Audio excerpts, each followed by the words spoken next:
Welcome to Fiction Audiobooks. If you enjoy the content, like and subscribing would be greatly appreciated. If you have any recommendations for novels, comment below. Please join my Patreon at https://www.patreon.com/fictionaudiobook.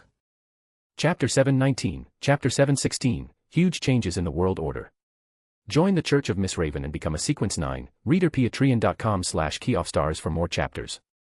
Inspired by Hobert, Feyenopater, Lemberg, and Mason also began to describe their own country's demands. In fact, Lemberg and Mason's losses were caused by the Feyenopater kingdom, but at this time, they were also demanding compensation from the defeated countries.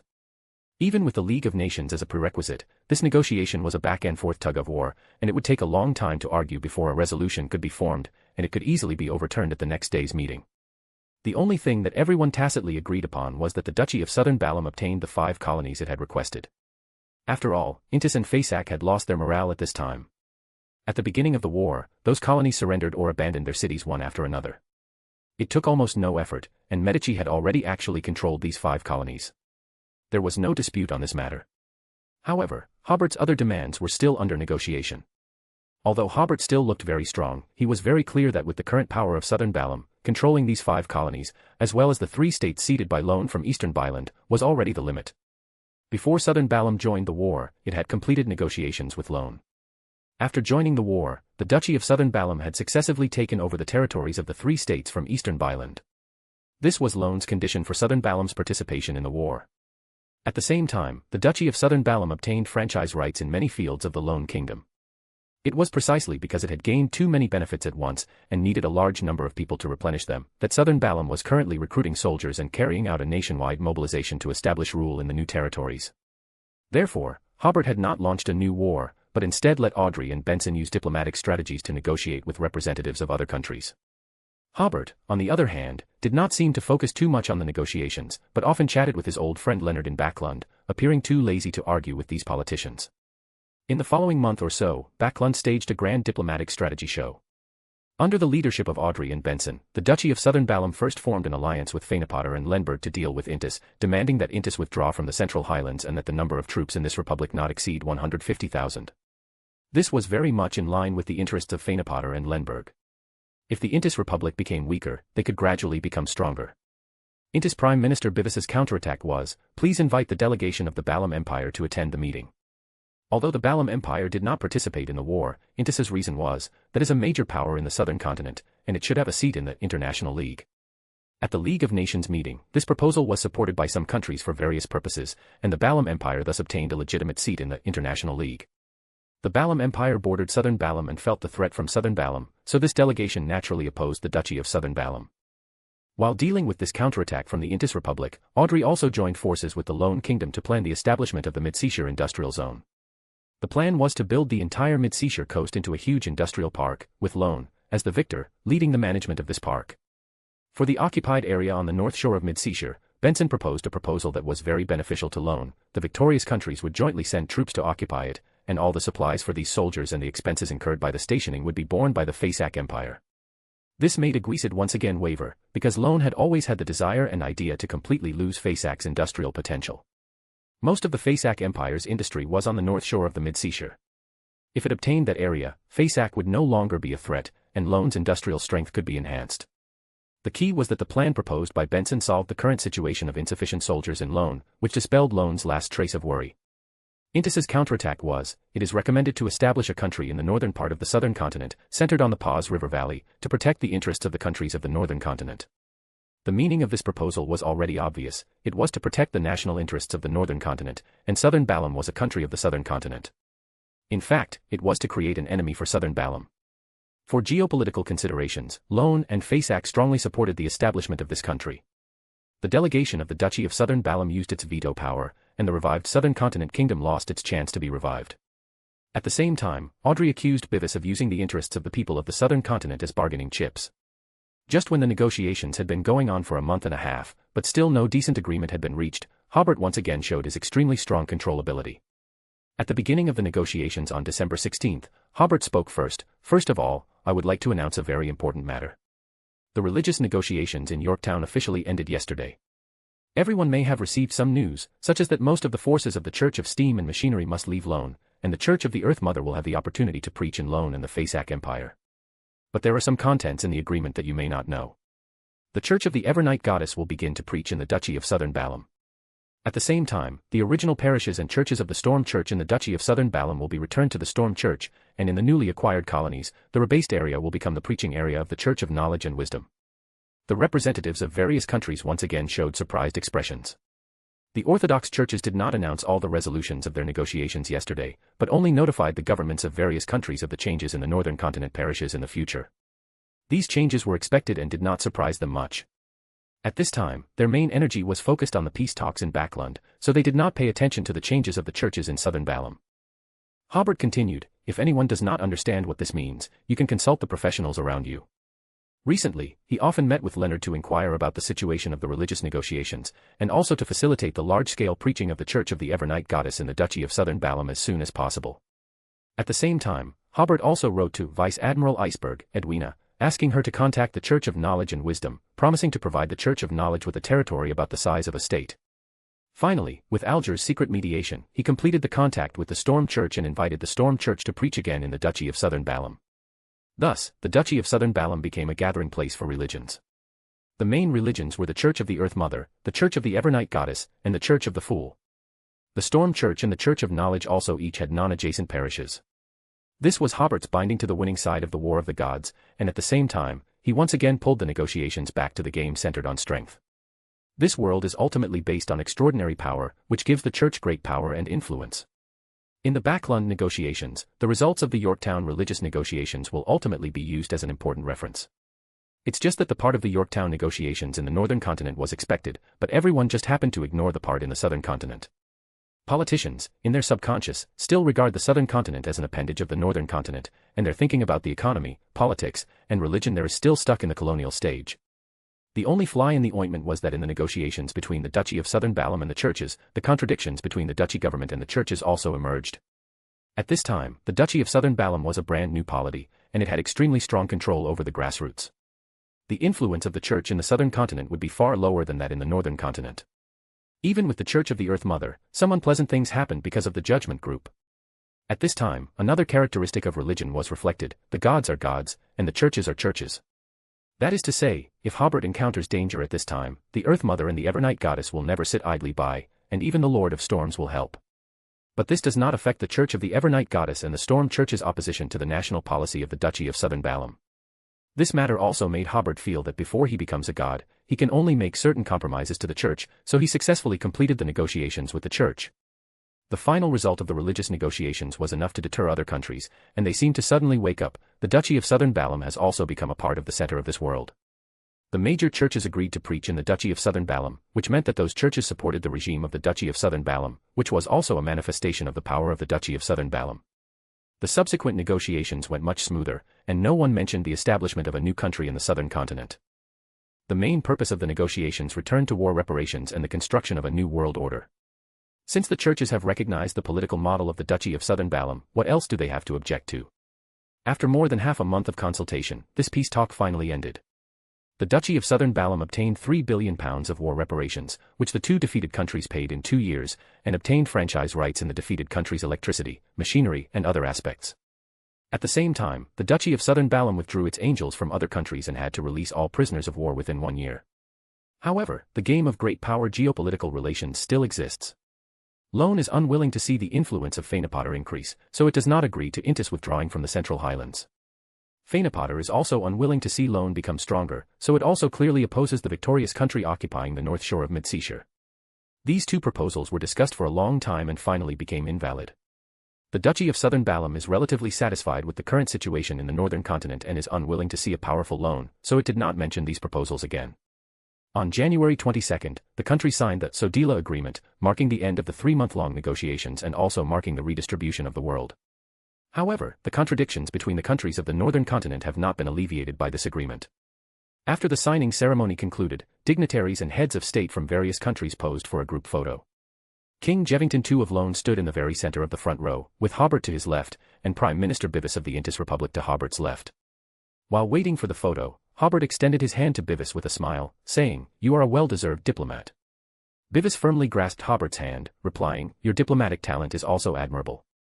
Faced with Bevis's compliment, Hobert didn't refute it, but gently shook his head.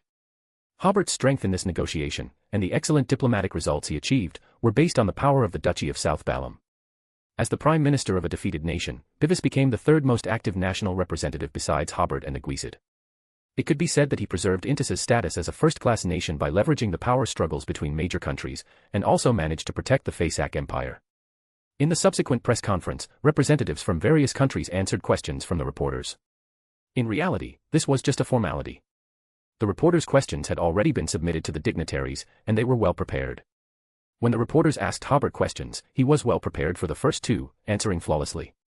When it was the turn of the reporter from the Lone Evening News to ask the third question, the reporter stood up and asked, "Duke, why doesn't the Duchy of South Balham allow people to become wealthy? Why seal itself off?" This question immediately surprised many people, as it was clearly very aggressive.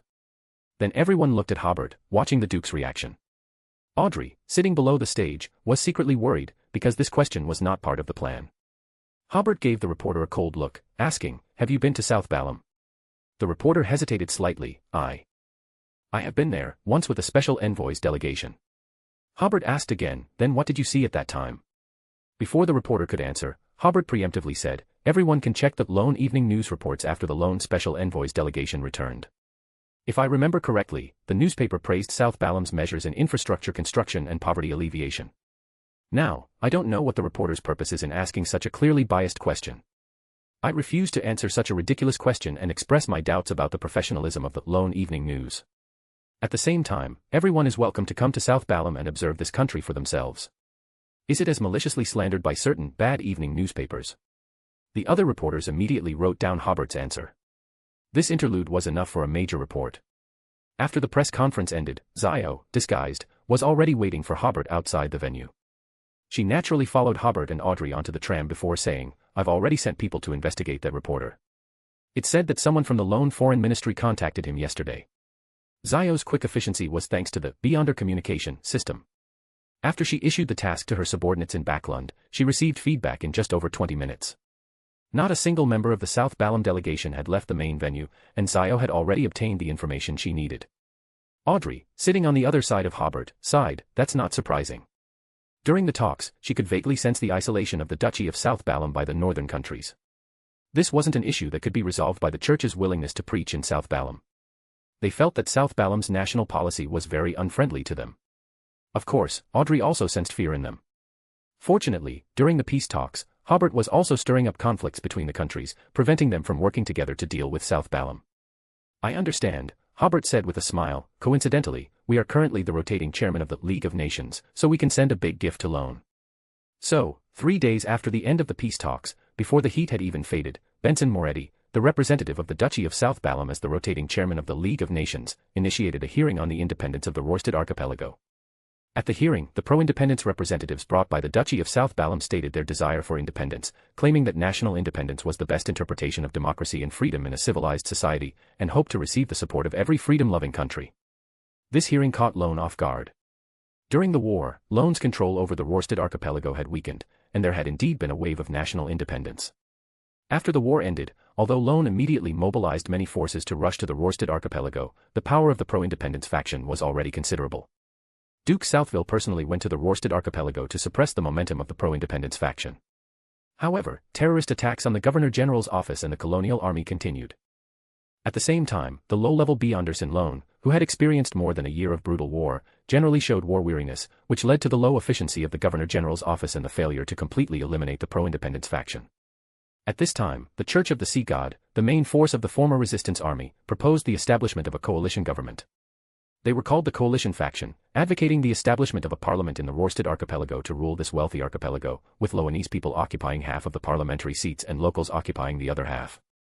Hobert was very clear that if a country was not built in the flames of war, even if it had complete sovereignty, it would be subject to restrictions everywhere. But he didn't intend to interfere too much in this matter. This was clearly a proposal instructed by Klein to the Church of the Sea God. Lone basically agreed to the proposal to establish a coalition government, and the two sides were already in negotiations. At this time, the Duchy of South Balham suddenly invited a more radical pro-independence faction to participate in this hearing. Although Lone ultimately used the veto power to resolve it, it made everyone aware of the mess within Lone. The three major powers, including Intis, certainly wouldn't miss this opportunity and joined the ranks of supporting the independence of the Rorstad archipelago. This change forced Loan to speed up the pace of building a coalition government, for which it gave up many benefits. Politicians at this time realized that although the war was over, it didn't mean that the world had entered an era of peace. So, as soon as the peace conference ended, countries announced their military expansion plans. Hobert left the matter of arguing with the northern continent to Benson, while he returned to South Balam to inspect the construction situation in recent months. Seeing the appearance of the villages in the St. Cern region, Hobert sighed, "It feels like I've been talking to those politicians in Backlund for several years." New row houses had been built in the villages, tall and bright, with architectural styles clearly different from those of the northern and southern continents. They had red walls and high tiles, with a section of eaves protruding from the front, as well as gatehouses and simple cloisters. At first, everyone felt awkward, but after living there for a while, they felt the benefits of these buildings. Because the windows were generally opened very scientifically, the lighting was very good, and the moisture-proof effect was also very good. Not only were they tall, but the use of the rooms was also very flexible, and people gradually became accustomed to it. Especially as autumn was about to arrive in the southern continent, Grand Duke Hobert's heating technologies were deeply loved by everyone. Of course, what people talked about most was the construction speed. After completing the harvest and storage of grain, a portion of the people in a village went to the town to burn bricks and tiles, while the rest concentrated manpower to build houses one household at a time. Every 2 or 3 days, the whole village went to the town to pull bricks, tiles, and wood. The Duchy of South Balam seemed to have an endless supply of bricks and tiles. No matter when you went to pull them, you could get as much as you needed. At this rate, an average of one house could be built for a family in one day. Hobert had been gone for more than 4 months, and basically half of the residential construction task had been completed. When he left, as far as the eye could see, there were still patches of tents. When he came back, half were tents and half were new houses. In his opinion, it was of course a big change. At the same time, Hobert sighed, "This is the power of the Beyonder. If only normal agricultural time were used for construction work, it might take several years to achieve such a scale. Only under the premise of the early arrival of spring and the harvesting of 2 seasons of grain in one season could the manpower of the whole country be invested in large-scale construction." Hobert rode in a carriage and inspected all the way north. The speed of housing construction was slower in some places than in the St. Cern region, and faster in others. The slower places were basically poorer villages. The houses of the locals were similar to the adobe houses in Hobert's memory. The houses had to be demolished first, the adobe removed, and then brick and tile houses rebuilt, so it was slower. The areas with faster progress were towns or cities. Originally, the building quality in these places was quite good, and only a little modification was needed, so the progress was faster. However, according to the data collected from various places, it might not be until the end of the year, when the second wave of large-scale construction is carried out, that all the residential buildings can be rebuilt and renovated. Only then will there be manpower to build some public facilities and build another batch of factories. Hobert wasn't very anxious, because he could already feel that the potion had obviously been digested again. This was the tampering of architectural style and culture, and it was also a kind of sequence murder. This could not only digest the potion but also prepare for the Black Emperor ritual.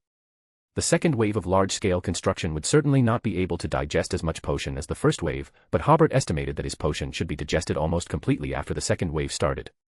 In addition, when the people now see their houses, those universities, and those factories, and every time they think about having land, they can deepen their impression of Hobert and the Creator. This is a political task that Hobert has assigned to grassroots officials, who must frequently promote the rights and interests that Grand Duke Hobert and the Creator have given them, as well as the new changes they have brought to their lives.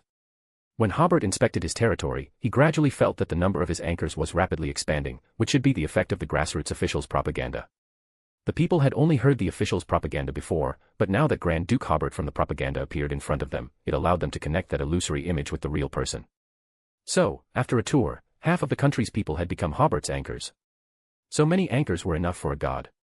After returning to Angel City, Hobert began to worry about his mausoleum again. Currently, the second batch of mausoleums have been completed or renovated, and the construction of the third batch of mausoleums has also begun. Of the remaining 3 mausoleums, Hobert plans to build one in the belly of a mountain. Hobert directly used Beyonder abilities to hollow out the belly of the mountain, and then arranged a teleportation array inside, without moving a single tree or grass outside the mountain, to build a mausoleum without anyone knowing. Hobert also plans to build one in the dense forest of the eastern mountainous area of Angers.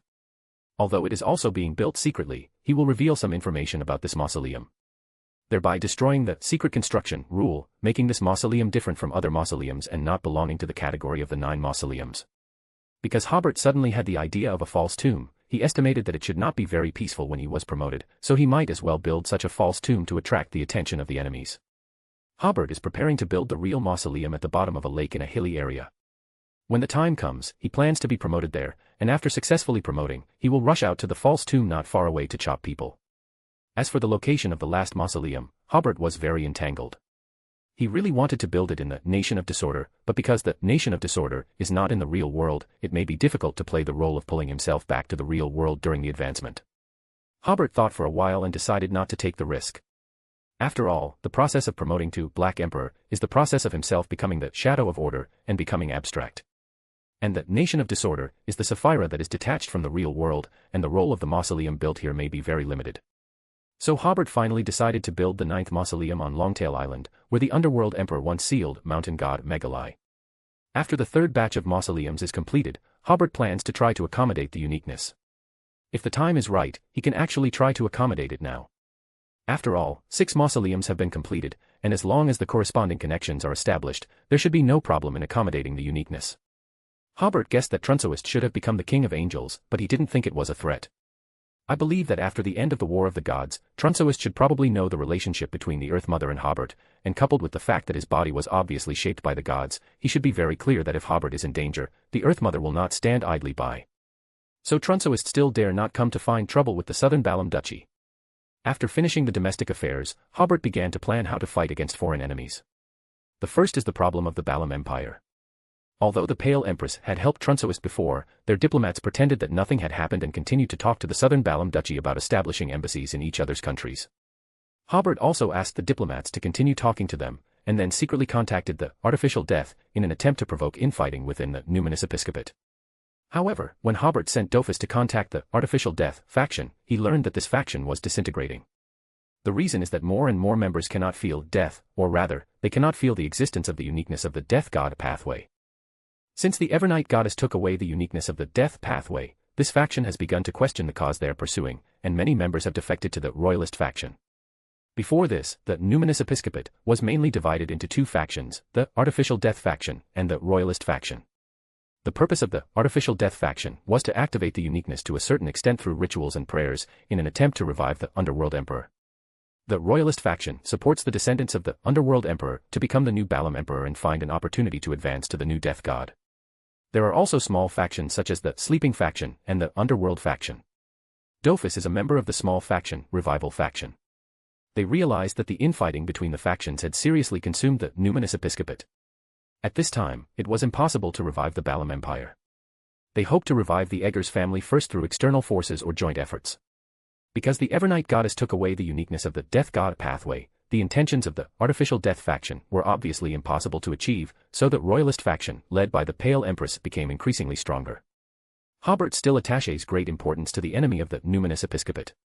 This organization is not as well known as the Rose School of Thought, simply because they are relatively low-key and not as crazy and evil. Hobert has done a simple investigation and found that the strength of the Numinous Episcopate is stronger than the Rose School of Thought. Just Dofus knows that there are 3 angels, 2 in the Royalist faction, one is the Pale Empress, and the other is the Death Consul. The Artificial Death faction also has a Death Consul, Hater, but this angel seems to have been eroded by the uniqueness during a ritual before, and his condition is not very good. It is said that this angel's words and deeds are becoming more and more strange. Hobert seriously suspects that the Evernight goddess is using the uniqueness of the Death God pathway to influence this angel. Judging from the current situation, the disintegration of the Artificial Death faction is a foregone conclusion, and even their leader may defect to the Church of the Evernight goddess. The leaders of the other factions are basically ferrymen. According to Dofus, the leader of the Underworld faction is suspected to be an angel, but he has not appeared for hundreds of years. If he is really an angel, I believe his condition is not much better. Hobert suspects that guy may have been killed by the Rose School of Thought and formed a sealed artifact, which was later captured by Hobert and named 0-73 Death God Domain. In addition, Hobert also remembers that there was an angel-level monster of the Death God pathway in the city of St. Ayed-Elo. Since Trunsoist harvested the Beyonder characteristics there, then Trunsoist is very likely to use that Death Consul characteristic to cooperate with the Pale Empress. In terms of angel-level power, the Numinous Episcopate is stronger than the Rose School of Thought. Although the Numinous Episcopate does not have a king of angels like the Chained God, the Pale Empress is in much better condition than the Abomination Sua. In addition, the number of demigods and the number of backbone forces such as Sequence 6 and Sequence 5 are also not small. The reason why Hobert's diplomatic strategy towards the Balam Empire was mainly peace talks at the beginning was because the war in the northern continent was the main focus, and it was impossible to start a war in the southern continent as well, so the southern Balam Duchy behaved extremely restrained. But now it is different. The main force of southern Balam, including Hobert himself, has returned to the country. The task of occupying the 5 colonies and receiving the 3 states from eastern Balam has also been completed. The various departments are gradually gathering in Yasin City, where 90,000 regular troops have already gathered, and the various Beyonder troops are also being transferred there. However, the territory of the southern Balam Duchy has just doubled again. The entire southern part of the southern continent is already the territory of the duchy.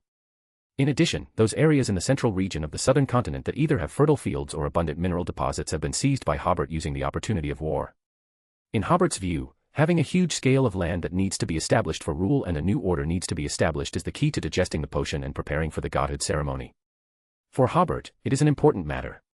But considering that the enemy is unlikely to wait for the southern Balam Duchy to accumulate strength and wipe out the Balam Empire in one fell swoop, Hobert also has to make the worst plan. Gathering troops to respond to emergencies as quickly as possible is the first step. The second step is that Hobert once again uses the strategy of, you fight yours, I fight mine, establishing rule while not affecting the advancement of a balancer and a Duke of Entropy under his support. If there are 2 more angels, the Balam Empire, which seems to be relatively active now, will definitely not dare to fart. In fact, the Balam Empire does not dare to actively attack the southern Balam Duchy now, because this country is now entrenched with the power of the 4 Orthodox churches, and the Balam Empire simply does not dare to provoke it. But the power of the church can only be used as a last resort. For Hobert, there is no need to use the church to deal with opponents at the level of the Balam Empire. He is also unwilling to ask the church for help, because the more he uses the extraordinary power of the church, the more he has to rely on the church, which is a situation that Hobert does not want to see. The first choice for a balancer is Hobert's adoptive father, Christian. Hobert has absolute trust in him, and his Chaos Hunter potion has been digested almost completely. But if Christian is now promoted to angel, it is equivalent to giving up everything he has gained in Backlund. Lone cannot trust an angel who has such a close relationship with Hobert. If he continues to stay in Backlund, he may still be in danger. Hobert took advantage of his mother Mona's birthday to quietly discuss the matter with Christian. After a few minutes of consideration, Christian agreed to go to the Duchy of Southern Balam. After all, this was an opportunity to become an angel. The Duke's title and a seat in the upper house were nothing compared to an angel. Then Hobert considered the choice for the Duke of Entropy. Elliot would need some time to digest the potion. In theory, Lawrence was the most suitable, but he represented the power of the Beyonder families to a certain extent. And Hobert had spent a lot of effort before to reduce the influence of the Beyonder families on the Beyonder troops. After much consideration, Hobert thought it would be better to use the Beyonder characteristic of the Ancient Bane to promote Sharon to angel. Hobert had no trust in the Duke of Entropy. After all, the process of advancing to Sequence 1 was a process of betrayal. At least after he became a true god, it would be more reasonable to have a Duke of Entropy. By then, Hobert's confidant, Elliot, should have digested the potion. As for promoting Sharon to angel, Hobert did not directly talk to Sharon but asked Mr. Fool for help, first discussing the matter with Klein above the grey fog. After hearing about this, Klein once again marveled at the creator's wealth, actually offering an angel-level Beyonder characteristic. But this Beyonder characteristic was not surprising. After all, in the previous war, the Duchy of Southern Balam had at least killed one of the enemy's angels. Then Klein leaned back in his chair. The war is over. Hobert smiled and said, as you said before, the end is coming. Klein took a deep breath. All right, go talk to Sharon. The reason why Hobert first looked for Klein was because after Sharon became an angel, she would completely join the Creator's forces and no longer belong to the Church of the Fool's demigod. Of course, given the current cooperative relationship between Southern Balam and the Church of the Fool, Sharon could definitely go back to help when the Church of the Fool needed it, but she would have to prioritize completing the tasks assigned by the Duchy of Southern Balam. Hobert nodded. For this, I will give you a Beyonder characteristic of a puppet and a Beyonder characteristic of a disciple of silence as compensation. Klein did not refuse. He currently lacked the means to manipulate the Temperance faction. With these 2 Beyonder characteristics, he would have much more room to maneuver. After this meeting, Hobert went to Yasin City to find Sharon and talk to her about it. Of course, Sharon would not refuse the opportunity to become an angel. Her teacher, Rainet Tyneker, had already told her in advance that if the Duchy of Southern Balam wanted to recruit her to become an angel, she should immediately agree. Rainet was very clear that in the process of destroying the Highland Kingdom, the Duchy of Southern Balam had obtained at least one Beyonder characteristic of an Ancient Bane. And that prisoner pathway Beyonders cultivated by the Duchy of Southern Balam itself would not be able to use such a high-level characteristic until much later. If the Duchy of Southern Balam faced external pressure, Hobert, as Sharon's friend, would likely let Sharon become an angel to alleviate the pressure on the Duchy of Southern Balam. In any case, this was an excellent opportunity. After discussing the main business, Hobert asked Sharon, "How is your current state?" Sharon, like a delicate doll, nodded, indicating that she was doing well. Hobert hummed and nodded. "After becoming an angel, you will have to further fight against divinity. If the disciple of silence potion is digested, it is best not to be so taciturn." Sharon listened quietly to the side. Hobert said, "I suggest you interact with others more. If you have the opportunity, you can try to have a relationship or start a family. This is beneficial for you to maintain your humanity. According to my observation, the trivialities of life are very helpful in resisting divinity. Of course, this is just my personal opinion, and I don't know if it will be useful to you, but it can be used as a reference." Sharon looked at Hobert deeply. "I know what that look in your eyes means," Hobert said helplessly. "I already have 2 wives, and having one more would make my humanity too strong. What I mean is, you can go to crowded places more often, such as the Angelula night market. In short, integrate yourself into life. When the time comes, use the same reason to let Klein also visit the Angelula night market to see if the 2 of them have a chance to meet." Sharon nodded, indicating that she understood. After the main business was finished, Hobert bid farewell and left.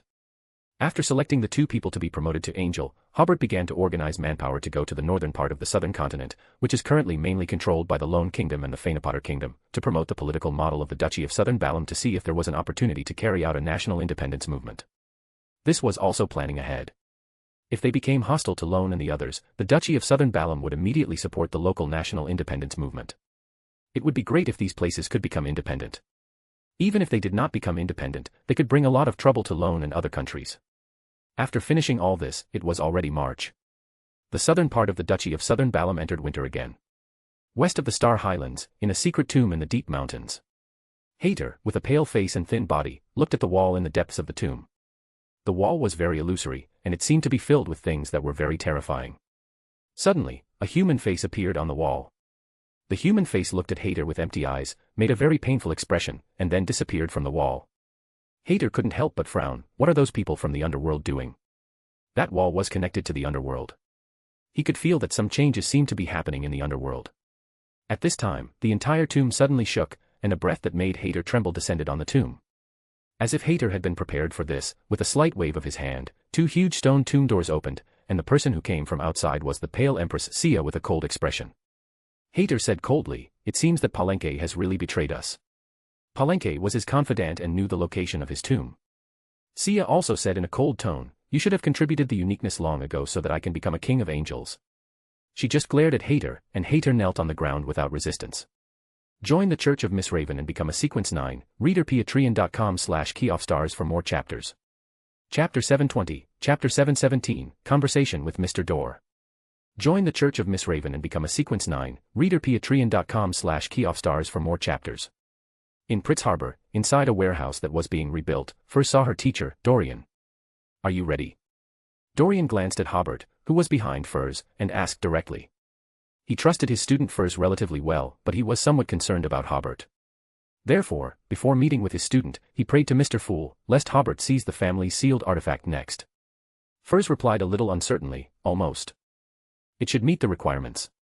Today, Dorian was preparing to help Furs advance to a demigod, or rather, to help Furs complete the ritual. The ritual for the secret sorcerer was, the ascendant must seal a demigod-level creature with clear hostility. The less external force used, the better the ritual's effect. "Believe me, you'll be fine." Hobert smiled and said, "The potion has long been digested, and with teacher Dorian's help, there won't be any problems." In addition, he would also provide some help, such as allowing Furs to record 4 demigod-level abilities in the Beyonder squad. And in a while, Hobert was also preparing to help, and was preparing to use Furs's ritual to see if he could contact Mr. Dorr. If such preparations still failed, Hobert would have to suspect whether Furs had received the blessing of the Evernight goddess. Dorian nodded slightly and said, "Almost is fine. That ritual is really too difficult for pure Sequence 5 Beyonders. It is essential to seek help appropriately, but you must grasp the limit." As he spoke, he handed the Grade 1 sealed artifact, Devil's Oil Painting, to Furs. "There are more than one terrifying creature inside, but when we were attacked by the Aurora Order, we lost a lot of data, and now I don't know what terrifying creatures are sealed inside." This was Dorian's biggest concern. The key is, I don't know what terrifying creatures you can release. Furs had already thought of a countermeasure. "I will pray to Mr. Fool to release a creature that is relatively easy to control." Dorian nodded almost imperceptibly, said nothing more, and immediately summoned his contracted creature, Malmuth, who loved music, and took out the auxiliary ingredients he had prepared. He also took the main ingredient of the secret sorcerer from Hobert and prepared a secret sorcerer potion for his student on the spot. Furs solemnly took the potion. If you can successfully advance, I only have one request. Dorian said solemnly to Furs, that is, on a full moon night, listen to what Mr. Dor is saying, and ask him the reason for doing so. The Abraham family members were eager to fully understand the truth of the whole matter. Faced with her teacher's request, Furs agreed without hesitation, okay. After the teacher and student finished talking, Hobert asked Dorian, do you want to watch the advancement process? Dorian was stunned, can I watch? He was only a sequence 7, and could easily be hurt by a demigod-level monster, so he originally planned to leave after completing the task. Hobert raised his hand and constructed a layer of disorder space on the outside, which was completely isolated from reality. This space was a bit like the closed space of non-existent town, and it was difficult for outside people and things to affect it. Then he told Dorian, next, as long as you stand behind me, there will be no danger.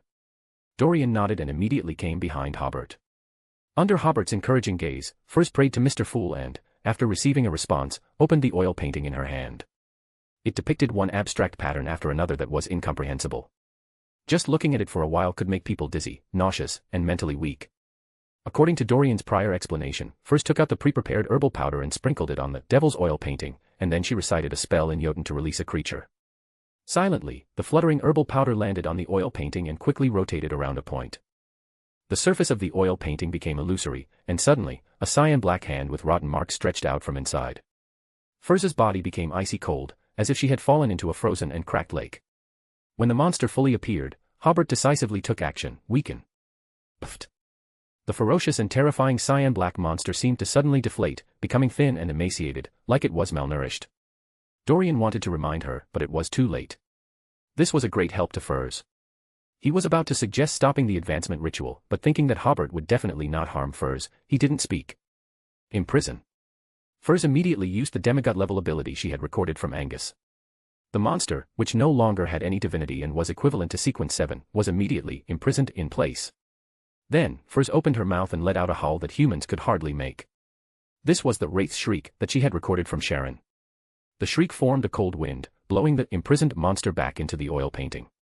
Furs took a deep breath and quickly closed the oil painting. Because of the monster's influence, she was still a little cold. Hobert took the oil painting from her hand. You can drink the potion now. Dorian was a little worried, really? Hobert replied very confidently, yes. Furs took out the potion she had just prepared and drank it in one gulp.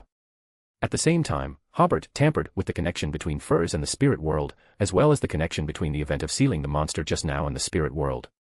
Theoretically speaking, every event that happens in the real world will have a corresponding imprint in the spirit world. The preparations for advancement are no exception. It is those imprints that prove that the Ascendant has made corresponding preparations, and will receive corresponding help when taking the potion.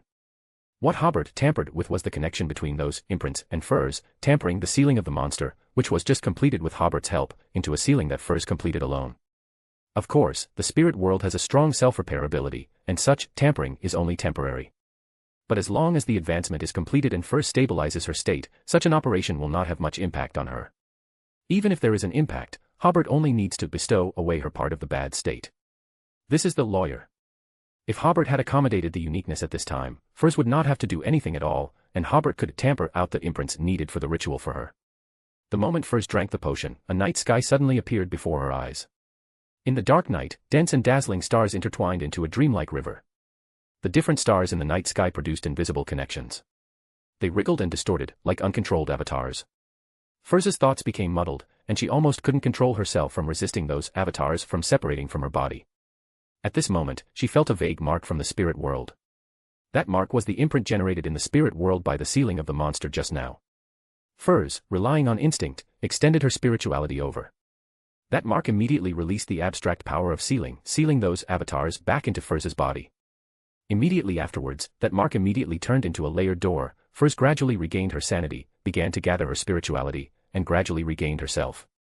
Just as the stars in front of Furs's eyes gradually faded, a gloomy darkness suddenly appeared again, with a never-ending storm and occasional flashes of lightning in the depths of the darkness.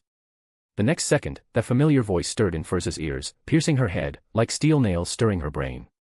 This was the murmur of the full moon. It took her several seconds to finally adjust her state by relying on meditation, and she clearly heard what the voice was shouting. A cry for help. Mr. Dor was frantically shouting help every full moon. Suddenly, the constant cries for help turned into an ethereal voice. You are using beyonder characteristics from the Abraham family, and your advancement has been helped by a high sequence. Furs immediately felt the blood vessels on her forehead jump. She stabilized her state again, and then deliberately asked, "Who are you?" The voice said, "You can call me Mr. Dor, I think you should be no stranger to me." "Are you His Royal Highness Bethel, the ancestor of the Abraham family?" "Yes." Furs said, "Then do you know that your cry for help has plunged the entire Abraham family into a curse for more than 1,000 years, and basically no one has become a traveler, and it is even more difficult to know the content of your cry for help?" Mr. Dor was silent for a moment and said, "I am exiled in eternal darkness, suffering from the constant storm, and I have no way of knowing what is happening in the real world." Furs, who understood the relevant information, immediately made a judgment, lying. At this time, Mr. Dor continued, "Moreover, the cry for help during the full moon is not something I can control." Furs was a little surprised. Why? "Whenever the full moon comes, my crazy part will be strengthened, making me unable to control it, and I can only keep calling for help." Furs nodded slightly, "So that's how it is." Then she asked, "What can I do for you? How should the Abraham family eliminate the curse?" Mr. Dor said in a deep voice, "Set up a ritual to help me get out of trouble, in that case the curse will no longer exist." There are two kinds of rituals. One is to use a demigod each from the seer, apprentice, and marauder pathways as sacrifices. The second is to extract the blood of at least 99 beyonders from the Abraham family and use it to draw a symbol like this. Furs, after memorizing the symbol, said, "I will tell them." Mr. Dor smiled and said, "If I can escape because of this, I will help you become an angel." Ha ha ha. Furs's expression suddenly changed. "That sounds like a curse." Mr. Dor immediately noticed and asked, Who are you?" Furs made a teasing expression, "Trunsoist." But Mr. Dor was silent for a few seconds before saying, "You are not Trunsoist. Just treat me as Trunsoist." Mr. Dor asked, "How did you participate in our conversation?" "I only need to strengthen the connection with the advancing Beoder, then tamper and distort my concept with them, and I can appear in front of you at the right time." The current Furs is, of course, Hobert. Before the ritual began, he also had the mentality of trying to see if he could contact Mr. Dor. Sensing that Furs had completed the advancement, but her consciousness had not yet returned to her body, Hobert knew that Mr. Dor had taken the initiative to contact her using the advancement ritual. In the lightning and storm, Mr. Dor couldn't see his expression clearly, but it sounded like he sneered, "You are Solomon. Solomon has completely fallen." Hobert made a gesture of spreading his hands using Furs's spirit body and mental body. "Let's make our conversation more efficient. I have received accurate information that you frequently contacted a beyonder more than 100 years ago, and I even know the general content of your contact. With that said, you don't need to hide it anymore, right?" Mr. Dor was silent, not knowing whether it was because of surprise or because his lie had been exposed. Hobert asked, "I really want to know, can ordinary outer deities harm the current Mother Goddess of Depravity? Is her counterattack difficult for ordinary outer deities to resist?" Previously, the corruption of the Mother Goddess of Depravity made him realize that he didn't have a clear concept of the pillar, so he hoped to learn more information through communication with Mr. Dor. At this time, Hobert distorted his concept with Furs. Although he still used Furs's appearance, Furs couldn't hear their conversation, so there was no need to worry that Furs would be corrupted. A few seconds later, in the darkness with storms and lightning, Mr. Dor's voice sounded, "It seems you know a lot." He paused and then said, "First of all, what I want to tell you is that I only have a very vague concept of her, but I know that the outer deities can harm her, but that's all. I don't know her specific strength, I only know that her level is very high." Then he asked, "Who exactly are you?" Hobert smiled and said, "My surname is Trunsoist." Mr. Dor nodded, "I understand." Then he sighed, "It seems that Roselle is also going to completely fall." Hobert asked again, "Do you know anything about the uncertain mist?" "Any information is fine." Mr. Dor replied, "I suggest you go to Tamara, or find a sealed artifact called Genie, they both have a certain understanding of the uncertain mist. Hobert shook his head, "Now I am already a mortal enemy with Tamara. As for the Genie, I will have to find it after a while, otherwise there may be some danger." Only then did Mr. Dor answer, "I heard the Lord once said that a part of the uncertain mist has beyonder characteristics that are very similar to the Black Emperor and Apprentice, but it doesn't seem to conform to the concept of adjacent pathways in the general sense. In addition, the uncertain mist can accommodate the characteristics of the Black Emperor and Apprentice pathways." Hobert nodded slowly. Mr. Dor's retelling of the ancient sun god's words should have a certain degree of credibility, but this is not quite the same as his previous thoughts. Mr. Dor asked again, "How is Roselle's current situation?" Hobert pondered for a moment before replying. More than 100 years ago, he fell in the White Maple Palace. Then he asked, how much do you know about celestial worthy and genie? As time goes by, celestial worthy's spiritual imprint will weaken, until its influence on the world is very weak, but because of some unknown opportunity, he will definitely usher in the next awakening. Mr. Dorr replied, it is said that genie was sealed by celestial worthy.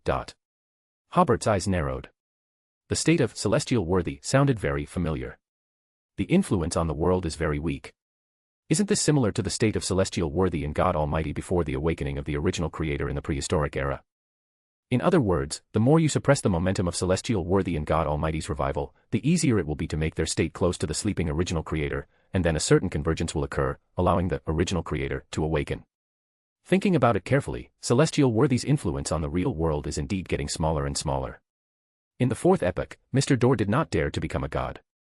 If the process of the ancient sun god and Klein becoming great old ones also fails, it is estimated that the influence of God and celestial worthy will be further weakened.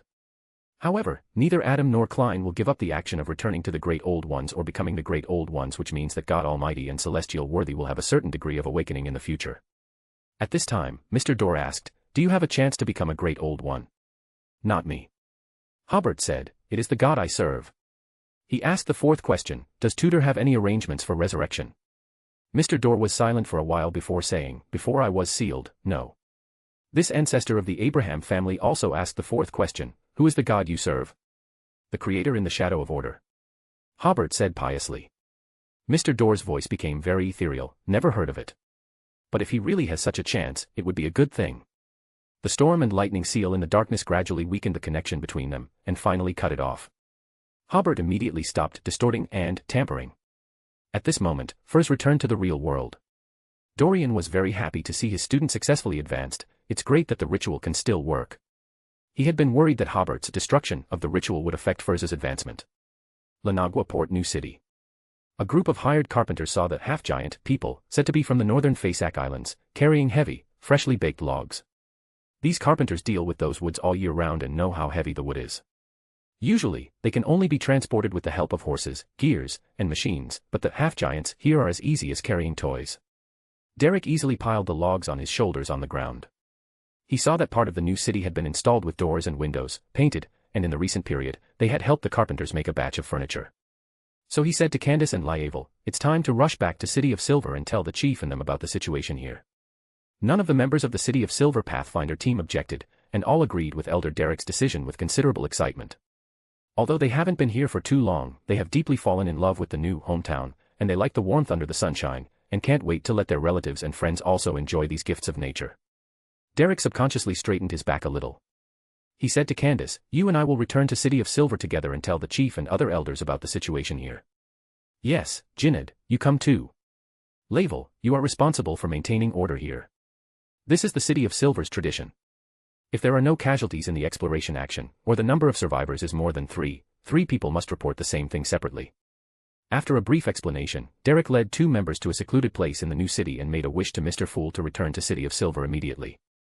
Silently, the scene around them first became blurred, stretched, and then fixed, and soon the line of sight became clear. Before their eyes was the wall of City of Silver. Candace sincerely exclaimed, this is a miracle. She had envisioned many ways to return to City of Silver, but she never thought that she would come back directly like this. Derek breathed a sigh of relief and tried to remain serious and said, we will immediately go to the chief and arrange for everyone to prepare for the relocation. After listening to their report in the round tower, an elder sighed, your experience is like a beautiful dream. No, I can't even dream of such a scene. Next, make the final preparations for the relocation, and pray to Mr. Fool, asking him to transfer the people of City of Silver out. Soon Mr. Fool issued an oracle, notifying the time of the transfer, and told them that the ancient survivors from Moon City were coming to City of Silver to meet, and then leave the forsaken land of the gods together. When the excited crowd gathered in the training ground, Chief Colin loudly said to everyone, the living environment in Moon City is difficult. It is said that many people have become distorted. Treat them with normal eyes. Everyone responded without hesitation, yes. Soon, the space on the other side of the square suddenly became blurred, and figures suddenly appeared, some ugly, some with various deformed faces.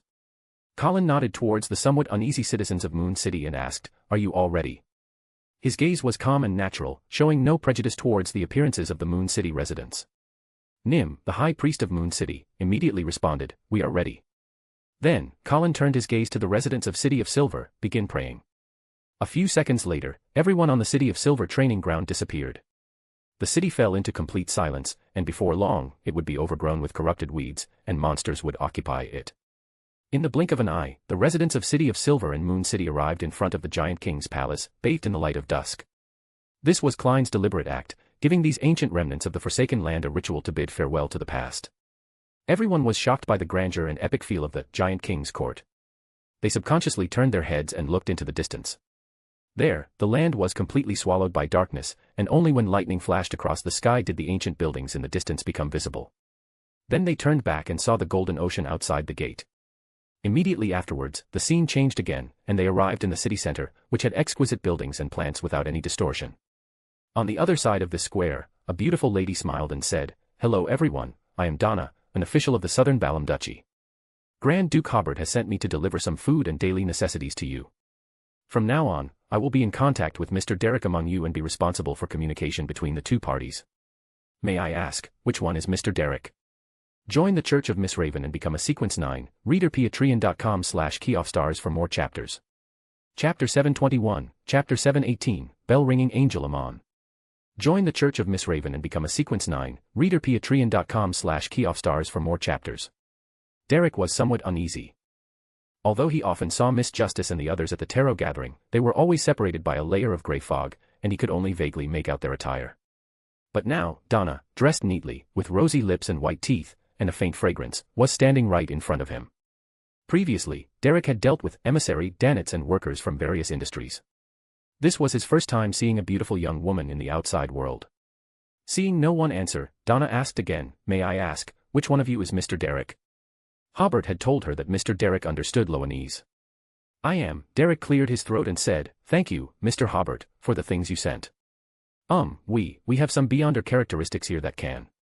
Donna smiled and interrupted him. "The Duke specifically instructed that this is a free gift to you." She sized up the big boy in front of her, who was 2 heads taller than herself and had a sunny appearance. "Is this the giant bloodline that Hobert mentioned? He looks like he's still growing, but he's already much taller than Tyren, the tallest of the 3 of us." "Thank you." Derek thanked her again, then he remembered to explain to Chief Colin in Jotun, "This is a follower of the Creator, the angel who helped us open the door to the outside world. It was he who sent food and daily necessities. The Creator and Mr. Fool are allies.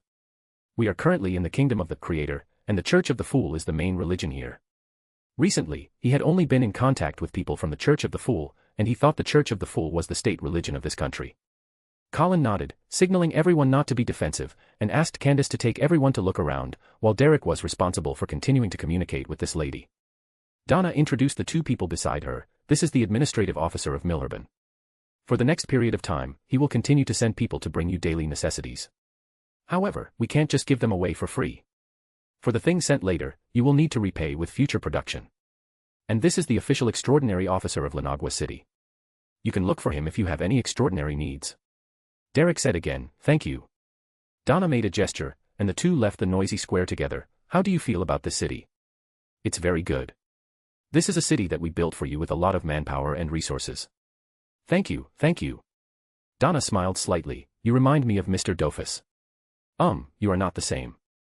Mr. Dofus is just simply not talkative, but you seem to be inarticulate." Derek scratched his head. "Yes, He thought for a while and then said, "When I was chatting with Mr. Hobert, Duke Hobert and the others, I realized that the content of the general knowledge courses I learned almost didn't include adjectives, so my speech sounds stiff." Donna nodded and followed up on this topic. "Next, we will send teachers to you, and you will learn our official language, Loanese." After investigating the language composition of the Duchy of Southern Balam, Hobert finally chose Loanese as the official language of Southern Balam.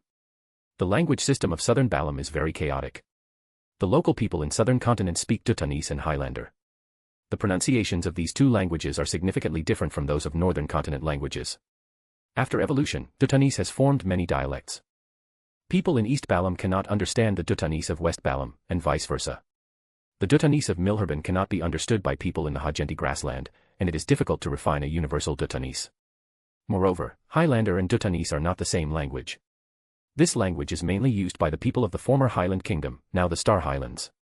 Highland County and Cologne County of the Duchy of Southern Balam use Highlander. This language also has the problem of dialects. Therefore, in the end, Loanese, which is easier to learn, was adopted as the official language of this country. This is considering that the Loanese alphabet system is relatively complete, and there is already a relatively mature grammar learning system, which can be used directly. However, Dutanese and Highlander do not have a unified pronunciation system. If one of these two languages is used as the official language, the pronunciation system must be reconstructed, and even the fonts must be unified. Another reason for eliminating these two languages is that these two languages do not have a deep cultural heritage. If there are a large number of poems and ideological masterpieces written in them, it can be considered to help the locals transform them, but there are only some epics, fables, etc. written in them, which can be completely replaced by Loanese. Donna continued, when we can basically complete the communication, adults and children will learn separately. We will teach your adults to use modern tools and how to cultivate the crops here. The only requirement is that, because it involves seasonal issues, you must follow our advice on how to cultivate. At the same time, we will also teach you fishing, hunting, and working in factories. Do you see the large buildings over there? Well, those are the factories arranged for you. The things you produce can be exchanged for our currency, and then you can use our currency to buy what you need. Oh, you can also try to find job opportunities in Lanagua port. Starting tomorrow, you will be issued certificates, and you will all obtain the status of citizens of Southern Balam, but you must abide by our laws. The children will begin to learn the general education of the Duchy of Southern Balam. We mainly teach grammar, mathematics, geography, humanities, and science, and you can establish your own schools for other knowledge. Derek nodded and said, we will. He believes that the history of City of Silver must be written into textbooks so that future generations will know the history of struggling in the dark. At the same time, we must also consider general education in extraordinary aspects. Donna simply said directly, some fees will be charged for these construction, education, and other assistance. Derek breathed a sigh of relief. How should we pay these rewards? If all of these are free of charge, then he will owe Emperor a considerable favor. This needs to be discussed with Duke Hobert in person. Donna smiled and said, okay, now that the serious business is over, what do you want to eat for your first meal here? How about I teach you how to barbecue? Oh, by the way, we also need to have an unobstructed way of contact. If you feel it is necessary, you can skip the local Beyonders and officials and contact me directly. After arranging the immigrants from City of Silver and Moon City, Hobert, taking advantage of the fact that he had nothing to do for the next few days, came to his first mausoleum. This mausoleum is built in a huge cave in the mountain, from which you can see the vast forest outside. In the huge cave structure with extraordinary arrangements, there is a large pyramid-shaped building, much smaller than the mausoleum used by George III, but in the advancement ceremony, the size of the pyramid is not required, so this size is enough. At this time, the cave was empty, with only traces of workers living there. Outside the pyramid, there is first a layer of chaotic space, which can isolate most of the extraordinary information from the outside world, making it difficult for Beyonders to know the exact location here. There is also a layer of spiritual barrier outside, which can isolate spiritual perception. However, during the advancement, this layer of spiritual barrier must be removed to avoid problems with the communication between oneself and the mausoleum. Hobert stepped into the interior of the pyramid step by step. The internal structure was very complex, and all the buildings were reinforced with extraordinary power and a certain amount of shielding. Even if an angel comes in, it will be difficult to find the location of the main tomb chamber for a while. This is the experience Hobert summed up when digging the grave for George III. At that time, the structure inside the mausoleum around Backlund was too simple, and you could see George III who was being promoted at a glance. Hobert felt that if the structure of his mausoleum was so simple, it would be a complete disrespect for his profession in the AD era. The mausoleum he designed is like a maze, and it can be said that Klein and Roselle would be confused if they came. But for Hobert, there are traces to follow. Arriving at the location of the main tomb chamber, Hobert sat on the stone chair in the middle and used the ability of connection to establish contact with the building bit by bit. After reaching sequence 1, even two things that have no connection can establish a connection through Beyonder abilities. As the connection with the mausoleum deepened, Hobert felt that the mausoleum was playing a role in the sense of mysticism. This feeling is very strange, and Hobert can't explain the principle, but after establishing enough connection, a part of his anchor is naturally connected with the mausoleum. Moreover, the role of the mausoleum is like a signal amplifier, making the role of the anchor stronger and more stable.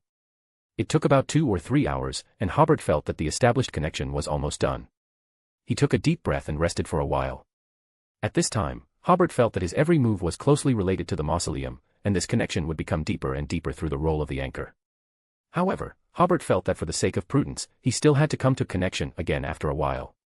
The second connection will not be so troublesome, and it can be completed in half an hour at most. After resting for a while, Hobert rushed to the next mausoleum. The inside of the mausoleums are connected by teleportation arrays, which is to ensure that the mausoleums can support each other as soon as possible in case of an accident. After establishing contact with the 5 mausoleums, Hobert's spirituality clearly realized that this could satisfy the basic conditions for accommodating the uniqueness. However, to accommodate the uniqueness, a trigger was still needed. Hobert only had a vague concept of this trigger, roughly that the probability of success would increase after his spirituality reached a certain level of compatibility with the uniqueness. Hobert sat on the stone chair and pondered for a moment, feeling that this trigger should be to create a sequence inversion event. After all, the core authority of this pathway is shadow of order, which is tampering, disorder, and distortion. If his spirit body were more aligned with the uniqueness, it should be by placing himself in an event that disrupts order. Hobert thought for a long time, feeling that changing the duchy to a kingdom would be a good trigger. However, strategically speaking, Christian has already completed his advancement by shattering the Beyonder characteristics gained from the 0 to 75 Abraham crown. And Sharon is preparing for the advancement ritual with the help of her teacher, and it is estimated that it will take some time to complete the preparations. To be on the safe side, Hobert also asked Archibald to prepare for advancement, which could be done by making the city of St. Zydro reappear before people, completing the advancement ritual. The Beyonder characteristics for advancement could be obtained by shattering the 0 to 79 mysterious curtain, gaining the miracle invoker characteristics. However, Archibald still needs to adjust his state and also needs a period of time to prepare. In short, before either Sharon or Archibald advances, the South Balam Duchy will not have any major movements. Thinking of this, Hobert breathed a sigh of relief and went to his 6th mausoleum using the teleportation array. Since 6 had already been built, he might as well establish contact with all of them. Fog Sea, Raxia Island, Emerald Palace. Bernadette Gustave, with her chestnut-colored long hair, finished writing a letter to Hobert. Then, she asked the spirit servant to prepare donuts and a simple altar. Bernadette, holding the letter, began to summon Hobert's messenger, I, in my name. After the incantation was completed, the candlelight suddenly turned emerald green, and the firelight also became high, opening an illusory door. A lady wearing a classic court dress, with a circular jade pendant around her waist, and looking a little playful, walked out of the door. Bernadette was slightly stunned. Has Hobert changed messengers? It wasn't until Beverly reached out to her that Bernadette seemed to suddenly react, handing the letter to her. Beverly turned around and waved at the donuts. 3 donuts had already appeared in her hand. The messenger ate the donuts while returning to the spirit world through the illusory door. It wasn't until the candlelight returned to normal that Bernadette realized the messenger was still the same messenger, but the other party's state seemed different. She didn't continue to dwell on the messenger's problem. After putting on a coat, she unscrewed a small silver metal bottle, smeared a little emerald green grease from inside, and applied it evenly on both hands. Putting away the silver bottle, Bernadette grabbed forward with both palms. When her hands pulled back, it was as if she had grabbed something. In the next second, a cluster of illusory feathers appeared in each of Bernadette's hands. She quickly disappeared in place and entered the spirit world, already riding on a spirit world creature with a long beak and 2 long legs. This spirit world creature spread its illusory wings, sending Bernadette to her destination. This is an ancient secret technique that has been lost, very simple and practical. Bernadette usually uses this method when traveling long distances. Soon, she arrived at Tussock Harbor. Bernadette waited in a bar that she had invested in.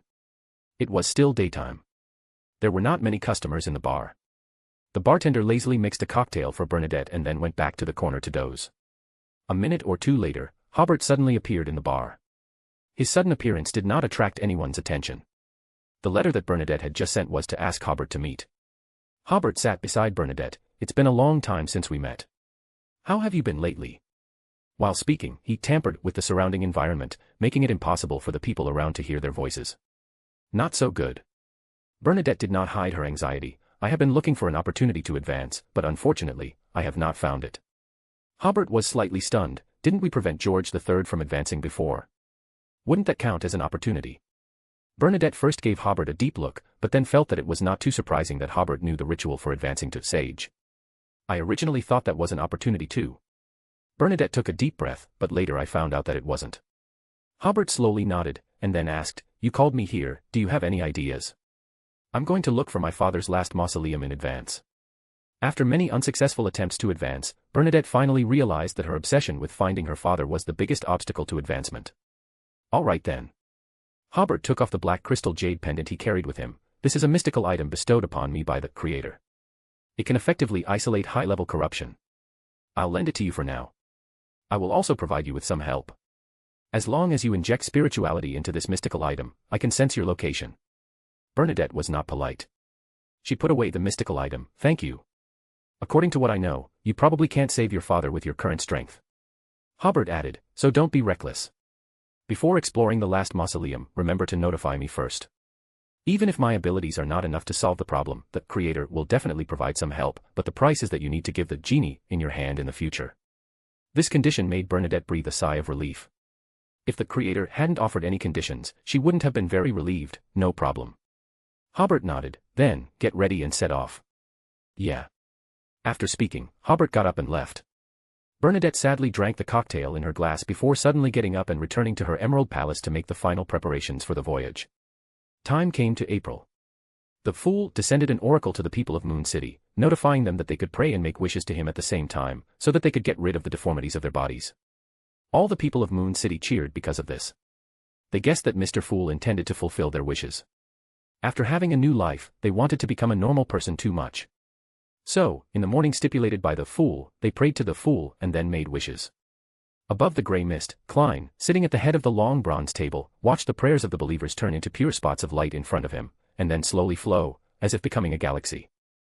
Klein took a deep breath, sensed the anchoring effect of these prayers on him, and then began to mobilize the Sefirah castle. Invisible power spread rapidly like ripples on the water surface, pouring into each prayer spot and sprinkling on the people of Moon City. Every Moon City person seemed to feel something, and they raised their hands to touch their faces. They felt that their facial features were becoming normal, and at the same time, they saw the faces of the people around them quickly become no different from normal people.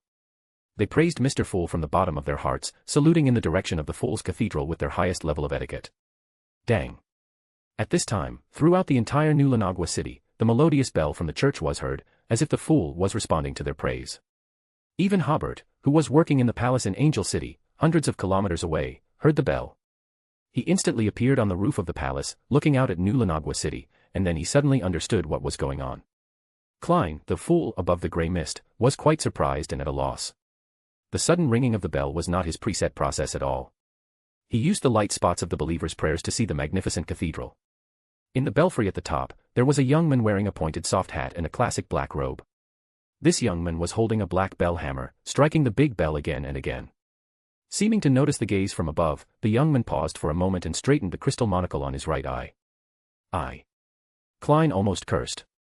At this time, he didn't quite understand why the Angel of Time, Amon, would suddenly appear and was still seriously ringing the bell of his church. Klein was somewhat psychologically prepared for the appearance of Amon or Zydro. However, because he could get Hobert's rapid support, and City of Silver also had a grade 0 sealed artifact, Klein was not afraid of their arrival. However, Amon's current behavior made Klein quite confused. Inside the Fool's Cathedral, Derek, the Archbishop on duty today, also looked up in astonishment. I didn't arrange for anyone to ring the bell.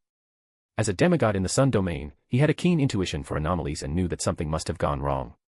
While using the Beyonder power of Unshadowed to examine the surrounding environment, Derek quickly thought about whether ringing the bell had any symbolic meaning in mysticism. After excluding one possibility after another, he suddenly remembered the relevant content about ringing the bell in the Fool's Holy Book compiled by City of Silver. That was used to describe the relationship between the Angel of Time, Amon, and Mr. Fool. Because he was the Angel of Time, Amon was the angel who summoned the believers, announced the end of the Mass, and corrected the time. To put it bluntly, he was the angel who rang the bell for the Fool. Derek, of course, disagreed with that description, as he was quite certain that Amon and the Fool were in an antagonistic relationship. However, the lies he had previously told had led the people of City of Silver to believe that the Angel of Time was sent by Mr. Fool to bring the initial light to the Forsaken Land. And Derek realized that if he were to explain, it would easily lead to a loss of his positive image in the eyes of the public, similar to the social death mentioned by Miss Justice. In the end, he chose to delay, believing that Mr. Fool would surely send down an oracle after seeing the Holy Book, providing suggestions for modification. Who knew that Mr. Fool would not express anything at all, acquiescing to the content of the Holy Book? Could it be that Amon rang the bell? Derek was momentarily dazed, feeling that this was too unbelievable. Thinking of this, he hurriedly prayed, reporting this matter to Mr. Fool. As soon as he finished reporting, Derek heard another more melodious bell ringing in the air, which was also very comfortable to the body and mind. He hurried to the outside of the church, but his spirituality warned him not to look up. Immediately afterward, his spirituality outlined such a scene in his mind. A tall figure in midair was hitting a bronze bell that gave people a very heavy feeling. All the surrounding loopholes disappeared, and the normal order was restored instantly. Amon, at the top of the church, curled his lips. So what if you have the bell of order? Join the Church of Miss Raven and become a Sequence 9, reader patreon.com/keyoffstars for more chapters. Chapter 722, Chapter 719 The most serious extraordinary case since the founding of the country. Join the Church of Miss Raven and become a Sequence 9, reader patreon.com/keyoffstars for more chapters. In New Lenagua City, Amon eliminated all the loopholes created throughout the Duchy of South Balam. The most direct manifestation was that the chimes at the top of the Church of the Fool returned to normal, audible only within New Lenagua City. Amon instantly lost interest, dropped the hammer, pinched his monocle, and released a hurricane he had stolen at some unknown time. Like a feather, he floated away lightly, and after leaving the range of the Bell of Order, he stole the distance and disappeared from the sight of the Creator and the Fool. Derek at the church entrance sincerely thanked the Creator. He took a deep breath, believing he must once again suggest revising a portion of the scriptures. Above the grey fog, Klein thought, if Amon's father was Roselle, and not the ancient sun god, then I could reasonably assume he was sending me a clock. Then, he used True Vision to inspect the believers in New Lenagua City, confirming that no one had been parasitized by Amon.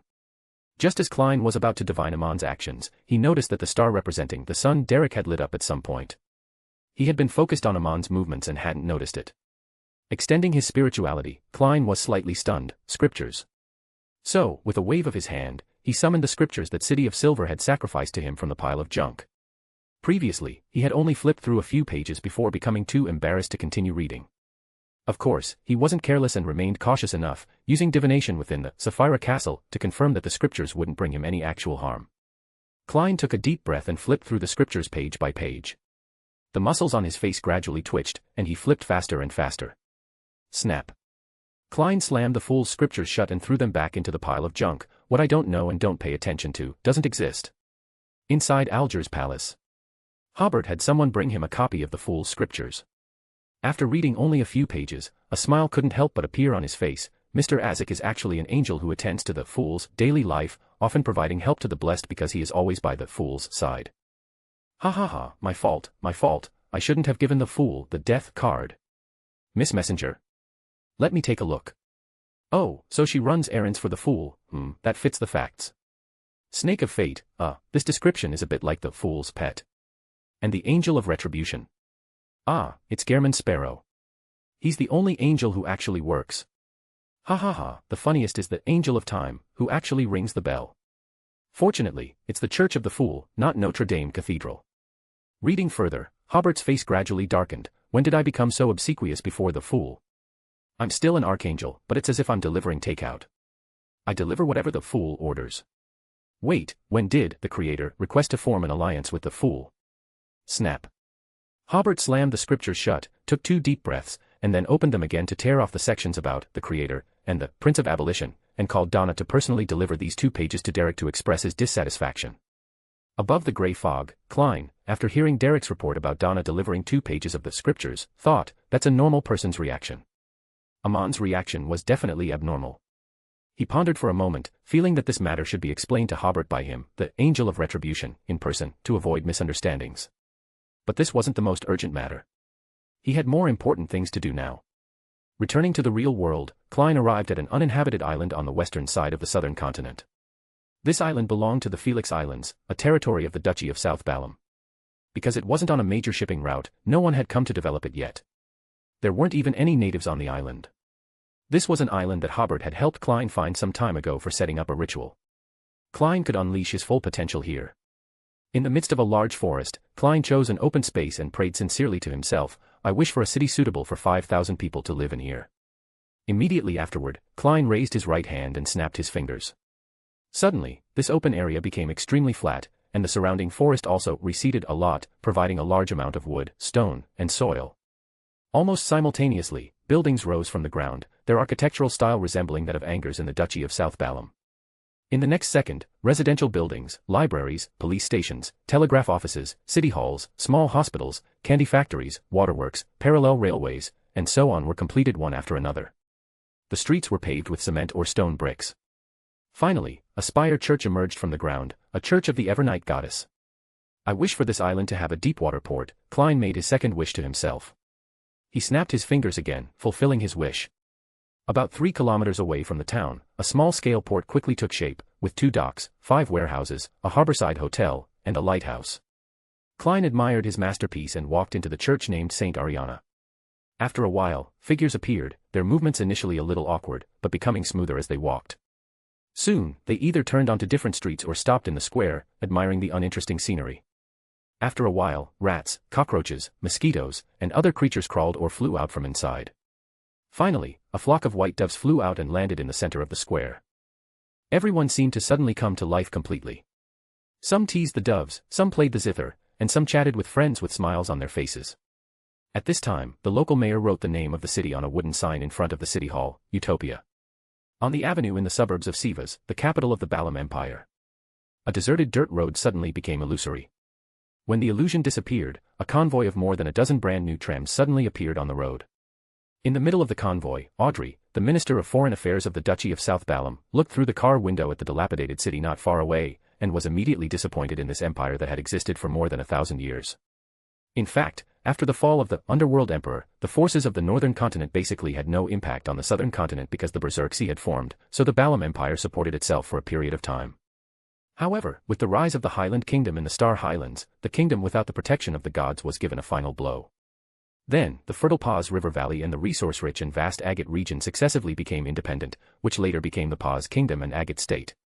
At this time, Balam still called itself an empire, but whether it was territory or population, it was similar to the other three kingdoms. Fortunately, the chained god soon sealed himself to avoid the Mother Tree of Desire, giving the Balam Empire a chance to breathe. Later, Sea Air became the leader of the Rose School of Thought, and the Pale Empress happened to be promoted in time, so the Balam Empire did not fully perish. This chaotic situation continued until the arrival of the colonial era more than 100 years ago. Lone and Intis first joined forces to destroy the Paz Kingdom, which had fertile land.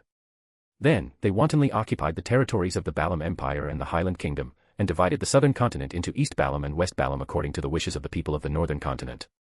The Agate state still has a royal court, but it has completely become a puppet of the lone people, and the nobles of this kingdom have become agents of the colonizers at all levels. Under the attack of the colonizers, the Balam Empire and the Highland Kingdom were left with only a small piece of territory that was easy to defend and difficult to attack, struggling to survive. Now, the northern continent has just finished a world war, and the extraordinary power has been severely weakened. The Balam Empire, which has not participated in the war, has gradually become the object of wooing by various countries in the northern continent. They need this dying empire to help them block the rising Duchy of South Balam, so as to give the countries of the northern continent a chance to breathe. It happened that Hobert was also in a stage of forbearance at this time, and completely ignored the Balam Empire's unwarranted provocations, and sent Audrey to the capital of the Balam Empire to conclude a peace treaty. This made the Balam Empire feel that it was okay again, and the letter of credence sent to Hobert was also written very arrogantly. Although there was a translation in Loan, Hobert pretended not to understand it and continued to implement his appeasement foreign policy. Because at this time, he was already making the final preparations for the war, and of course he would not destroy Medici's battle plan because of this. Outside of Sivas, Santos, the Prime Minister of the Balam Empire, who had received prior notice, was already waiting at the city gate to welcome the special envoy from the southern Balam Duchy. An empire and a duchy are not countries of the same level. However, while the Balam Empire was arrogant, it would not ignore the strength displayed by the southern Balam Duchy, so they tacitly agreed to receive the special envoy as if they were from a country of the same level.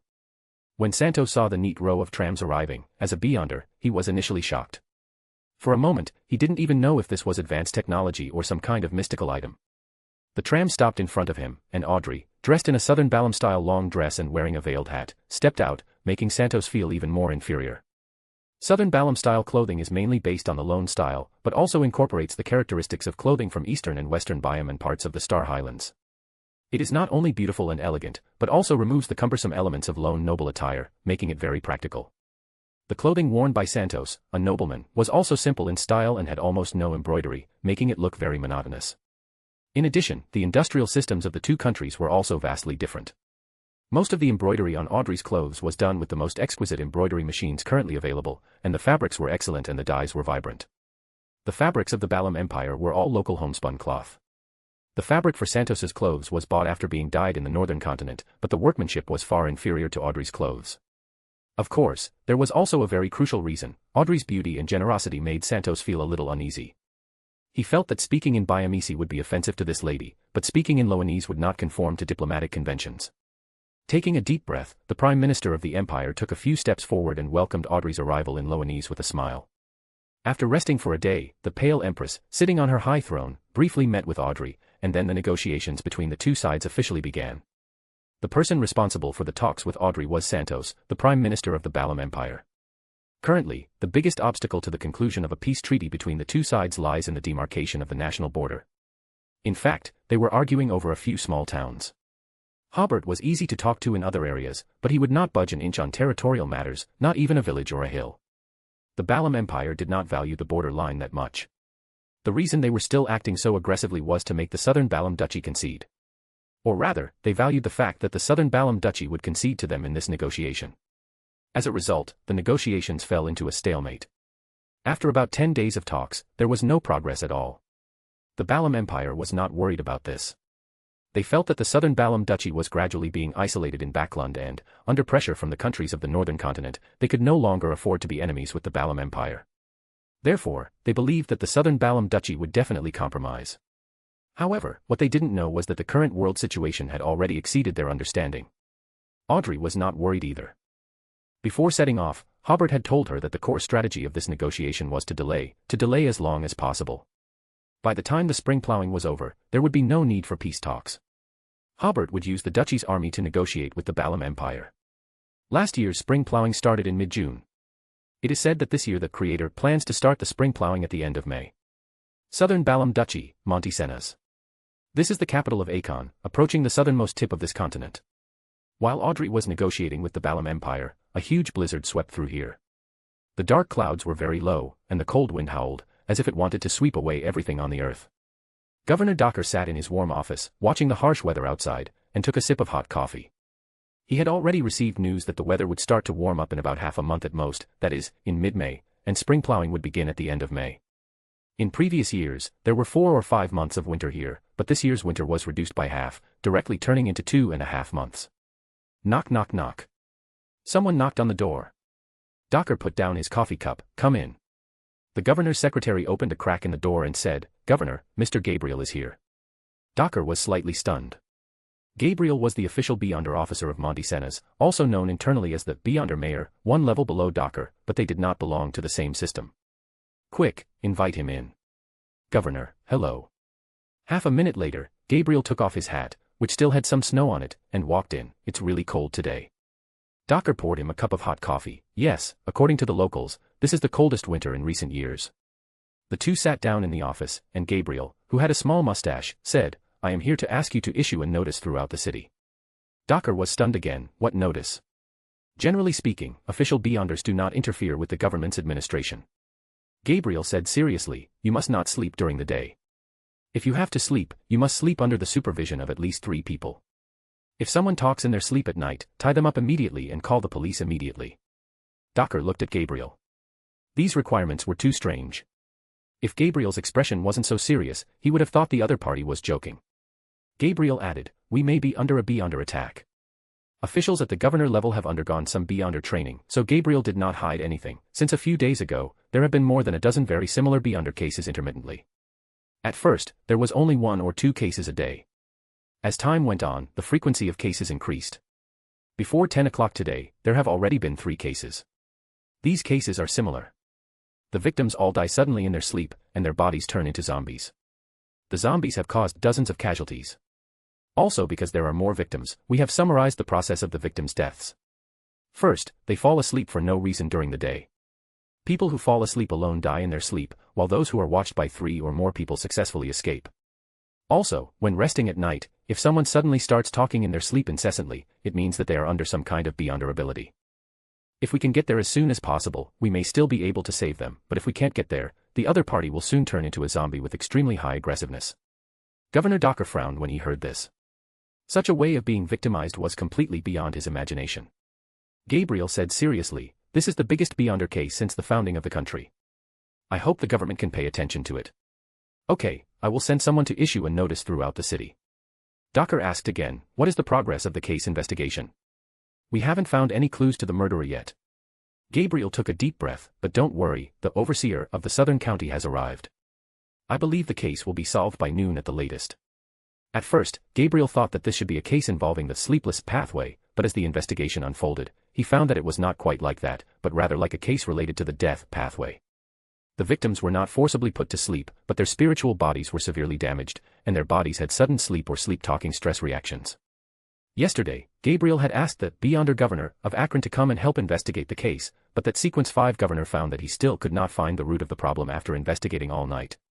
But the frequency of cases is still increasing, so he requested the help of the prefect. The overseer of the southern county is a Earl of the Fallen who arrived this morning and is investigating the case.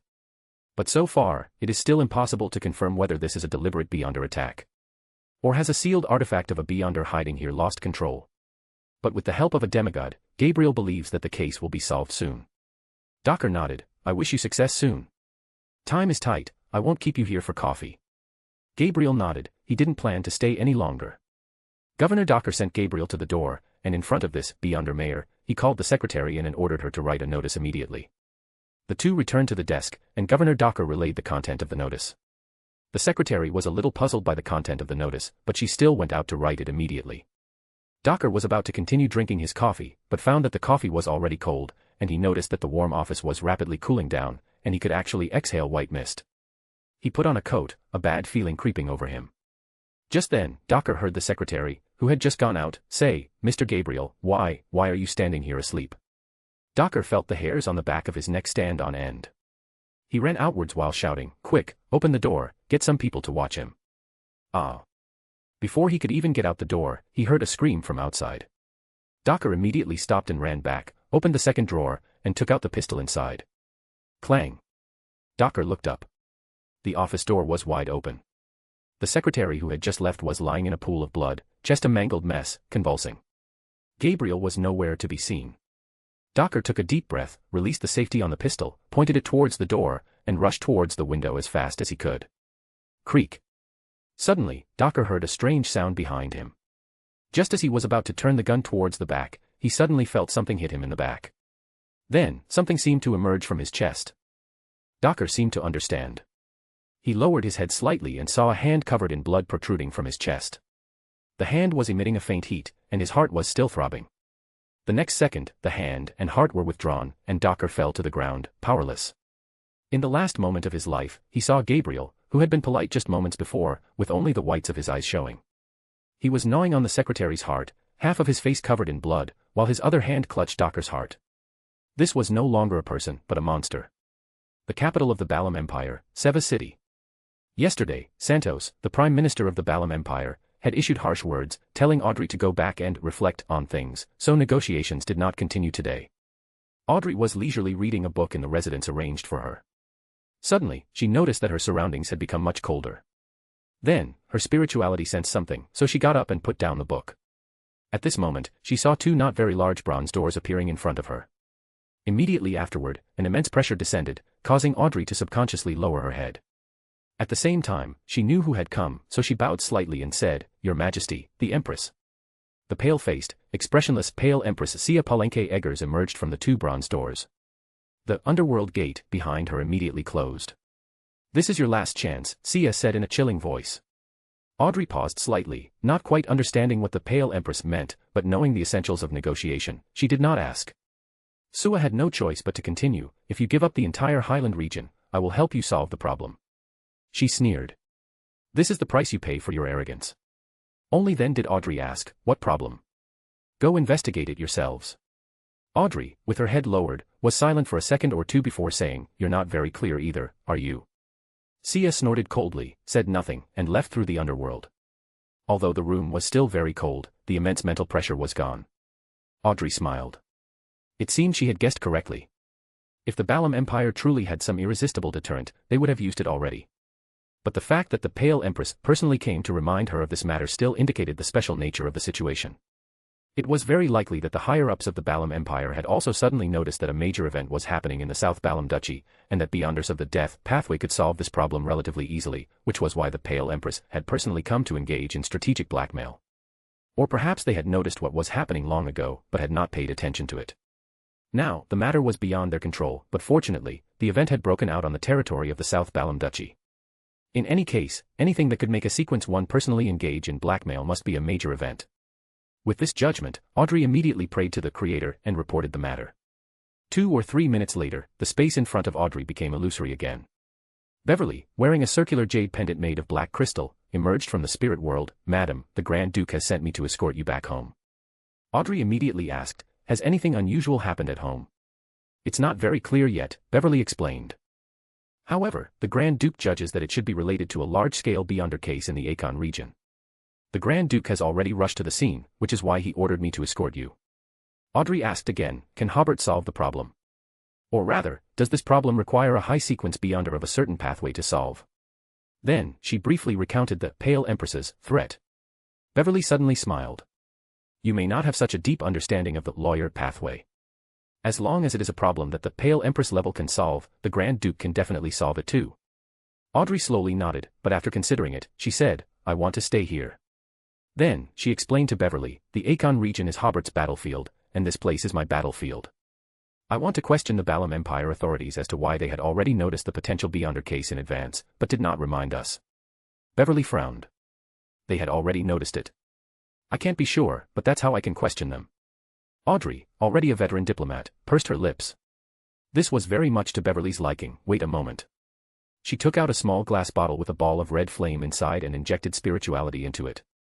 Soon, 2 hands burning with flames tore open the real world, and Raymond came to his sister's side. Together, these siblings dared to confront any sequence 1.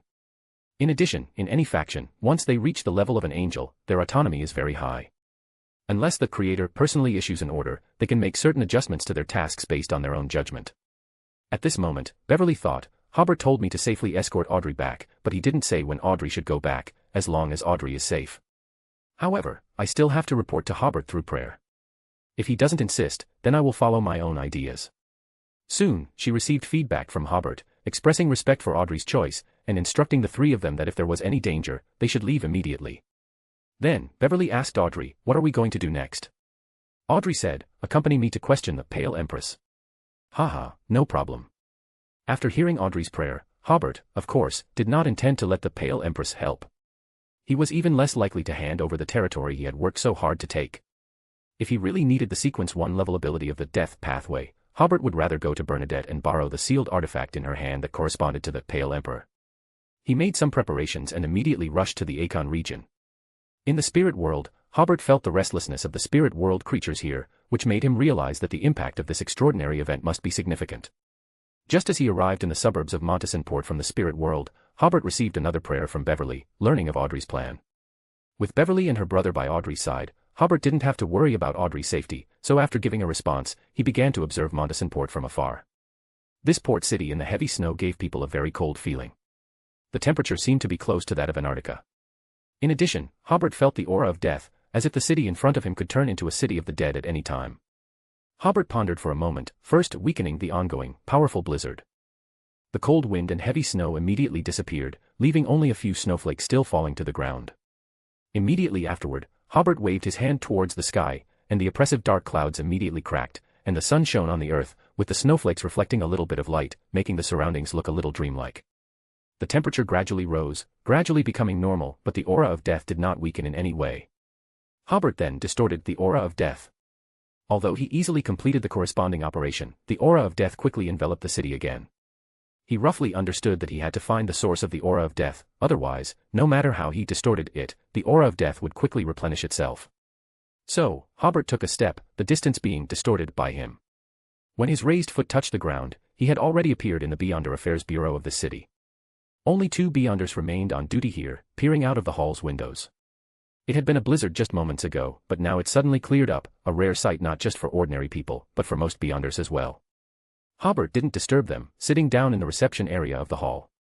A dozen seconds later, Ted Balk, the Earl of the Fallen, who had received the news through the mystical switchboard system, just as Hobert had set off, rushed in from outside, Your Grace. The 2 remaining Beyonders then noticed that Duke Hobert was already sitting on the sofa in the reception area, and they quickly came over to salute. Hobert waved his hand at them and asked Ted, how is the investigation going? We have confirmed that the spiritual bodies of some people have mutated, which is why they suddenly turned into zombies, Ted reported succinctly. I suspect that there might be an underworld gate hidden in the city. This gate was previously sealed, but now it has been opened by some people with ulterior motives. Hobert first praised him, a very reasonable guess. Then he added, I have just learned a very important piece of information. The Pale Empress of the Balam Empire seems to know the cause of this matter. Ted, who was in his 30s, was slightly taken aback. Did they do it? Hobert shook his head. Things may not be that simple. Then he asked, how many people are there in the city? Ted looked at the 2 local official Beyonders next to him. One of the official Beyonders said, about 30,000 people. Because winter lasts about 5 months each year here, the population is not large to begin with. After the Southern Balam Duchy occupied this place, it had not yet had time to transfer immigrants here on a large scale, so the capital of this state only had 30,000 people. Hobert pondered for a moment and said, "Issue a notice to the state government and the city government that I am now taking over here, and let them quickly organize people to evacuate all the ordinary people here. The evacuation method is, gather all the people in the square, and I will send them away." Ted was slightly stunned, suddenly realizing that the situation seemed more serious than he had imagined. Then he reacted, telling one of the two beyonders next to him to recall his subordinates, and the other to do the corresponding prayers and notifications. Hobert also used the Beyonder communication system to directly contact the Southern County government and the Duchy government, asking them to prepare to receive the refugees here. Currently, the entire southern part of the Southern Balam Duchy is in a state of freezing cold. It is necessary to prepare enough food, tents, heating materials, etc., and resettle them, which requires the cooperation of higher-level governments. After giving the orders, Hobert came to the roof, looking at the streets outside. The aura of death was getting stronger and stronger. He took out the uniqueness of the Black Emperor pathway from the Nation of Disorder and waved it towards the ice and snow-covered city, fundamentally altering the concept of death in this city. The increasingly strong aura of death was finally temporarily contained, but the negative effect of doing so was that the elderly and patients in hospitals or some homes, who were originally about to return to the land of the dead, could not die. They had to leave here before they could complete the process of death. Hobert was very clear that such tampering could only last for a while, so it was necessary to complete the evacuation as soon as possible. He did not participate in the action of gathering all the residents, but began to look for the connection between this place and the underworld. In Hobert's vision, this place was only full of the aura of death, but he could not see where the entrance was. So, he used Mr. Azek's mark and used the ability of connection to search. After using the ability of connection, Hobert found that the surrounding light seemed to dim a lot, which made him frown slightly, not understanding why there would be such a reaction. But in the next second, Hobert's eyes widened, as far as the eye could see. They were all entrances to the underworld. Where was this an entrance? It was completely the underworld about to appear in the real world. Then Hobert felt a little strange. Why would such a thing happen? After thinking for a while, he couldn't think of any clues. So, he decided not to think about it for now, because at the current evacuation speed, it was too late, so he distorted his voice, so that people within 200 kilometers could hear. "Take 5 minutes to put on your cotton clothes, bring some food and winter items. 5 minutes later, I will take you away from here." With Hobert's current ability, he could completely distort all creatures within such a large range to other places. But this would definitely cause a certain degree of panic, so if the situation was not already very serious, he would not want to do this. Fortunately, the winter population of Akon region is not large, and a large part of the population is concentrated in the city, and the people in the countryside are also nesting in their homes. Except for individual cases of hunting or cutting trees outside, they should be able to prepare within 5 minutes. Of course, some people will definitely panic, and some people will definitely not understand, but these are not important anymore. Send everyone out first. During these 5 minutes, Hobert confirmed 2 resettlement locations with the Duchy government, and then a large-scale evacuation operation began. Hobert first distorted a part of the residents of Montesson Port and sent them to Rockville City, hundreds of kilometers away. Then, he distorted the villagers in the surrounding villages to gather in the city square first, and then sent them to Angel City, thousands of kilometers away, together with the remaining residents of Montesson Port. The city suddenly became quiet. Hobert once again distorted his voice so that the whole city could hear. "Official Beyonders, bring the corresponding sealed items," and all immediately retreat through the teleportation array. Hobert planned to stay alone to investigate how to prevent this change. But he soon discovered that when the aura of living people weakened, the speed at which the underworld merged with the real world suddenly became faster, and the light in the entire city suddenly dimmed, as if night had come early. Hobert immediately gathered all the Beyonders in the city together, but it was still one step too late. The spiritual bodies of 2 Beyonders were affected by the underworld and mutated, turning into zombies on the spot. He immediately appeared next to these official Beyonders, using his angelic aura to protect their spiritual bodies. Then Hobert discovered that his distortion or tampering could only send them deeper into the underworld. The underworld had already merged with the city to a certain extent. "Go to the teleportation array," Hobert said immediately. The next second, they appeared in front of the teleportation array.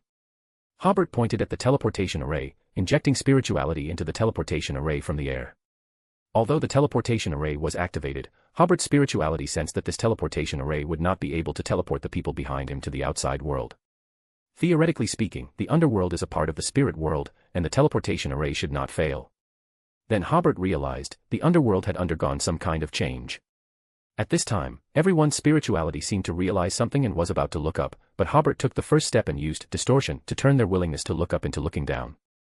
Their spiritualities realized one after another that the scene above their heads was very dangerous for them. Hobert was the only one here who would not be seriously affected. He glanced up. The roof had become transparent at some point, and he could see the scene in the air from here. He frowned. That's Calderon. Join the Church of Miss Raven and become a Sequence 9, reader patreon.com/keyoffstars for more chapters. Chapter 723, Chapter 720, The Mutated, City of the Dead, Calderon. Join the Church of Miss Raven and become a Sequence 9, reader patreon.com/keyoffstars for more chapters. Appearing in midair was a massive city suspended in the void. The city was high on all sides and low in the middle, with buildings extending in circles towards the end of the deep pit, giving the overall impression of an inverted mausoleum. The buildings within it were of various styles, but all equally strange. Some were towering, pale stone pillars with huge stone houses carved out at the top. Others were rectangular prisms without windows, their doors on the roof. Some were built underground, with a tombstone erected at the entrance, while others were constructed from white bones, appearing quite chaotic. The closer to the central pit, the better the buildings were preserved. The closer to the top, the more buildings had collapsed, filled with the decay and ruin brought by time. Hobert's first reaction was that it was the City of the Dead, Calderon, but a Calderon that had undergone some kind of mutation. Then he glanced at the official Beyonders beside him. Apart from Ted and two Sequence 5s, most were low-sequence Beyonders. If left unattended, even Ted could die here. Hobert pondered for a moment and said to them, "Don't leave my side. Let me think of a way." Then he pretended to think, trying to enter the Nation of Disorder. Fortunately, it was possible to enter the Nation of Disorder from here. However, even using the Creator's true sight, he couldn't see where the boundary between the underworld and the real world was. He could only see the underworld gradually eroding Port Montesson, with more and more of the real world being swallowed by the underworld. Hobert used the Nation of Disorder to enhance his own spirituality and also sense that the underworld, or rather, the Calderon above, had undergone some mutation. Moreover, his spirituality realized that the Creator could transfer Ted and the others to the real world, but could only send their physical bodies out. Their spiritual bodies would still remain here, tantamount to killing them. This made Hobert frown. The power of the Nation of Disorder couldn't penetrate the mutated underworld. Then he suddenly thought, in the deepest part of Calderon, there seemed to be a tributary of the River of Eternal Darkness. It was very likely that the River of Eternal Darkness was blocking the power of the Nation of Disorder. Sitting on the Iron Throne, Hobert sighed. In other words, purely using force wouldn't be able to stop the current mutation. So he first returned to the real world and glanced at the Beyonders behind him. Many low-sequence Beyonders were already freezing, their lips turning purple. With a wave of his hand, Hobert tampered with their state, turning them into a state of zombies and wraiths. This way, they would temporarily no longer be harmed by the surrounding environment. But if the tampering lasted too long, they might really turn into zombies or wraiths in this environment. The official Beyonders all breathed a sigh of relief. Although their faces were pale and their expressions were stiff at this time, making them look more like corpses, at least they didn't have to resist the surrounding aura of the dead. Fortunately, this port is not a Calderon in the strict sense, Hobert said with a smile. If everyone had immediately fallen into that City of the Dead, these Beyonders would have died in an instant. Hobert glanced outside and found that the buildings of Port Montesson were gradually becoming dim, as if they were gradually losing their own colors. In the gray buildings, streaks of pale white light suddenly appeared, indicating that the city was gradually being assimilated by the underworld. Now we are facing such a problem. Hobert briefly described the problems they were currently encountering, but of course, information about the Sefirah could not be revealed to them. Hobert wanted to get everyone to help him think about this problem. My idea is that the spirit world suddenly descending on the real world must have a reason. Next, while we look for clues, help me think about what this reason might be. For a time, everyone was eager to try, not expecting to be able to participate in such a high-level event and serve as the Duke's advisor. Hobert led everyone out of the building with the teleportation array and came to the streets outside. When they first entered the street, there was nothing, but soon, there were shadows on the street, moving back and forth with dull eyes, as if imitating the residents of the city. Gradually, they became more and more solid, one by one, rotting humans or monsters with only skeletons left. They were no longer so dull either, suddenly stopping their wandering and looking at Hobert and the dozen or so people. Hobert stretched out his palm, revealing the mark Mr. Azik had given him. This seemed to be a proof of identity. The surrounding undead all bowed to Hobert, which greatly surprised Ted and the others, suddenly giving them the illusion that they were important figures in the world of the dead. Hobert and the others walked forward, and the undead in front also bowed one after another, while the undead behind them stood up one after another. At this time, Ted behind him suddenly said, "Duke, besides us looking for clues and reasons ourselves, do we have other ways to obtain information?" Hobert was slightly stunned. That's a good idea. He had only been thinking about not asking the Pale Empress for help, but that didn't mean he couldn't get information from her. You guys wait a moment. Hobert made a praying gesture, actually entering the nation of disorder to briefly describe his situation to Audrey, to see if she had any channels to get some information. The capital of the Balam Empire, Sivas. Audrey was waiting in a side hall of the palace, with Beverly and Raymond behind her. She had just questioned the Pale Empress, does the Beyonder event that happened in our country mean a formal declaration of war by the Balam Empire? You are also countries that signed the treaty. Now your actions are a sneak attack. We will file a protest with the League of Nations and condemn your behavior in the international community. This question hit the current weak spot of the Balam Empire. The current empire values its image in the international community very much. It's like a person who is used to being inferior suddenly realizing that someone is paying attention to him, then he will definitely care about his image. Of course, the Pale Empress didn't take such questioning to heart at all, but the ministers present cared very much. The Pale Empress was similar to Hobert, only concerned with the general direction of strategy, and had long since stopped asking about such routine management affairs. These affairs were basically taken care of by the ministers. So Prime Minister Santos said that they did not know the specific situation and asked Audrey to wait a moment in the side hall. He promised to give Audrey a satisfactory answer. Audrey was considering how to bring this matter to the current negotiations and put herself on the moral high ground when a majestic figure sitting in a thicket of swords suddenly appeared before her eyes. Immediately afterwards, the scene in front of her turned into Hobert's figure. He briefly described the problems he was currently encountering and asked Audrey to inquire about information as much as possible. Audrey thought for a moment, first came up with a plan, and then asked the waiter outside to invite Prime Minister Santos here. 4 or 5 minutes later, Santos came to the side hall. We believe that this incident has nothing to do with us. We can provide the League of Nations with relevant evidence. But if you need our help, as neighbors, we will of course lend a helping hand, but the question is what kind of reward can you give? Audrey shook her head, looking disappointed. Is this the sense of responsibility of a great power? Santos smiled and said, we have already issued a statement, severing all ties with the underworld faction, and will not be responsible for any actions. This is documented and verifiable. I can bring the relevant documents. Audrey seemed to understand something. Doesn't the underworld faction support your empress? Those lunatics even live in the underworld. Santos spread his hands and explained, I haven't seen anyone from the underworld faction for a long time. Audrey observed Santos's expression and body language while using her abilities to follow up on this topic. Okay, I have been successfully persuaded by you, because I also suspect that this may be the work of the underworld faction. But I need to report this matter to the duchy government. It's not enough for just me to believe you. You still have to provide some evidence. What evidence is there to provide? Santos was unaware that he was providing Audrey with information. The purpose of the underworld faction is to merge the underworld with the real world. They believe that in this way, Beyonders of the death pathway can become the masters of this world. So they have been researching the city of the dead. Audrey appropriately showed her desire for knowledge. I am very curious about their research results. I am also very curious. Santos said under Audrey's subtle guidance, I heard that they have been trying to become residents of the city of the dead while maintaining their sanity. I also heard that they explored a very powerful force in the city of the dead, but I don't know what that force is. Audrey nodded and talked about another question. In order to give the duchy government enough reference, please tell me, if we ask for your help, how would you help us? You should be clear that they also need to assess your help and then make a decision. That's for sure. Santos turned his head and signaled his guards to close the door before whispering, for us, this matter is not very difficult to solve, because our angels can freely walk around the periphery of Calderon City in a short period of time. If something unusual happens there, they can also use their abilities to help us find the people from the underworld faction and obtain more information. This way, we can know how to stop the underworld's encroachment on the real world. Audrey nodded thoughtfully, I will report this to my superiors. Hopefully, you can also discuss the issue of compensation while you're at it, Santos said with a smile. We're not greedy, we only hope to obtain a portion of your Star Highlands territory. I think our compensation will be to demand reparations from you. Audrey's expression suddenly changed. You and the underworld faction are both Beyonder forces of the Numinous Episcopate. I will temporarily refrain from making any statements about you distancing yourselves from the underworld faction, but I'm not so sure about the attitude of the Church of the Evernight Goddess. I need to remind you that the god of combat has already fallen. If I were you, I wouldn't be so impolite to the Southern Balam Kingdom, which has close cooperation with the Church of the Evernight Goddess.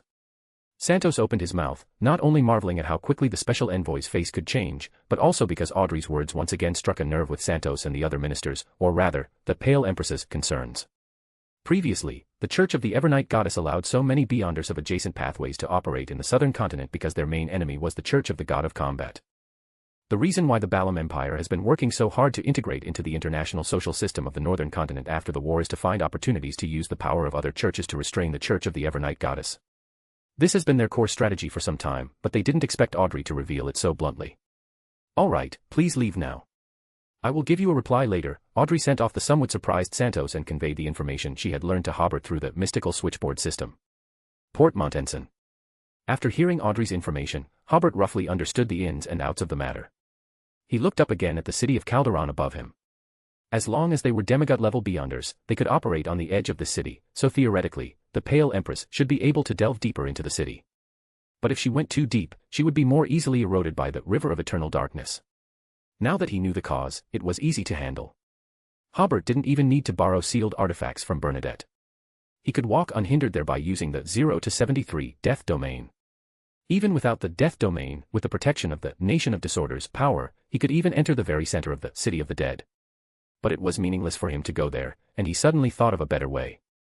Hobert smiled and said to Ted and the others, "Many hands make light work."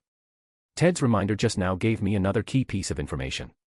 Now, I will find you a safe place first, and then I will go explore on my own. Ted was a little embarrassed to be praised, and the others were happy for Ted, seeing that they were not so useless after all. As they spoke, many heavy coffins near the core of the City of the Dead suddenly floated out. When they reached the middle of Calderon City in Port Montenson, the coffins made some noises like machines that had not been maintained for a long time. Creak, creak. The coffin lids slowly opened, and phoenixes with some pale, illusory feathers flew out from inside. The undead of Port Montenson also underwent changes. The undead wandering on the streets gradually transformed from ordinary humans into giants with a large vertical pupil on their faces, looking somewhat simple and honest, sanguine, over 2 meters tall, handsome, and somewhat arrogant, and elves, who didn't look very easy to mess with, tall and sturdy. The wandering monsters also changed from some common extraordinary monsters into huge magic wolves, demons with goat horns and wings, and werewolves whose eyes still flashed with madness. These monsters no longer saluted Hobert, who had a special mark, and occasionally sized up the group, wondering why they were so small. The anomalies in the City of the Dead seemed to be getting worse and worse. At this time, an phoenix suddenly landed on a building on the Port Montenson side, and many illusory bricks and tiles were shattered and fell to the ground. The phoenix with pale, illusory feathers opened its mouth and spat out a mouthful of white flames, and the surrounding undead creatures avoided it. The white flames spread out in front of Hobert and the others, forming a not very high wall of fire. Ted and the others were on high alert, ready to protect themselves when the Archduke dealt with the phoenix. Hobert raised his hand to signal them not to be nervous. The tampering of an archangel was not so easily seen through.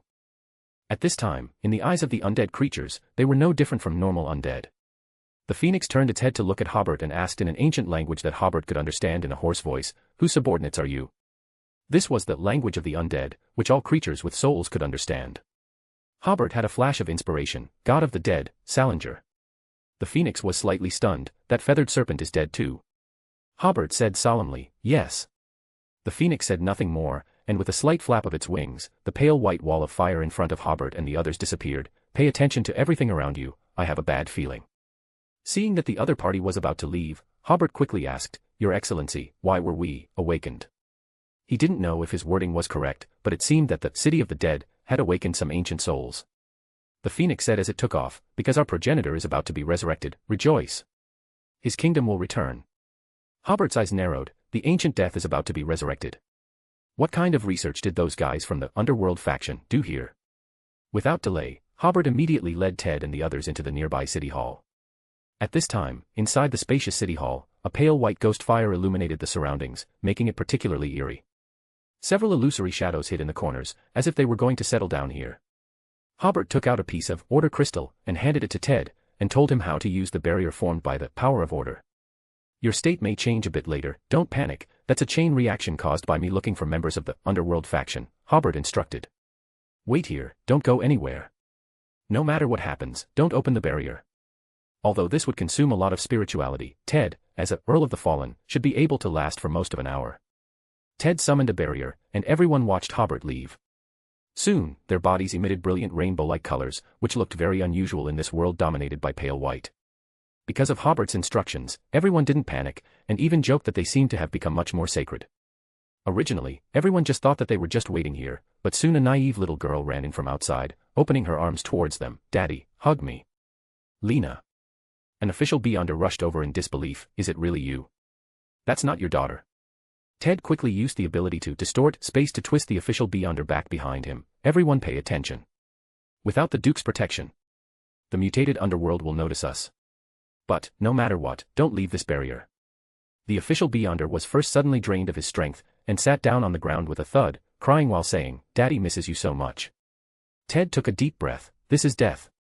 Child, are you a demigod now?" A lady in her 40s with a classical dress walked in from outside, with several similarities between her eyebrows and Ted.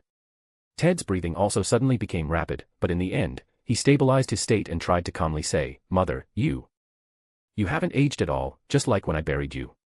The lady asked with a kind expression, "You look much more mature, you must have experienced a lot of difficulties these years." "Yes."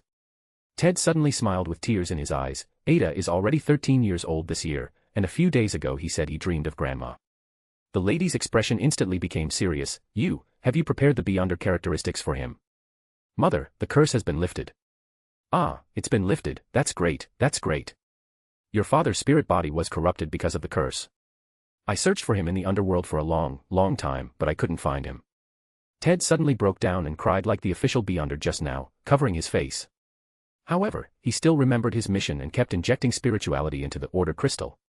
Without the protection of the Archangel, even with the barrier composed of the Order Crystal, the spirit bodies of these official Beyonders were very small in front of the City of the Dead. After Hobert left the city hall, he stretched out his hand and took out the 0 to 80 Book of Law from the Nation of Disorder, which was the uniqueness of the Justiciar pathway, the former Trunsoist brass book. He injected spirituality into the Book of Law. As the owner of the Nation of Disorder, the owner of the sealed artifact, without needing to speak, the brass book understood Hobert's intention. It opened on its own, and a line of quicksilver-colored text appeared on the new page. "Here is the underworld, any non-undead creatures, their colors are different from this pale white world." Colorful light also radiated from Hobert's body, but he casually gifted this color to a giant undead. However, under the rules of the brass book, his previous tampering with his own state was still ineffective. The surrounding undead creatures all looked at him, sensing that he was not a creature of this world. Immediately afterward, a second line of mercury-colored text appeared on the page of the brass book. "The great Creator, as the owner of the Nation of Disorder, possesses noble integrity and is a unique existence, capable of escaping the constraints of many rules." Hobert was slightly stunned. Sealed artifacts actually flatter. It's just that the brass book has a higher level and isn't as shameless as the magic mirror erodes. Join the Church of Miss Raven and become a Sequence 9, readerpatreon.com/keyoffstars for more chapters. Chapter 724, Chapter 721, Resurrection of the God of Death. Join the Church of Miss Raven and become a Sequence 9, readerpatreon.com/keyoffstars for more chapters. With the help of the Book of Law, Hobert saw many places with gorgeous colors in Calderon City, and those should all be members of the Underworld faction. Hobert tampered with his position and instantly appeared next to a gorgeous color on the edge of Calderon.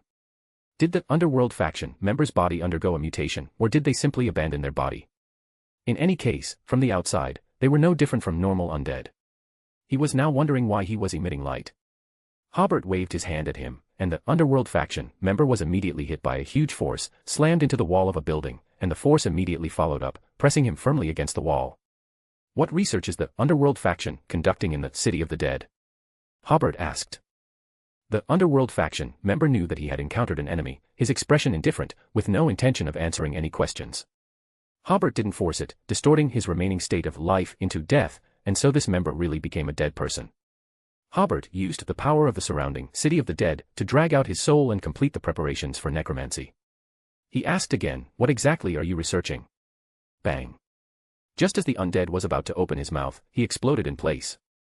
Hobert was slightly stunned. This was not a secret-keeping ability, but rather the other party's spirit body was very fragile and could not withstand the torment of necromancy. This made Hobert frown. Did he have to investigate it himself? Hobert glanced again at the undead with colorful markings around him. Because the city had a structure that was high in the middle and low around the edges, he could easily see the positions of the other Underworld faction members. One of the locations was very close to the center of the city. At this time, the center of the city still looked somewhat illusory, and the specific situation could not be seen clearly. Hobert planned to approach the center to see if he could find any clues. The phoenixes in the air had long noticed Hobert, but Hobert's movements were too fast for them to catch up. Just now, when Hobert was trying to perform necromancy, they finally surrounded Hobert. The phoenix who had interrogated Hobert and the others before sneered, "My feeling was right, you really have a problem." The pale light on their bodies became more intense, as if they were forming a closer connection with the City of the Dead, forming an encirclement with a strong underworld power. On the latest page of the Book of Law in Hobert's hand, a line of silvery words appeared unhurriedly. "There is no air in the underworld. Flying here obviously does not conform to the relevant rules of aerodynamics." Amidst the screams of the phoenixes, they fell to the ground one by one, and the encirclement immediately disintegrated. Hobert glanced at the brass book in his hand. You know quite a lot. In the next second, Hobert used the method of distorting space to delve deeper into the city of the dead. When he came to the middle of the city, Hobert found that his beyonder abilities were affected in some way, as if there was always an ethereal force pulling at his spirituality, and it didn't seem as flexible as when he was outside. He guessed that this should be the influence of the river of eternal darkness. The deeper he went into the center of the city, the greater this influence should be. At this time, the Book of Law showed new words. Creator is a very special existence. He is the shadow of all rules and the shadow of death, so the influence in the city of the dead will be limited. Hobert immediately felt his spirituality return to normal and continued to walk inside. He gradually felt the surging power in the center of the city. It seemed like the most terrifying thing in the world was hidden there, but Hobert couldn't say exactly what it was. It was because he couldn't say it clearly that even Hobert felt fear from the bottom of his heart. Intertwined with fear was sadness, the reluctant and helpless sadness when facing death, and the disappointment after failing to resist the power of death time and time again. Hobert took a deep breath. If he continued to move forward, the effect of the Book of Law would also begin to weaken. Although it was a uniqueness with a very high rank, the center of the city belonged to the power of the Sefirah. So he began to summon the power of the nation of disorder to form a barrier around himself. But in this way, he could only move forward step by step and could not use extraordinary power to reach his destination quickly. As he walked forward, Hobert looked at the streets on both sides. The buildings on both sides were very complete, but they looked a bit grim and dilapidated, like a well-preserved ancient site.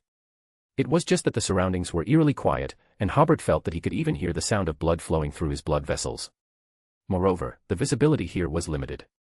Even Hobert's vision was affected.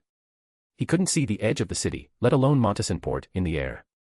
It made him feel as if he was isolated in another world. Suddenly, Hobert's inspiration stirred and he looked at a room carved out of a huge white bone. The bone-white door opened gently, and Selina with wine-red hair walked out of it. She had a bright smile like she did when she was alive. Teacher, long time no see. Long time no see. Hobert smiled. I avenged you. Thank you. But more than that, I want to know how Freya and Dennis are now. Hobert was chatting with an old friend, walking forward and saying, Freya is currently the deputy minister of the security department of the Duchy of South Balham. Dennis is currently helping me keep an eye on the research laboratory of South Balham and the Church of the God of Steam and Machinery. His specific position is the chief of the security department of the Science and Technology Department. The research laboratory cooperated by both parties has never stopped its research work even during the war and even during the direct confrontation between South Balham and Intis. Because Hobert has been giving some strange topics, these topics were difficult for people to understand at first, but after the research results came out, they would have unexpected uses. Selina followed behind Hobert and sighed, I really envy them. If she were still alive, she would also be a high-ranking official in the Duchy of South Balham. Hobert smiled, I am also quite envious of them, for having such a good teacher. Teacher, you are still so humorous. Selina smiled helplessly, you don't seem to be sad about my death. Selina. Hobert took a deep breath and said, death is a part of life. It is like the wind passing over the earth, while the earth, which symbolizes life, is always still. Life is the essence of the world. It is always connected to the earth and has never changed. Selina asked curiously, Teacher, when did you become a believer of the Church of the Earth Mother? I always have been. Hobert smiled, I was baptized by the Mother Church a long time ago. Selina had heard of this matter. She asked in a tone of request, like she did when she was alive, Teacher, is death really so understated to you? It depends on the situation.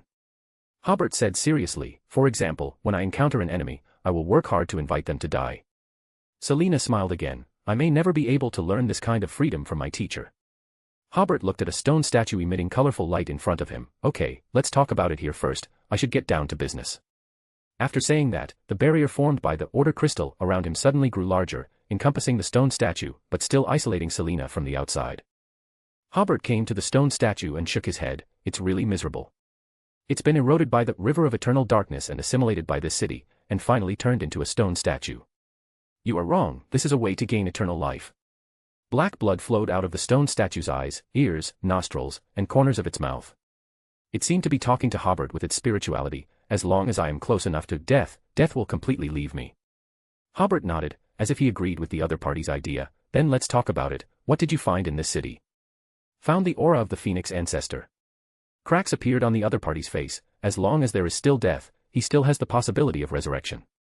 Hobert once again looked like he agreed with the statement very much, I have also heard that the death is relatively special, because he himself is death, so it may be difficult to truly die. This time he changed his strategy. While asking back, the abilities of distortion and charm quietly distorted the other party's thinking, making the other party relax their vigilance and be more willing to express their inner thoughts. The stone statue cracked little by little, and a very handsome but somewhat childish face appeared inside. It turned out to be Erebus, who had been killed by Hobert long ago. Erebus smiled. Isn't it very surprising? Hobert smiled. You are not Erebus, he is already dead. It is precisely because I am dead that I can come here. Hobert still shook his head. The angels I killed have no chance of survival, and they cannot be found even in the underworld. You are wrong. Erebus said, as long as you have experienced death, even if your spirit body is destroyed by you, you can still leave a mark in the underworld. So, you are not Erebus. Hobert said, you are just a mark. He raised the brass book in his hand. If you were Erebus, you would have been staring at it and unable to take your eyes off it, but you didn't even look at it. An Erebus without a competitive relationship is not threatening to me at all. Erebus was stunned for a second or two before saying, are the lawyer's ways of thinking so strange? Hobert, however, retorted, because you discovered the aura of the Phoenix ancestor, you were corrupted and want to use those auras to revive him. But what does this have to do with City of the Dead, Calderon? Why is this city mutating? Erebus replied, this city is a symbol of the Phoenix ancestor's existence. As long as this city is not destroyed, the Phoenix ancestor will not completely perish. We are not corrupted. As far as our underworld faction is concerned, as long as we can once again dominate the southern continent, it doesn't matter who sits in the death position. We have been researching how to give the underworld a certain consciousness, integrate it with the real world, and provide us with a constant stream of power. The connection between the City of the Dead and the Phoenix ancestor fits our expectations very well, so we are researching in this direction. We are not corrupted or eroded, but we have actively made some modifications to ourselves. Whether he did it on purpose or didn't realize it at all, just now, he said twice, we are not corrupted. Hobert opened his mouth. What a group of pathetic people. At this moment, he even speculated that the first underworld faction was very likely influenced by the city in the underworld.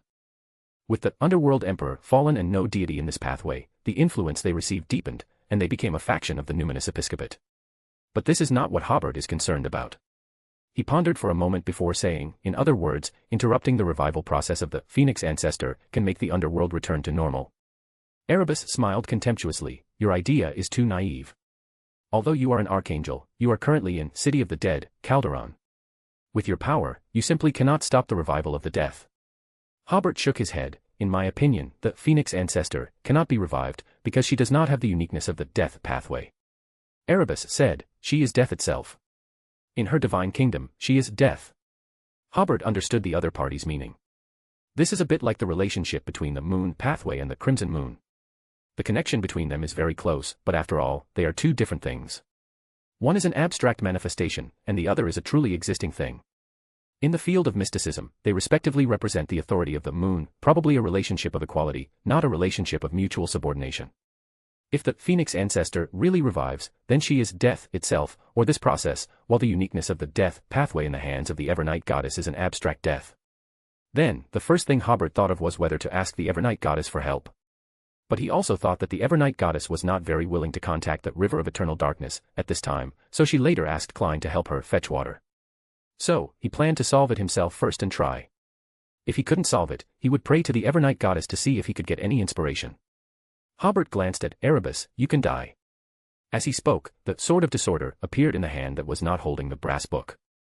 Hobert casually slashed and stabbed Erebus, shattering him again. Erebus, who fell like gravel, smiled, it's useless. At this time, the bone-white door of a house built of skulls next to him suddenly opened. Erebus walked out from inside. Here, no one can kill me. He glanced at Selena, and I can also use the symbolic meaning here to launch an attack on you. That barrier of yours is useless. Hobert realized that this underworld faction member was different from the one he had just killed. Since he couldn't kill the other party, he planned to continue forward, preparing to find the entrance of the River of Eternal Darkness in this city and try to seal it or cut off the connection between the two to see if it could solve the problem. But in the next second, he suddenly appeared in a room with dim lights. On the sofa in front of Hobert sat a family of 4, motionless like puppets, looking at Hobert with eerie smiles. Their eyes made Hobert feel cold all over, as if awakening some terrifying memories deep in his soul. Hobert was slightly stunned and immediately understood that this was the attack launched by Erebus using the City of the Dead. And this scene seemed to be a scene from a horror movie he had seen before. Suddenly, a very soothing music sounded behind Hobert, but in such a strange environment, the soothing music seemed to be attacking Hobert's spirit body, and every syllable could deepen his fear. Hobert looked back and saw that there was a gramophone behind him, which was playing music. It turned out that the family with eerie smiles was appreciating the music of the gramophone. He retracted his gaze, but suddenly found that the family of 4 with eerie smiles had stood up at some point, vaguely surrounding Hobert. They were still standing there motionless like puppets, as if they had been standing from the beginning. An invisible sense of fear enveloped the entire room. Hobert didn't dare to breathe, feeling that the family of 4 could pounce on him in the next second. But the level of the archangel still kept Hobert calm enough. He pondered slightly and had a good idea to break the situation. At this moment, the music in the gramophone stopped. Although the family of 4 were still motionless, Hobert's spirituality felt that their faces were becoming ferocious. He knew he couldn't wait any longer. He immediately raised his hand and distorted the family of 4, making their stiff bodies move like puppets and dance a joyful dance. The music in the gramophone sounded again. This time, it was no longer soothing music, but a music that seemed to hit Hobert's heart, and every syllable could evoke his terrifying memories. Hobert looked at the gramophone, and the music suddenly changed, distorted by him into a joyful tune. The dim and unclear lights above his head also became colorful, and the haunted house became a dance hall. Hobert looked at the dancing family of 4. The eerie smiles on their faces and the ferocity they gave made their movements even more ridiculous. "What's so scary?" Hobert said contemptuously. The family of 4 suddenly merged into one person. It was Erebus. The haunted house-like setting around him also turned into the streets of the City of the Dead. Hobert once again included Erebus in his barrier, and without saying a word, distorted the other party's emotions, making him laugh, ha-ha. Erebus's face was full of unwillingness, but he couldn't control his emotions at this time, laughing forward and backward, laughing and kneeling on the ground. Only then did Hobert continue to walk forward while thinking about how to seal and how to deal with the revived ancient death. This time, Erebus and Selena did not follow. After only a few steps forward, Erebus's laughter could no longer be heard, and the surroundings returned to silence, as if time had stopped here. This gave Hobert the illusion that the things he was currently doing were not urgent at all. Finally, Hobert came to the bottom of the city, where there was a huge, deep black palace supported by pillars. The walls were inlaid with various skulls, and some places were covered with a layer of bloody skin of different races. Because of the protection of the Nation of Disorder, Hobert stepped into the palace, and what came into view was a hall filled with coffins of various styles. The coffins that had previously floated into the air, from which phoenixes struggled to emerge, should also have come from here. As soon as Hobert was about to take the second step, the interiors of these coffins made some sounds like rusty joints being opened again. He immediately injected spirituality into the Book of Law, and the sealed artifact lived up to expectations and once again showed a line of mercury-colored text. "This is the City of the dead should be at rest." All the coffins suddenly fell silent. Hobert continued to walk forward. In the depths of the hall, there was a downward passage composed of gray-white steps. At the entrance stood a huge stone tablet. At the top of the stone tablet stood a tall, slender statue of a giant bird that seemed to be made of bronze. There were 2 sentences on the stone tablet composed of "Language of the dead, even gods cannot escape, even death will be imprisoned." Hobert nodded. "This is the place." He immediately mobilized the surging power from the Nation of Disorder to seal the downward entrance, but he found that there was an illusory force resisting the Nation of Disorder, and it could not completely cover the entrance. That was the power of the River of Eternal Darkness. Only a Great Old One could resist the power of a Great Old One. Hobert frowned, feeling that he should change his thinking. At this moment, a giant bird's head stretched out from the downward entrance. Hobert was very familiar with the appearance of this head. It was the ancient death, Greg Race. Hobert had used the corpse of the ancient death more than once, so he was very familiar with it. The ancient death has been resurrected. Resurrected silently. There was not much fanfare, nor was there any surge of power, as if he had never fallen, as if he had just rested in the river of eternal darkness. His eyes seemed to be cast in bronze, with layers of illusory doors inside. Even as the archangel, Hobert felt his spirit impacted by a single glance into the eyes of the ancient death. Fortunately, the barrier formed by the power of the Nation of Disorder protected him, otherwise, Hobert's spirit would have been severely damaged. Hobert, prepared for this, donned glasses made from the Order crystal. Now able to directly face his opponent, Hobert immediately expanded the barrier formed by the Nation of Disorder, encompassing the resurrecting ancient death within it. Simultaneously, a new rule appeared on the Book of Law in his hand: "Death gods are dead, which is why they are called death gods." Feathers fell from the ancient death's head, revealing the rotten skin beneath, oozing with pale yellow pus. Join the Church of Miss Raven and become a Sequence 9, reader patreon.com/keyoffstars for more chapters. Chapter 725, Chapter 722, Declaring War on the Balam Empire. Join the Church of Miss Raven and become a Sequence 9, readerpatreon.com/keyoffstars for more chapters. Fog C, aboard the Spectre Empire. Captain Ifley felt a surge of power coming from the underworld. Rumble. The Spectre Empire shuddered violently, as if about to leap from the sea. Within a radius of dozens of nautical miles centered on this giant ship, all living creatures instantly died and decayed. But Ifley and his crew were unaffected, for they had long existed between life and death. Rumble. Another violent tremor came from the Empire, and a crew member frantically pushed open the door to the captain's cabin. "Captain, it's the power room." Ifley's eyes narrowed, the corpse of the ancient death. Immediately afterward, he prayed to the Creator, reporting the matter. The Creator had once performed a seal in the room where the ancient death's corpse was stored. Ifley was powerless to do anything about it and could only pray to the deity, asking him to strengthen the power of the seal. However, the Creator was very busy at this time. Regarding preventing the resurrection of the ancient death, Hobert was quite confident. He not only possessed the uniqueness of the Black Emperor pathway but also the 0 to 80 Book of Law.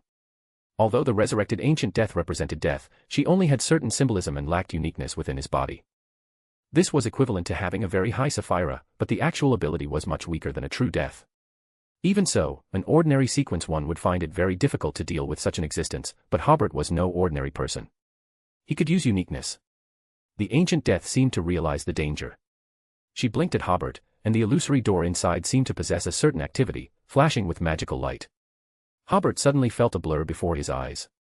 The next moment, he slammed hard into the barrier formed by the power of the Nation of Disorder, and even the brass book almost slipped from his hand. After a moment's thought, he immediately understood that the ancient death had just tried to send him somewhere, but he was blocked by the barrier formed by the Nation of Disorder. Taking advantage of this opportunity, the ancient death burst out of the downward passage. She was enormous, with his body covered in feathers composed of blazing white flames and mysterious patterns. However, she looked relatively illusory overall, as if the photo had been faded after being exposed to the sun for a long time. This made Hobert realize that the ancient death had fallen in the second epoch. The long years and the subsequent advancement of the Underworld Emperor to death had a significant impact on the ancient death. But now was not the time to ponder this.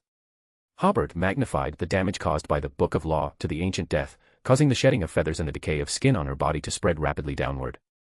The ancient death discovered that Hobert, this troublesome fellow, was still present, and so she suddenly spread her wings, fanning out a bone-chilling wind.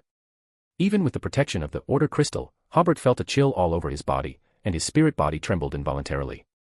Fortunately, the Book of Law was not greatly affected. The latest page once again displayed mercury-colored characters forming the words, "The larger the size, the more power is consumed." The ancient death immediately became even more illusory. The power drawn from the River of Eternal Darkness seemed insufficient to maintain his current state. Recovering, Hobert used the ability of connection to cut off a portion of the ancient death's means of obtaining power. There were skills involved. Hobert used this ability on the ancient death, rather than between the ancient death and the River of Eternal Darkness, otherwise, the probability of success would be very low. The ancient death's movements became jerky, as if she had become a machine with insufficient power. Taking advantage of this opportunity, Hobert tampered with the state of the ancient death, changing resurrection to fall, but the first attempt failed. The ancient death raised her head, and the battlefield opened up by Hobert using the power of the Nation of Disorder, ignited with blazing white flames. These flames used all spirituality and spirit bodies as fuel, burning the battlefield into a spiritual vacuum within a second or two. But Hobert was not greatly affected, because new words had already appeared on the Book of Law. Living people who enter the City of the Dead will be punished with imprisonment. Although this was a punishment, it was equivalent to protecting Hobert in another way. After the surrounding spirituality was burned out, the blazing white flames disappeared, and at the same time, the imprisonment of Hobert also disappeared. Hobert performed a second tampering on the already very weak ancient death, still changing the resurrection process to the fall process. This time it was successful. Wah-gaa. The ancient death raised her head and let out a strange cry. Her body was covered in blazing white flames, and her figure became more and more illusory, eventually being burned clean, leaving nothing behind. She fell so cleanly and neatly, making Hobert a little unbelievable. But in the next second, another huge bird had emerged from the entrance of the hall leading to the River of Eternal Darkness. It was still the ancient death. Hobert was a little helpless. It seemed that in City of the Dead, Calderon, it was difficult to completely stop the resurrection process of the ancient death. That underworld faction member said before that, in this divine kingdom, she the death, which probably meant this. The ancient death should be well aware of this characteristic of hers, and it was also difficult to lure the other party to a place outside of Calderon. Hobert retreated to the edge of the battlefield, maintaining a defensive posture while thinking of a way to solve the problem. Suddenly, Hobert noticed that something seemed wrong with the ancient death's eyes. After taking a closer look, Hobert found that the bronze-like feeling in the other party's eyes had disappeared, and the illusory doors were not as obvious. A thin, crimson film seemed to be covering the outside. Hobert was stunned for a moment and realized, this is a bit like the eyes of a snake. Looking again at the ancient death's illusory body, most of it was still covered with feathers composed of blazing white flames and mysterious patterns. But some places had patches of dark green scales, and between the scales, white feathers grew. Hobert recognized it. This is the characteristic of the feathered serpent. Immediately afterward, he realized, Underworld Emperor Salinger not only advanced to death but also had a certain impact on the River of Eternal Darkness, so although City of the Dead, Calderon was the ancient death's home ground, the Underworld Emperor could also use her arrangement in the River of Eternal Darkness to have a certain influence on the resurrection process of the ancient death. Perhaps every time the ancient death died, the Underworld Emperor's influence on her would be deeper, and eventually, a chimera of two deaths might be formed. In that case, no one would know who would eventually resurrect. Hobert's thoughts formed only in an instant. At this time, the ancient death had completely emerged from the entrance and was about to attack the enemy in front of her.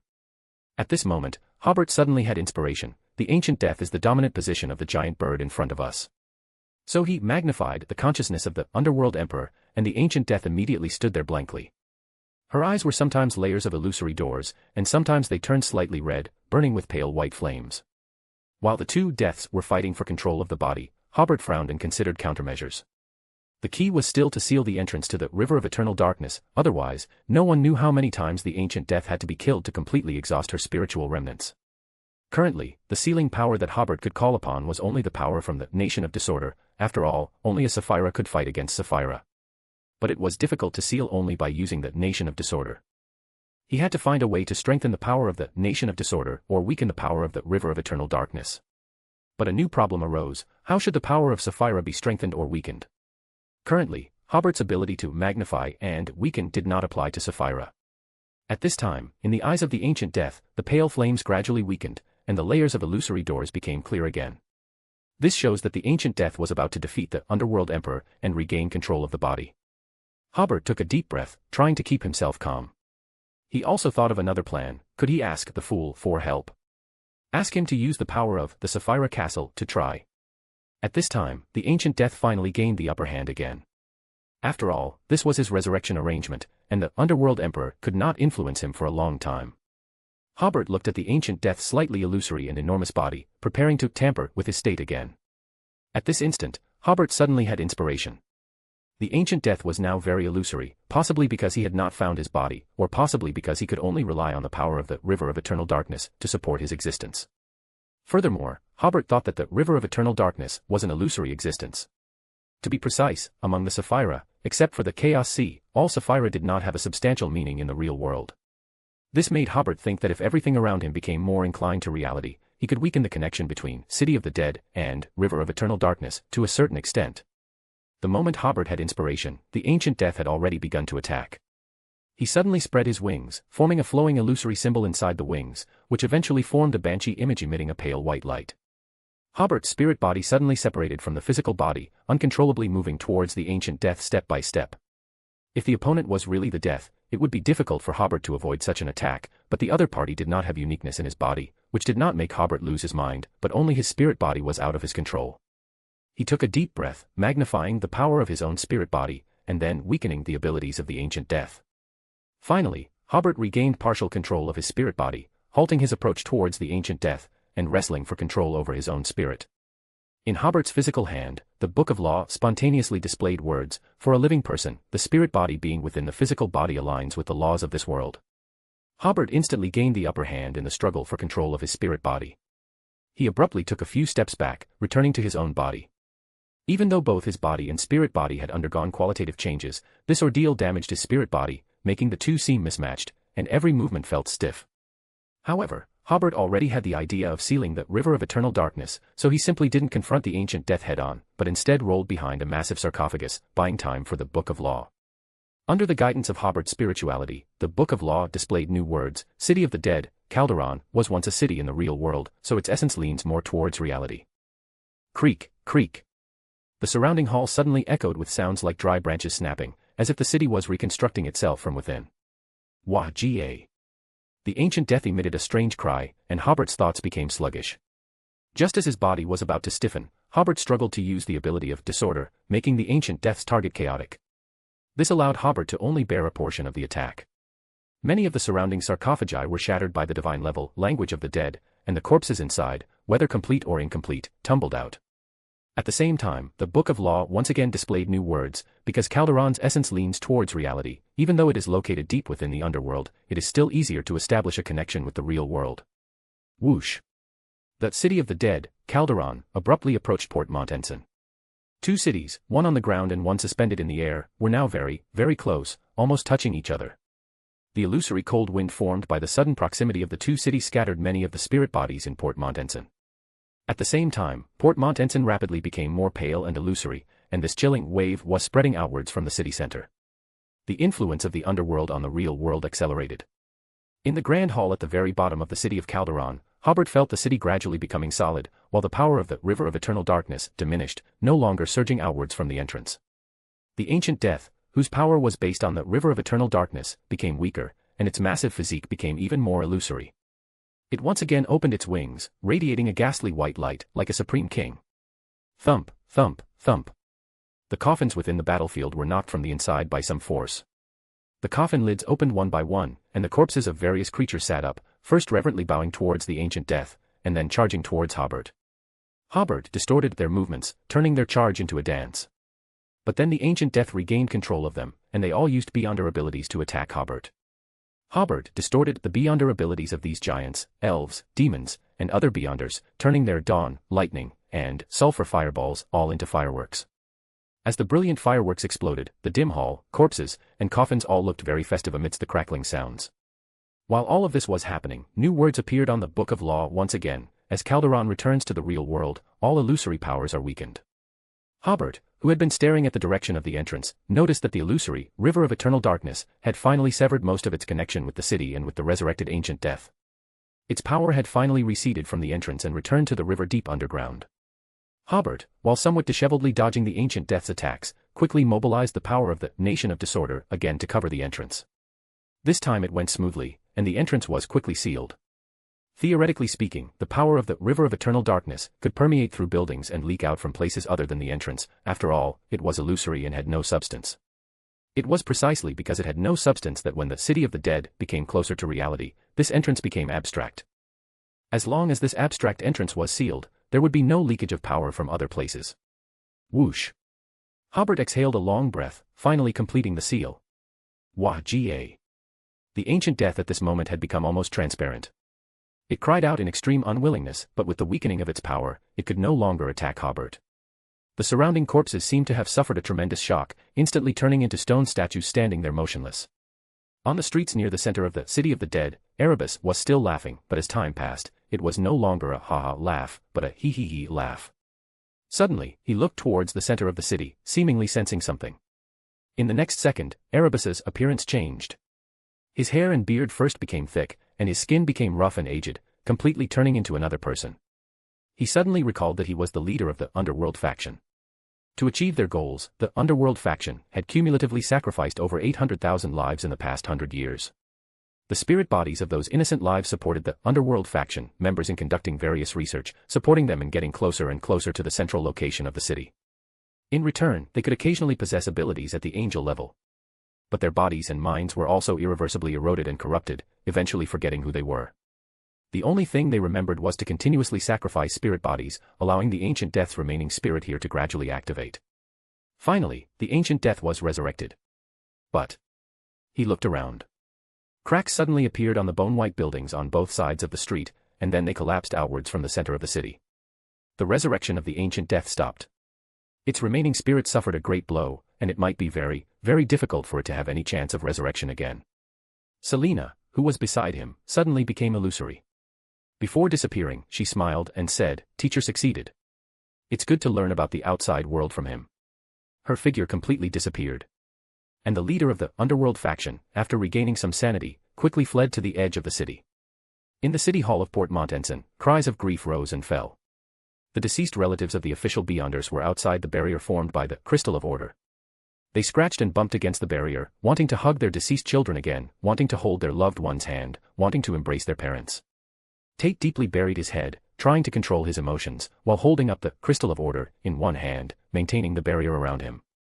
"Child, I'm leaving," Tate's mother smiled. Only then did Tate raise his head and find that his mother had become very illusory. "Thank death, for allowing me to see you one more time, for letting me know that Ada can grow up carefree." Her figure completely disappeared. Tate wiped away his tears. "I also want to thank the gods. Thank everything extraordinary." As the surrounding relatives disappeared, everyone took a while to basically recover their emotions. At this time, they saw that the Calderon city previously suspended in midair was very, very close to them, and it seemed that it no longer possessed the characteristics that could deter spirit bodies and minds. However, the city was currently slowly moving away, and many of the buildings in the city were collapsing and scattering, slowly falling into Port Montenson and the surrounding areas, giving people the feeling that the city of the dead was becoming shattered. Fog Sea, on the Spectre Empire. The violent shaking of the engine room stopped, and everything on this giant ship returned to normal. Captain Eve breathed a sigh of relief, believing that the Creator had resealed this place.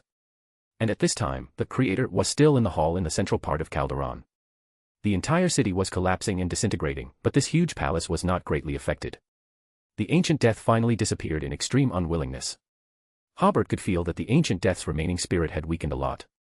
According to reason, if anyone had become the new death before this, then within the divinity belonging to this death, there must be the remaining spirits of the ancient death and the underworld emperor. After this ordeal, the ancient death's remaining spirit in the divinity would be significantly weakened.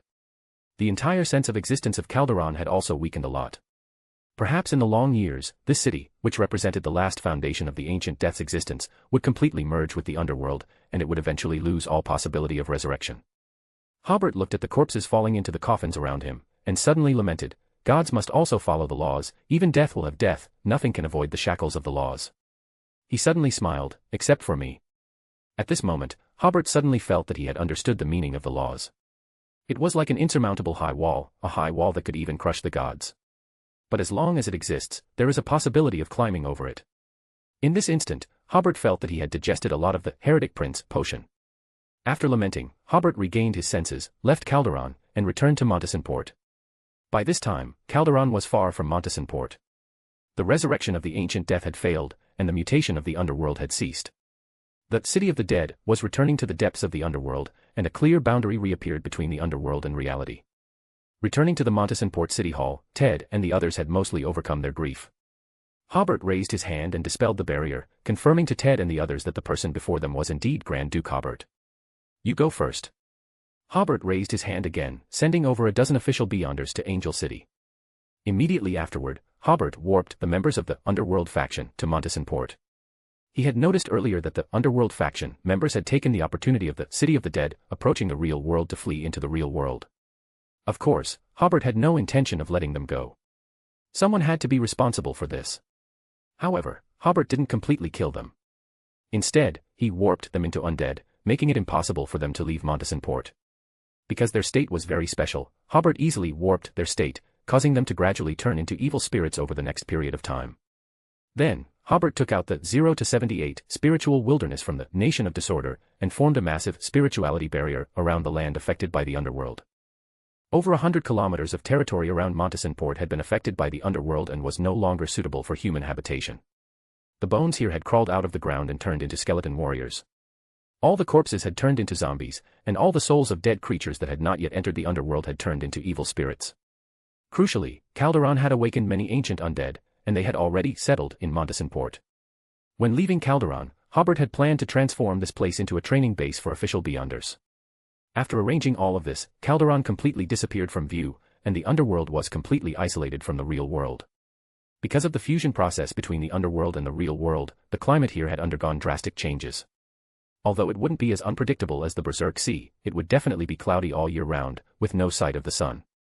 Hobert roughly estimated that it might take decades for the surrounding land to return to normal. After leaving a door in the spirituality barrier, Hobert returned to Angel City and immediately convened a high-level meeting to inform everyone of the incident, ordering Lawrence and Ted, two demigods, to be responsible for the aftermath and the renovation of the training base. At the same time, Hobert ordered the Beyonder forces and regular army of the Southern Balam Duchy to assemble on the border between Southern Balam and the Balam Empire, instructing Medici to launch a battle against the Balam Empire. Then, Hobert issued mobilization orders for the Angel City region and the Highland County and Cologne County, requiring these areas to prepare for logistical work once the war began. Previously, Hobert had been unwilling to start the war immediately, feeling that it would be better to wait until after the spring plowing, when the labor force across the country would be freed from the fields. In addition, starting a war with the Balam Empire was the most welcome thing for the countries of the northern continent. Moreover, Hobert was very clear that once the war started, it would definitely not be just a battle with the Balam Empire. Trunsoist and the others would definitely come to help, and the countries of the northern continent would definitely secretly aid the Balam Empire. Letting this dying empire consume more of the southern Balam Duchy's vital forces was, in the eyes of the countries of the northern continent, the best outcome, the southern Balam Duchy defeating the Balam Empire but also paying a heavy price. Therefore, this war could not be delayed. It had to be fought with the assurance of achieving a decisive victory within 2 months. However, what happened in Montesson-Port touched Hobert's bottom line. That was the great rear of the southern Balam Duchy. Anyone who dared to target it would be given a fierce punch, preferably one that would give them a psychological shadow. Hobert's requirement for Medici was to launch a campaign that would hurt the Balam Empire. It was permissible not to occupy any of the enemy's territory, but it was essential to greatly deplete the enemy's vital forces. The Balam Empire must not dare to slack off in the slightest, with all its forces on standby, having to keep one eye open even while sleeping. Medici immediately understood Hobert's intention, a very clever strategy of exhausting the enemy. "Give me 3 days, and we'll prepare." After the meeting ended, the propaganda department took action. When the people of Angel City learned that a large amount of territory in the southern Balam Duchy had been destroyed, leaving tens of thousands homeless, they strongly supported Grand Duke Hobert's decision. Because preparations had to be made for wartime logistics, a large number of job opportunities emerged. Thus, during the winter season, when most people were resting, the capital, Angel City, became lively again. While the capital of the southern Balam Duchy and the entire Highland area were mobilized, Hobert had Audrey continue to bargain in Sivas, while Hobert himself used the teleportation array to travel to Baklan to accuse the Balam Empire of the sneak attack at the League of Nations. He also said that they were undermining the peaceful situation in the southern continent. The representative of the Balam Empire tried hard to explain that the underworld faction had launched the attack, and the underworld faction was not under their control. Hobert seized on the point that the underworld faction was also a branch of the spirit religion, arguing that the Balam Empire had an undeniable responsibility. What made the Balam Empire even more flustered was that the countries of the northern continent actually supported the southern Balam Duchy. Hobert was very clear that although they sounded good, saying that they were standing on the side of justice, their real purpose was to deepen the conflict between these two southern continent countries. He was using this to put pressure on the Balam Empire, causing their high-level officials to panic first. Hobert stayed in Baklan for only 3 days, returning to the southern Balam Duchy on the evening of the 3rd day, specifically to the city of Yasen near the front line. It was at this time that Hobert received an important piece of information provided by Zio. The next day, Sivas. The negotiations between the Balam Empire and the southern Balam Duchy began as usual. The diplomats of the Balam Empire believed that today would be another day of arguing. After the main personnel were all present, Audrey, the special envoy from the southern Balam Duchy, suddenly stood up and said, "I now solemnly inform you that because of your attack on our country south and your refusal to apologize or compensate, Grand Duke Hobert has issued an order to declare war on the Balam Empire. This is the declaration of war." Audrey immediately left the negotiation hall after submitting the declaration of war. The diplomats of the Balam Empire didn't recover for a long time. Of course, they knew that the southern Balam Duchy was assembling troops on the border between the two sides, but these soldiers had already completed their assembly in Yasen City 1 or 2 months ago. Because Audrey was still in Sivas, and Hobert also appeared in Baklund, condemning the Balam Empire at the League of Nations. This caused them to make a serious misjudgment, believing that the southern Balam Duchy's troop assembly on the border was still to exert pressure, just to make the Balam Empire given during negotiations. Of course, the Balam Empire also carried out troop assembly, but their high-level officials generally believed that this war would not break out. After all, after the World War in the northern continent, Hobert had always pursued a policy of appeasement, seemingly unwilling to have another war. They were stunned for a full dozen seconds before someone picked up the state letter on the table and looked at it. It was indeed a declaration of war. Only then did they react and immediately reported the matter. Prime Minister Santos was very surprised and reconfirmed the content of the declaration of war before immediately convening an imperial conference, while ordering soldiers to intercept Audrey, insisting on detaining them. However, Audrey's motorcade disappeared into the void shortly after leaving the city. At the same time as Audrey declared war, the southern Balam army had already crossed the border between the two countries. However, Medici did not directly attack the main force of the Balam Empire on the border, but instead rushed with the entire army towards the side and rear of the imperial army's main force. The imperial army's main force did not know that the war had already begun. They saw a unit advancing rapidly and openly on the avenue. Some were puzzled, and some officers even thought it was a friendly army conducting training. After a portion of the southern Balam army had passed, they reacted and quickly organized manpower to intercept them.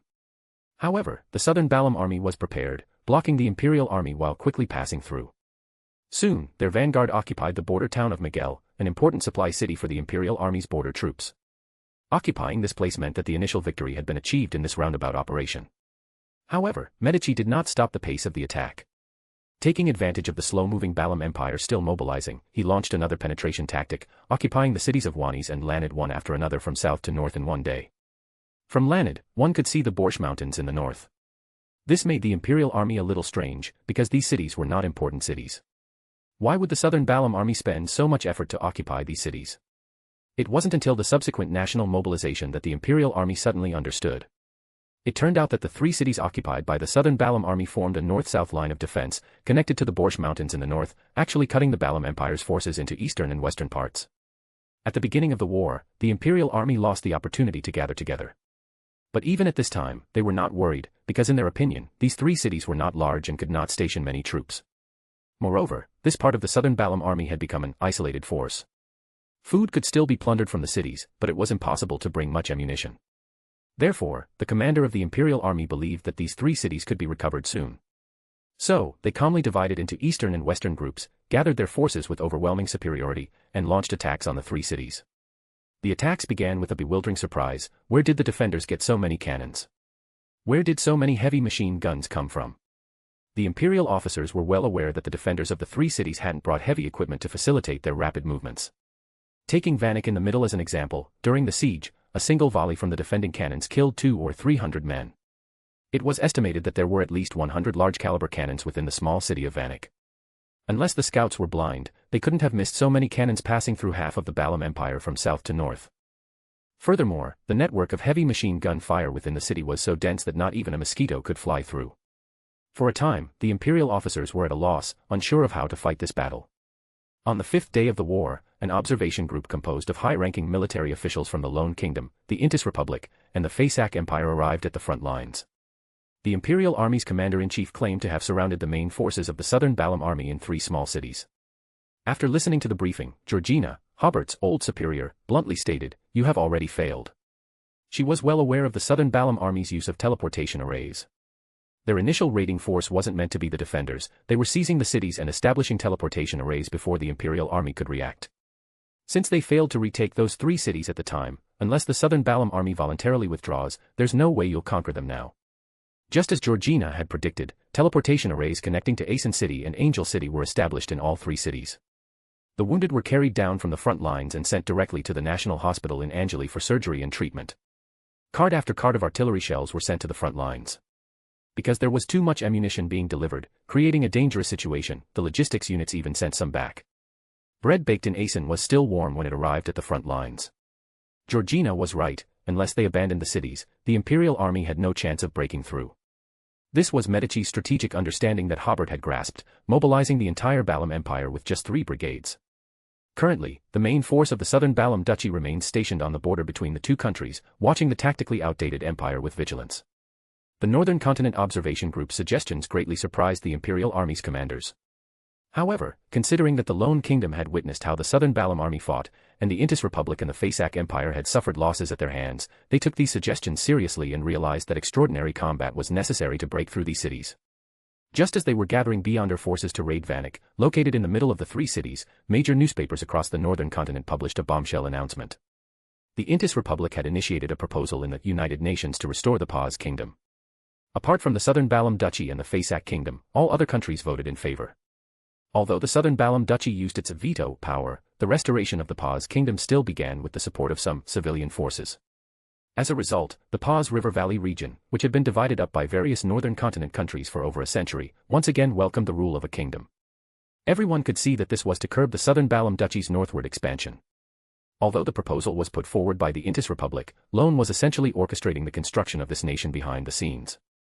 First, the colonies ceded by the defeated Intis Republic and Faisak Empire were transferred to the Paz Kingdom.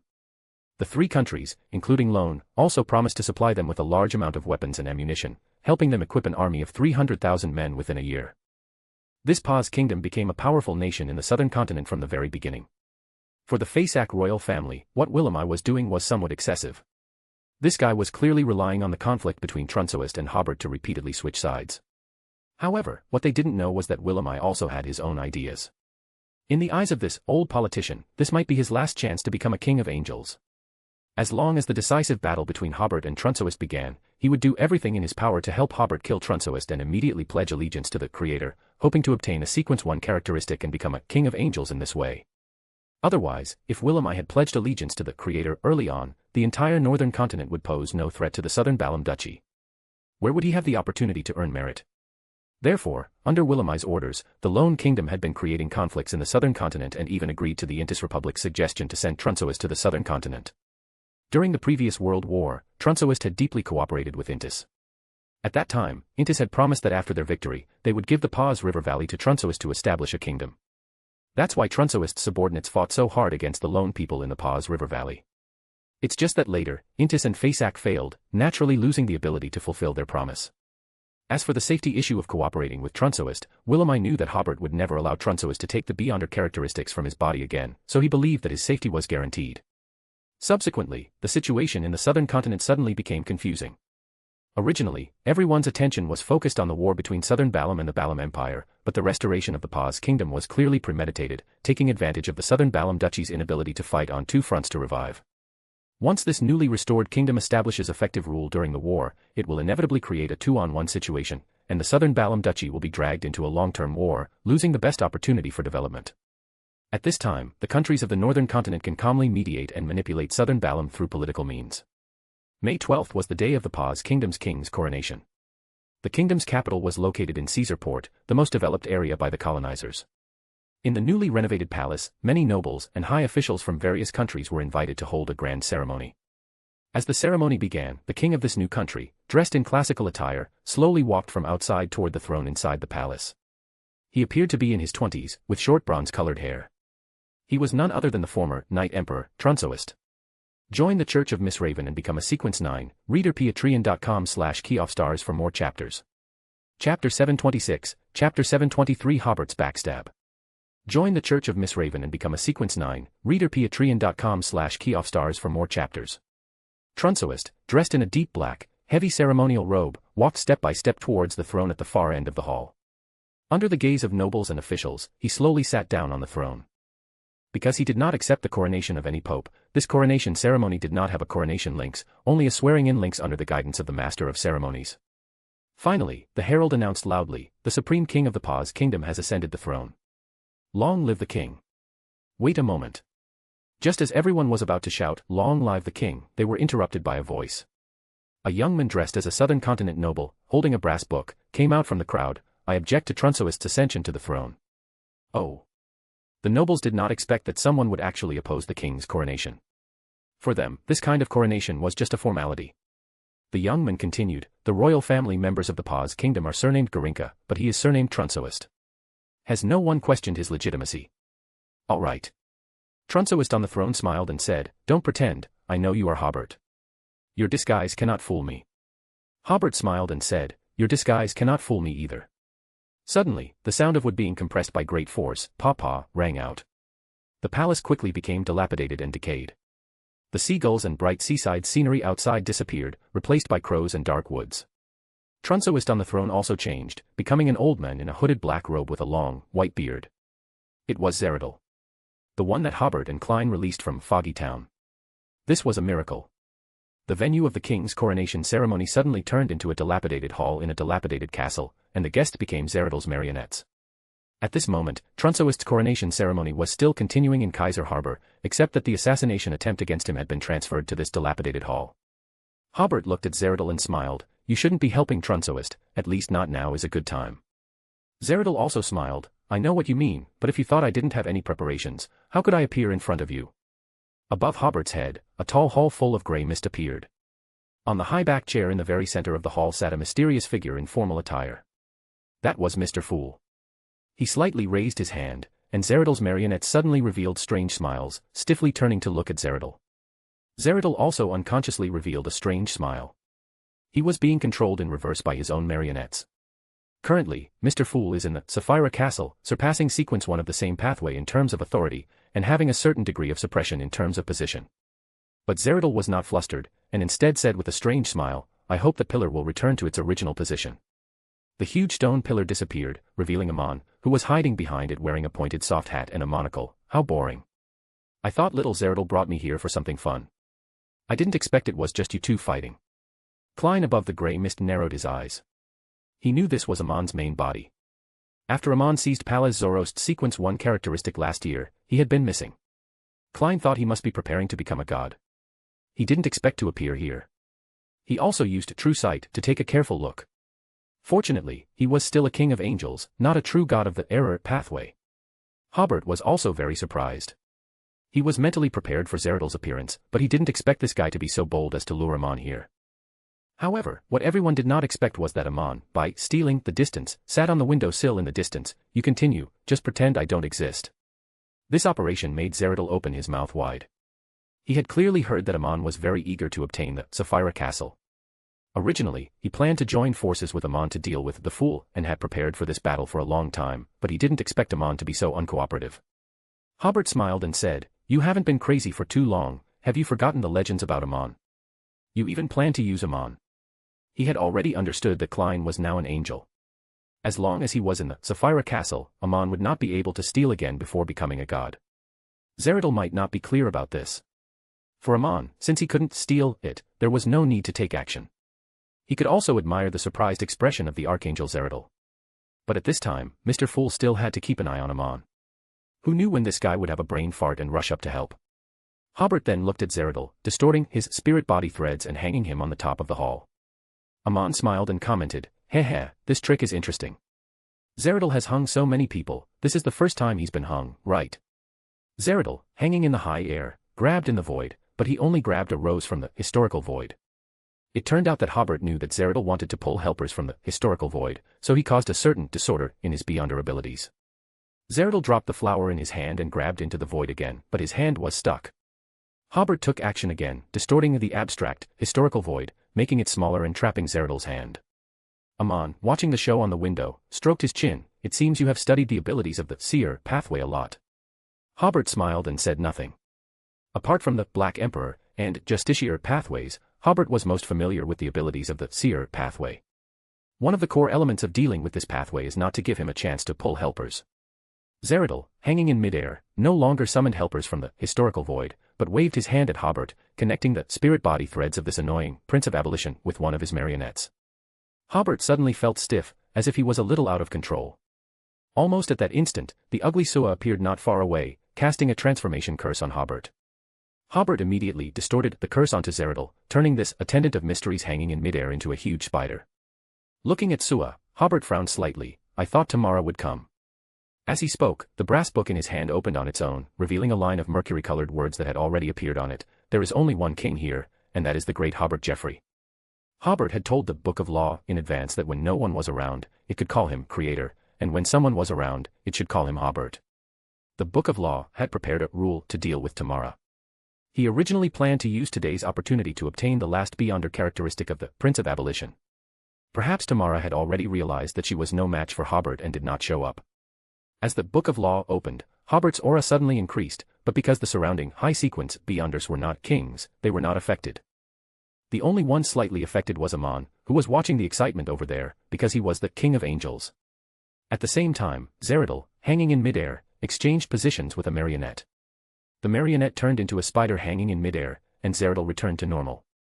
Taking advantage of the opportunity of Hobert fighting with Sua, Zeradal pulled outwards, finally pulling Roselle Gustav, who had a delicate mustache, out of the historical void.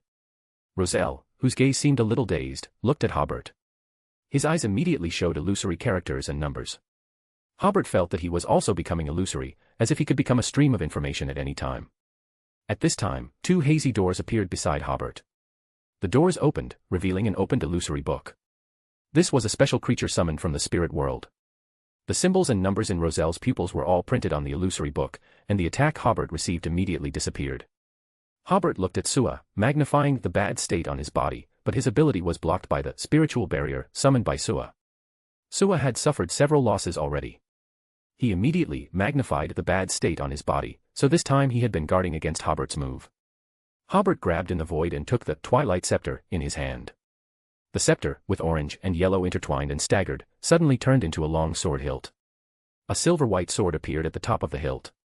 He waved the long sword, and the spiritual cage, summoned by Sua, was immediately broken by the power of the Twilight Giant. At the top of the silver-white sword, a dazzling ray of light suddenly shot out, heading straight for Sua's head.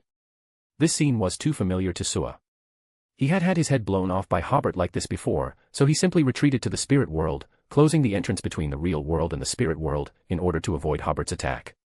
Hobert immediately distorted the boundary between the spirit world and the real world, which would be nice to severely injure Sua again, so that this guy would disappear for a while. But the sunlight that was about to shine into the spirit world suddenly faded. The dim, dilapidated castle and the dark woods outside became brighter. The Twilight Scepter's attack from the sun pathway was balanced and no longer had attack power. Trunsoist, dressed in ceremonial robes and wearing a crown, appeared at the main entrance of the dilapidated hall. He looked at Amon sitting on the window sill, and Mr. Fool confronting Amon, then his gaze fell on the Book of Law in Hobert's hand. Hobert smiled and said, "You used to be an emperor, now you've become a king, aren't you very happy?"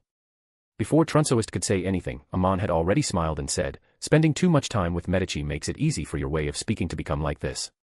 Trunsoist ignored Amon's teasing and said in a solemn voice, "Hobert does not respect his elders and should be beheaded." A large knife suddenly appeared in the space behind Hobert's head, slashing at his neck. If the levels are comparable, the Justicier's judgment is difficult to avoid, so Hobert grabbed his head with one hand and lifted it upwards, temporarily disconnecting the connection between his head and other parts of his body. His head was taken off by himself, allowing the illusory knife to complete the beheading process. As the greatsword vanished, Hobert placed his head back on his neck, re-establishing the connection without suffering any damage. At the same time, new words appeared on the Book of Law. The uniqueness is the true symbol of authority. Trunsoist immediately felt a portion of his authority being stripped away. Even though he was currently a king of angels, the Book of Law still deprived him of a part. He took a step back, showing no further intention to attack, and instead smiled, "Haven't you noticed? The Pale Empress and Tamara haven't appeared." Hobert also smiled, "Haven't you also noticed why the Creator's angels haven't appeared?" Trunsoist was slightly stunned. "You." Hobert placed the Twilight Scepter back into the Nation of Disorder. "When I learned that the nations of the northern continent wanted to make you the king of the Paz Kingdom, I was a little surprised, but it didn't seem entirely unexpected. But when I heard that you were going to have a coronation ceremony, I knew you must be using this coronation ceremony to conceal something. Looking at the entire northern and southern continents, the only thing you need is the beyonder characteristic of Hand of Order. So, your purpose is self-evident. Then I'll play along with you in this act, using myself to hold you back." Except for Amon's appearance and Tamara's unexpected assignment to Oak Island, everything else was basically within Hobert's plan. Hobert watched Trunsoist's expression become increasingly grave, and his smile grew wider and wider. "This is called me predicting your prediction." This was the plan Hobert had made the night before the war, after receiving relevant information from Zio. In fact, this was an inevitable phenomenon. Hobert knew what Trunsoist needed, so he easily guessed his purpose and acted accordingly. Similarly, the reason Trunsoist's face was so grim was because he realized that his actions might be doing Hobert a great favor. So, Trunsoist immediately turned his head, took a step towards Oak Island, and disappeared from people's sight. Hobert, holding the Book of Law, also used distortion of space to follow closely behind. With these two protagonists gone, Lilith also left the underworld. Zeradal first looked at the Fool with some regret, then glanced at Amon, who was still watching the excitement, and returned to the historical void. As Sua left last, Amon smiled at the Fool. "They're all gone, what's the point of you, a helper, being here?" The Fool asked in a condescending tone, "Why didn't you replace Adam to become a god?" Amon smiled, "Why else? He's my brother after all." Then he asked, "If there is hatred between Adam and me, would you be very happy?" The Fool ignored Amon's question, and didn't believe a word of Amon's answer. Amon had complained about Adam before in the Forsaken Land of the Gods. However, the Fool's first thought was just to tell Amon, "I know your ritual to become a god, you can't fool me." The Fool's focus was actually on the second question, "What are you waiting for?" He somewhat suspected that Amon was waiting for him to become a god so that he could replace him. "I have an old friend who, after hearing about the problem I encountered, is very willing to return and help me." Amon smiled mysteriously. The Fool didn't know who Amon was talking about, but according to his judgment, Amon should have other plans. So, the Fool nodded, and his majestic figure disappeared from the dilapidated hall. Amon, sitting on the windowsill, adjusted his monocle. "Let me take a look at this increasingly interesting thing." Time returned to a few minutes ago, in the lone royal manor on Oak Island. William I looked at the dimly lit hall in front of him with a somewhat gloomy smile. Suddenly, a bronze door with intricate patterns appeared in the very center of the hall. The door opened, and 2 death consuls, angels of the Balaam Empire, walked out from inside. The temperature in the hall suddenly became icy, and the space inside the underworld gate caused every creature in the entire manor to tremble unconsciously. The 2 angels took a step towards William I, and everything in the entire hall began to wither slowly. William I still sat there motionless. Suddenly, the 2 death consuls felt as if they had entered another world. Although they were so close to William I, it was as if they could never attack this great angel. Soon they realized that they had been separated into another space. At this time, the wall not far from them opened like a door, and 2 old men walked in, namely Duke Blink Augustus of Southville, who appeared slightly arrogant, and Grove Augustus, who wore a wig and was promoted during the previous war. These were the opponents of the 2 death consuls. At the same time, William I, still sitting on the throne, waved his hand towards the window, and Sherry, the angel of the demonist sect, who was hidden in the glass, was pushed out by the power of order. The beautiful Sherry was about to escape, but found that an invisible barrier had appeared around her, isolating her from the outside world. Ulmer, the sanguine angel in the form of a handsome middle-aged man, also appeared in this space. He smiled coldly. "We meet again." Currently, Lilith, the sanguine ancestor, ordered Ulmer to station a group of sanguine in Angel City to be dispatched by Hobert. Hobert treated this group of sanguine with first-class treatment, and only asked them for help when he needed helpers and it wasn't very dangerous. During the siege of Yasin City, Ulmer and Sherry had some grudges, and now that the 2 people met again, Sherry gave this handsome uncle a sweet smile, and even the 2 balancers and 2 death consuls who were fighting over there couldn't help but look this way. However, this time Sherry's charm had very limited effect on Ulmer. This sanguine angel specially prepared a grade 1 sealed artifact to deal with Sherry. The ability of this sealed artifact is not outstanding, but it has a practical negative effect for dealing with witches. It ignores all beautiful things. Although Sherry's charm not only attacks the target through vision, even the blind can feel her charm and even fall madly in love with her. However, for a sanguine angel, without the visual impact, it is easier to maintain sufficient sanity under the attack of charm. Ulmer smiled slightly, and a hazy crimson moon appeared above his head. The creatures illuminated by the moonlight rapidly mutated, either turning into monsters or growing wildly, and even small breaks grew on the walls.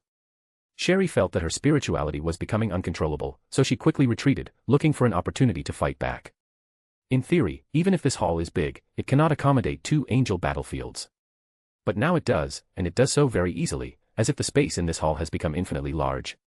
At this time, the 3rd round of assassination against William I began. A candlestick next to William I's throne suddenly disappeared, replaced by Tamara holding the Sword of Disorder. She had just tampered with her position with the candlestick, allowing herself to appear silently beside William I. This time William I was not as calm as before. He immediately got up and dodged Tamara's Sword of Disorder. The throne he had been sitting on was pierced by the black sword body and immediately fell apart. Just as Tamara continued to pursue William I, her Sword of Disorder was blocked by a long sword with rust and blood stains. Tamara's old opponents, Beverly and Raymond, arrived. It was still these 2 siblings who were fighting Tamara. This made Tamara somewhat helpless. She didn't know whether such opponents were her honor or her shame. The combination of the Beverly siblings was very famous in the 4th epoch, making the enemy's great angels very headache. It was normal for Tamara to have fought them before. But they were indeed 2 sequence 2s, and they had stopped her more than once or twice. Tamara almost had a psychological shadow when she saw them. William I, standing in the corner, looked at the several angel battlefields in front of him and smiled again. These angels fighting for him represented that the situation in this world was once again being stirred up by him. At this moment, he suddenly felt a chill in his ankle. Looking down, he saw that under his feet was a world where the earth had no color, and there were skeletons and resentful souls everywhere. At this time, skeletons and resentful souls were dragging William I's ankles, trying to drag him into the world of the dead. The expressionless pale empress appeared opposite William I. She raised her hand towards William I, and William I felt his spirit body rapidly withering. William I calmly separated himself and the pale empress into different spaces. He returned to the throne, and the helpless coldness and the feeling of spiritual loss quickly disappeared. At this time, Trunsois stepped into the hall, raised his hand, and destroyed all of William I's separations. Then he assigned Beverly, Ulmer, and other angels to one space, and William I and Trunsoist's angels to another. Kill William I as soon as possible. Trunsoist shouted, otherwise. At this time, Hobert, who had followed closely behind, arrived. At this time, he had put away the Book of Law and wore the uniqueness of the Black Emperor pathway on his head. Hobert raised his hand, and Trunsoist fell into disorder, interrupting his words. In the next instant, Hobert appeared next to William I, and with another wave of his hand, he destroyed Trunsoist's division of the battlefield. William the First smiled at Trunsoist and said, admit it, your sneak attack failed. Ha ha, He lowered his head in disbelief, and a black sword of disorder pierced his chest, and the owner of this sword was the cold-faced Hobert. Join the Church of Miss Raven and become a Sequence 9, reader patreon.com/keyoffstars for more chapters. Chapter 727, Chapter 724, The Way to Accommodate the Black Emperor Uniqueness. Join the Church of Miss Raven and become a Sequence 9, reader patreon.com/keyoffstars for more chapters. In the dim hall, everything that happened beside the throne stunned all the angels who were fighting. Tamara instantly understood Hobert's intention and immediately left the hall. William I only noticed the very special crown on Hobert's head at this moment. Why you? Hobert coldly interrupted him, to be honest, I've put up with you for a long time. The two angels of the Lone Kingdom were the first to react and stepped forward to rescue him. Hobert released the hundred-eyed devil monarch and the holy infant king that he had prepared long ago to temporarily block the two angels. At this time, the other angels came back to their senses and continued to be wary of their opponents, but their shock quickly turned into confusion. Clearly, the Lone Kingdom and Southern Balam were allies on the surface, and Hobert also needed William I to contain Trunsoist. But why did Hobert attack William I? Hobert drew the Sword of Disorder and watched William I fall helplessly to the ground. This archangel, who had lived for thousands of years, was somewhat unwilling. He looked up and asked Hobert, why? You have no reason to kill me at this time. Hobert smiled and said, I think you definitely didn't see the outer deities part of the second blasphemy slate back then. William I was slightly stunned. He had indeed not seen the outer deities part, but as the Hand of Order for so long, he had a vague concept. It was just that he believed he would be safe as long as he didn't touch the uniqueness of the Justiciar pathway. The key was that William I had already learned that the uniqueness of the Black Emperor pathway and the two Sequence 1 characteristics had been obtained by the Creator, but in this situation, Hobert, as a chosen of the Creator, could still advance to Sequence 1, which meant that the Creator allowed Sequence 1 to exist under him. This led to a serious misjudgment by William I.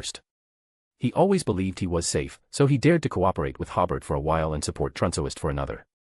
And the Creator regarded Trunsoist as an enemy because Trunsoist had the idea and means to seize the uniqueness of the Justiciar pathway. But Hobert's words made him realize instantly that cooperating with Hobert was as dangerous as cooperating with Trunsoist. Hobert shrugged and added, the beyonder characteristics in your body can only be placed with me for me to be completely at ease. Rest in peace, protector of the Lone Kingdom. This made William I even more unwilling, but his body had already begun to dissipate. Even an archangel had no chance of survival after being stabbed by the Sword of Disorder. Then, Hobert said to Duke Dlink of Southville and Prince Grove of Sonia, you shouldn't have pushed Trunsoist to the southern continent to fight against me. This is betrayal of an ally. Trunsoist, who had returned from a state of disorder to order, sneered, your reason is ridiculous. He was now very regretful that his hard work had actually paved the way for Hobert. Then, Trunsoist divided him and William I into a space, and with a wave towards William I, the beyonder characteristics of the Hand of Order were extracted from William I's body and floated towards Trunsoist. Hobert smiled slightly, used the power of the Nation of Disorder to form a layer of Wall of Order, squeezing Trunsoist's division and encompassing himself, William I, and the beyonder characteristics within it. Trunsoist sighed, let's go. After speaking, he left first. The Pale Empress and others were invited helpers, and of course, they also left immediately. Hobert picked up the beyonder characteristics and said to the two angels of the Lone Kingdom, in view of your repeated assistance to the enemies of Southern Balam, I now announce that Southern Balam is severing its alliance with the Lone Kingdom. He shook his head, Lone's shit-stirring behavior is too disappointing. A world pattern with only interests and no moral bottom line should also come to an end. After speaking, Hobert lifted the Wall of Order and disappeared from beside the throne. Beverly and the other angels also retreated in an orderly manner, and finally, the hundred-eyed devil monarch and the holy infant king were recovered. Dlink and Grove saw that William I's body had been completely dismembered, and deep anxiety appeared in their eyes. In the ancient castle where Hobert and the others had fought before, Amon was still sitting on a windowsill, pinching his monocle and smiling, interesting. He had just watched the backstab through his monocle. Then, Amon released the hand pinching the monocle, took a deep breath, and said, we can't continue to sit idly by and let the situation develop like this. Otherwise, it would become more and more unfavorable to him. At this time, at the United Nations meeting in Backlund, the legitimacy of the Paz Kingdom was still being debated. Benson looked at his pocket watch and, seeing that the time was almost up, suddenly stood up and said, I have an important statement to make. The rotating chairman for this month was the representative of the Lone Kingdom. He said, please wait a moment, it is not your turn to speak yet. Generally, in such multilateral meetings, the speeches have a fixed order. I'll just say a few words. Seeing that he had attracted everyone's attention, Benson said loudly, "I represent the government of the Duchy of Southern Balam to announce two things. First, given the isolation of Southern Balam by the member states of the United Nations, and the malicious creation of opposition and enemies for Southern Balam, I announce that, starting today, the Duchy of Southern Balam is officially withdrawing from the United Nations." Many diplomats thought they had misheard. The United Nations was established at the suggestion of Grand Duke Hobert. At that time, Hobert only made such a proposal to divert everyone's attention. Later, the more Hobert thought about it, the more he felt that it was a good thing to have a United Nations. The politicians of the northern continent finally had a place to argue internationally, which would greatly reduce their efficiency. Benson added, "Second, the Duchy of Southern Balam is officially independent and no longer recognizes its affiliation with Loan. The name of the independent country will be announced this afternoon." At this time, someone finally asked loudly, "Mr. Benson, are you kidding me? Mr. Benson, we can still talk about the issue of the Paz Kingdom." Benson did not respond to them, but said, "Ladies and gentlemen, this organization, which is supposed to maintain world order and bring peace to the world, is destroying order and bringing chaos to the world." After speaking, Benson turned and left, and the staff of the Duchy of Southern Balam closely followed. The other staff members of the United Nations still found it incredible, and the entire large conference room fell into chaos and arguing. That afternoon, the office of Southern Balam in Backland officially announced to the public, the Duchy of Southern Balam was renamed the Kingdom of Atlantis. Hobert had also struggled with the name of the new country. His first thought was to come up with a Chinese-style pronunciation name. But in this extraordinary world, a country with a Chinese-style pronunciation seemed out of place. Then, Hobert thought of some ready-made country names, such as America or Ottoman, but he felt that what he was doing had nothing to do with these countries. Later, he even thought of some countries from the history of the southern continent, such as the Mayan Kingdom and the Inca Empire, but the endings of these two regimes were not very good, and he also rejected them. Finally, he recalled the mysterious Atlantis. It sounded pretty good, so he decided to use the name Atlantis. So in the end, it was decided to call it the Kingdom of Atlantis. On May 16th, Hobert officially held a coronation ceremony for himself. He knew that Trunsoist would definitely come to disrupt the coronation ceremony, so he had been doing preparatory work for the previous few days. For example, witnessing Lilith's advancement to Beauty Goddess, and Sharon's advancement to Ancient Bane. Only when the strength allows, the duchy can smoothly become a kingdom. On the morning of the coronation day, Hobert, Audrey, and Furs, dressed in gowns, boarded a luxurious electric tram specially renovation for them. Escorted by a fleet of trams, they slowly departed from Angel City's most important and widest road and headed to the Church of the Earth Mother in the suburbs. Who would crown Hobert was also something that had been discussed in the past few days. The Church of the Earth Mother, the Church of the Evernight Goddess, and the Church of the Fool all hoped to crown Hobert. This made Hobert a little embarrassed, and finally gave a reason that everyone could accept: "I am a child of the Earth Mother, of course, the Church of the Earth Mother should crown me." However, in order to show the importance of religion, Hobert also invited Ms. Ariana and the favored Klein to attend the coronation ceremony, and Ariana crowned Audrey, and Klein crowned Furs. It was just that the coronation ceremony was held at the Church of the Earth Mother in the suburbs of Angel City. The roadsides from the palace to the church were already crowded with people, and Hobert and the two queens waved to them. This was not even the official parade, and the scene was already very enthusiastic. It is said that some people had been queuing here since last night in order to find a good location. The windows on the second floor and above of the buildings on both sides of the road were also already crowded with people. It is said that a location here has been sautéed to tens of thousands of yuan. The motorcade passed by here unhurriedly, but the cheers of the people did not stop. The people's current lives have all been given by the person in the car, and he's not even the king yet. That makes no sense. Hobert's sudden coronation not only didn't surprise everyone, but also deeply encouraged them. People are willing to accept the rule of this king. At a little after 9 o'clock, Hobert and his entourage arrived in front of the Earth Mother Church. This place was already packed with people. Hobert and the other two got out of the car and merely stood on the steps to wave at the crowd, which triggered waves of cheers. Entering the church, the key members of the kingdom's government and religious figures were already in place. In the center of the altar at the innermost part of the chapel, the pastor's pulpit had been replaced with 3 magnificent chairs, with the holy emblem of life directly above them. As Hobert and the others slowly approached the chairs, the people in the chapel stood up one after another and paid their respects. Arriving in front of the thrones, the 3 of them faced everyone, and music with a strong religious color began to play, followed by a group of children singing hymns praising the monarch. Standing on the altar, Hobert felt a sense of emotion, recalling when his career had just begun, when he had gone to South Colson alone and had his first base. Since then, he had been constantly building and fighting, and now he already possessed a third of the southern continent's territory. Then Hobert looked at the people who had come to watch the ceremony. From Seal to Conrad, Philip, and Dennis, all of them had been promoted by Hobert himself. Looking at them one by one, Hobert finally saw Derek, the Archbishop of the Church of the Fool, who had also come to participate in the ceremony, and blessed Gehrman Sparrow. They had suddenly changed into gorgeous religious robes, and Hobert was still a little unaccustomed to it, especially Derek. His height of more than 2 meters made him stand out, and it seemed that Klein's clothes used a lot of fabric. Of course, some nobles from the Lone Kingdom and the Feynapotter Kingdom also came to watch the ceremony, especially the nobles from the Lone Kingdom. They did not expect that Audrey would become the queen in this way. The Feysac Empire, the Intis Republic, and the Lemberg and other countries also sent high-level delegations to observe the ceremony. The hymn performance lasted until 10 o'clock. Roland, the Pope of the Earth Mother Church, wearing a green, luxurious but not extravagant wide-sleeved robe and an oval crown, with a smile full of love, ascended the altar. Audrey and Furs stepped aside, and Hobert took a few steps back and sat on the throne. Spectator immediately fell silent. Pope Roland stood in front of Hobert and solemnly asked, "Are you willing to solemnly promise and swear to rule the people of Southern Balam, Longtail Island, and Southern Colson, and their territories, to manage their land, and to respect them and treat them well in your rule?"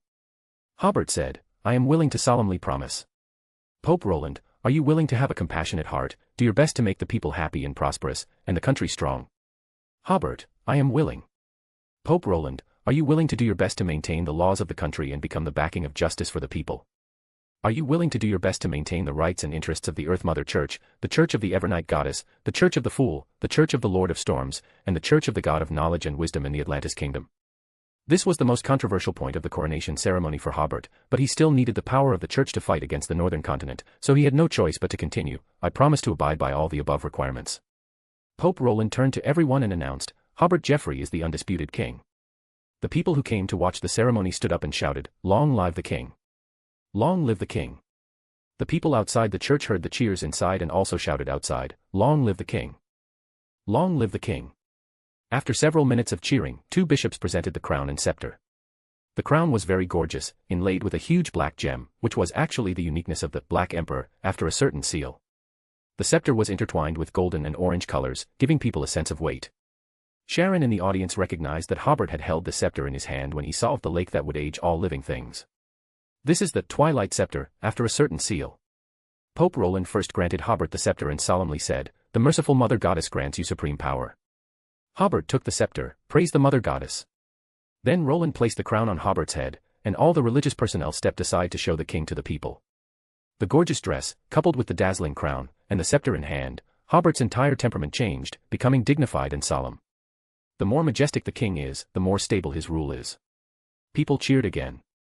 They felt that at this moment, no matter what orders Hobert gave, they would carry them out without hesitation. At this point, the coronation ceremony for the king ended. The choir sang hymns praising the king again, and people bowed or saluted to the king to express their respect. After this round of hymns ended, the coronation of Audrey and Furs began simultaneously on either side of Hobert. The 2 queens looked serious and treated it seriously, for fear of saying something wrong. With the end of their coronation, the hymns began again. Audrey smiled at everyone. She had never had much desire for power, but suddenly she felt that being a queen was also quite good. Furs was somewhat distracted. She was reviewing her past life. Before she met Hobert, before this year, she had never thought that she would become a queen. After the poems praising the queen's virtues were finished, the simple and grand coronation ceremony ended. Hobert got up, holding the scepter, and slowly walked out of the church to receive the cheers of the people outside with the 2 queens. Then they took the tram again and slowly returned to the palace under the escort of the guards. This was the king's parade. It would not only pass through Founding Road, but also detour to other wide roads in Angel City, as if to announce to everyone that a new king and queen had been born. It was not until after 3 o'clock in the afternoon that the 3 of them returned to the palace by car and received congratulations from the officials in the main hall. This coronation ceremony finally came to an end. But for Hobert, this coronation had just begun. They had just entered the bedroom at the back, preparing to sit down and rest for a while, when Elliot and Helen suddenly appeared in front of the 3 of them using sealed items. While taking off his heavy dress, Hobert said to the 2 queens, "Beverly and Raymond will send you to a safe place later. You don't have to worry about me. I know the details of the enemies who are visiting today very well." Before, at the Church of the Earth Mother, Trunsois did not dare to take any action. If he dared to attack Hobert in the church, the Earth Mother might even directly descend through the holy emblem of life. Trunsois would not have acted during the parade just now, as it was still under the protection of the gods. Only after the ceremony was over and Hobert returned to the palace would they come to attack. And they would definitely come, because Hobert was going to use the effects of killing William I, the independence of the Southern Balam Duchy, and the coronation to try to accommodate the uniqueness. Before, when Trunsoist saw Hobert killing William I, he realized this, so he was so frustrated that he had planned for so long, but he had helped Hobert a lot. Tamara also guessed this, and she was even afraid that Hobert would immediately try to accommodate the uniqueness after killing William I, so she immediately slipped away. But for Hobert, the opportunity to accommodate the uniqueness still had to be more stable, and it should be carried out at the climax of his disrupting the entire world situation. In the past few days, the incident of Hobert killing William I had caused a great uproar in the extraordinary world. First of all, the Orthodox churches did not express condemnation, which meant that the Orthodox churches did not intend to participate in the struggle between these two secular countries. Or rather, the Orthodox churches, especially the Church of the Lord of Storms and the Church of the Evernight Goddess, believed that it was not necessary to offend the Atlantis Kingdom for William I. The high-level officials of the Lone Kingdom only dared to scold the Atlantis Kingdom for betrayal, and did not dare to say a word about the Orthodox Church's non-interference. In fact, at this time, non-interference was helping the Atlantis Kingdom. Among the countries of the northern continent, the happiest was of course the Fanapotter Kingdom. Since Philip I lost the beyonder characteristics of the Hand of Order, the Castilla family only had one balancer left. When they encountered things that required beyonder strength to support them, they did not even dare to breathe loudly in front of Lone. Now it was better. Although the Augustus family still had two balancers, for the Castilla family, there was no longer the pressure from the Hand of Order. The Intis Republic also breathed a sigh of relief. All along, they had no normal sequence one, so in terms of national strength, they were second only to Lone, the second strongest country in the northern continent. But every time they needed to talk with beyonder strength, they had to be polite to the Faesac Empire. The Faesac Empire was also very happy. Currently, only their royal family still had a normal sequence one. Originally, the countries of the northern continent, with the exception of the Fanapotter Kingdom, were planning to unite against the Atlantis Kingdom. In their view, the new policies of the Atlantis Kingdom were too dangerous and had to be contained in the southern continent. They were very clear that their own policies were too crude compared to those of the Atlantis Kingdom and lacked competitiveness. If the Atlantis Kingdom were allowed to continue to grow stronger, they themselves might collapse. After the death of William I, some rifts suddenly appeared in this alliance. The power of Lone became two extremes. On the one hand, they were very angry and couldn't wait to declare war on the Atlantis Kingdom right now. On the other hand, they knew that their own strength was not enough, so many people did not agree with retaliating against the Atlantis Kingdom. Intis and Faesac were different, especially Faesac, who was unwilling to continue paying their war reparations. Intis, on the other hand, believed that they should preside over the strategic encirclement and suppression of the Duchy of Southern Balam. This was the impact of William I's death, which mainly affected the high-level officials of various countries. After all, the general public rarely knew what the extraordinary pattern of this world was like. The independence of the Duchy of Southern Balam, its renaming as the Atlantis Kingdom, and its withdrawal from the League of Nations made the public once again very anxious about the international situation. Originally, the war between the Atlantis Kingdom and the Balam Empire had made the people of the northern continent somewhat worried, but fortunately, that was a war that took place in the southern continent, and their mentality of watching the excitement outweighed their worries. However, the Atlantis Kingdom's series of operations made them see Hobert's hostility towards the northern continent. You should know that people can no longer live without the Earl's Light products. Easy-to-use and practical electric lights and gas stoves have become a symbol of fashion in many large cities, and it can be said that they have launched a lighting revolution and a kitchen revolution. Traditional lighting and kitchen supplies have no resistance at all, and even with discounts and promotions, few people are willing to use them. After the war, Earl's Light launched electric vehicles, plastic products, and other products, frantically reaping the wealth of the northern continent's people. After the public became dependent on these products, they were afraid that a war would suddenly break out, and then they might not even have the tools for lighting and cooking. Therefore, although the countries were targeting the Atlantis Kingdom, they were not targeting Earl's Light. First, they were afraid that the angels of the Atlantis Kingdom would once again visit their parliament building. Second, they were afraid of public opposition, so they could only watch Earl's Light earn a lot of wealth. The key is that after the baptism of the previous war, the Earl's Light products are currently tax-free throughout the northern continent. The countries can only use the method of restricting foreign exchange to avoid a large outflow of wealth. The money earned by Earl's Light can only be spent in their own country. However, the Atlantis Kingdom still obtained a large amount of wealth from the northern continent in the form of gold and materials. The Ministry of Finance has calculated that if this trend continues, it will only take 6 to 8 years for nearly half of the domestic population to reach the living standards of the middle class in the Lone Kingdom. Currently, the sudden independence of the Atlantis Kingdom and its withdrawal from the League of Nations seem to have suddenly made the situation tense, and the people of the northern continent have also become nervous. This sense of tension was too familiar to them.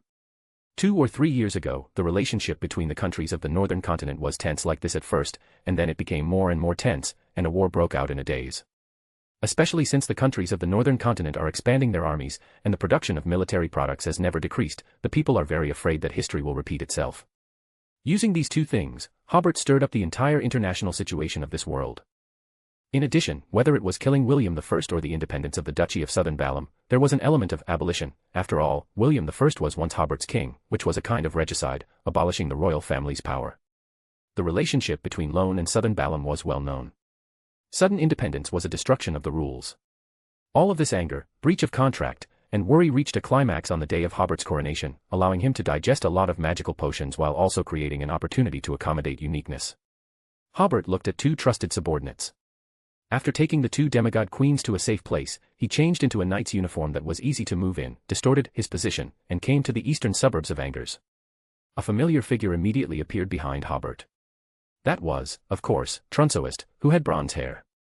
He had been waiting outside Angel City for a day. The city is protected by gods, but the process of accommodating uniqueness certainly cannot be carried out in the densely populated city. If it fails, the city may disappear. Even if it succeeds, many people will be affected. Although Philip I did not take the lives of ordinary people seriously, Hobert certainly would not do such a thing. Seeing Hobert enter the eastern mountainous area in the blink of an eye, Trunsoist followed closely, but he was blocked by a huge illusory castle. Then, the powerful and mysterious fool image sitting on the high-backed chair appeared in the castle. Trunsoist frowned. At this time, Zeradal and the pale empress behind him followed up one after another. On the fool side, Lilith, Beverly, and Raymond appeared. This time, everyone did not immediately attack, but silently began a confrontation. Immediately afterwards, the two angels of the Balam Empire appeared beside the pale empress. Christian and Sharon also used their respective abilities to appear and confront these two death consuls. Next, the abomination Sua, the hundred-eyed devil monarch, and other three tool men appeared, but the order they received was also to confront Sua. If the other party did not attack, they would not attack. Finally, Sherry of the Demonist sect ended her invisibility. Her old opponent Olmer also appeared through two hazy doors. This situation made Trunsoist's brow furrow even deeper. He could feel that the angels on his side were not very enthusiastic about this battle. Because even if they could gain an advantage now, if Hobert became the king of angels, then this advantage would immediately disappear. On the Fool and Lilith side, as long as the other party did not interfere with Hobert, they had no intention of immediately attacking. The reason was also that the moment Hobert became the king of angels, if the pile of angels in front of them could stay for one more second, they would definitely have problems with their brains. After Hobert entered the mountainous area, he did not go to his own mausoleum, but went to his own suspected tomb. Although it was accommodating uniqueness, Hobert completely regarded this action as a rehearsal for becoming a god. In fact, if it was just accommodating uniqueness, there was no need to go to his own mausoleum, but now Hobert's Sequence 1 potion had not been completely digested. In this state, it was better to accommodate uniqueness in a more stable way. After arriving at the disguised suspected tomb, Hobert used the teleportation array inside to enter the real mausoleum at the bottom of the lake. Sitting on the stone chair in the center of the mausoleum, Hobert first used meditation to calm his mind and body. Then, he took out the uniqueness of the Black Emperor pathway in the shape of a crown from the Nation of Disorder. After removing all the seals, this uniqueness was still in the shape of a crown, but the gem in the middle was no longer pure black, but had become somewhat illusory, like a liquid about to emerge. This precisely proved that the opportunity created by Hobert had caused the uniqueness to react. He put the uniqueness on his head and quietly felt the opportunity to accommodate it. Hobert had already done a lot of thinking. He believed that the key to accommodating uniqueness lay in accommodation. This process might not be as simple as drinking a magical potion, and the opportunity was the most important thing. Thinking back to Philip I's failed experience, Hobert had two plans. The first method was to wrap the uniqueness with his own spirituality and gradually accommodate it with his spirituality. In Hobert's view, this should be the correct plan. Philip I's forced accommodation was obviously not feasible. If this plan did not work, Hobert planned to wrap the uniqueness with spirituality and then stuff it into his own body, like eating candy, melting it bit by bit. This was a bit of a forced accommodation. If Hobert felt that he was not sure, he would simply give up accommodating it. He first used the first plan, enlarged his own spirituality, and then wrapped the uniqueness on his head with the surging spirituality that had some substance in the real world. The uniqueness immediately responded, becoming very illusory, as if it had suddenly softened a lot. Hobert patiently wrapped the uniqueness with his spirituality little by little, and then applied pressure little by little, but this attempt was not very successful. Hobert's spirituality and the uniqueness still could not merge with each other. Hobert did not force it, but pondered for a while, and then changed his strategy, finding the stars of his supporters or believers in the northern continent. The followers of the Black Emperor are somewhat special. As long as one understands his set of policies that deviate from common sense, they are considered his followers. Besides that, those willing to accept Hobert's rule are also his followers. Simply believing that Hobert is a legitimate and rightful leader, with unquestionable rule over the kingdom of Atlantis, is enough to become his shallow believer. As long as someone is his follower, there is a corresponding, tiny, star-like point in his mind. Hobert searched throughout the northern continent and found many of his supporters. Many of them were discussing the independence of the kingdom of Atlantis, while some beyonders were talking about the assassination of William I. In that instant, Hobert immediately felt the uniqueness further soften.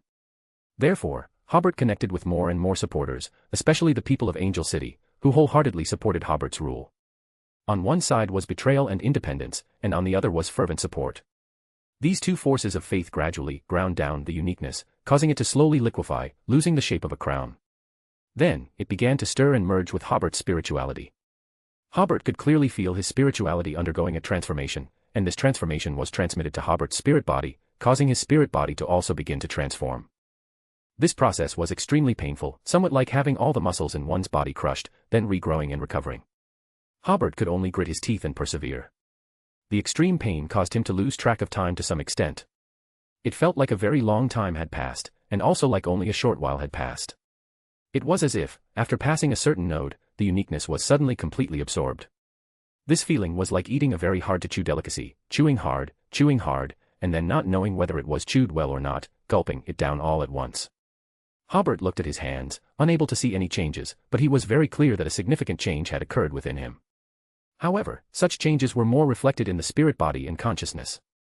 Hobert took a deep breath, used meditation again to stabilize his state, and then began to examine his condition. First, he realized that although he had not completely digested the Prince of Abolition potion, because his condition had been consistently good, absorbing the uniqueness had not brought too many negative effects. This made him breathe a sigh of relief, fearing that he would master even more powerful forces, but his condition would be worse than before. Then, Hobert clearly felt that many things had appeared in his consciousness. That was divinity. Moreover, Hobert's spirituality realized that this time's divinity was different from before. The previous divinity could be countered with humanity, and ultimately suppressed. The divinity that appeared now was different. Humanity alone could no longer counter it. At this time, anchors had to be used, using a large amount of humanity to counter the divinity. At the same time, the erosion of divinity on his consciousness was transferred out through the anchors. Because Hobert had enough anchors, such a transfer would not cause a significant impact on his supporters. Only with the anchors and Hobert's own humanity resisting, could the divinity be suppressed. But even if Hobert suppressed the divinity, it would not be as easy as before. He felt that his consciousness was divided into two. His main consciousness was like before, handling state affairs, living with the two queens, and seemingly no different from before. And another part of his consciousness was like a pure spectator, sitting aside, coldly observing everything. This was only because Hobert's condition was very good, that he had such a result. If his condition was slightly worse, the divinity would definitely affect Hobert's thinking and judgment. Hobert sighed. After becoming a god, even without the influence of the celestial worthy, divinity alone could make him turn towards indifference. After all, gods have completely broken away from the concept of living beings and are closer to a part of the rules of the universe. At that time, the state will change again. Taking a deep breath, Hobert went to check if he had acquired new abilities. His spirituality felt something and slightly raised his hand. A humanoid shadow appeared in front of him. That was the shadow of order. A materialized shadow of order. To be precise, the real Hobert was hiding in the shadow. Even gods could only see the substitute in front of Hobert and ignore Hobert behind the substitute. For Hobert, he and the substitute were one, as if it was a part of his body. The substitute could use all of Hobert's abilities. Hobert could feel all the perceptions of the substitute. Hobert even felt that his consciousness was directly commanding this substitute. It was equivalent to one consciousness commanding two bodies, but there was no discomfort in such a state. And if he encountered danger, Hobert could immediately disconnect all connections with the substitute. If needed, the substitute, disconnected from all connections, could continue to execute Hobert's orders in battle, maintaining Hobert's state for 3 seconds. During these 3 seconds, unless the substitute with the position and ability of a king of angels was directly destroyed, even gods would hardly notice that it was a substitute. There was only one exception: the opponent was very familiar with the Black Emperor's abilities, so they judged that it was Hobert's substitute, and the real Hobert had already run away. The theory behind this substitute, or shadow of order, was that Hobert had changed from 1 to 2, which was somewhat like having an extra life when playing a game. At the same time, Hobert realized the difference between a 2+0 King of Angels and a 1+1 King of Angels with uniqueness.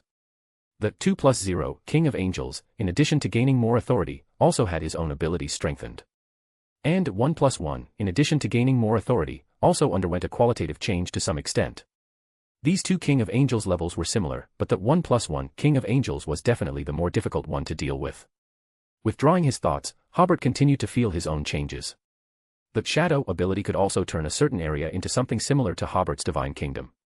In that area, Hobert could change all order, including the most basic natural laws. Beyonders below the angel level would collapse as soon as they entered there due to the collapse of their own order. It just took time to build such a divine kingdom. Only after becoming a true Black Emperor could such a shadow of order area be formed. In addition, Hobert could instantly pull others into the shadow, equivalent to pulling the other party into another world. Besides that, no other abilities were added. After all, this was absorbing uniqueness and not a true advancement. There was only one more shadow of order ability. Obviously, it was still a low-profile version, just adding one more life without any increase in attack methods. The abilities that have been significantly enhanced in terms of attack are still distortion and tampering. Currently, Hobert can also simply tamper with fate, and even slightly distort time within a certain range. Basically, all abilities have been greatly enhanced, especially operations involving authority, which are easier and more convenient than before. Getting up from the stone chair, Hobert took a deep breath and used the tampering position method to return to the suspicious tomb. After returning to the normal real world, Hobert immediately used the Nation of Disorder to sense Tamara's position. This was another benefit of absorbing the uniqueness. Hobert smiled slightly and immediately appeared in front of Tamara by distorting space. Currently, Hobert can use distorting space and tampering position to appear anywhere on the northern and southern continents. However, he cannot go to the west and east continents yet. Tamara was now kneeling piously in front of an altar, as if waiting for the response of some mysterious existence. Hobert waved at her, and Tamara jumped up violently, trembling all over, with a painful expression. A Beyonder characteristic like a ball of light flew out of her body, which was a Beyonder characteristic of Prince of Abolition. At this time, Hobert can temporarily use the position of the King of Angels, and use the power of Nation of Disorder during the process of accommodating the uniqueness to forcibly aggregate Sequence 1 characteristics and directly analyze the Beyonder characteristics in Tamara's body. However, this state is limited in time. After a few minutes, he will no longer have such ability. However, Tamara obviously will not live to the next minute. Join the Church of Miss Raven and become a Sequence 9, reader patreon.com/keyoffstars for more chapters.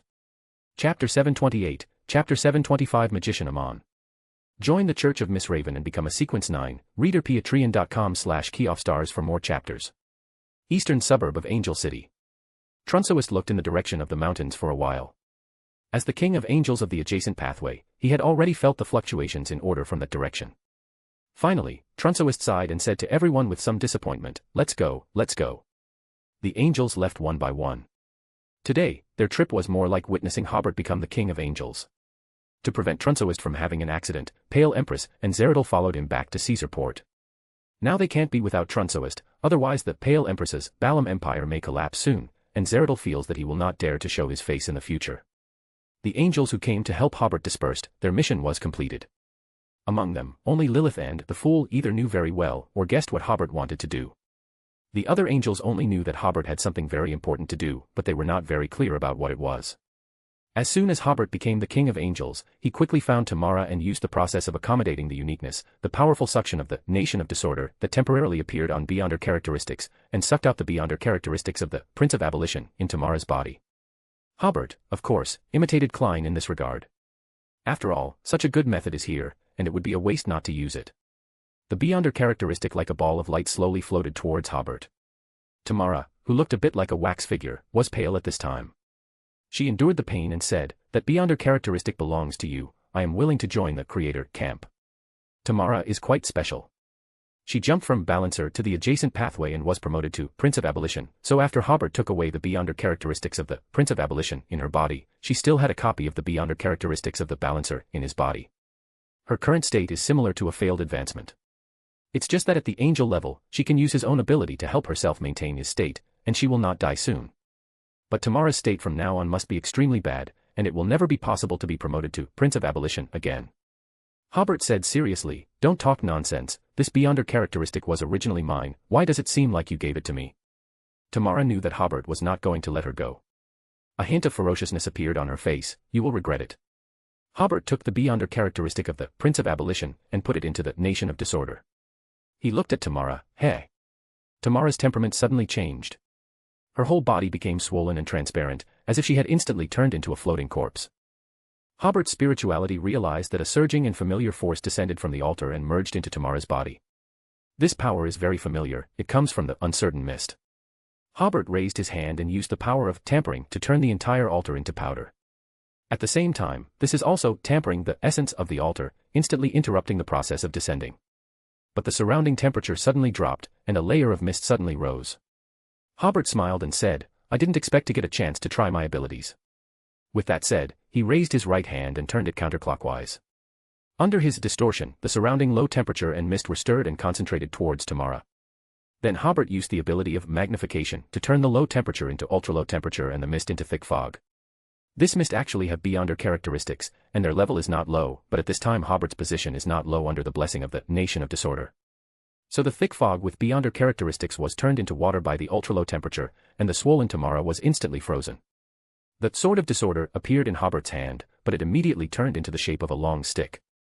Hobert gently poked the ice sculpture like Tamara with it. This angel from the fourth epoch was crushed like this. Hobert smiled at the pool of ice. "It seems that your understanding of uniqueness is not profound. After I accommodated the uniqueness, I can easily destroy any arrangement of the uncertain mist within the barrier. Rest in peace, former Tudor Empire Grand Duke." He accelerated the speed of precipitation of beyonder characteristics and obtained another beyonder characteristic of balancer.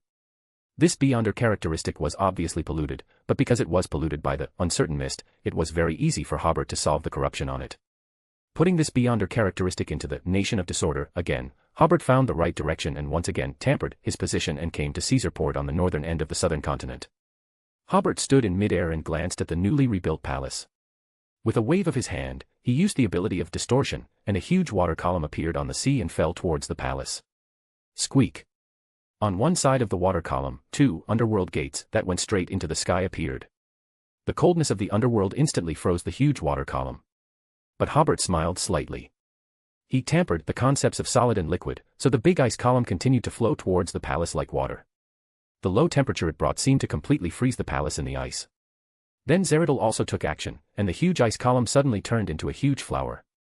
This is a miracle. Hobert tampered with this huge flower again, causing it to grow thorns, and its smell was poisonous. Beyonders would die immediately after inhaling it. Trunsoist had no choice but to take action, and the huge flower turned back into seawater, restoring its original order. Crash. The huge water column fell into the port, just like a local superflood, destroying many buildings. Trunsoist also came into the air. He stood opposite Hobert. "You can't kill me. Even if you have the nation of disorder, you can't kill me now." Hobert smiled. "Of course I know." The former Knight Emperor said again, "The beyonder characteristics in my body are not necessary for you. Why don't we join forces and fight back to the northern continent together?" Hobert looked at Trunsoist. "It's too late. If you had such a proposal when I first became an angel, I might have considered it.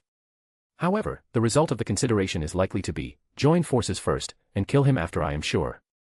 But now, Hobert is sure. With a wave of his hand, he took out the 0 to 80 Book of Law from the Nation of Disorder. Trunsoist was a little disappointed. "You don't think that after accommodating the uniqueness, you will be fearless, right? You need my help. Thank you for your concern, but I don't need you to worry about my affairs." Hobert looked at Pale Empress and Zeradal appearing behind Trunsoist, looking like, "We have guaranteed Trunsoist." Hobert said to Trunsoist again, "You are also an old man from the fourth epoch. Don't you know about the betrayal of the King of Angels of the above the sequence? Don't make it look like I don't have the capacity to accommodate people, and don't pretend to be so pitiful." After speaking, Hobert opened the Book of Law. A line of mercury-colored words immediately appeared on the new page of this brass book. "Congratulations to Hobert Jeffrey for becoming the king. His specialness makes him the only true king in this world. Based on this as the legal basis, all his abilities will be enhanced when he punishes his enemies, and his enemies are all criminals, and all their abilities will be weakened." Hobert raised his hand and made the entire midair disordered. Trunsoist isolated himself from Pale Empress and Zeradal, as if they had appeared in another space. On a road in the suburbs of Angel City. There is a large rock on one side of the road, where children often come to climb and play after school. At this time, Amon, wearing a soft hat and a classical mage robe, sat on the rock and quietly looked at the city in front of him. That person dressed as a mage. The oldest of the three patrolling security officers said, "Are you planning to perform magic here?" Amon was slightly stunned. "No." Then he asked curiously, "Why do you ask?" The older security officer said sternly, "According to the resident dress management regulations of the Atlantis Kingdom, residents must wear clothing within the specified range in their daily lives. There is a ready-made clothing store when you enter the city from here, go and buy a set of clothes quickly. Aman suddenly smiled. This reminds me of some memories from a long time ago, but the law enforcement officers at that time were not as polite as you. Then he asked, what if I am performing magic? Then you have to buy a set of clothes too. The security officer said, according to other relevant regulations, this is not a place to perform artistic programs. When we come back from patrol later, if you haven't changed into new clothes, you will be fined and detained. Aman asked curiously again, do you need to specify a location for performing artistic programs? The security officer re-examined Aman with some vigilance. The road is for people and cars to walk on. Performing here will definitely affect traffic, and even if you perform here, there will be no spectator. He seriously suspected that the person in front of him was not a resident of the Atlantis kingdom. Aren't you spectator? Aman got up from the stone. I just need a few spectator members. He stood on the stone and pointed to the city of Angel City not far away. It's really a nice city. The security officer said with some pride, of course. Such a good thing. Aman smiled slightly. Of course, I have to take it back and play with it for a few days. He grabbed towards the front, and the bustling city of Angel City suddenly disappeared. The 3 security guards stood there dumbfounded. The capital of the Atlantis kingdom had disappeared. By the time they came back to their senses, the strangely dressed magician had also disappeared. In the sky above Caesarport, Hobert, holding the Book of Laws, faced a king of angels and 2 archangels alone, yet he remained at ease. Their battle stirred the sky into chaos, and Caesarport beneath them alternately turned cold and hot, with suction appearing in midair one moment and immense pressure the next. The residents of Caesarport desperately wanted to escape, but for some reason, their legs were weak. Forget running, they couldn't even stand steadily. Suddenly, the 4 people engaged in battle simultaneously felt something. Aman suddenly appeared not far from them. He smiled at Hobert and said, sorry, but right now I can't let you kill Trunsoist, nor can I let you destroy the newly established Paz kingdom for the time being. How about we discuss this? Before I become a god, don't harm Trunsoist. After I become a god, do as you please. Hobert sighed inwardly. He never thought that Aman would one day negotiate with him. Then he began to consider Aman's purpose. Did Aman support Trunsoist? That shouldn't be. Hobert immediately rejected his own idea. Currently, Trunsoist no longer had any hope of becoming a god. It was impossible for Aman to support him. In addition, Hobert estimated that when he became a great old one, or even just accommodated the nation of disorder, he should be able to sense Trunsoist's location no matter where he was for a few minutes. Trunsoist was also aware of this, so now he was desperately seeking a way out for himself while he still had some value. Since it wasn't for investment, then Aman's actions must be for his own sake. These thoughts only flashed for a moment. Hobert smiled and asked Aman, what benefits can I get? In fact, Hobert came to Caesarport today to destroy the Paz kingdom. It would be best if he could drive Trunsoist away. Even if he couldn't, he could greatly weaken the Paz kingdom's arrogance. Of course, there are benefits. Aman pinched his monocle and smiled, I'll give you something else. Immediately afterwards, a prosperous and vast city appeared in midair. Hobert's eyes narrowed. It was actually Angel City. Under the force of gravity, the entire city rapidly fell, and many residents screamed in fright. Hobert immediately tampered with the city's gravity and tampered with the gravity of that location, causing the city to float in midair. At this time, wheat and soybeans, herbs and springs appeared in the sky. A towering figure holding a phantom baby walked out of the wheat field in the distance. Aman glanced at the towering figure and muttered, how boring. You found me so quickly. After saying that, he disappeared without a trace, but his voice appeared in Hobert's ear in a way that defied logic. You can consider it.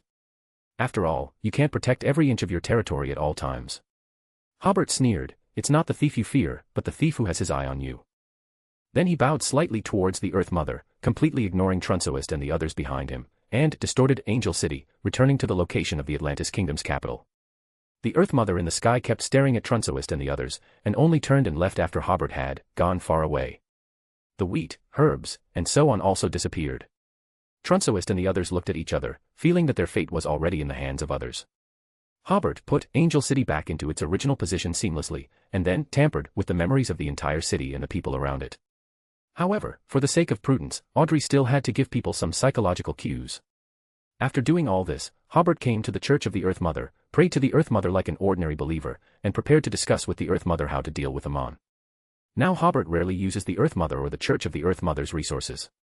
The reason is very simple. If it is just asking the Earth Mother for help, then there is no need to worry about repaying the favor.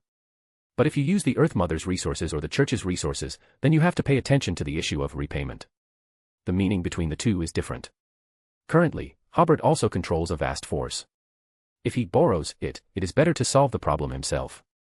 Therefore, Hobert generally only asks Lilith and the Fool for help. The former is because her flexibility is strong, and there is no need to be in the astral world all the time.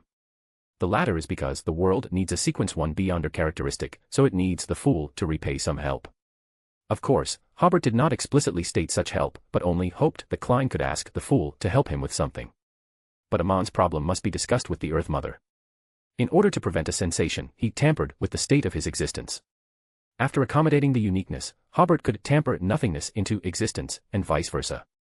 At this time, he tampered himself into a state of nothingness, and the people around him could not feel his existence. Of course, such tampering could not escape the eyes of the gods at present. Soon Hobert reappeared in a wheat field. But this time, the figure of the Earth Mother did not appear. Just as Hobert was feeling strange, he saw a stalk of wheat in front of him suddenly flashing with dazzling brilliance, and then the golden wheat became as bright and colorful as a rainbow. Immediately afterwards, Hobert returned to the church. He found that the colorful wheat was in his hand. Trying to perceive it with his spirituality, Hobert immediately realized the use of this wheat. This way, he was relieved, and it didn't matter if he let Trunsoist jump around for a while. But then Hobert understood the Earth Mother's view of Amon, or this was the unified view of most orthodox gods on Amon: do not condone or actively attack. Or rather, choose to wait and see Amon's plan to become a god and compete for the outer deities. After all, in the eyes of the gods, Amon seemed to have more advantages. Before there was a real need to take sides, the orthodox gods should try to remain restrained. Hobert pondered for a while and did not try to persuade the Earth Mother. After all, when it came time to take sides, the Earth Mother would not hesitate to stand on his side, on the Evernight goddess's side. It was not very effective to persuade her now, and it seemed like he was questioning the Earth Mother's judgment. So Hobert, holding the wheat, said, "Praise the Mother," to the holy emblem of life, left the church, and came to a secluded mountain peak in the eastern mountains. From here, he could clearly see the entire panorama of Angel City in the distance. In the twilight, the city built by himself was exceptionally beautiful in Hobert's eyes. Hobert first thought about Amon's purpose again. Why did he want to protect Trunsoist? After thinking for a while, Hobert seemed to understand. Amon was not protecting Trunsoist, but hoping to restrict the development of the Atlantis kingdom, or rather, restrict the development of the creator forces. Currently, in the Beyonder world, both the creator and the Fool were no longer hidden existences, and the alliance between the two gods was also well known. Amon did not want the Fool or the Fool's allies to be too strong before he became a god, so that the current Amon chasing Klein would turn into Klein chasing Amon. As of now, Amon's threat was still very useful. As he said, Hobert could not protect every inch of his territory at all times. Then Hobert thought again, then he would not guard it. Gradually, a plan against Amon gradually took shape. After thinking about Amon's problem, Hobert began to quietly think about the affairs of the Balam Empire, thinking about the affairs of Trunsoist. Gradually, a brand new and larger plan appeared in his mind. It was not until the sky was completely dark that Hobert returned to Angel City. Vanity City, in the central part of the Balam Empire. Cannons roared, and machine guns kept spitting out fire snakes. The soldiers were attacking, not the Imperial army, but a large number of zombies summoned by the Balam Empire's Beyonder. These mindless zombies did not know what fear was. Even if the machine gun fire was dense, and their companions fell one by one, it would not affect their charge. And in the city, under the leadership of a demigod-level Beyonder, the Empire's Beyonder had been using the convenience of the underworld to launch attacks on the city. However, under Medici's command, it was almost as if as many Beyonder came as many could be left behind. At this time, 3 of the Atlantis Kingdom's 5 strongest Beyonder troops were here. At the same time, in order to repay Hobert for providing them with cities and churches, City of Silver and Moon City also sent teams of Beyonder led by 2 and 1 demigods respectively to participate in the war. In addition, the Sanguine also sent people to participate in the war, but their main responsibility was to rescue the wounded. After repelling another round of enemy attacks, Medici symbolically commanded the Beyonder troops to pursue for a while, and then he saw from afar that the command post outside the city was also retreating. Medici immediately changed his order: pursue. Continue to pursue. Pursue to the enemy's capital, Sivas. Just by observing these reactions of the enemy, Medici knew that Hobert must have achieved his goal. Although he was not very clear about what Hobert was brewing. On the night before the war, Hobert received accurate intelligence from Zio that the countries of the northern continent would support Trunsoist in establishing a nation. At the time, the restored Kingdom of Paz and the Balam Empire, if they joined forces, could still bring considerable pressure to bear on the Kingdom of Atlantis. But it was only pressure, and it would not threaten the Kingdom of Atlantis. After all, the Kingdom of Atlantis still had the Earth Mother as its foundation, and neither the Kingdom of Paz nor the Balam Empire dared to directly invade the Kingdom of Atlantis. Medici, who was currently directing the pursuit, recalled Hobert's original words at the time, "I think this is an opportunity." This point benefited Medici greatly. When Hobert encountered a problem, he would first see the opportunity that the problem brought. This way of thinking was very interesting, not only considering how to solve the current problem, but also being able to solve some other problems along the way. Thus, under Hobert's temporary strategic adjustment, the war against the Balam Empire became a feint. Mainly to cover Hobert's plan. In the past few days, the independence of the southern Balam Duchy and its becoming the Kingdom of Atlantis, and the news that William I had died. Coupled with the withdrawal of the Balam Empire's Beyonder forces, Medici realized that Hobert had already won on his battlefield, then now was the time to reap the rewards of victory. Join the Church of Miss Raven and become a Sequence 9, reader patreon.com/keyoffstars for more chapters. Chapter 729, Chapter 726, The Origin of Beyonder Characteristics at the Tarot Meeting. Join the Church of Miss Raven and become a Sequence 9, reader patreon.com/keyoffstars for more chapters. In the following days, Medici once again staged a classic annihilation battle on the territory of the Balam Empire. Taking advantage of the temporary retreat of the Balam Empire's Beyonders and regular forces, he pursued them closely, causing this portion of Beyonders and regular troops to collapse utterly. In fact, the Imperial Army was not in full retreat at this time. They had received orders to temporarily cease the siege of Vanity City. They had only intended to retreat temporarily, waiting for the ministers in the capital to discuss a diplomatic stance towards the Atlantis Kingdom before making new military plans. However, Medici used the teleportation array within Vanity City to send one brigade after another to the front lines. As a result, the number of pursuing soldiers increased, and in just one day, nearly 30,000 men and a large number of Beyonders were assembled, creating a strong momentum to invade Sivas. The Balam Empire quickly mobilized its forces and even requested reinforcements from the Paz Kingdom. After hastily setting up defenses in Sivas, they finally awaited the Atlantis army. However, the Atlantis army only attacked once before immediately retreating. The Imperial army thought that the previous attack by the Atlantis army was a bluff, so they pursued with all their might. At this moment, the Atlantis army stationed in Lanad and Miguel City in the north and south suddenly launched an attack, initiating a pincer movement, like a large pair of pliers, cutting off the pursuing Imperial army at the waist. The Atlantis army used to lure the enemy also turned around and began to fiercely attack the Imperial army, routing the enemy in mobile warfare. However, after achieving a great victory, the Atlantis army suddenly plundered the nobles of the Balam Empire while fully retreating, ultimately only garrisoning the three small cities of Lanad, Vanity, and Miguel. It is said that most of their main force even withdrew to Asen City, leaving only 3 brigades like nails stuck in the territory of the Balam Empire. The Balam Empire had to remain in a state of war, but it temporarily lacked the strength to launch too fierce an offensive, so the war entered a stalemate. The longer the stalemate lasted, the weaker the Balam Empire became. Late May, the outskirts of Asen City. The Atlantis Kingdom's spring plowing plan was not delayed by the war, on the contrary, it was more than 20 days earlier than last year. Like last year, the entire Atlantis Kingdom experienced an early spring, and the harvest would be like last year, with 2 harvests in one season. Hobert strolled through the fields with Medici, who had been stationed in Asen City, feeling the vibrant spring atmosphere. Eventually, the two stopped on a small mound, watching the busy spring plowing of the people in the fields. "This is the first time I've seen such strict requirements for spring plowing," Medici suddenly said.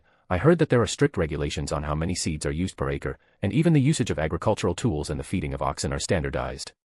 He smiled and said, "The locals are not very good at using new agricultural tools, and there are also problems with feeding the oxen, so giving specifications is to improve efficiency." Then Hobert added, "According to my idea, agricultural production should use more machinery. However, we still need to give the machinery factory some time to complete their transformation." Medici shook his head. "I don't think it's necessary to put too much energy into farming." Hobert had issued a strict order that all actions that wasted manpower should be stopped during the spring plowing period, and all labor should be invested in spring plowing. In addition to industrial production, all construction projects were to be stopped, and officials were not even allowed to hold cocktail parties and dances. Of course, war was definitely not allowed. Hobert replied, "Cultivation and harvest can make people feel at ease. You can think of it as a national ritual." He didn't continue to talk about this topic. "I'm here to see you about something else." "What is it?" "Prepare to launch a war that will sweep across the entire southern continent," Hobert said seriously. Medici nodded with great satisfaction. "You've finally figured it out. As long as you provide the corresponding angel support, I can help you destroy the Balam Empire and the Paz Kingdom within 3 months." He grumbled, "To be honest, if these two opponents make it past the new year, it would be an insult to me." In Medici's view, the situation had reversed after Hobert's coronation, and the Atlantis Kingdom could completely adopt an active offensive posture. "It's not just about facing these two opponents," Hobert said, "but also facing the powerful countries of the northern continent." Medici was a little surprised. "Are you planning to fight to the northern continent?" Is the Orthodox Church going to abandon the countries of the northern continent? Hobert smiled. I'm responsible for making them transfer all their elites to the southern continent, and you are responsible for annihilating them all in the southern continent. Then, a standoff across the sea, and the Atlantis Kingdom would begin to occupy the strategic initiative. Medici's eyes lit up. No problem. So, during the spring plowing period in the Atlantis Kingdom, the wording of the Atlantis Daily and the Angel Daily suddenly became fierce towards the countries of the northern continent, and for the first time, the slogan, Fight to the Northern Continent, Liberate the World, was published. At the same time, they vehemently criticized the exploitation of the people and the indifference to life in the countries of the northern continent. They criticized them for letting 4-year-old children enter factories and 24-year-olds work more than 16 hours a day. It can be said that the sinister side of the prosperous scene and prosperity of the northern continent was revealed with very precise angles. Before this, everyone knew that Hobert had invented a new political model, which was significantly different from the political model of the northern continent and had a clear tendency to oppose it. The countries of the northern continent had already sensed that the ideological wave brought about by this political model was very terrible. To this end, they began to strictly control propaganda materials such as newspapers and periodicals in the southern continent, and arrested many people and members of organizations that organized strikes and promoted the Atlantis Kingdom. However, Hobert had never made any statements that were opposed to the northern continent. Because he was very clear that as long as they did not explicitly challenge the authority and interests of the nobles and members of parliament in the northern continent, their attitude towards the Atlantis Kingdom would always have doves and hawks. This would make them consume each other first, and then introduce some policies for the Atlantis Kingdom that had been mutually compromised. This gave the Ministry of Foreign Affairs of the Atlantis Kingdom time to operate, and the staff of the Ministry of Foreign Affairs would try their best to make the decisions of the northern countries develop in a more favorable direction. Many times, as long as some interests were tied together, it would be difficult for the countries of the northern continent to completely regard the Atlantis Kingdom as an enemy. But now it was different. Hobert began to seriously criticize the countries of the northern continent, which meant that he was likely to launch large-scale military operations. So the countries of the northern continent sent special envoys one after another, hoping to talk to Hobert face-to-face about the current international situation. June 1st, Monday. Sitting in his office, Hobert briefly arranged his next work. He planned to meet with special envoys from all countries this afternoon and evening. Hobert looked at the clock, but before that, he had to attend today's tarot gathering first. After ordering everyone not to disturb him again, Hobert came to his lounge, where Audrey was already waiting. Now Hobert took turns attending the tarot gathering with them. This week he attended with Audrey, and next week he would attend with Furs. Hobert had also discussed with them whether they could attend the tarot gathering together, but they were sternly rejected. As soon as he entered the door, Audrey smiled and said, "This time Alice's visit actually brought my parents too. My father even talked to me at noon today." The special envoy sent by loan this time was still Alice as always. Hobert knew that what Audrey meant was that Alice had hoped to use her, the Queen, to see Hobert first through various means. Because the special envoys had been here for 3 days, but Hobert had not met any of them, nor had he arranged any visits for them as usual, which made them inexplicably anxious. Hobert smiled and said, "Since you are so embarrassed, let's meet Alice this afternoon, but she has to be second." While chatting, the two lay on the bed, making the final preparations for attending the tarot gathering. Audrey was slightly stunned by Hobert's answer, "You don't have to disrupt your own plans for me." "Your feelings are of course more important than my plans," Hobert lied to her face, relying on the fact that he was the king of angels and Audrey could not observe his inner thoughts. "Your plans are still important," Audrey said, but she was quite happy in her heart. It settled then. Hobert held Audrey's hand and said, "I suddenly thought of a question these 2 days." "What question?" "The question of letting you become an angel," Hobert said. "You also know that the end is coming, and becoming an angel is the only way to have basic self-protection ability." Audrey was somewhat surprised, but then she smiled bitterly. "The beyonder characteristics of the angel level in the pathway I am in should all be in the Twilight Hermit Order, right?" And the Twilight Hermit Order was Adam's organization. Adam had already become a god. With the protection of a true god, it was almost impossible to obtain beyonder characteristics at the angel level. "I have a way," Hobert smiled and said, "if you seriously digest the potion, the opportunity for advancement may not be too far away." In his impression, the psychology alchemists should have come to Audrey at this time. The fact that they still had not come was probably because Audrey had become the queen and the people of the psychology alchemists did not dare to contact her again. Hobert planned to actively create opportunities for Audrey to contact the clues to the beyonder characteristics of this pathway's angel level. Audrey hummed. If she remembered correctly, this was the third clue about the beyonder characteristics of angels that Hobert had obtained. The other two were the clues to the creator characteristics that he planned to fund Mr. Moon, and the beyonder characteristics of the death consul that he planned to fund Mr. Star. At this moment, the sight of the two was blocked by the grey fog, and in a blink of an eye, they appeared in the ancient palace, on both sides of the bronze long table. Good afternoon, Mr. Fool. Justice Audrey's greeting arrived as scheduled. Fool Klein glanced at Hobert. This guy has really become a king of angels, but sadly, Mr. Fool is still a sequence too. After greeting each other and taking their seats, Moon Emlyn looked around and said first, everyone, I would like to know if the plantar and moon pathways have certain special features compared to other pathways. After asking the question, he did not hide it at all, and added quite frankly, I recently learned that the internal system of the Church of the Earth Mother is different from normal churches, and is divided into two parts, the blessed and the favored. The favored is the main body of the church, basically beyonders of the plantar pathway, while the blessed are beyonders other than the plantar and moon pathways. The main affairs of the church are handled by the favored, and the blessed have only one thing to do, which is to confirm the oracle. It is said that the oracle confirmed by the blessed is the real oracle. Under the recommendation of child of the goddess Hobert, Emlyn, who was already a sanguine earl, easily entered the high level of the Church of the Earth Mother and was responsible for building the church an extraordinary system in loan with two other demigods. Recently, the Church of the Earth Mother has basically had churches in every city in loan and has begun to preach. Currently, Emlyn is preparing for the ceremony of advancement. When he has prepared the ceremony and obtained the beyonder characteristics from Hobert, he will immediately advance to sequence 3 and become an important member of the Divine Council, responsible for church affairs in the Lone Kingdom. After listening to Moon's description, the other members had their own guesses, but they were not sure of the accuracy of their guesses, so no one spoke, and Emperor Hobert was not in a hurry to answer this question. Just when Emlyn thought that this question could not be answered, Fool slowly looked around and smiled and asked a question, where do you think the source of the 22 pathways is? Everyone was pleasantly surprised. This question had been discussed at the tarot gathering before. At that time, everyone expressed their opinions and formed a relatively clear answer. However, no conclusion has been reached on the specific process of the formation of beyonder characteristics. Mr. Fool suddenly asked this question, which meant that he would answer Mr. Moon's question through the answer to this question. So everyone cooperated very well and described the conclusions of the previous discussion. Hermit Catlia said first, the essence of the world is knowledge, the essence of knowledge is number, human beings are number, and the beyonder characteristics of the 22 pathways are also number. Everything is number, and it has been like this since birth. Star Leonard gave a relatively official answer, the 7 churches all believe that beyonder characteristics come from the original creator, who transformed into all things, including gods, humans, the sea, the land, and beyonder characteristics. Then he glanced at Moon Emlyn and said, the life school of thought believes that the world is divided into 3 layers, the material world, the soul world, and the absolute rational world. Beyonder characteristics are the projection of certain things in the absolute rational world and the material world and the soul world. Therefore, characteristics are immortal and will only be reorganized.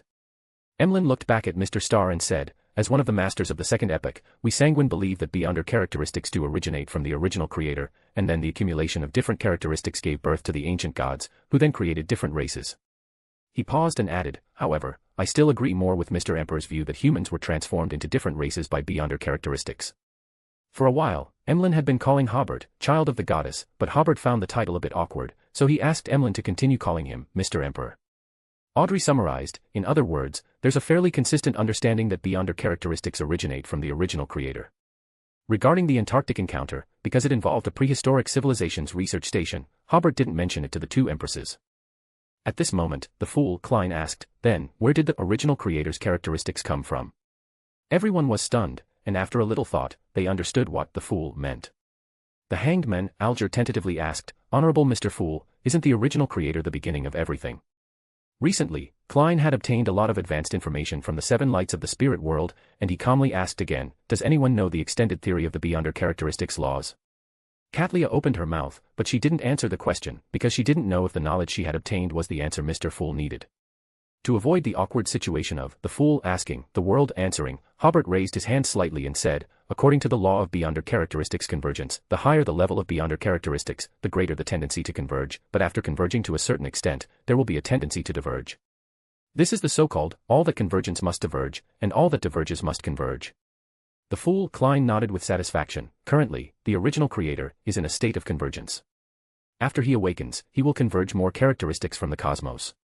Even Alger and Catlia took a moment to understand what Mr. Fool meant. Audrey and Leonard were a half-beat slower. Immediately afterward, they were shocked by Mr. Fool's words. After a long while, Alger asked, in other words, the original creator hasn't awakened for the first time. The Fool didn't answer the question, which was equivalent to tacitly acknowledging it. Catlia thought, this completely subverts the beyonder world's long-standing explanations and thinking about the extraordinary. We are not the only existence. Humans didn't necessarily appear or were born in the first epoch. Then she thought of the information she had obtained from the Emperor earlier. The Emperor said that some outer deities hoped to obtain some high sequence beyonder characteristics from the real world, so could it be that these characteristics originally came from those outer deities? Or are those considered adjacent pathways of the outer deities? After a long while, the magician, Furs, asked, "Honorable Mr. Fool, what is the relationship between this and the special nature of the plantar and moon pathways?" Everyone then came back to their senses and recalled the initial question of this topic. Mr. Fool only smiled and didn't answer. Alger guessed based on Mr. Fool's previous words, is Mr. Fool saying that these two pathways are pathways that have just been converged, and they still have a certain connection with the cosmos, which is why they caused the special nature of these two pathways? The Fool, Klein, slowly nodded, giving an accurate answer. Emlyn murmured to himself, the cosmos. The answer to this question greatly exceeded his expectations. The Tarot Club had already shared information about the corruption of the underground and the dangers of the cosmos. All members knew that simply understanding these two concepts would lead to erosion. After giving everyone a few seconds to react, Klein added, "It's not just these two." Audrey habitually raised her hand and asked, "Honorable Mr. Fool, which other pathways have been converged from the cosmos?" The Fool replied, "Prisoner, criminal, lawyer, arbiter. The first two originate from the Mother Tree of Desire, and the last two come from the Son of Chaos." Audrey and Furs were almost simultaneously stunned. They both looked at Hobert, and Furs also recalled Zio. The other members also belatedly looked at the Emperor, and at the same time, they also thought of the Creator. At this time, the Fool, Klein, smiled and said, "Arbiter and lawyer are relatively better." As far as he knew, the Son of Chaos didn't have a deep influence on the arbiter and lawyer pathways, and it couldn't be compared to the Mother Goddess of Depravity's influence on moon and plantar, or the Mother Tree of Desire's influence on criminal and prisoner. This outer god was as quiet as if it had disappeared. Audrey and Furs immediately breathed a sigh of relief. Hobert thought that Son of Chaos was sentenced to thousands of years of life imprisonment by the celestial worthy, and is currently continuing to serve his sentence in the lamp. Emlyn sorted out his thoughts and said, "The special nature of the plantar and moon pathways comes from the cosmos. Is it possible that the divine revelations perceived by the beyonders of this pathway are a kind of corruption?" Alger glanced at Mr. Fool at the head of the bronze long table, and seeing that he didn't intend to speak, he nodded and said, "That's probably the case." At this time, Katlia, who had been pondering since just now, said, "I have a question. If the original creator's characteristics come from the cosmos, then why are some affected by the cosmos, and some are not?" Everyone was slightly stunned. This was indeed a question, so everyone looked at Mr. Fool again. But the Fool didn't give an explanation directly, but smiled and looked at everyone with a "I'm testing you" expression. He thought in his heart, I didn't ask about this. To be precise, when discussing this issue with the Seven Lights, I didn't think of this point." After a few seconds of silence in the hall, Emperor Hobert said, "Mr. Fool only said that the original creator is currently in a state of convergence, but he didn't say that all of his characteristics come from the cosmos. I think that when the original creator was in the splitting stage, although many characteristics were scattered throughout the universe, he must have retained some characteristics in Sefirah, otherwise he would not be able to trigger the convergence of beyonder characteristics." Hobert believed that the original creator should always hold the 8 pathways of omniscience and omnipotence and mysteries, as well as the 2 Sephirot of Chaos Sea and Sefirah Castle. These 2 Sephirot and 2 pillars are relatively special. Moreover, the original creator only split into the 2 personalities of God Almighty and Celestial Worthy, which also explains the problem. In addition to the 6 pathways that everyone just mentioned, and the 8 pathways held by the original creator, the other 8 pathways may also come from outer deities. The reason why they are not affected by outer deities is that, first, those outer deities may be gone, such as the ones in the Antarctic prison, or some may have been killed by God Almighty and Celestial Worthy. Another possibility is that the beyonder characteristics that have been processed by the original creator several times may be different. Klein, sitting at the head of the table, immediately thought in his heart after hearing Hobert's explanation, That's right." Katlia nodded, "I understand." Immediately afterward, Emlyn said, "I have already mastered the names of the high-sequence potions of the plantar and moon pathways, and I don't understand 2 of them." Whether it was the Sanguine Earl or the Archbishop of the Church of the Earth Mother, they had given him the corresponding authority to access a lot of information that he couldn't access in the past. Seeing that the other members of the Tarot Club were looking over, Emlyn continued, "Mr. Emperor has already announced the names of Sequence 3 and Sequence 2 of the moon pathway. Sequence 1 is called Beauty Goddess. Sequence 3 of the plantar pathway is called Pallbearer, Sequence 2 is called Desolate Matriarch, and Sequence 1 is called Nature Walker. What I don't understand is that the names of the potions, Beauty Goddess and Desolate Matriarch, have a certain gender orientation. What are your opinions?" For a moment, the other members of the Tarot Club looked at each other, and no one spoke. They successively thought of a possibility. After a few seconds, Justice Audrey controlled her expression and said, I remember that sequence 7 of the assassin pathway is called witch. The assassins who take this potion eventually become witches.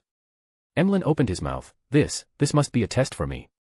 He had a certain premonition and guess when he saw the names of the potions, but he was unwilling to accept it and hoped to get another explanation at the Tarot Club. The atmosphere of the Tarot Club was a little quiet. Leonard coughed and took the initiative to say to the Emperor, the high-level members of the church have given a reply and agreed to the transaction with you. Then he said, I am very grateful to you for giving me the opportunity to become an angel.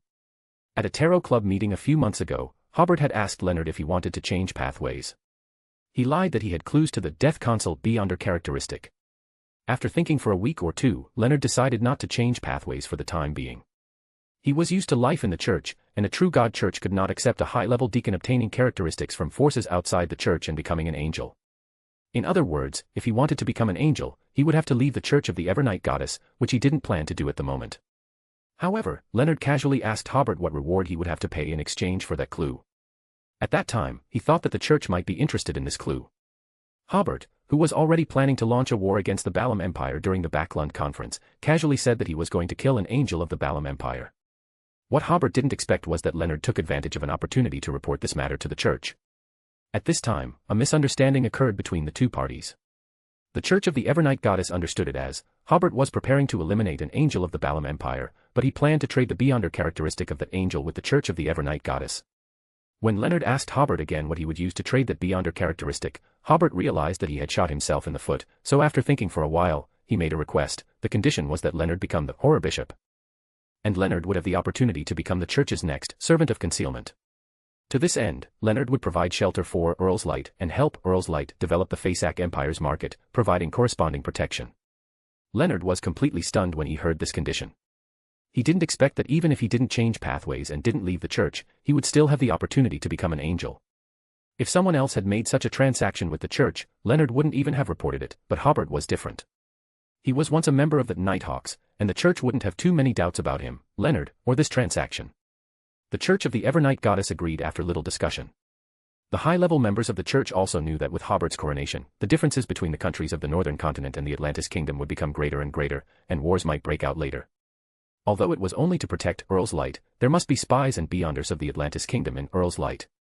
However, for the Church of the Evernight Goddess, this transaction was also very worthwhile. After all, it was a beyonder characteristic at the angel level. Leonard continued, after I have completely digested the potion, the church will help me advance to Horror Bishop. If there is an angel-level beyonder characteristic, my advancement opportunity will be ranked first. Alger opened his mouth. While he was very envious, he also wanted to remind Star that such an opportunity might have to wait a long, long time, and there was even a high probability that he would never become an angel. But because the Emperor didn't express his position, Alger didn't say anything.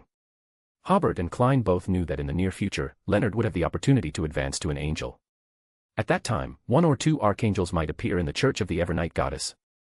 Hobert nodded after hearing the Church of the Evernight Goddess's reply, okay, as soon as I get the beyonder characteristic, I will complete the transaction immediately. The situation at this time was different from the situation when the transaction was first initiated. In the near future, the beyonder characteristic of Death Console will definitely be harvested, so there is no need to crush the sealed artifact at all. After this transaction was completed, Leonard said again, I will share some things. He spoke unhurriedly about some of the deeds of the wandering magician Merlin Hermes, as well as the fully automatic wishing machine, and Utopia.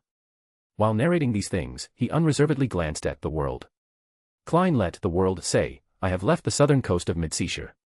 To be precise, Leonard's news about the wandering magician was somewhat delayed. After all, those were mostly just rumors, but Utopia was different. That was a real beyonder event, so the spread of the two pieces of news was different. For the past half-month, Klein had been staying in Utopia and had begun to gradually receive more outsiders. The other members were stunned. They didn't expect that Star's narration was actually done by the world. They even felt that it was already a miracle. As a high-level deacon of the Church of the Evernight Goddess, Leonard had recently been sent to investigate Merlin Hermes. After hearing the world's answer, he thought, has he already left the southern coast of the Midseashire? Then my investigation will be much easier. I can just make up a conclusion. At worst, I can directly write that Gehrman Sparrow has become a miracle invoker and is acting. Anyway, I already know what I need to know. After this topic ended, Alger asked, Son Derek, are you currently adapting to life outside? Since they all moved to the southern continent and renamed New Lanagua City to New City of Silver, he hadn't heard much about their new life. I've basically adapted. Derek glanced at Emperor and continued, South Balam, no, the Atlantis Kingdom has sent us many teachers. Some are life skills teachers, while others teach us general knowledge of the outside world, which has helped us adapt to life outside. Kathlia joined the conversation, asking curiously, what is your main source of income? I remember it should still be winter in the southern part of the southern continent. Are you not experiencing food shortages? In the beginning, the Atlantis Kingdom basically helped solve the food problem, Derek replied. Later, after we produced our first harvest and grew fruits and vegetables, we no longer needed the Atlantis Kingdom to continue supplying us. Currently, the Atlantis Kingdom has entered spring. Although I am away, I heard yesterday that the residents of New City of Silver have completed this year's spring plowing. Kathlia keenly noticed something was wrong. It's only early June now, it should still be winter there. Spring in the Atlantis Kingdom arrived early this year, Hobert explained. Actually, it was early last year too, but it's even earlier this year. Kathlia and Alger, along with several other members, were a little surprised. Alger asked, how could spring arrive early? Because we need to complete spring plowing as soon as possible so we have enough manpower to do other things, Hobert replied without much emotion. Kathlia immediately understood, Emperor wanted spring to arrive early, so spring arrived early. No wonder the ancients called angels subsidiary gods, this is simply a miracle.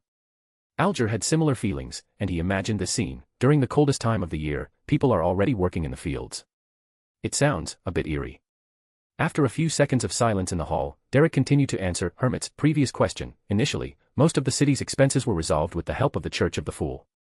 At the same time, we also actively went to the market to trade, selling some animal skins, and in the Atlantis Kingdom's official Beyonder market, selling some Beyonder ingredients and low-sequence Beyonder characteristics. Derek smiled slightly as he said this. Actually, it didn't cost much at first because the Atlantis Kingdom also provided us with a lot of living supplies. Emlyn raised his chin when he heard this, but the other members didn't quite understand why Moon suddenly became so arrogant. Leonard glanced at Emperor and asked, is it all free? Some of it is free, Derek said. Most of it needs to be repaid at market price.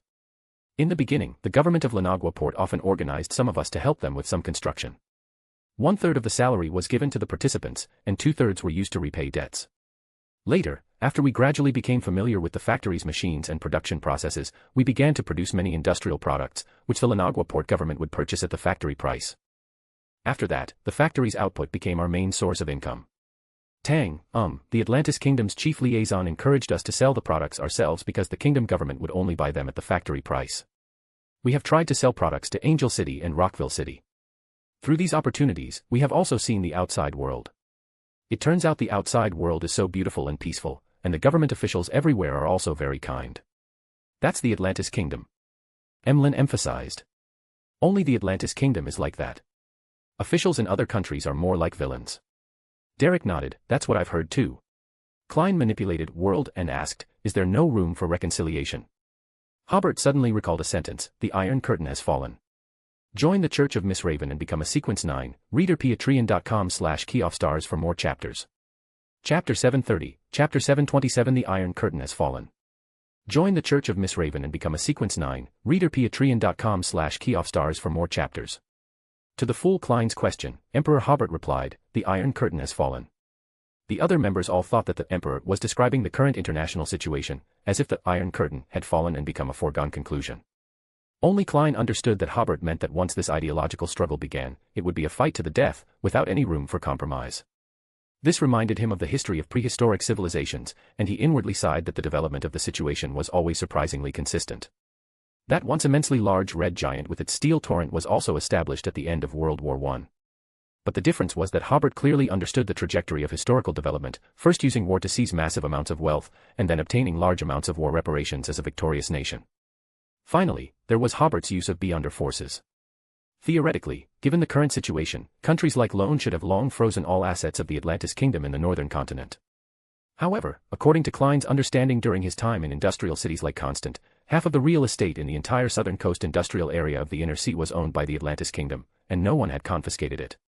Before, it was because they were still allies, but now it was because the Lone Kingdom no longer had the ability to directly confront Atlantis, so they dared not push things too far. In terms of Beyonder power, Atlantis was already much stronger than Lone, and in terms of the Orthodox churches, the Church of Mother Earth would definitely support Atlantis. If a choice had to be made, the Church of the Evernight Goddess would most likely support Atlantis, and before a choice had to be made, the Church of the Evernight Goddess would maintain its current neutrality. The Church of the Lord of Storms, considering the attitude of its allies, would probably also choose neutrality, or provide limited assistance to the lone royal family, such as intervening to preserve some of the royal family's strength if lone were to lose in the war, but don't expect them to actively provide assistance. As for the other churches, the Church of the God of Knowledge and Wisdom had no direct vested interests and would probably choose to stay out of it. The Church of the Eternal Blazing Sun and the Church of the God of Steam and Machinery, as the losing side, had just signed some religious agreements and would not easily take action. So, in terms of the Orthodox churches, Atlantis had a certain advantage. With this set of combination punches, the assets of Atlantis in the northern continent would not only not be frozen, but they could also continue to use those industries to continuously transfuse blood into the newborn Atlantis. This was also different from Klein's impression of history. He believed that under Hobert's deployment, Atlantis would definitely become strong quickly. But such strength was definitely something that the countries of the northern continent were unwilling to see, and even something they were very afraid of. Hobert spread his hands and said, "Don't make it seem like we started the war. During the peace talks in Backlund, we were isolated. Especially Lone. They originally promised to help us obtain franchise rights in many industries throughout the northern continent after the war, but they went back on their word on the second day of negotiations. I can understand that they were forced to agree to some of our conditions when the war situation was unfavorable, but what I cannot understand is why they have no guilt about their subsequent breach of contract." The other members were speechless. Most of them did not want the war to continue, but the decision of whether or not to start a war was not in their hands. After another moment of silence, Hermit Catlia initiated a new topic. "I heard that William I, the protector of the Lone Kingdom, was killed." The members were all stunned. In previous exchanges, they had learned that the Archangel of the Fanapotter royal family had lost his Beyonder characteristics. Unexpectedly, now the Archangel of the Lone Kingdom had also been killed. Yes, Hobert gave a definite answer. Trunsoist planned to seize William I Beyonder characteristics, but we detected it, so we used Trunsoist's plan to kill William I. Ah. Star Leonard didn't react for a moment. What kind of logic is this? Klein also sighed. Is this the lawyer's way of thinking? Catlia was slightly stunned. So, William I was killed by you. Hobert nodded, but did not reveal the details. Klein also realized, this is to prevent Trunsoist from obtaining more Sequence 1 characteristics. Hangman Alger said, could this be the reason for the current tense international situation? Hobert smiled, who told William I to push Trunsoist out to be the king of the Paz kingdom. Perhaps Lone's victory in the previous desperate situation made them suddenly lose themselves. William I actually had the idea of using Trunsoist. The moment he had this idea, his fate was already sealed. Alger and the other members all realized that they couldn't discuss the world situation with the Emperor, otherwise all the faults would be with the Emperor's opponents. This time, Klein didn't object to the war very much. He had personally seen the prosperity of Atlantis, and the common people had regained hope and confidence in life. He also saw that the ills of the countries of the northern continent had not been eliminated because of the war, but only that the current demands had increased, covering up some of the ills. In Klein's view, if this war were to break out, it would be a righteous war. The topic ended here, and the hall was silent again for a while before Alger asked son Derek, I heard that there were some problems with your scriptures. Have the problems been resolved now? The full scripture is basically only spread in Atlantis, and the speed of its spread is not very fast, so Alger has only now heard that some of the content of the scripture is inappropriate. Derek subconsciously glanced at Mr. Fool shrouded in the grey-white mist. The problem has been solved. Catlia asked curiously, what problems did you encounter? Derek glanced at the Emperor again before saying, some descriptions were not verified, or were too exaggerated. We have already made a revision. Alger reminded, be sure to pay attention, don't promote that other churches are bad, so as not to cause conflict. Klein, sitting at the head of the bronze long table, thought of the scriptures they had revised. It can only be said that it won't cause trouble, but some funny things will definitely still happen. For example, one day, Septon will be surprised to find when he sees the Church of the Fool's scriptures, when did I become an angel under the Fool? Then, Leonard's old grandpa, the awakened Azek, and the messenger lady who was trying to recover her state followed suit. What, me too? After exchanging information about the scriptures, Catlia looked around, not holding too much expectation, and said, does anyone have the Beyonder characteristics of sequence 3 of the Mystery Prior pathway? She had digested the mystic potion for a long time, but she had only obtained the prophet potion formula from the Moses ascetic order, and was still very, very far from obtaining the Beyonder characteristics or the main ingredients. Although she was a member of the 10 pillars of the Moses ascetic order, the higher the sequence pathway, the more precious the corresponding resources. Even such an ancient organization could not squander them arbitrarily. Moreover, Catlia came from the element dawn, and was less influenced by the hidden sage, and was not so trusted within the Moses ascetic order. It might be a few years, or even more than 10 years, before she had any hope of getting an advancement opportunity from her organization, so she had to seek help at the tarot gathering. None of the other members spoke. Beyonder characteristics of this level are not like radishes on a roadside stall, everywhere. Most of them are also worried about the characteristics and advancement of Sequence 3. At this time, Hobert suddenly said, "Do you have any thoughts of jumping to an adjacent pathway?" Everyone was familiar with the sentence. After thinking about it for a while, they immediately looked at Leonard. Katlia took a deep breath, almost without thinking, "Yes." Hobert slowly nodded. This was the reaction of a normal person. To be honest, he really didn't expect that Leonard would be able to refuse to jump to an adjacent pathway and give up the opportunity to become an angel. But thinking about it, such a decision was indeed in line with Leonard's personality. "I have clues to the Beyonder characteristics of Arcane Scholar and Knowledge Magister," Hobert said. "I can help you solve the potion formula." The clues Hobert was talking about were the 0 to 82 crystal light curtain obtained in the previous Battle of Gods, which was a sealed artifact comparable to the Knowledge Magister. Moreover, its ability was very weak. If it could be used to cultivate an angel, that would be great. As for the potion formula, it was very easy for Hobert to obtain. He only needed to use connection to get the corresponding formula. Even the characteristics after being crushed can form a connection. Hobert did have a copy of the Beyonder characteristics of the Knowledge Emperor in his hand, but there was still some of Roselle's mental residue in it, so he did not intend to crush this Beyonder characteristic.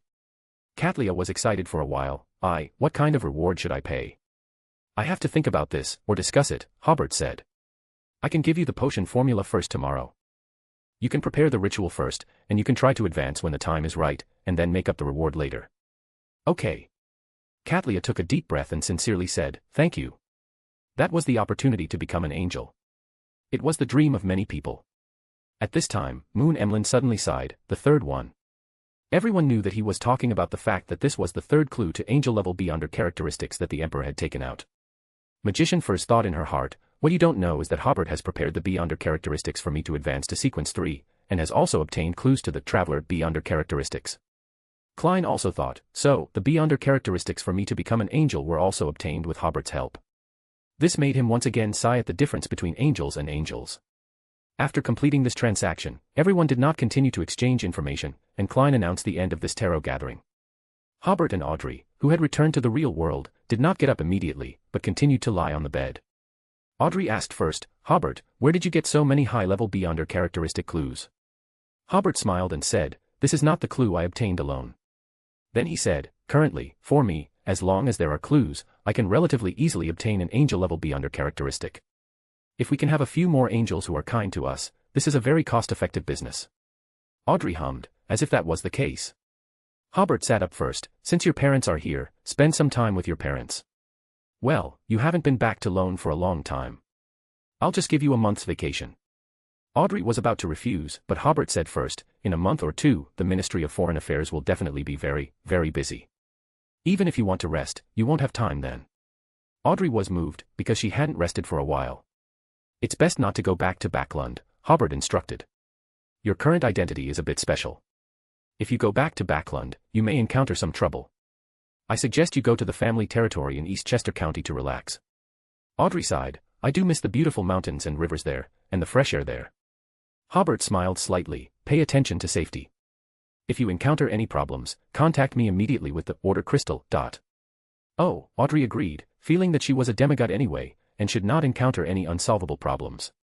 Hobert stood by the bed and stretched. "Okay, I should go meet the envoys." Audrey got up and shared a kiss with Hobert.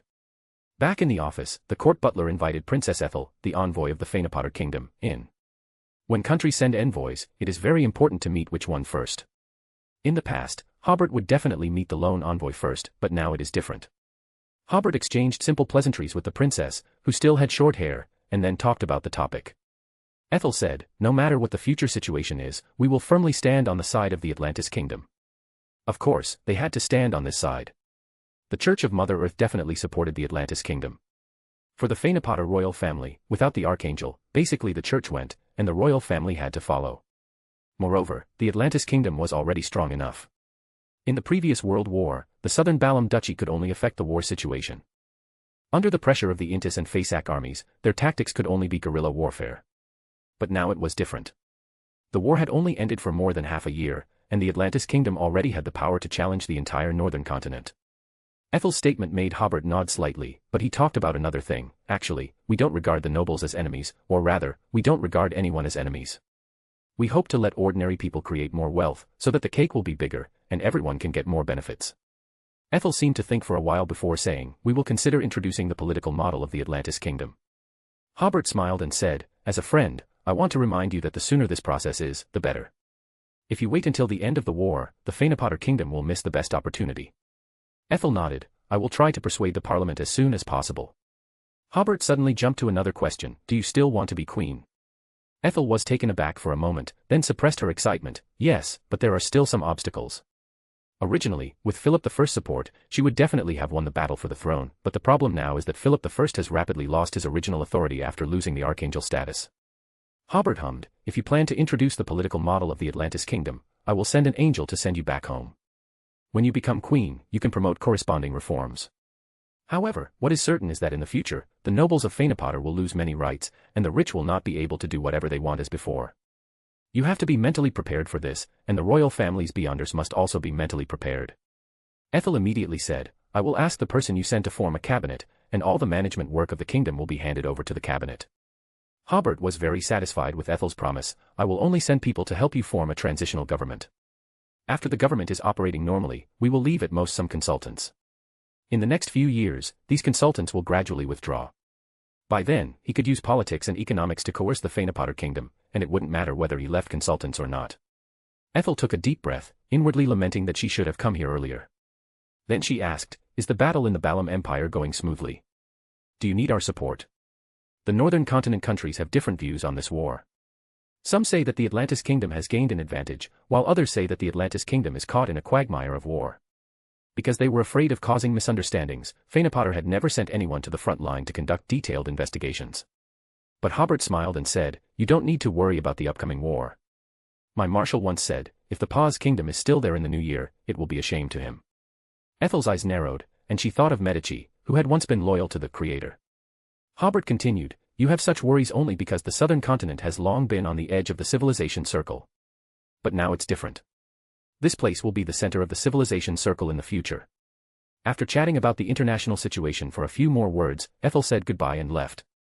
As she walked out, she suddenly recalled the scene more than 2 years ago, when she invited Hobert to her villa as a guest and tried to win him over, hoping to help her fight for the position of heir.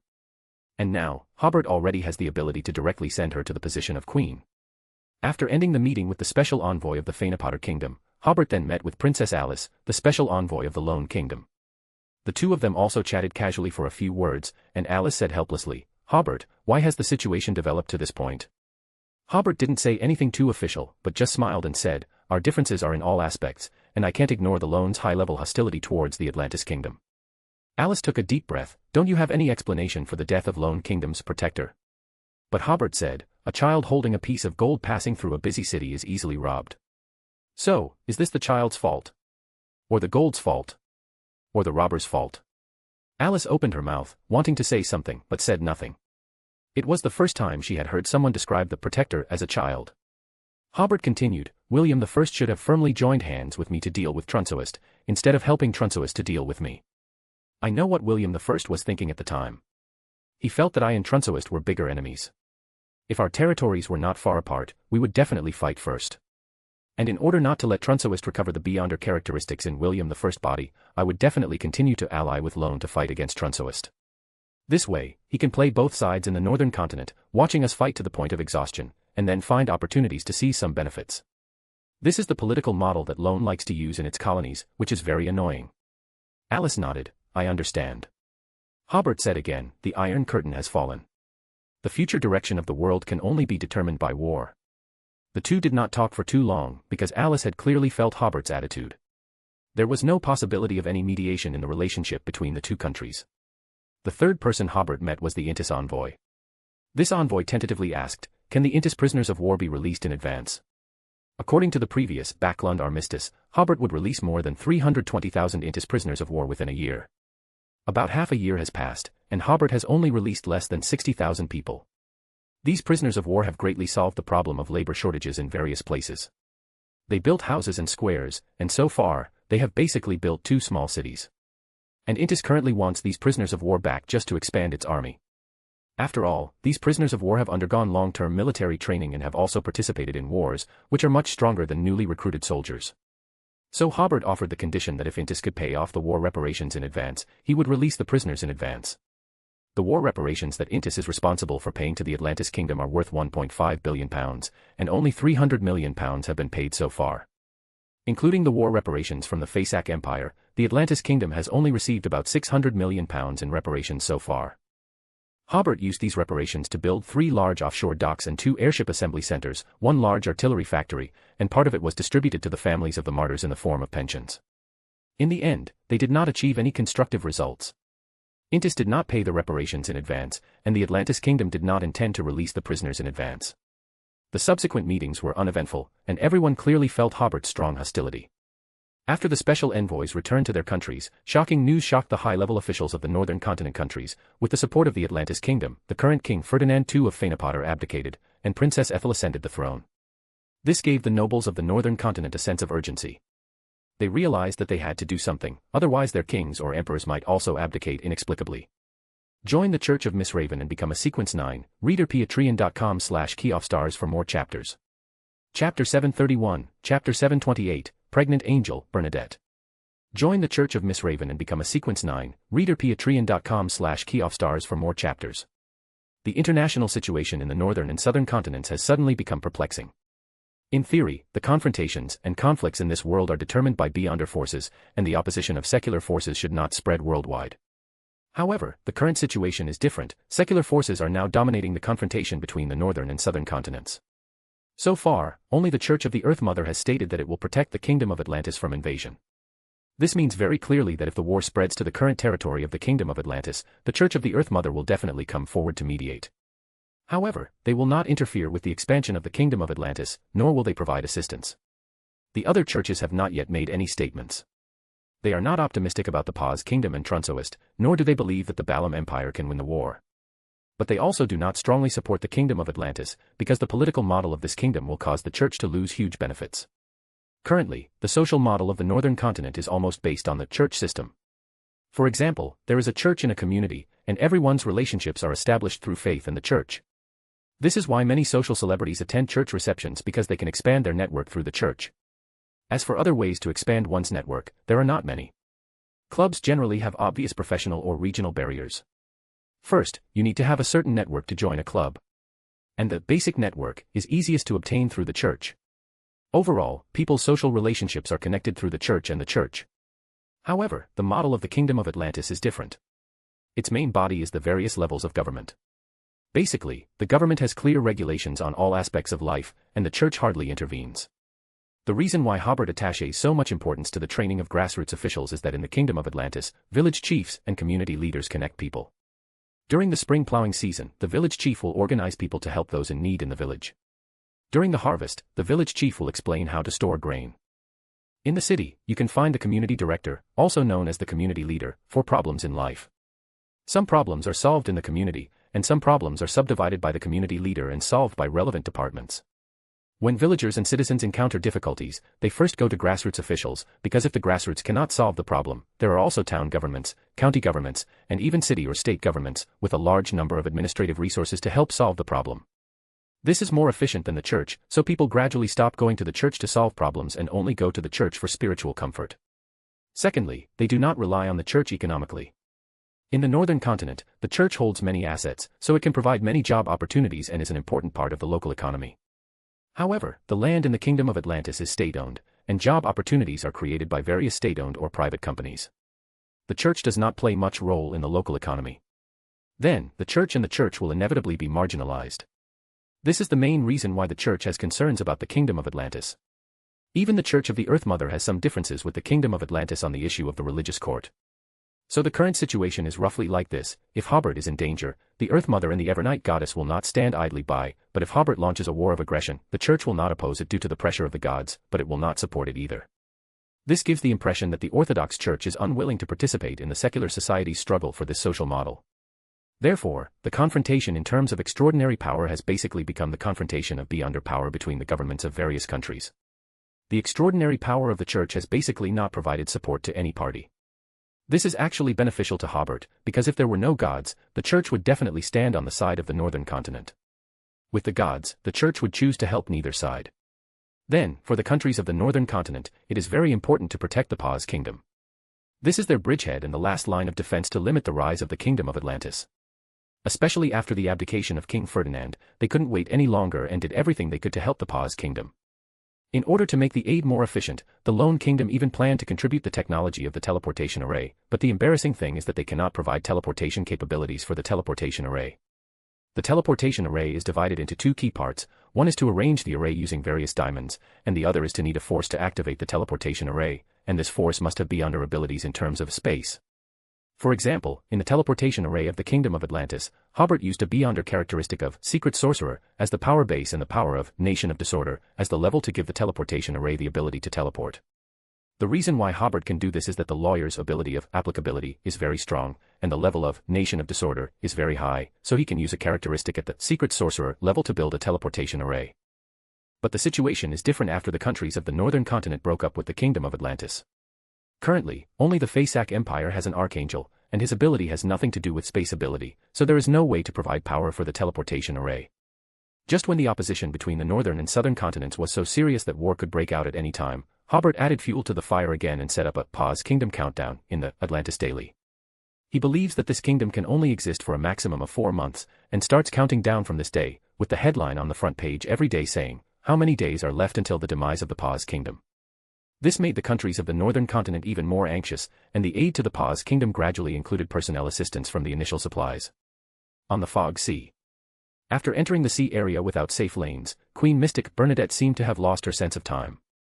If it weren't for the precise wall clock hanging in her captain's room, she would have forgotten how many days she had been in this dangerous area. The strong wind and heavy rain made the ship fly high and move sideways, as if experiencing an apocalypse. Bernadette watched calmly, waiting patiently. Finally, the storm suddenly subsided, and the outline of an island appeared in the distance. Although Bernadette could not be sure that this was the primitive island her father had been to, her intuition as a clairvoyant told her that this was likely the place she was looking for. As the coastline gradually came into view, Bernadette saw one towering, deep green tree after another on the island. The sheer size of these trees gave people a huge sense of impact and oppression. Bernadette stretched out her hand and glanced at the crystal of order Hobert had given her in her palm. She took a deep breath and injected spirituality into the crystal of order. Still a little worried, she prayed to the Creator before ordering the dawn to stop in the offshore area and not to go ashore. She carefully entered the spirit world and landed on the edge of the island. Bernadette did not rush to explore further. She cautiously took out an illusory hat and put it on her head, and her figure disappeared, concealing all traces.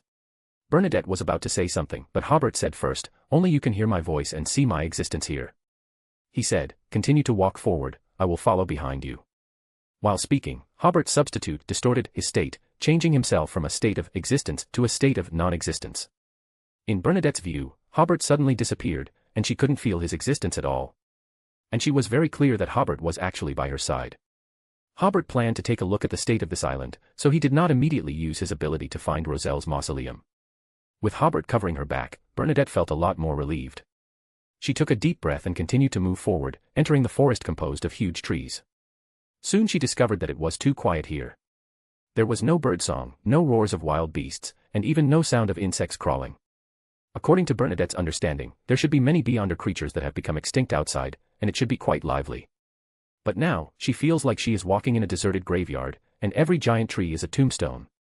After walking for a full half an hour, the front suddenly opened up. Bernadette slowed down and stretched out her right hand to press her brow.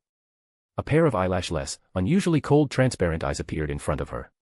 Then, this pair of eyes of mystery prying was taken by an invisible hand and placed on the face of a transparent person. This transparent person is Bernadette's invisible servant.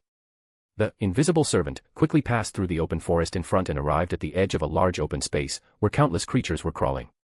They included red dragons with fire flowing through their skin, tree men with wooden bumps as eyes, 8-legged demon wolves, long-limbed giants, huge feathered serpents with gloomy green scales, and several humans.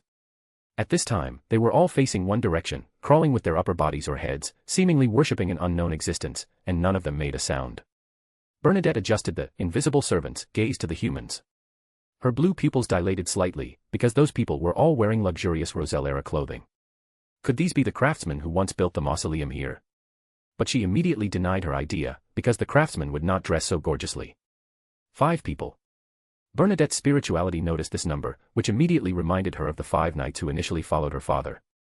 At this time, those creatures stood up at the same time, and the entire primitive forest seemed to come alive all of a sudden. Seizing this opportunity, Bernadette saw clearly the appearance of the 5 people. Grimm, that's Grimm who died on this island. I've only seen him in the paintings left by my father. That's Uncle William. I remember his appearance. He once taught me swordsmanship. And Uncle Polly. When she recognized the 4th person, Bernadette's face, which rarely showed emotional fluctuations, revealed an undisguisable astonishment. That person is Edwards. In Bernadette's memory, this knight lived until her father's death, and then the whole family moved to Lemberg. He didn't die on this primitive island at all. According to the information she got from Vice Admiral Iceberg, Edwards lived to be nearly 100 years old, passed away very peacefully, and was buried in a cemetery in the suburbs of Lemberg. Bernadette realized that something was wrong here. Uncle Edwards also returned to this island. Wasn't he not corrupted? Then she realized, her father said that he had solved the corruption of this island, but why did such a mutation still happen? Because of Bernadette's contemplation, the eyes of mystery prying on the face of the invisible servant had been staring at the human who was suspected to be Edwards. Suddenly, the human who was suspected to be Edwards turned his head. His face was old, his hair was all white, and he was looking at the location of the invisible servant with cold, wooden eyes. At this moment, Bernadette was about to directly let the eyes of mystery prying dissipate and let the invisible servant return to the spirit world. Suddenly, the human who was suspected to be Edwards withdrew his rigid gaze. It can't find your invisible servant. Hobert's voice suddenly came from behind Bernadette. This island can't find the invisible servant either. Bernadette first breathed a sigh of relief, and then asked, I know that person. He is my father's subordinate. He was clearly buried in Lemberg, but why is he here? As if the surrounding air made Hobert's voice, he was corrupted, and will return here after death. Bernadette frowned. So, my father didn't completely clean up the corruption here? Obviously yes. Bernadette asked knowingly, do you know where this corruption comes from? Yes. Where from? In the air, Hobert's voice said again, I can only tell you after you become an angel. Bernadette nodded. She knew that it was some information that could be affected just by knowing it. The two stopped talking. After a while, Bernadette carefully manipulated the invisible servant to enter the open space where the creatures had been worshipping. In the direction they had been worshipping, there was a boulder with a simple shrine made of dark red wood. The invisible servant continued to approach cautiously, a move that was actually somewhat dangerous, but the fact that Hobert didn't stop it meant the level of danger was within an acceptable range. Upon reaching the boulder, the invisible servant discovered that the shrine was empty, with no idol or emblem composed of symbolic signs. Bernadette frowned. The creatures of this island seemed to worship something that didn't exist. Unable to foresee anything from it, she had to withdraw her gaze and direct the invisible servant to continue exploring forward. Because the invisible servant couldn't stray too far from Bernadette, she, wearing the invisibility hat, quietly followed behind, passing at a moderate pace through the area where all the creatures of the island had gathered before. The invisible servant ahead re-entered the forest and quickly noticed rows of pale corpses placed among the trees along the roadside. Some belonged to giant dragons, some came from bird-like creatures, some had 8 legs, and some were themselves strange giant trees. Bernadette felt as if she had come to a graveyard, and the following scene emerged in her mind. Before their deaths, those Beyonder creatures gave birth to offspring, passing on Beyonder characteristics to them, while they themselves struggled from all directions to this area of the primeval forest, seeking unoccupied places, facing a certain direction, dying quietly, gradually decaying, and eventually turning into white bones. As a clairvoyant, Bernadette fully believed that the scenes that appeared in her mind were real events. What meaning did this place hold for them? Moreover, since the already deceased Grimm, William, and others seemed to still be alive in some state, there was no reason for the extraordinary or mutated creatures that had suffered more corruption to die completely. Continuing forward, the invisible servant saw a black stone pillar, as thick as 5 or 6 people could embrace, and 34 meters high, suddenly appearing in the forest, giving a sense of vicissitude and desolation. It was as if a prosperous civilization had once appeared here, and then the civilization withered, leaving only the stone pillar and the corpses beside it. Bernadette used the invisible servant to carefully observe for a while and was certain that this stone pillar did not possess Beyonder characteristics, nor did it have any mystery. It seemed to be just a casually erected symbol. The invisible servant looked around and found that the corpses in the area around this stone pillar were not severely decayed, and still had relatively intact flesh and skin. Based on everything observed, Bernadette initially suspected that it wasn't that there was no extraordinary power here, but that it could only manifest at specific times. The invisible servant searched around for a while and found no other clues. Just as the invisible servant was about to leave, Bernadette suddenly heard a rustling sound. It sounded like the wind blowing through the leaves, but not a single leaf around was moving. Instinctively, Bernadette made the invisible servant turn around and look at the black stone pillar. She saw that around the stone pillar, the decayed parts of the corpses were falling off piece by piece, and new flesh was rapidly growing out, with intact skin covering the flesh. This change lasted only a few seconds before stopping, and some of the corpses no longer had any traces of decay, looking as if they had just died. The next moment, a mutated baboon with curly fur and an 8-legged demonic wolf stood up unsteadily, their fur slightly white, and their eyes very dull and indifferent. These two creatures, originally dead, each identified a direction and left this graveyard from different places. Bernadette raised her eyebrows slightly, seemingly understanding why the creatures on this island struggled to come here before they died. Around the stone pillar, the end point of death was not connected to eternal slumber, but to a new beginning.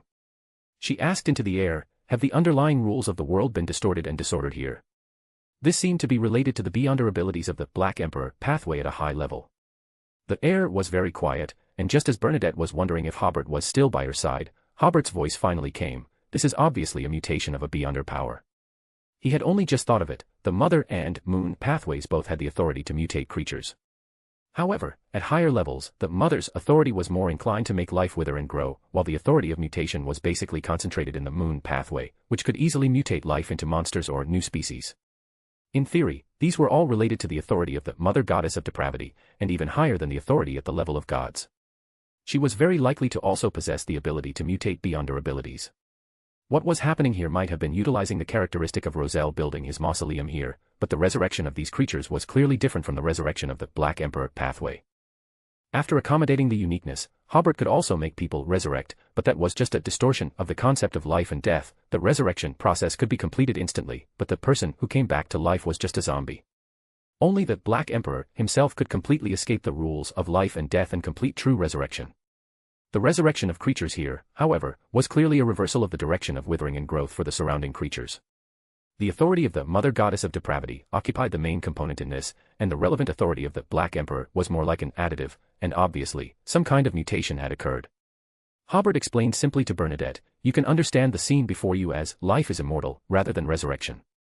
At this moment, he truly realized that immortality must be the core authority of the Mother Goddess of Depravity. Bernadette quickly understood Hobert's meaning, which was to say that the scene before her was not dead, not resurrection. At this time, she sensed that if she continued to let the invisible servant stay there and experience another new life tide, it might also mutate and develop some kind of consciousness. Therefore, Bernadette directed the invisible servant to quickly leave this graveyard. After more than 10 minutes, she finally heard the occasional chirping of birds and the roars of wild animals, and this place seemed to have turned into a normal forest. Bernadette breathed a sigh of relief, exhaling a suppressed breath from her chest and abdomen, but soon she and the invisible servant both stopped. Because in front of the invisible servant appeared something that was relatively abrupt in the primeval island environment, a wooden house. The invisible servant did not immediately go forward, but observed the wooden house from a distance.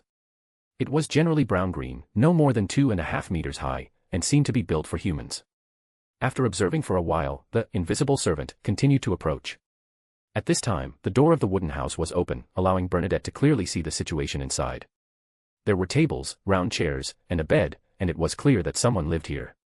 Just as the invisible servant continued to observe the details there, Hobert beside Bernadette suddenly said, sometimes, complete concealment is not a good thing. Get ready, I'm going to restore the invisible servant to its normal state. Before Bernadette understood what Hobert meant, she seemed to foresee something and made the invisible servant turn around. She didn't know when, but there was a person behind the invisible servant. He had completely white hair and an old appearance. It was Edwards. At this time, Edwards stared at the invisible servant and said uncertainly, Your Highness. Bernadette was silent for 2 seconds and responded through the invisible servant, Uncle Edwards, why are you here? Edwards' face was pale, I don't know. I found myself back on this island when I woke up one time. This may be my destiny, the destiny to guard His Majesty. He paused after each sentence, as if he hadn't spoken for a long time and his speech needed to adapt. Without waiting for Bernadette to ask, this knight, who was famous more than 100 years ago, added, His Majesty's mausoleum is nearby. I have been guarding here, waiting for him to resurrect. However, so many years have passed, and the mausoleum has never shown any signs of resurrection. Bernadette had the invisible servant look around and then asked, Is this wooden house where you live? Yes. I built this house with the surrounding trees. Bernadette asked again, Are Uncle William and the others not with you? Edward's cold eyes moved slightly, they have long been polluted and have died. The current them, although they have come back to life, are closer to monsters than the original them. Your Highness, you must be wary of them and avoid them. Except for Benjamin and me, no one else can be trusted. Hobert, hidden beside Bernadette, watched Edwards with his arms folded. He still retained enough sanity. This was definitely a combination of the Mother Goddess of Depravity's ability and the Black Emperor's ability. The Mother Goddess of Depravity's authority was really interesting. The Black Emperor's ability seemed to have gained new life. Bernadette was silent for a while, then asked again, "Where is my father's mausoleum? I want to take a look." "Okay." After saying that, Edwards led the way, saying, "It's very close. Be careful on the road." Bernadette agreed and followed behind with the invisible servant in front and her behind. She used the invisible servant to ask, "Uncle Edwards, what were you worshipping in that open space before?" Edwards did not turn his head. "His Majesty." Bernadette frowned and continued to ask, "Are Uncle William and the others worshipping him too?" Edward's footsteps obviously paused. "No, I don't know what they are worshipping." Bernadette realized that asking further might lead to changes, so she didn't continue to ask and silently followed behind Edwards. Suddenly, the front opened up, and a mountain peak several hundred meters high appeared in front of them, but half of the mountain had been hollowed out. In the belly of the mountain, a black mausoleum stood there, looking very magnificent. Most of this mausoleum belonged to the mountain itself, and only a small part had traces of artificial construction and polishing. This mountain was the mausoleum itself. Whether it was the influence of the mausoleum itself or Edwards had cleaned it up, there were no weeds or vines around the artificial buildings. Bernadette saw that on the huge stone door of the mausoleum were carved the civil code formulated and promulgated by her father, or the new social customs he created. Hobert beside her realized, maybe I should carve the Atlantis Constitution on my mausoleum as well. Edwards in front stopped, "Don't go in. It will interrupt the resurrection." Bernadette looked at the huge mausoleum for a while before asking Edwards again, "Do you remember the years spent in Lemberg?" Edwards seemed to be in a state of contemplation. "I remember.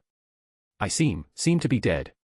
His gaze was no longer dull, but full of unbelievable brilliance.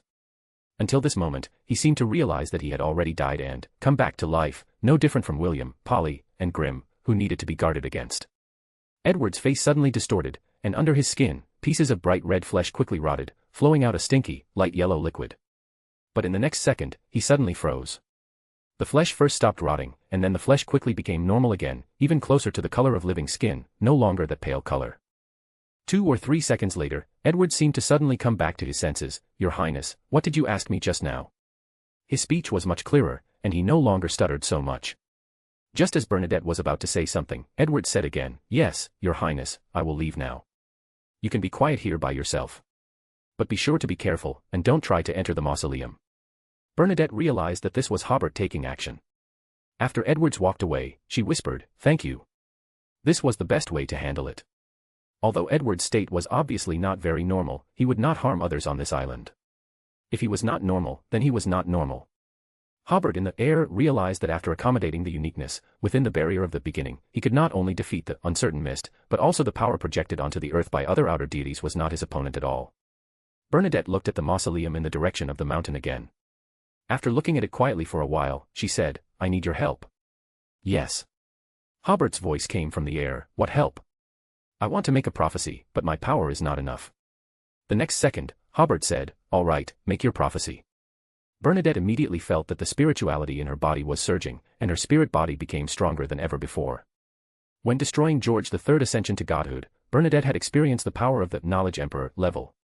She immediately felt that her current power had exceeded Sequence 3 and was closer to Sequence 2.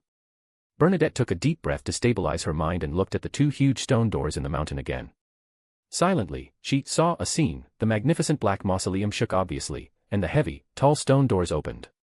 Then, a dark and huge arm stretched out from the stone door. The scale of this arm was close to the trees on the island. From the color and state, it was more like a thin layer of shadow filled with flesh, which looked extremely strange. It supported the ground with its elbow, moving forward with difficulty, as if to drag out the subsequent, more massive, and more terrifying part. Rumble. The entire island shook. Bernadette couldn't hold on any longer, closing her eyes as if suffering some kind of mental trauma. The next second, all her negative conditions were bestowed to a large tree in the distance. Boom. The several dozen meter tall tree exploded and quickly toppled over. Hobert's voice echoed in the air, "Just like our guess, your father's resurrection will be a disaster." Bernadette was silent for a moment before saying, "This might just be some kind of symbolism."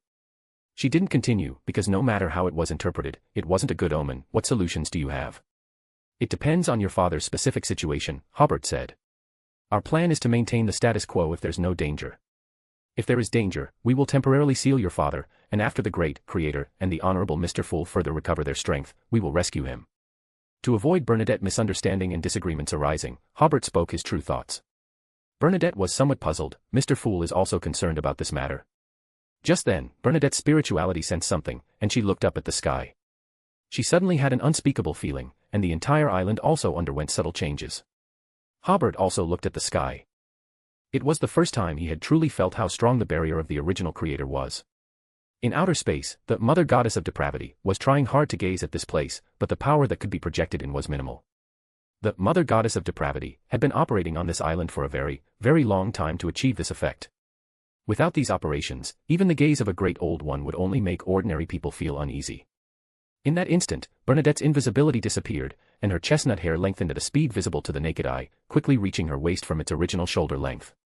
Bernadette was neither surprised nor panicked, but followed the instinct of a clairvoyant and the experience accumulated over a long time, taking a few steps forward and entering the open area where the Black Emperor mausoleum was located. At the same time, she sent the invisible servant back to the spirit world. Bernadette's hair stopped growing, but she looked at her abdomen in surprise. She could sense a fetus appearing in her womb. The fetus was growing rapidly, and it seemed that it would soon mature, sucking dry all the nutrition and spirituality of the mother, and tear out of her abdomen. Bernadette's spirituality sensed that the fetus's level seemed very high, beyond her ability to handle. So she asked, "What should I do?" Hobert observed Bernadette's abdomen and said casually, "I must state that this child is not mine." Bernadette looked at the direction of the voice with some helplessness. Hobert smiled and said, "Bear with it, I'll play gynecologist for once." He first severed the connection between the fetus and the sky and the island, and the fetus's growth stopped immediately. Then he tampered with the baby's state, changing the baby from the size of a watermelon to the size of a grape. Bernadette suddenly felt a faint pain in her abdomen, as if she had lost something very important. Finally, Hobert slowly grabbed with his hand and distorted the fetus from Bernadette's abdomen to the outside, and then quickly burst the grape-sized flesh. Where the flesh splattered, the stones and soil on the ground quickly mutated, turning into a group of bizarre monster babies. They opened their mouths one by one, but before they could cry, Hobert tampered with their state again, turning them into ordinary stones and ordinary soil.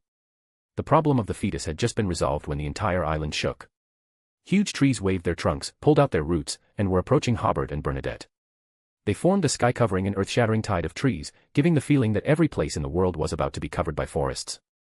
At the same time, the previous dragons, magic wolves, feathered snakes, and other creatures became restless and came towards the mausoleum. And the mausoleum was also changing little by little, giving the feeling that it was about to come alive. Hobert said without any urgency or anxiety in his tone, "We were used by the Mother Goddess of Depravity as an opportunity for your father's resurrection. More precisely, it was because his appearance broke a certain balance. After all, the uniqueness of the Black Emperor was in his body now."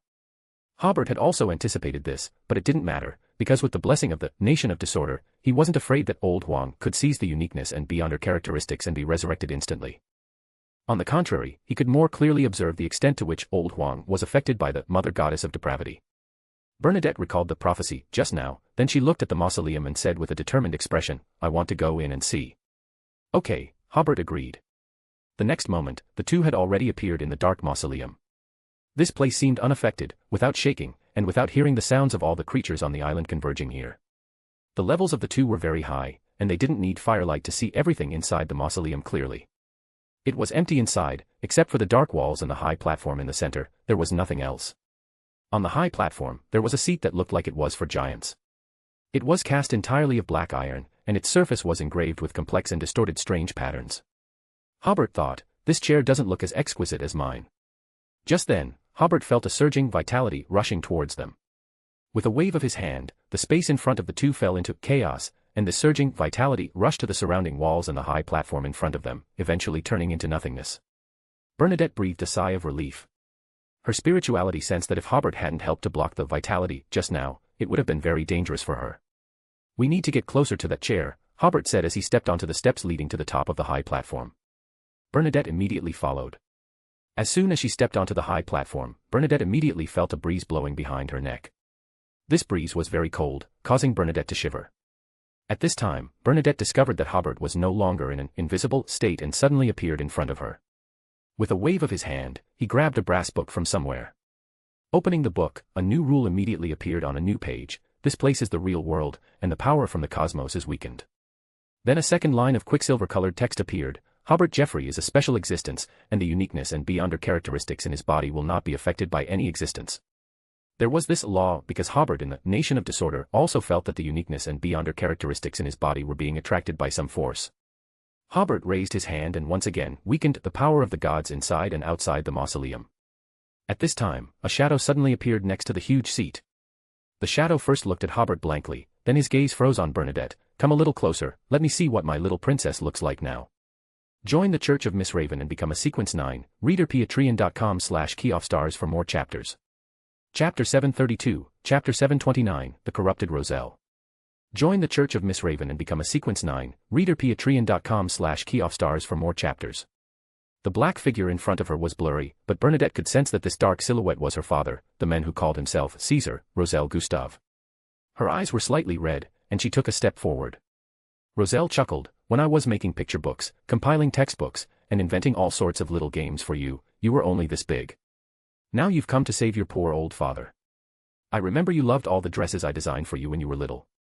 It's a pity you can't wear those cake skirts anymore now that you're grown up." Hobert chimed in, "Emperor, the words invent and design should be in quotation marks." Bernadette walked faster as she listened to her father's rambling. Suddenly, Roselle pressed his forehead with a shadowy hand. "Stop." His voice was filled with indescribable pain. Bernadette was taken aback and immediately stopped. Roselle gripped the handrail beside him tightly, saying with great pain, "Don't, come closer. I'm corrupted." The sadness in Bernadette's eyes deepened. When she had received this information from Catlia through the Tarot Club, she found it somewhat unbelievable, but later she realized it might be true. Now that the truth was confirmed, she felt even more sorry for her father. Roselle took a deep breath, as if he had regained some composure, and then looked at Hobert. "As for you, someone asked me to bring you a message," Hobert said with a smile. Roselle was stunned. Why did this sentence structure sound so familiar? Then, Hobert said in Mandarin, "I used to be an adventurer like you." Roselle, "Then I took an arrow to the knee." I swear, you are." Bernadette looked at the two of them in surprise. They were speaking a language she had never heard before. At this moment, crimson cracks suddenly appeared on Roselle's face, as if there was a scarlet moon inside his body.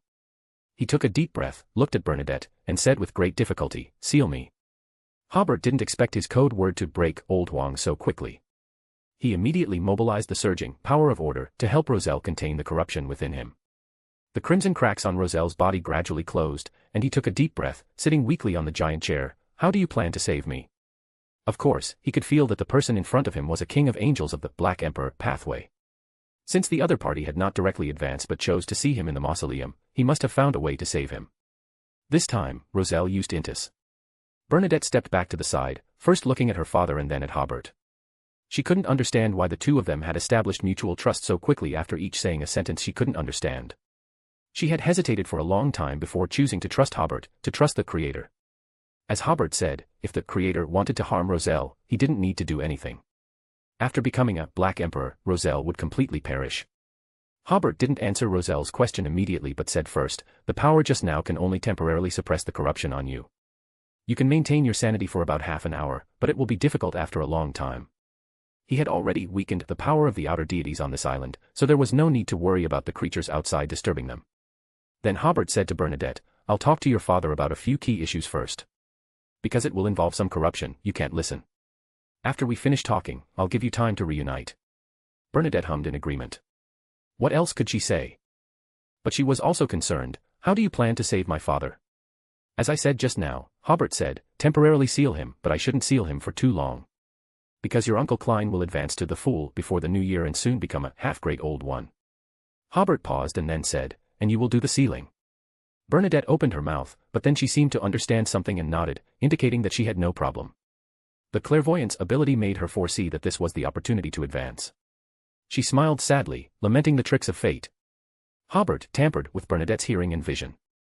Roselle on the chair breathed a sigh of relief. "When you said that code word just now, I suddenly felt like my old father's secret had been discovered by his daughter." Hobert smiled. Their next conversation, even if it didn't involve some polluting issues such as the great outer deities, was not suitable for Bernadette to hear. The Emperor's voice sank as he asked, "You know the truth about the apocalypse?" Hobert nodded in response, "I know." Roselle continued asking, "You know that this is Earth?" "Yes." Roselle smiled self-deprecatingly upon hearing this. You knew so early. I didn't dare to finally confirm it until I went to the moon and saw the true appearance of this planet from above. At this point, the Emperor sighed and said, the moon is bizarre. I clearly felt terror, but I didn't even consider the possibility of being corrupted. Then, I became more and more extreme. However, I did occasionally gain a certain level of clarity from the views of people around me, but I didn't dare to write it in the diary in that state. I was afraid of exposing secrets and losing my final chance. I eventually decided to use all the groundwork I did previously to switch to the Black Emperor pathway. Apart from the impending apocalypse with sequence zeros being the only ones capable of protecting the people they wish to protect, they can hide them in other planets in the vast universe and use the corresponding authorities to rebuild a set of order for humans to survive in desolate lands. I also saw the hope of escaping my corruption by using the Black Emperor's ability to resurrect. As long as I became a sequence zero Black Emperor and was truly killed after turning half crazy, I'd have the chance of resurrecting in the mausoleum or in the astral world. When that happened, what would return to me would be a pure uniqueness and 3 sequence 1 beyonder characteristics. I wouldn't be tainted at all, nor will I contain an uncontrollable madness. Speaking of which, I made use of the eternal blazing sun and the god of steam and machinery to a certain extent back then. But the horror of the great old ones far exceeded my imagination. Accompanying my revival was a new life of corruption. Perhaps only great old ones can resist great old ones. I could only terminate the revival process and live such an ignoble existence in my final mausoleum to prevent the great old one from using my body to be born in the real world. That would have brought about a devastating disaster. Speaking of this, Roselle paused and asked, by the way, why did you choose the Black Emperor pathway? How exactly do you plan to save me? I can only choose this pathway. Hobert briefly described his family's curse. After listening, Roselle oomphed a couple of times. These old schemers are always very difficult to kill. But I completely killed Solomon. Hobert added, as for the specific plan to save you, I need to ask our other fellow countrymen for help. Fellow countrymen. Roselle suddenly stood up from the chair. There's another one. Are transmigrators so worthless these days? Hobert put away the book of law and explained with a smile, our transmigration is because of the same being in ancient times. I'll explain this to you later. Let me first talk about the plan to save you. I have a few questions to ask you later. Roselle hummed and sat back down on the chair. Hobert continued, our fellow countryman is a beyonder of the seer pathway. In the near future, he will have the authority of grafting and fooling, and he also has the ability to summon historical projections. And before that, I have already taken advantage of a previous war of the gods to risk seizing the knowledge emperor, characteristic from you from the god of steam and machinery. Wait a minute, Roselle interrupted, the god of steam and machinery had a war of the gods with someone else. Yes, it was a war of the gods that all 7 gods participated in. The god of combat fell as a result. Because time was limited, Hobert simply said. I guessed your current state from your diary, so I spent a long time thinking about how to save you and actively looking for the beyonder characteristics that were extracted from your body. Roselle's shadowy face was unreadable. He paused for about 2 seconds before saying, thank you for thinking I can still be rescued. He was very clear about how high the level of corruption he was suffering from was. In fact, Hobert could completely pretend not to know of his existence and then advance. Then Roselle asked, how much of my diary did you read?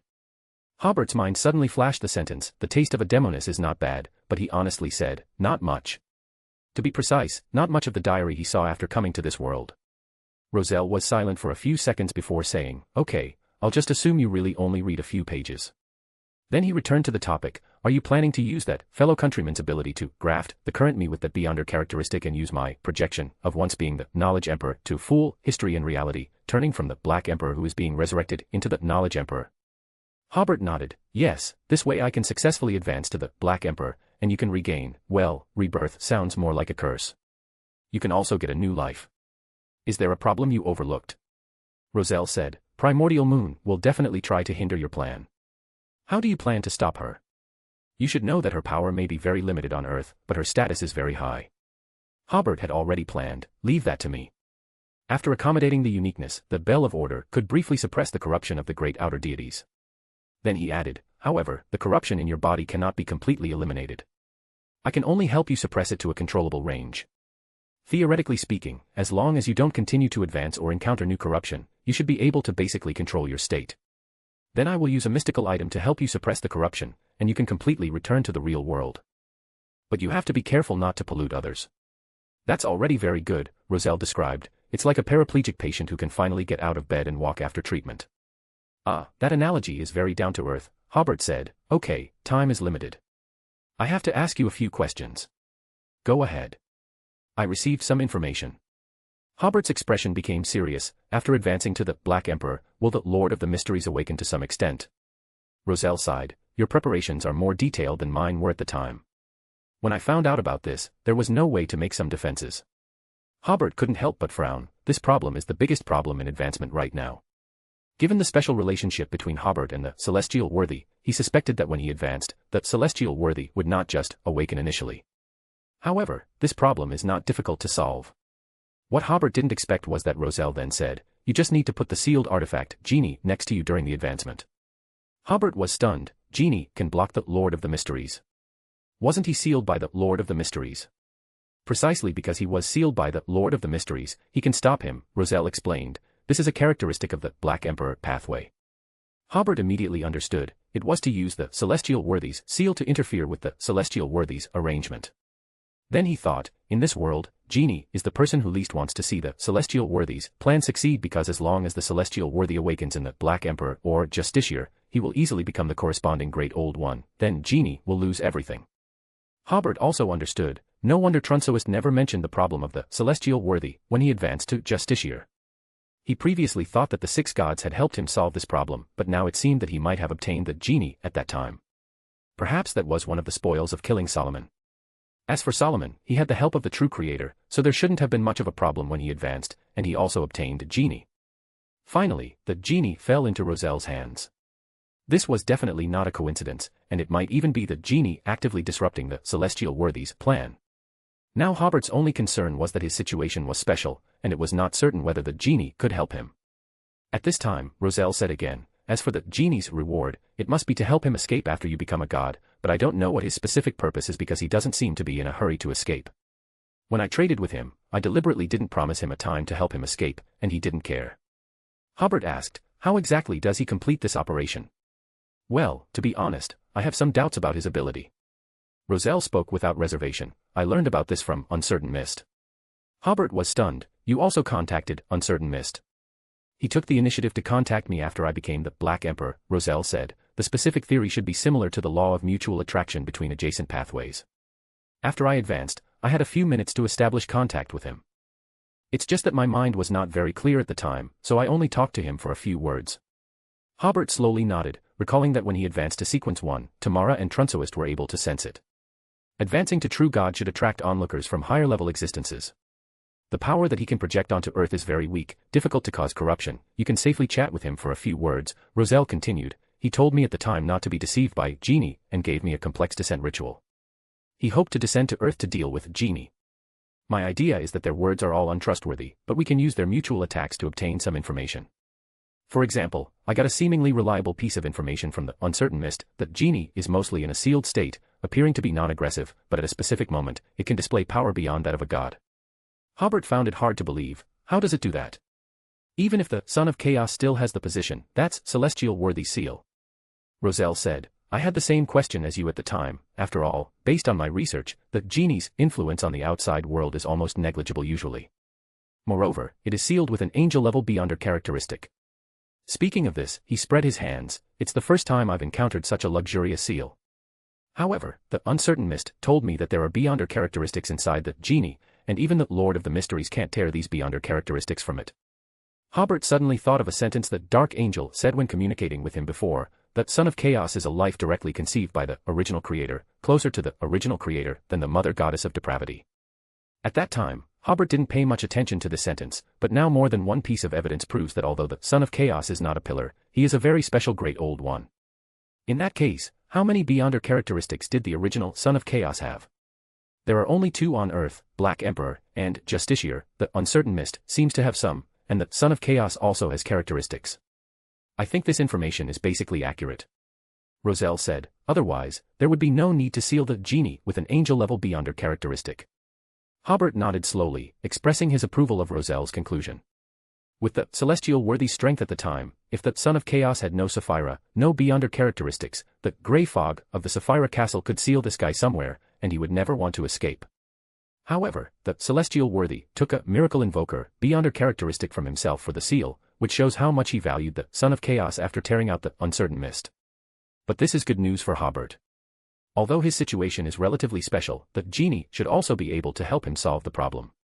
Thinking of this, Hobert asked again, regarding the Black Emperor, do you have any other instructions? This pathway seems a bit special. Roselle, sitting on the iron chair, pondered and said, I don't know if the Justiciar is like this, but as far as the Black Emperor is concerned, before becoming a god, the outer deities have almost no influence on the beyonder of this pathway. But after becoming a god, both the genie and the uncertain mist can easily influence or notice you.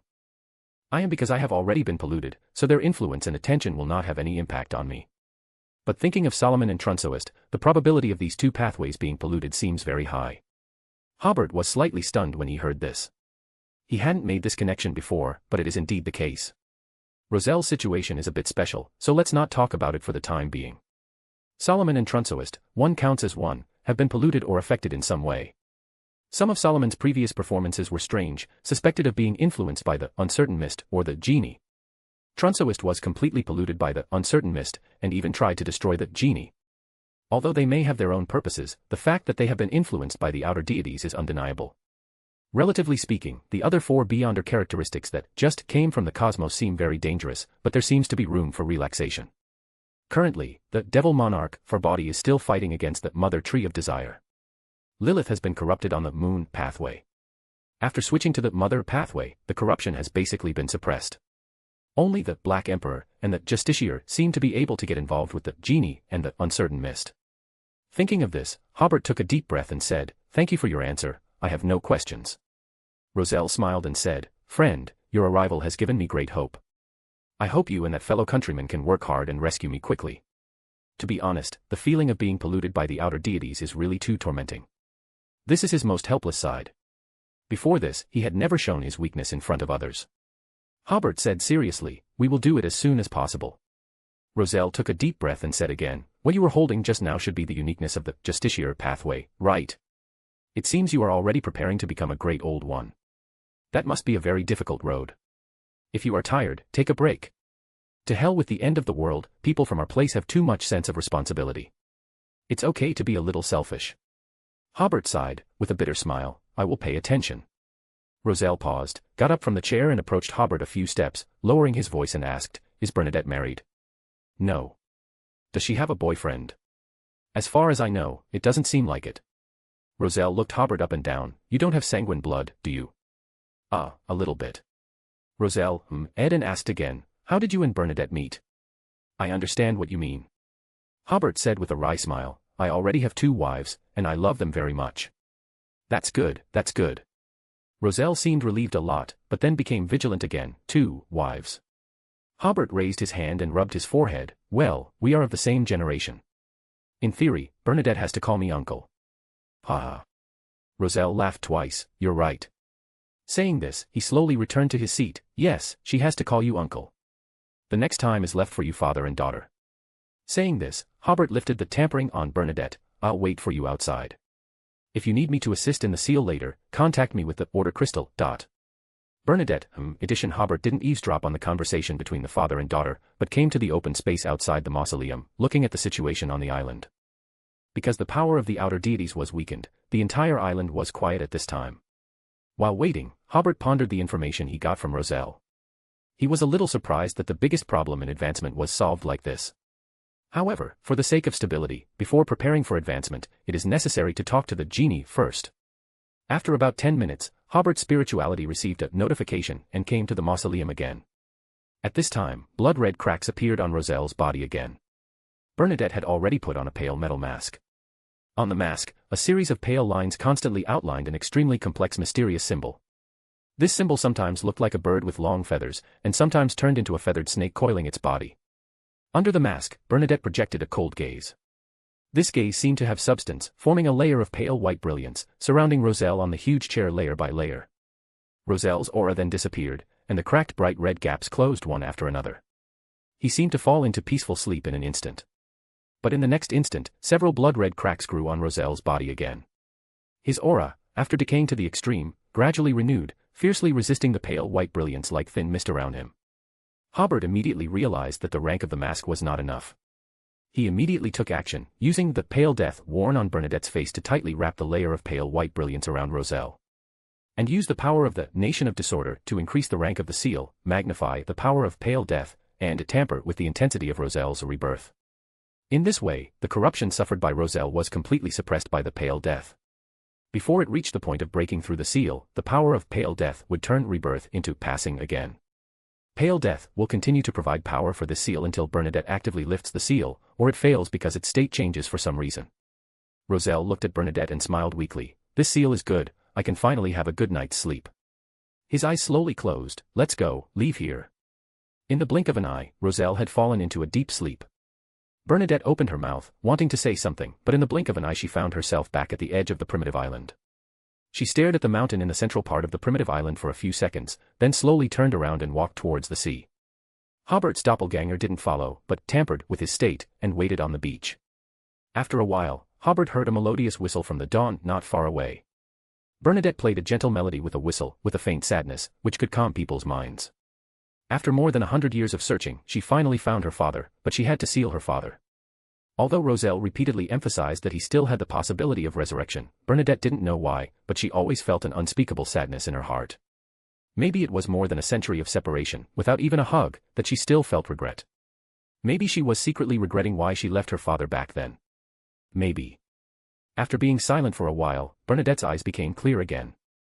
She no longer hesitated, no longer blamed herself, no longer produced various negative emotions, and firmly raised her right hand, summoning a spiritual world creature with a human upper body and a wind lower body, and took from him the supplementary ingredients for the sage potion. The remaining parts do not need special preservation, they are in the collection room of the dawn. Before long, Bernadette used the pale death to shatter the sage frontlet and prepared the potion. She picked up the potion. At this time, her heart was full of hope to help her father get rid of the corruption and completely resurrect him. This required a higher sequence and stronger strength. Bernadette had never been so determined as she was now. She drank the potion in one gulp, seeing her body become illusory at a speed visible to the naked eye. She decomposed into strands of vast knowledge, transforming into the existence form of the information torrent. Bernadette tried her best to maintain her ritual and quickly established a connection with the spiritual world information that prevented the occurrence of a high-level disaster. That information had her distinct mark and involved a very high level, appearing exceptionally solid. This information prevented Bernadette from being scattered by other information in a short period of time, helping her to initially stabilize her consciousness, so she had time to gather the torrent of information of her body little by little. Just when she was about to completely gather the vast torrent of information, strands of secret information came from nowhere, taking advantage of the opportunity for Bernadette to reorganize her body, trying to merge with her. This was interference from the hidden sage. As a certain incarnation of knowledge and information in this world, as an approximate sequence 0 of the mystery prior pathway, the hidden sage can exert a certain influence on beyonders of the same pathway who are lower than himself. At this moment, Hobert suddenly appeared in the captain's room. He waved his hand like a conductor, distorting the direction and state of the foreign information, causing them all to flow to himself. Then Hobert casually picked up a glass bottle from the table, and the foreign information rushed into the glass bottle. Hobert plugged the bottle cap and built a wall of spirituality to seal this information. While watching Bernadette make the final adjustments to her state, Hobert made a judgment: the state of the hidden sage is similar to that of the king of angels who has accommodated the uniqueness. Finally, Bernadette completely reorganized her body. At this moment, she truly became the sequence 2 angel of the mystery prior pathway, a big shot in the mysterious world who can be called a hidden existence. Adjusting her state, she looked at Hobert and said with a strange expression, "Thank you, Hob. Uncle Hobert." Hobert twitched the corner of his mouth. "You can still call me Hobert." Utopia. Hobert looked at this small city with a small area but complete supporting facilities, as well as several small villages in the suburbs and several pieces of reclaimed farmland. He had planned to come long ago, but after returning from the mysterious island discovered by Roselle, he had to deal with the affairs of the kingdom of Atlantis, and only came here now to take a look.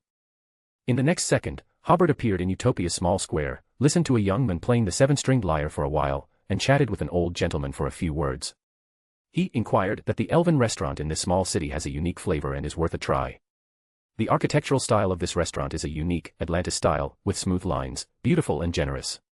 Entering the restaurant, inside are Atlantis-style tables and chairs with a rather heavy texture. Because it is not yet mealtime, there are only 2 tables of guests inside. Among them, by the window, sat a young man wearing a black suit, with black hair and brown eyes, and a scholarly temperament. The young man immediately got up after seeing Hobert. "Ha, Hobert. My friend, I didn't expect to meet you here." Dressed in a lone-style trench coat, Hobert entered as if from another world, a warm smile on his face. "Klein, my friend, you look to be in excellent spirits." The person before him was Klein, with Klein's appearance. Hobert had forgotten when he last saw this face. Indeed, Klein said with a smile. Utopia's fine wines and delicious food have healed the loneliness in my heart. The two shook hands firmly before sitting down. Hobert asked, have you ordered anything? I ordered braised prawns in oil, sweet and sour cod, and cold spinach salad, Klein said with a smile. This place is near the sea, and the seafood is excellent. At this moment, the waiter handed over the menu. Hobert glanced at it and, as he expected, the so-called elven cuisine consisted of familiar dishes. Hobert also ordered 2 dishes, and the two began to chat while drinking beer. Not long ago, I encountered Roselle, and he turned out to be one of our fellow countrymen, Hobert said, not intending to hide the matter, briefly recounting his and Bernadette's exploration of that mysterious island. He focused on Roselle's current state. Hobert did not tell Klein about the method to rescue him for the time being, as it required a good opportunity, such as after Klein advanced to sequence 1. Klein listened quietly, finally sighing, if only he could sit here with us. Hobert raised his beer glass. Yes, then we could play poker. No, Texas Hold'em. The two laughed heartily, clinked glasses, and took a few gulps. After eating a few bites of food with the elven tableware, Klein said, I've long suspected Roselle's identity. Hobert put down his chopsticks and hummed in agreement. When he called himself Caesar, he had already completely exposed himself. Then what about the elves? Klein asked, raising the elven tableware in his hand. What's their story?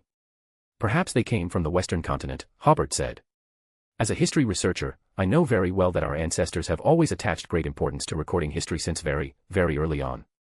Especially enemies who have invaded us and harmed our compatriots, we will definitely record them clearly. Yes, ancient history used 2 volumes for thousands of years, Klein said with a smile.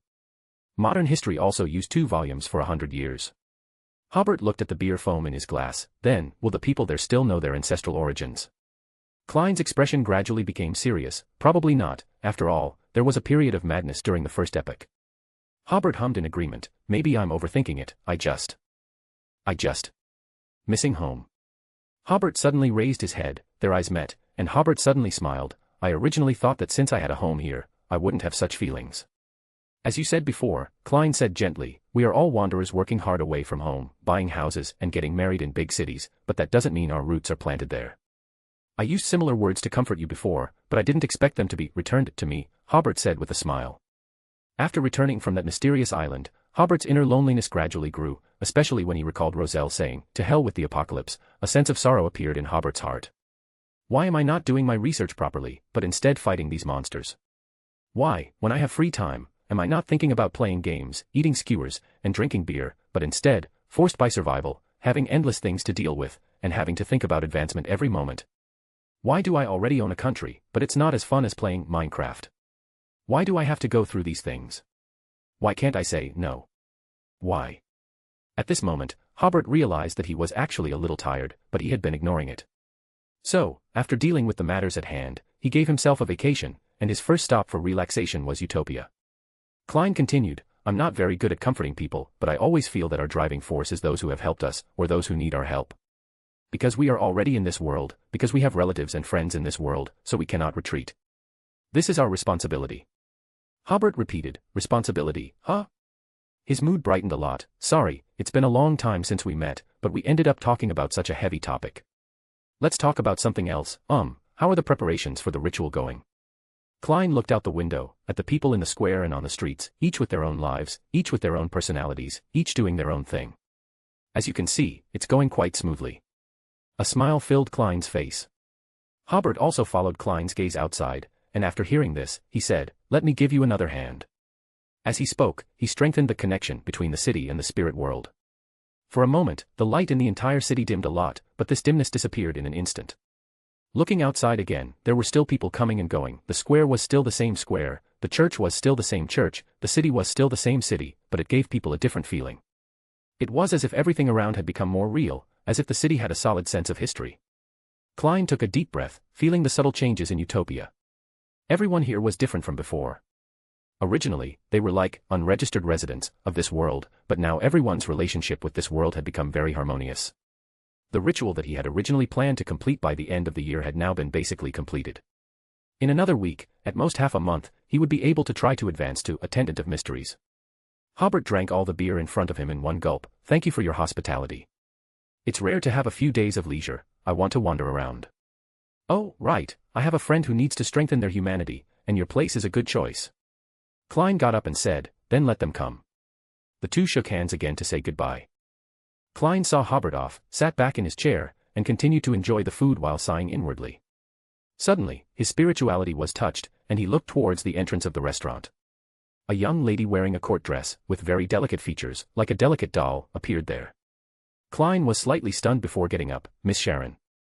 Then he understood, you are the friend that Hobert mentioned just now. After seeing Klein's appearance, Sharon's face showed a hint of joy. Long time no see. Join the Church of Miss Raven and become a Sequence 9, reader patreon.com/keyoffstars for more chapters. Chapter 733, Chapter 730, Characteristics of Audrey's Promotion to Angel. Join the Church of Miss Raven and become a Sequence 9, reader patreon.com/keyoffstars for more chapters. Angel City. After school at public 3rd Grammar School, Daisy walked home with a classmate, chatting and laughing. They separated at the entrance of the residential area. When alone, Daisy quickened her pace unconsciously. This was a habit she developed after being kidnapped. Whenever she was alone, she would go to her destination as quickly as possible, taking the main roads and avoiding the alleys. If she had to go through an alley, she would observe it beforehand and then run through it. If there were suspicious people in the alley or some small doors, she would rather cancel her trip than go through such a place. Daisy quickly arrived at her doorstep, breathing a slight sigh of relief. In fact, she knew that Angel City had very good public security, but the habit she had developed before was deeply ingrained. After looking around and seeing no one, Daisy quickly opened the door and entered the house. As soon as she entered, she saw King Hobert drinking tea in the living room. He was dressed very plainly, in an Atlanta-style shirt and a pair of pants that looked to be of good quality. He wasn't wearing a top hat and had a hairstyle that looked very energetic. Daisy certainly knew that this was the person who took her sister away back then, but later she also learned that this matter was not as she had imagined. And now she also knew that this was the king of the Atlantis kingdom. This made Daisy a little at a loss, not knowing whether she should kneel down and salute immediately. In theory, she should kneel, but her sister Freya had said several times that there was no need to kneel in the Atlantis kingdom. Hobert was also looking at Daisy. The little girl looked rosy, dressed appropriately, only her hair still looked a little dry, revealing her experience of malnutrition. Your Majesty, Daisy finally spoke, calling out respectfully. Hobert nodded with a smile. Go to the kitchen and help your sister. At this time, the kitchen door opened, and Dennis came out with a kitchen knife. Ah, Daisy, you're finally back, come quickly. I'm about to be scolded to death by your sister. Freya's voice came from the kitchen. It's because you're too stupid, don't blame me for scolding you. Dennis quickly stuffed the kitchen knife to Daisy, and took off her school bag, before saying to the kitchen, my minister, my knife is not for cutting vegetables. Daisy breathed a sigh of relief, quickly took the kitchen knife and entered the kitchen. She saw Freya's profile, filled with a happy smile. A smile also appeared on Daisy's face unconsciously, and she skillfully helped her sister cut vegetables. She knew that Freya was now secretly in love with Dennis. Dennis often came to their house for dinner, or took the sisters out to play. The reason why it was a secret love was because both of them were senior officials of the kingdom, and they would not announce their relationship until they were sure they were getting married. In the living room, Hobert and Dennis were drinking tea and chatting, and they first talked about South Colson. Hobert said, I just went to South Colson this afternoon. The Lakeside Railway there has been completed and open to traffic. It is a good tourist transportation line. So fast. Dennis sighed, I haven't been back to see it for a long time. I heard that the power plant there is about to be completed. Yes, Hobert took a sip of tea, after the electricity is connected, it will definitely be a modern city. South Colson currently has a developed tourism industry, abundant crop yields, and cheap daily necessities, which has attracted many Feyenopotter people to immigrate and settle down. Many Feyenopotter nobles have also purchased real estate there. Then they talked about work, and Hobert asked, I heard that many foreign spies have been caught recently. That's right, Dennis said, our household registration system provides a lot of convenience for identifying spies. In contrast, the household registration systems of the countries in the northern continent are too crude. They still don't fully understand the internal structure of our household registration system, so the people they send are easily exposed. At this time, Freya said while bringing out the dishes, what is currently difficult to identify are the spies left behind when the colonists withdrew, because they were also registered when the population was registered. We can only detect and review them after discovering leaks. Hobert pondered for a while before saying, the living standards of the people are still too poor. Life in the northern continent is still attractive to them. Speaking of this, he shook his head, that's not entirely true. Some people just like to listen to rumors and always feel that they are living in dire straits.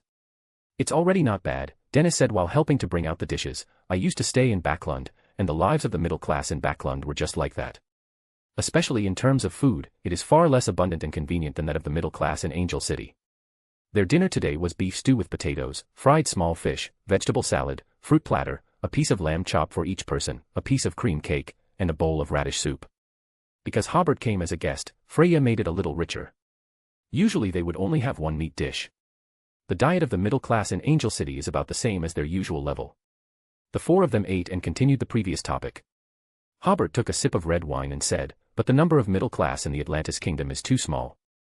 In a healthy society, most people should be middle class." Daisy listened quietly to them discussing some topics that she didn't quite understand. She didn't find it boring but felt very at ease and safe in her heart. After discussing the topic of middle class, Hobert suddenly asked Daisy, "I heard that you are very biased in your subjects." Daisy was slightly stunned before saying, "Yes." "Why? Are you not interested in that course? Or do you not understand?" Hobert then asked.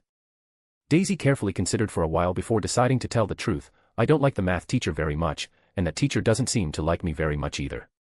Hobert smiled. "Communication is a universal knowledge. You can't delay your studies just because you don't like a teacher. It's a bit like that teacher is not qualified enough and didn't make all the students like him, but you are punishing yourself because of this." Daisy listened more and more attentively, and she felt it made a lot of sense. Hobert added, "There are no completely fitting clothes in the world, and sometimes people have to adapt to clothes. But you can communicate to make the clothes fit better." Daisy nodded thoughtfully.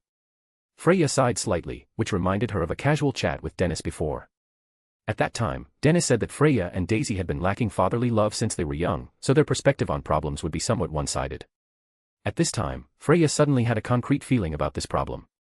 Their sisters were indeed lacking in effective communication. Hobert said to Freya again, "Take Daisy out for a walk more often when you have time, and encourage her to communicate with strangers more." Freya nodded. "Teacher, I will pay attention to this." This topic ended, and the three adults talked about the newly built seaside resort. Freya decided to take Daisy there to see it during her vacation. Dennis raised his hand slightly. "I'll go too, mainly to protect your safety." Hobert held up his wine glass. "Ha ha ha." Daisy ate a bite of cream cake with a smile. It was fragrant and sweet. June 8, the Atlantis Kingdom issued a stern warning, condemning Lone and other countries for interfering in other countries' internal affairs, and condemning their material and manpower support to the Paz Kingdom and the Balam Empire. At the same time, Lone was warned that if it continued to support the confrontation between the countries of the southern continent, the Atlantis Kingdom would not rule out using force to solve the problem. That afternoon, Lone, Intis, and other countries publicly condemned the Atlantis Kingdom's war of aggression against the Balam Empire, and pointed out that the Atlantis Kingdom was the unstable factor in the southern continent. Unless the Atlantis Kingdom could change its existing political model and return to a normal political track, they would not stop supporting the countries of justice and freedom. That night, the Atlantis Kingdom responded, "If the Lone Kingdom withdraws its troops from East Balam and returns the rule of all territories to the Hogenti Kingdom, the Atlantis Kingdom will withdraw its troops from the Balam Empire." From this day on, the accusations between the two sides became more and more severe, and the rhetoric of threatening to use force became more and more frequent. The next day, East Chester County, a forest belonging to the Hall family. Alfred, Hobert and Audrey led their foxhounds, with a varying number of servants, chasing prey around the edge of the forest. This was the first time their siblings had hunted together since they came of age. Now Audrey's identity was a bit special, so Alfred and Hobert were both subtly making way for Audrey and vaguely protecting her. During the chase, they rushed out of the forest and saw a wheat field. Audrey, dressed in hunting attire, saw the village in front and asked, "Where is that?" This was the first time she had hunted in this forest, and she didn't know where the surrounding areas led. Hobert was also not very familiar with it, and turned to his attendant and said, "Ask someone." While waiting, the three siblings talked about their harvest just now. And the golden retriever Susie glanced at the foxhounds that wanted to approach her, and made them consciously stop and keep their distance from Susie. As the three siblings chatted, Alfred sighed, "I'm leaving the day after tomorrow, holidays always go by so fast." Hobert nodded, "With the current situation, it's really not good for you to continue your vacation." In fact, Alfred's vacation at this time was a bit of a way to avoid suspicion. After all, the military was currently assisting the Paz Kingdom in confronting the Atlantis Kingdom, but he was the brother of the Queen of the Atlantis Kingdom. It was actually difficult for the military's high-level officials to trust him. But it was not a solution to always take a vacation like this, and he could easily be marginalized. Audrey didn't express any opinion on this. She had also talked to Alfred about whether he was interested in joining the Atlantis army. Although Hobert rarely allowed the two Empressborough to touch the kingdom's politics and military, Audrey still had the confidence to arrange for her brother to enter the Atlantis army. But Alfred said that he hoped to stay in Lone. After all, he had already established many contacts in the lone military, and everything would have to start over after going to the Atlantis army. Moreover, he heard that the Atlantis army didn't seem to welcome nobles very much. He also heard that the proportion of Beyonders in the Atlantis army was much higher than that in the lone army. There, a disciplinary knight could only be a brigade commander.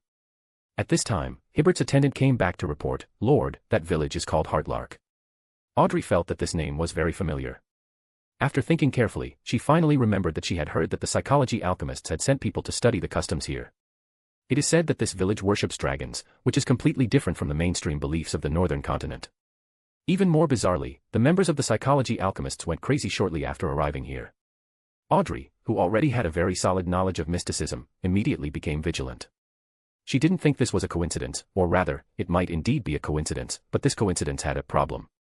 She took a deep breath and felt that she might be overthinking it, but for the sake of safety, it was best not to get close to that place. At this time, Hobert smiled, "I've heard of this village, chief. I remember that the family has a manor nearby." As he spoke, he looked up at the sky. "It's almost evening, why not stay here for the night and continue hunting tomorrow?" Alfred had no resistance to his brother's suggestion. To him, it didn't matter which manor he stayed in tonight. So he nodded, then sent someone back to inform Dad and Mom. Audrey didn't speak, but her eyes were dyed with a faint gold color that was not easily noticed. Then, her gaze swept across the faces of her two brothers in turn. Hibert's brows furrowed slightly. After a few seconds, he said, "Let's go back. The manor here hasn't been notified in advance, so it's definitely not ready, and it may not be able to serve so many horses, hounds and servants. Moreover, there is still more than an hour before evening, enough to return."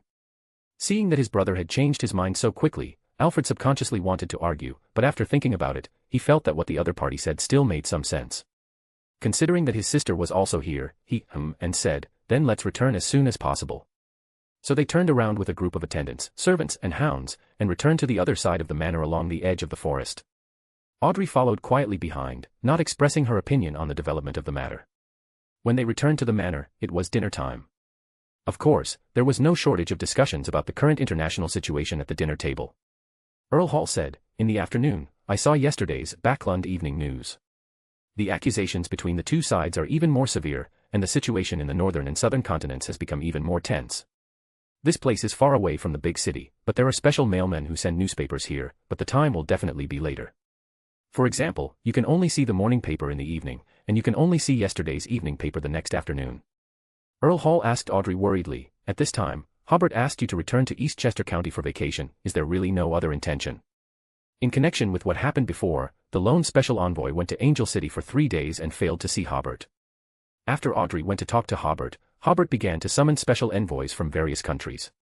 Following closely behind, Audrey also returned to her home country with her parents, declaring that she would rest at their manor in Eastchester County for a month. It seemed as if Hobert was very angry with Audrey's actions and had sent her back to Eastchester County. In reality, no matter how tense the relationship between the Lone Kingdom and the Kingdom of Atlantis became, the Hall family was not in any danger. Even if war broke out, they only needed to avoid appearing in public as much as possible. This was because whether the Kingdom of Atlantis wanted to propose peace talks in the future, or the Lone Kingdom felt the need to negotiate, both sides needed a channel, and Earl Hall was a very good channel. He understood this very well, which was why he became low-key when relations between the two countries were strained, allowing his family to vacation at their manor in Eastchester County. The problem was that if Audrey was not by Hobert's side, Earl Hall would lose his role as a channel. Audrey smiled and said, "Father, it really doesn't mean anything else." She still believed in Hobert on this point. To reassure her father, she added, "If I want to go back, I can go back at any time. But you also understand the current situation. Currently, the Ministry of Foreign Affairs has no other business besides issuing a statement of condemnation. I believe the Ministry of Foreign Affairs will only become busy after the war starts." Alfred joined the conversation. "Audrey, do you think the two sides will go to war?" "It's certain," Audrey said seriously. The momentum of confrontation between the two sides is already very obvious, and the conflicts between them cannot be resolved through negotiation. Hobert and Alfred said nothing more. They also opposed the Kingdom of Atlantis' policies to some extent. Theoretically, Audrey was the queen of that country, so the Hall family should be the noble second only to the royal family there. But the truth was that the Hall family didn't even receive many privileges when doing business in the Kingdom of Atlantis, only some policy conveniences. Even the most open-minded nobles thought this was wrong. In their view, some businesses were simply beyond the reach, vision, and ability of ordinary people. Nobles and wealthy people had the ability and vision to maintain the good operation of society through those businesses and industries. Because of their contributions, they should enjoy some privileges. Audrey certainly understood her two brothers' thoughts, but she didn't comment on them. According to her observations, the kingdom of Atlantis was running quite well without nobles and wealthy people. The bureaucracy was clearly more efficient than the nobles, and it could more easily concentrate wealth and manpower to better complete some construction tasks. Of course, the bureaucracy also had its problems, such as breeding corruption and bureaucracy, which could make efficiency even slower than a political system dominated by nobles. Now, the government of the Kingdom of Atlantis was still on the rise, and everyone had ideals and a thriving scene. But what about decades or hundreds of years from now? That would definitely be an era of bureaucracy, so Hobert was already taking precautions against such things from happening. The way to prevent it was also very simple. First, mobilize the people. If they wanted to report others, they could directly pray to the Creator to report them. The staff in the Creator's divine kingdom would send people from the inspection department to investigate.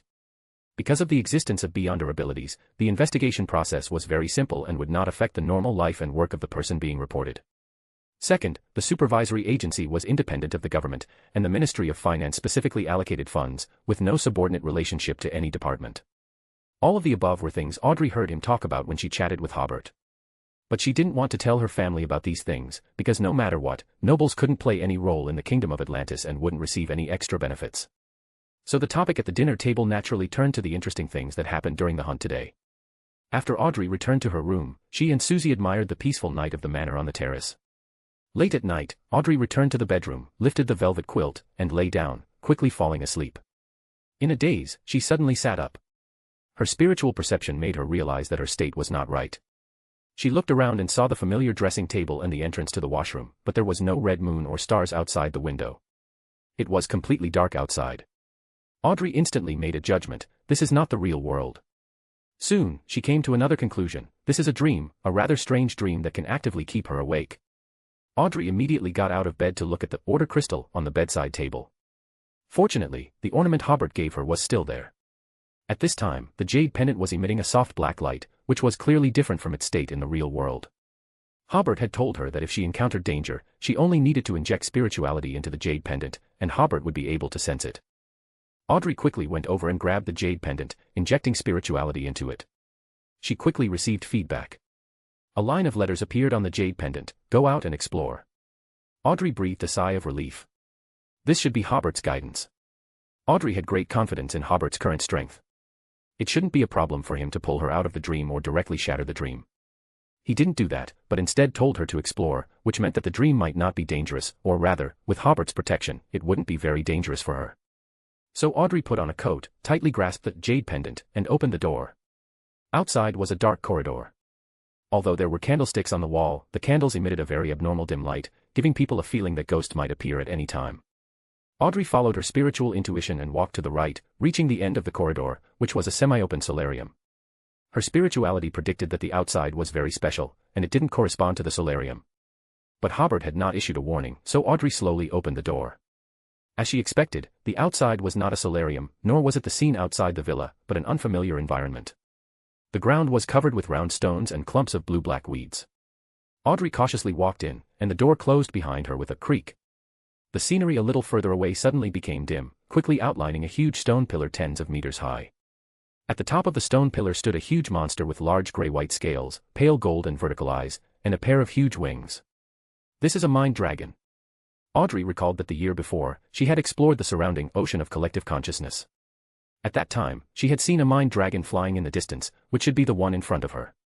As she looked at it, the mind dragon was also looking at Audrey. Have you ever been to Livseed? It used Dragonese, which Audrey could understand. She was slightly stunned. How did it know? That was last year when Audrey, together with the World and the Star, explored a mystical item called the Groel Travels and eventually found the City of Miracles Livseed in the ocean of collective consciousness in this Travels. The mind dragon explained, every mind's consciousness is exchanging certain information with the sea of collective unconsciousness, and Livseed is a very special existence. The imprint it forms in your mind is the same, so I can naturally sense it. Audrey immediately realized, this mind dragon corresponds to Sequence 2, Discerner. Immediately afterward, Audrey thought of the conversation Hobert had with her about how to continue advancing. But she didn't dare to continue thinking about it, because that would reveal too much information and might startle the dragon. As her thoughts swirled, Audrey asked, what do you want to know? The huge dragon said, "My name is Arihog, one of the only 3 ancient dragons left." "Hello, Arihog," a strange voice suddenly joined the conversation. Hobert, wearing pajamas and slippers like Audrey, holding a golden and orange entwined scepter, and wearing a coat outside, appeared beside her. Arihog's eyes narrowed, and he was about to leave immediately. Before this, he hadn't even noticed the other party, which was enough to show the other party's power. But in the next second, the dragon's idea of escaping was distorted into the idea of seriously answering Hobert's questions. Hobert asked, "I really want to know, besides you and the god of knowledge and wisdom, who is the other?" Arihog immediately turned into an illusion, but Hobert still pierced the back of the illusion's heart with the giant sword in his hand. Pfft. The mind dragon, which was originally an illusion, returned to its physical form, and Hobert pierced a large hole in its heart. Hobert had just tampered with the concept between Arihog's body and his virtual personality. Piercing the virtual personality was equal to piercing the body. In Arihog's mournful wail, it fell from midair. Hobert magnified his injuries, and this mind dragon, which had survived since the second epoch, was already dying before landing. He held the giant sword and stabbed it into the dragon's head, and this dragon, which had survived since the second epoch, died instantly. Hobert then used the ability of exploit. The beyonder characteristics of the dragon, which was still twitching all over, had been extracted. It was a pale golden crystal that looked a bit like an eye, with a massive moving golden light in the middle, which really looked like an eyeball moving back and forth.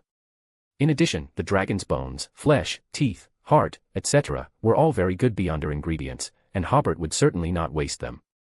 Except for the beyonder characteristics, they were all sent into the nation of disorder. At this time, cracks appeared around like a broken mirror, and everything became illusory. Audrey, lying on the bed in her bedroom, suddenly opened her eyes. The order crystal was being held in her hand, and the black light was fading away little by little. Hobert stood on one side of the big bed, holding a scepter in one hand and the beyonder characteristics of the angel level in the other. The golden retriever Susie was lying at the end of the bed, looking at Audrey with some concern. Seeing Audrey wake up, she immediately opened her mouth, but as if she suddenly realized something, she distorted her tongue and shouted, "Woof." Hobert smiled and said, "All right, you don't have to pretend. I can clearly sense that you are already a Sequence 5 golden retriever, and you should have been able to speak a long time ago." Susie opened her mouth, a slightly embarrassed expression on her face. Audrey sat up in bed, looking at the beyonder characteristic in Hobert's hand. "I didn't expect to have the opportunity to advance so quickly." Hobert also looked at the characteristic that resembled a phantom eye. Characteristics at this level require special storage space. "I will keep it for you first and help crush it when you need it." After putting the beyonder characteristic into the nation of disorder, Hobert said to Susie, "Congratulations, you have the characteristic to advance to a demigod." This made Susie very happy, and she tried to say as elegantly as possible, "Thank you." Hobert also put away the twilight scepter. He smiled at Audrey. "This hateful dragon disturbed our good dream. Shall we continue to go to bed?" Seeing that Audrey was fine, Susie quickly left the bedroom. In the second half of the night, Hobert and Audrey contentedly put on their pajamas and sat down on the terrace, enjoying the beautiful scenery under the moonlight while chatting. As they chatted, they talked about the problem of angels in the spectator pathway. Audrey said, "I didn't expect that there are still 3 dragons alive, But after today, there will only be 2 left." She took Hobert's hand away. "Among the 3 ancient dragons, there are 2 mind dragons, plus Hermes, then there are actually 3 angels in this pathway." Hobert put his arms around Audrey and looked at the forest under the moonlight. "Perhaps this pathway also has a grade 0 sealed artifact." Audrey was stunned. "Why do you say that?" Hobert glanced at Audrey, who was full of youthful vigor in his arms, and explained with a smile, "Generally speaking, an angel-level beyonder characteristic in a pathway has 7 to 10 pieces. Take the pathway you are in as an example, spectator." Audrey certainly knew that the spectator Hobert was talking about referred to Adam. In the 3 Sequence 1 characteristics in spectator's body, there may be a Sequence 2 characteristic in each, because he is born with uniqueness, and has not undergone advancement below Sequence 2, so these 3 Sequence 2 characteristics should be all the Sequence 2 characteristics in his body. Then even if we calculate according to the minimum of 7 Sequence 2 level beyonder characteristics, in addition to the 3 from the Sequence 1 pathway, there should be 4 Sequence 2 level characteristics. 1 is in Hermes' body, 1 is in our hands, 1 is in that unknown mind dragon. Theoretically there should be another angel, or a grade 0 sealed artifact of this pathway. Audrey nodded, feeling that this algorithm was relatively reliable. She did a simple calculation. According to this algorithm, there are quite a few angels in this world. "Well, this is only at the Sequence 2 level." Hobert said, "There is also the Sequence 1 level. For example, as far as I know, there is an archangel in the death pathway, who is the Pale Empress, and there is also a sealed artifact of the same level. There is also a Sequence 1 characteristic, which should exist in the form of a beyonder characteristic or a sealed artifact." For example, in the mystery prior pathway, of which I just received relatively reliable news, there is a sealed artifact at the Archangel level, and there is at least one sequence 1 level beyonder characteristic at the Hidden Sage's place. Once there is a god in a pathway, the ownership of the sequence 1 level is very clear, without guessing. Audrey calculated, if you add the two together, angels and grade 0 sealed artifacts should be very common, but why do I always feel that I rarely see beyonders or sealed artifacts at this level? Hobert smiled and said, of course, it's because after reaching this level, you can hide yourself very discreetly. For example, this mind dragon named Arihog, he has been hiding in the sea of collective subconscious for I don't know how many years. Unless it is a coincidence, it is difficult to find him. There are also many angels in the pathway that are difficult to find, such as the Marauder pathway. He is parasitized on a member of a Orthodox God's church. Who can find him? Audrey was stunned. Are you talking about Mr. Star? She remembered that when they explored Grozel's travels together, the descendant of Zoroast guessed that Mr. Star was parasitized. Hobert continued, in addition, don't underestimate those former angel families. For example, the Abraham family, which has already declined, still has 2 grade 0 sealed artifacts in their hands. There were so many angel families back then, they must all have some inventory. I think there are many grade 0 sealed artifacts that are not in the hands of the Orthodox Church, but are hidden by a secret force somewhere in this world. We rarely see them. Another point is that each of these sealed artifacts is enough to destroy a city, and it is impossible to take them out for use frequently, so we rarely see them. For example, Bernadette originally had 3 grade 0 sealed artifacts in her hand, but now there are only 2. Audrey nodded, this is the mystical world. Hobert smiled, well, we are different. We also control secular power. Many hidden angels will appear in front of us as our friends or enemies. He believed that Roselle had such a deep accumulation for this reason, and just a part of it was left to Bernadette, which was enough for her to deal with the Moses ascetic order for more than 100 years. The two of them sat on the terrace and chatted until dawn. Hobert told Audrey that he planned to rest in the scenic manor for a few days. Audrey was of course very happy. After Hobert returned to the southern continent and brought some changes of clothes, she took Hobert's arm and the two of them appeared in the restaurant together. Everyone was very surprised by Hobert's sudden appearance, and then the servants even saluted the king under the butler's scolding. Seeing Hobert's sudden arrival, Earl Hall finally believed his daughter's words. Audrey's 2 older brothers were very curious about how Hobert came, but Alfred, as a beyonder, was not very surprised by this. On this day, Hobert also accompanied the 3 siblings out hunting. As the group walked, they actually appeared not far from Heartlark village again. From afar, they heard crying coming from the village. Seeing that King Hobert seemed very curious about this, Hibert sent a servant to inquire about it. Soon the servant came back to report, Lord, all the dragon statues in the village suddenly collapsed last night, and the villagers have lost their faith, so they are crying. Join the Church of Miss Raven and become a Sequence 9, reader patreon.com/keyoffstars for more chapters. Chapter 734, Chapter 731 A Mirror.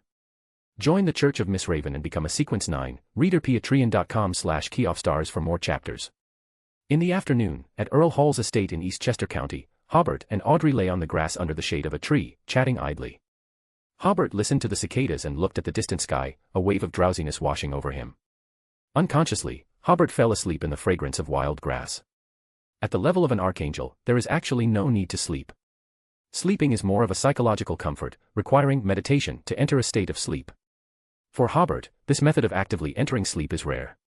Hobert even had a dream while he was sleeping, something he hadn't experienced in a long time, and he quite enjoyed the process. In the dream, a magnificent city appeared, with a grey palace hundreds of miles high in the center, surrounded by several thick stone pillars. Hobert's remaining consciousness recognized that this should be the City of Miracles, live seed. The next second, the City of Miracles disappeared, and Hobert suddenly woke up. Audrey was nowhere to be seen, and Hobert was the only one left on the grass. Just moments ago, the sky was clear and cloudless, but now it was overcast, and the sky was gradually darkening, as if it was about to rain. A gust of wind blew, and the leaves rustled, giving a very bad premonition. Hobert called for Audrey to go back together, but no one responded after calling out twice. He was slightly stunned, realizing that something was wrong. He used a distortion to return to the hall of the villa, but the large 3-story villa was empty. Hobert looked at everything coldly, immediately realizing that he might still be in a dream. Just as he was about to use his ability to shatter this dream, his spirituality suddenly made him notice the mirror in the hall. The mirror had a classic-style frame, and although the mirror surface looked relatively new, it still gave a sense of ancient history. At this moment, the mirror reflected everything in the hall, but the mirror did not reflect Hobert. Hobert frowned and came to the mirror, but his reflection was still missing. Suddenly, a snow-white hand reached out from the mirror and firmly grabbed Hobert's wrist. The scene in the mirror changed. Hobert was not in the hall of the villa at all, but in a terrifying graveyard. Behind him were souls with strange smiles, and in front of him was a beautiful but pale-faced female ghost grabbing his wrist. Immediately afterward, a huge force came from his wrist, and the female ghost seemed to be pulling Hobert into the mirror. Whoosh! Suddenly, Hobert woke up with a start. Audrey was by his side, holding his hand. "Wake up, it's going to rain." Hobert couldn't help but smile. A dignified archangel was startled by a nightmare. However, the clear sky had indeed become overcast, as if it was about to rain. Crack! A bolt of lightning flashed, and the summer rain came as quickly as it said it would. However, Hobert and Audrey did not use beyond their abilities when they returned. They chased and laughed, returning to the villa together. They must have gotten soaked, although neither of them could catch a cold. They still took a comfortable hot bath together. While taking a bath, Audrey suddenly said, "I had a dream just now." For a beyonder at the demigod level, every dream is a revelation from spirituality. Dreams at Hobert's level must also have corresponding revelations. He had already interpreted the dream himself. He would encounter something related to death next, which might be a bit dangerous, but there was no need to worry too much. Hobert had this interpretation because neither the undead nor the female ghost would cause him too much harm. He guessed that this might be the Pale Empress or the final struggle of the numinous episcopate. After all, it was an ancient organization with thousands of years of accumulation, and at the moment of life and death, there must be some unexpected methods. However, such methods are also easy to resolve. Deal with it yourself if you can, and pray to the Evernight goddess if you can't. At this time, Audrey talked about her dream, and Hobert already had some guesses. Did you dream of the City of Miracles? He had also noticed that there was a clear difference between his first dream and his second dream. Audrey was a little surprised. You didn't dream about it too, did you? Hobert nodded and said, yes. Audrey frowned. What does this mean? She didn't think it was unusual that she dreamed of the City of Miracles. After all, she had been there and talked about it with the mind dragon, Hog, last night. Perhaps this had touched something symbolic, which is why she had such a dream. However, it was a bit terrifying that Hobert, at his level, also had the same dream. I think that when you were exploring the City of Miracles, some very subtle, psychological cue was planted there, or even just a symbolic symbol hidden in the ocean of the subconscious, which is very difficult to detect, Hobert guessed. Yesterday when we saw that mind dragon, this symbol began to show some power through you, which affected our astral bodies and subconscious, so we had the same dream at the same time. To be precise, the mind dragon that was killed yesterday was a backhand for the dragon of imagination to resurrect, but it was destroyed by Hobert. At that time, Hobert also thought about whether to chat with the dragon of imagination, but he also thought that in that case, this beyonder characteristic might have a very obvious mental imprint of the dragon of imagination, which would not be worth the loss. So after Hog introduced himself, Hobert immediately took action, not giving the dragon of imagination a chance. Audrey nodded, feeling that Hobert's explanation was very reasonable. The two chatted about dreams and dream interpretation while being dried off by the servants and changing into clean clothes. At this time, they saw Earl Hall and his wife, as well as Audrey's two older brothers, drinking tea and enjoying the rain in the gazebo, so they also came to the gazebo and enjoyed the leisurely rainy time together. As they talked about the post-war reconstruction of Lone. After such a war, a large number of properties became assets of Earl's Light. Hobert praised Hobert's investment philosophy. Even if those assets were not managed, Hobert was already a real estate tycoon. As they talked about the economic system. A free economy is definitely the best economic system of this era, Hobert said. It has extremely strong self-healing ability, a keen sense of demand, and the ability to meet demand, making this world a better place. The miracle of Earl's Light is a demonstration of the advantages of a free economy. Hobert smiled and said, but there is also a significant disadvantage. What if a monopoly appears? This is almost the inevitability of capital. After a certain amount of mergers and integrations, it will definitely form a monopoly like Earl's Light. That is, the relationship between the Atlantis Kingdom and the Lone Kingdom is currently tense, otherwise Earl's Light would definitely be able to influence the political direction of a region. Interest is a very cold thing. It will ignore humanity, ignore morality, and destroy everything we cherish. Everyone was stunned, not expecting Hobert to evaluate Earl's Light in this way. Hobert considered it for a moment before asking, so the Atlantis Kingdom restricts economic development? It's not restricting economic development. Hobert spread his hands, somewhat helplessly, and said, some economists in Lone have made very ridiculous summaries of the economic system of the Atlantis Kingdom. They have never seen this kind of economic system, so they used a lot of subjective guesses. Most of the Atlantis Kingdom has no economy to speak of. If it weren't for the industrial base I built before, it would be a purely agricultural country. Such a country has very few resources. Of course we have to make good use of these resources, so that there is hope for the future. So currently, privately owned companies and factories in the Atlantis Kingdom can only play a supplementary role to the economic body. This also has a benefit: some industries are essential, but the profits are not very high, so it will definitely be difficult to obtain investment, and the industry will also be difficult to upgrade. Then we can use the power of the government to intervene and help them invest and upgrade their industries. Hobert was slightly stunned. At this moment, he suddenly realized that such an economic model would have huge advantages. But it is not suitable for loan, at least not for the current loan. Because the economy of this country is mainly composed of nobles and churches, and the government can hardly exert any influence on these two groups. Immediately afterward, Hobert felt a wave of fear coming, because he completely did not see any trace of nobles in the Atlantis Kingdom. Since the topic has started, Alfred also asked, will future wars affect the northern continent? It depends on the response of the countries in the northern continent, Hobert smiled. I personally have no interest in the northern continent. Earl Hall was more concerned. Are you confident of victory? Hobert did not answer directly, but said, since the war against the Highland Kingdom last year, my commander has not fought a single defeat. I have confidence in him. Hobert frowned slightly, because war is not just about confidence. It is said that the Atlantis Kingdom only has 300,000 troops, and at least half of them were recruited after the previous World War. Alfred, however, knew some inside information, knowing that the Atlantis Kingdom was not weak, and Hobert's confidence was based on strength. This topic could only be discussed here. If they continued to talk in depth, Hobert would not reveal any detailed information. So they talked about the cool summer rain, and Hobert even recited a few poems to add to the fun. For the next 2 days, Hobert, like an ordinary noble youth, enjoyed his leisure time in the manor. At this time, he was more like the Earl Hall's son-in-law than a king, so everyone got along very well with each other. 2 days later, Hobert left first, and Audrey stayed at the manor to continue enjoying her hard-won vacation. Hobert did not return to Angel, but went to Longtail Island, because the first harvest festival was held here today, with tourists from all over the Atlantis Kingdom participating. Hobert had promised Furs that he would attend the opening ceremony. It was still early in the morning when he arrived at Longtail Island. Although Furs was up, she was yawning constantly, and there was not even a trace of brilliance in her eyes. Soon, makeup artists came to give the king and queen a simple makeover, then put on exquisite Atlantis-style dresses, and waited in spectator for the opening ceremony. The so-called Atlantis-style dress was created by the relevant departments previously established by Hobert, which absorbed the shapes of classical loan costumes and the beauty of the high-ranking kingdom priests' costumes, integrating them into a very distinctive costume. At 8 o'clock in the morning, amidst cheers, the first harvest festival opened. Hobert and Furs got up together to greet everyone. The scale of the harvest festival was much larger than the South Colson Harvest Festival, with approximately tens of thousands of people participating. Spectator seats were not enough at all, and many people stood behind the seats to watch the excitement. They were basically the middle class of the Atlantis Kingdom, taking transportation arrays from all over to participate in this event that they were not very clear about. However, being able to meet the king and queen, they felt that the harvest festival was worth it even if it was not a new festival. After Hobert said a few simple words, he and Furs announced the opening of the harvest festival. Then, the stage first began with literary and artistic performances, including songs, dances, performances, and acrobatics. Everyone found this potpourri-like performance format very novel. While watching the performance, Hobert was also paying attention to whether there were any suspicious people on the scene.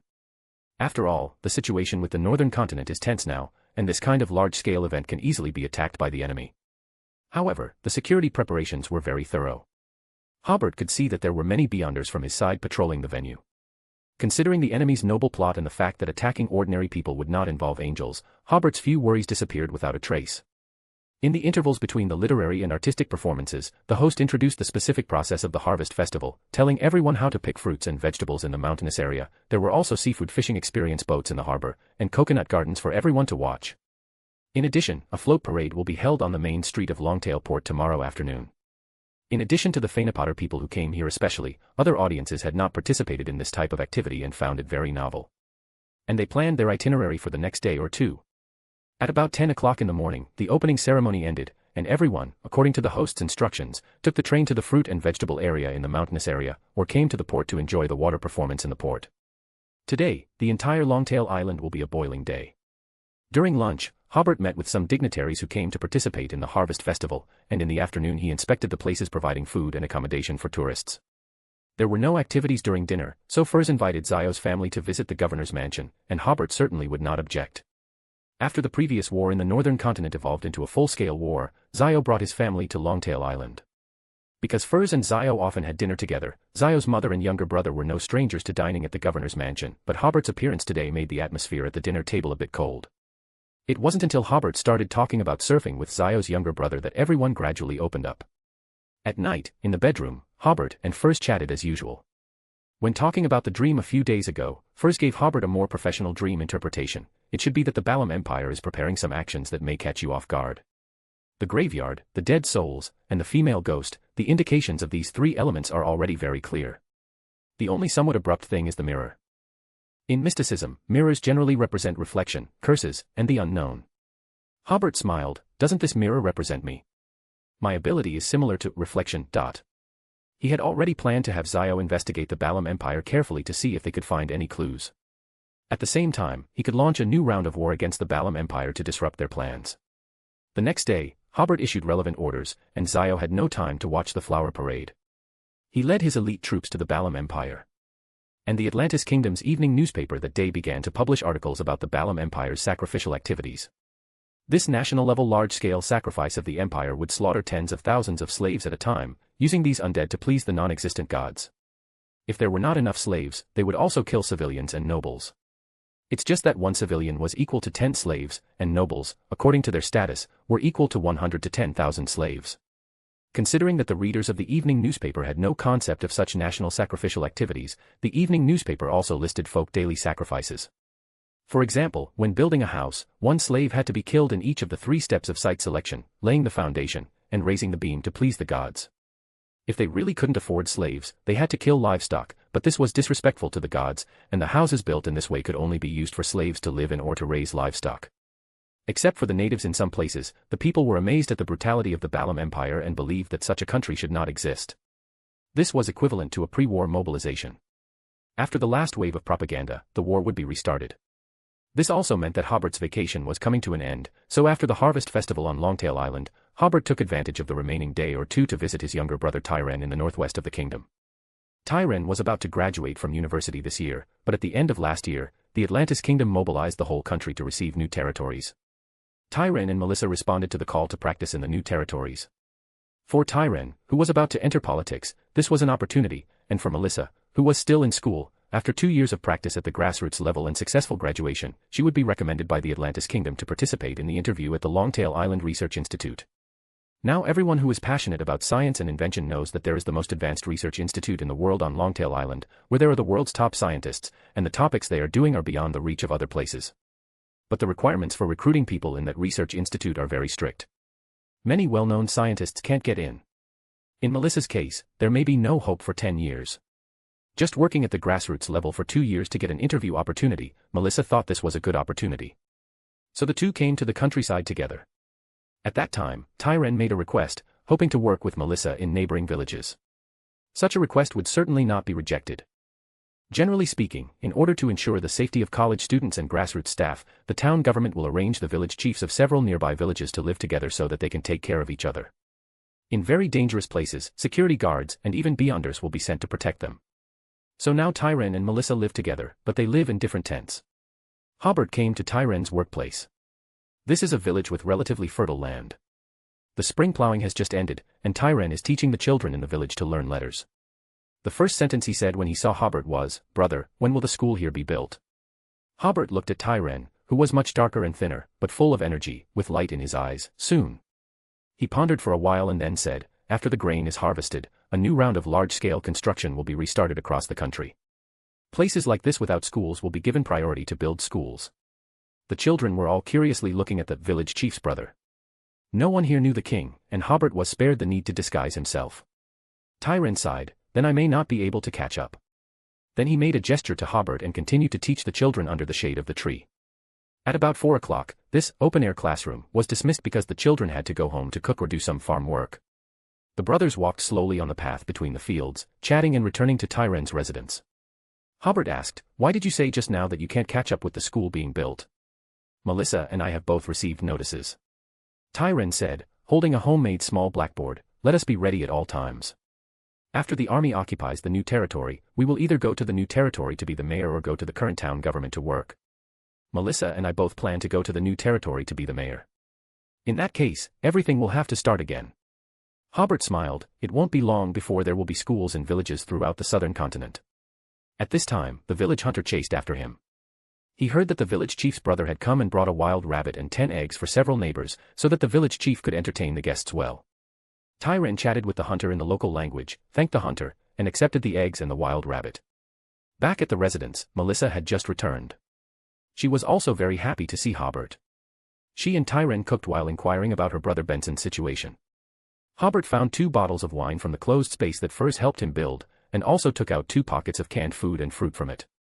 These were gifts for the 2 of them. Soon a simple dinner was made, rabbit meat stewed with potatoes and egg pancakes. The 3 people drank wine and ate what was already considered delicious food here next to the tent. Most of the previous immigrants had moved into self-built houses, so the Atlantis Kingdom replaced a large number of tents, and these tents were sent to the new territory to make the most of their remaining value. Hobert asked Tyran, "When are you going to be promoted?" At the end of last year, Tyran had secretly become a Beyonder. Like Donna, he also chose to become an Arbiter. And Melissa is already Sequence 8, so there is no need to avoid such topics.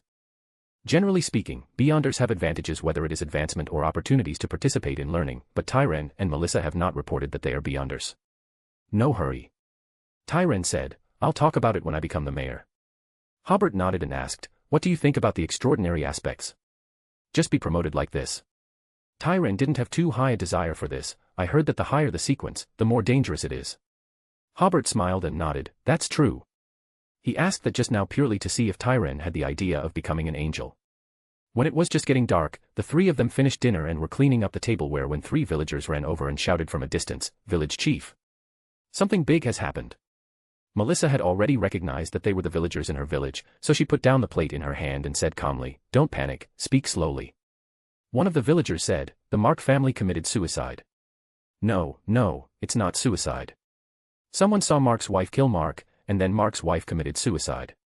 Melissa was a little surprised. Mark doesn't seem to hit his wife very much, does he?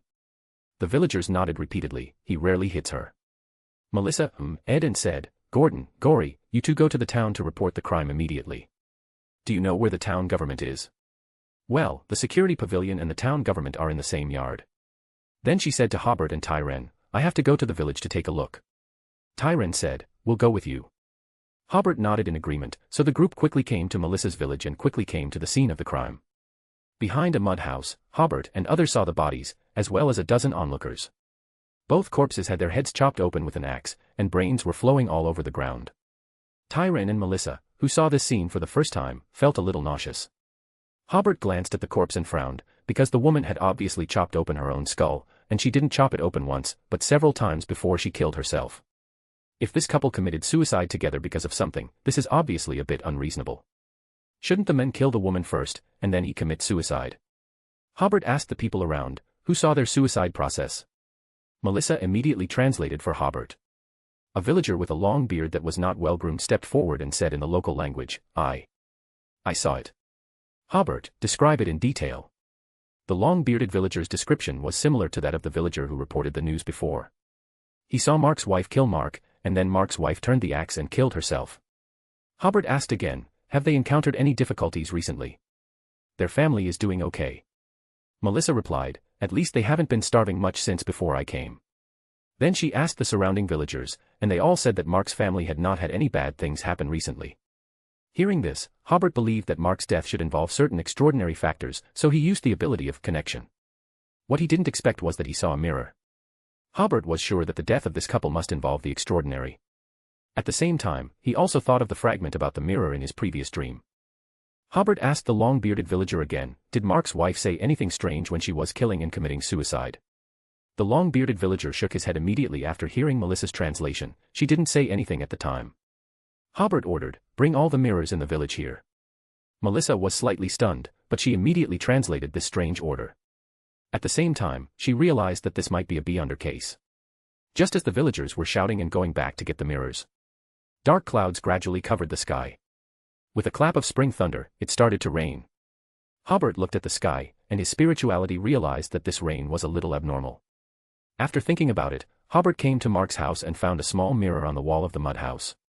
Speaking of a mirror, it is actually a piece of glass with black paint on one side.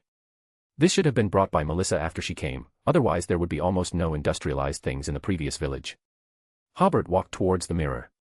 If a hand suddenly stretched out to grab him, that would be great. He would definitely give the other party a shoulder throw. The scene in the mirror was very normal at first, but after Hobert looked at it carefully for a while, he found that there seemed to be a ball of hair floating around in the mirror very far away. Hobert subconsciously glanced back. There was no ball of hair in the real world. At the same time, Hobert felt that the ball of hair was cursing him, but for Hobert, the level of this curse was too low, and he could completely ignore it. This should be the real reason for the death of Mark and his wife. Cursed by this ball of hair. At this time, everyone brought the mirrors in the rain. Hobert said, "Throw them all in the yard." Although the command Hobert used was, "throw," everyone must be reluctant to throw them away, and even bent down to put the mirrors down. Hobert said to Tyren and Melissa behind him, "This ball of hair should have the ability to curse, but it's not a big problem, but for safety's sake, I will send the villagers to a distance. You two stay and watch." He was going to let Tyren and Melissa watch the extraordinary case to avoid them being caught off guard when they encounter similar things in the future. Of course, it's not to teach them how to deal with extraordinary cases, but to let them have a basic judgment of when to run immediately. Tyren and Melissa's expressions became serious. This was the first time they had encountered such a beyonder case. They saw Hobert wave his hand, and all the villagers outside disappeared. Only the barking of dogs was left in the village.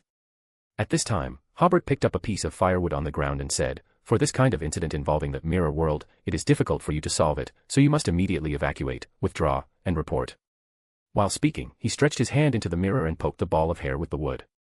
Just as he was about to use his ability to let the hair wrap around the wood, the ball of hair suddenly opened and expanded in an instant, like a tentacle, about to stretch out of the mirror.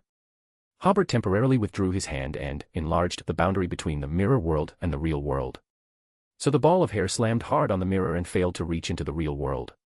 At the same time, the mirrors in the yard were hit by the hair and made a thumping sound, and even jumped up from the ground. Obviously, the hair entered those mirrors from the mirror world, hoping to come out through those mirrors.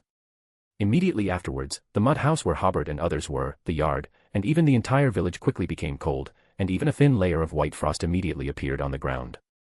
Hobert frowned. The level of this ball of hair was higher than expected. This was also what he found strange, that his own spirituality had actually misjudged. At this moment, in the mirror on the wall, the black hair suddenly turned, and a pale-faced but extremely beautiful woman appeared, looking very similar to the sealed artifact, 0 to 71 disaster porcelain doll in Hobert's hand. Mirror, beautiful female ghost. Hobert immediately thought of Furza's interpretation of the dream, when she said that the mirror in the dream seemed a bit abrupt. It seems that the dream also contained 2 layers of meaning. This is also the most frustrating aspect of dream interpretation, because the information obtained unintentionally by spirituality is usually very vague, and it is difficult for the dream interpreter to grasp the key points. Even at Hobert's level, he can only realize that those dreams may contain important hints, but he doesn't know what the specific hints are. Because this is not a premonition or a prophecy, but some ethereal information that spirituality receives unintentionally. At a low level, spirituality may even ignore this vague information. The previous contact allowed Hobert to determine that the beautiful woman and hair in front of him were only at sequence 3 level, but because the current situation was becoming more and more consistent with the previous dream, this made him unconsciously raise his vigilance. After all, anything that can cause him to dream will not be so simple. Hobert took a step back, not in a hurry to deal with the monster in the mirror, but tampered with the surrounding temperature, allowing the frost to disappear and the temperature to return to normal. At the same time, he reached out and took out the Twilight Scepter from the Nation of Disorder, causing the head of the staff to bloom with a bright light. The hair and beautiful woman in the mirror showed fear and immediately retreated and dodged. Hobert took advantage of the victory to pursue and chased into the mirror world. Tyren and Melissa in front of the mirror saw that in that small mirror, Hobert was also in the mud house. The difference from the real world was that a ball of hair was entrenched on the roof, and a beautiful but lifeless woman was hanging on the hair. This gives people the feeling that although they are very close, they are in different worlds. If Klein or Roselle were present, they would definitely feel a bit like watching TV. At this time, the light on Hobert's scepter became brighter, filling the entire mud house in the mirror. The ball of hair and the beautiful woman wanted to escape, but they seemed to be firmly bound by some force, unable to move.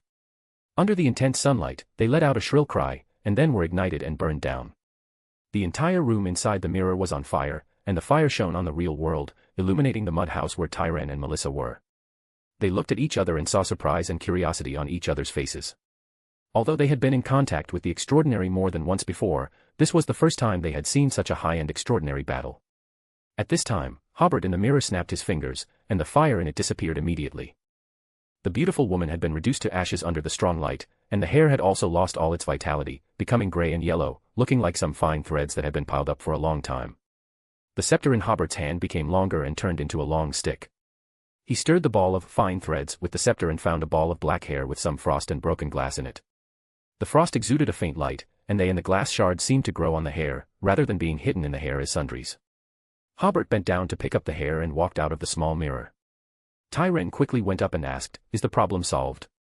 Hobert glanced at the hair in his hand. "Solved?" Melissa asked curiously, "After those hairs were destroyed, did they form a sealed artifact?"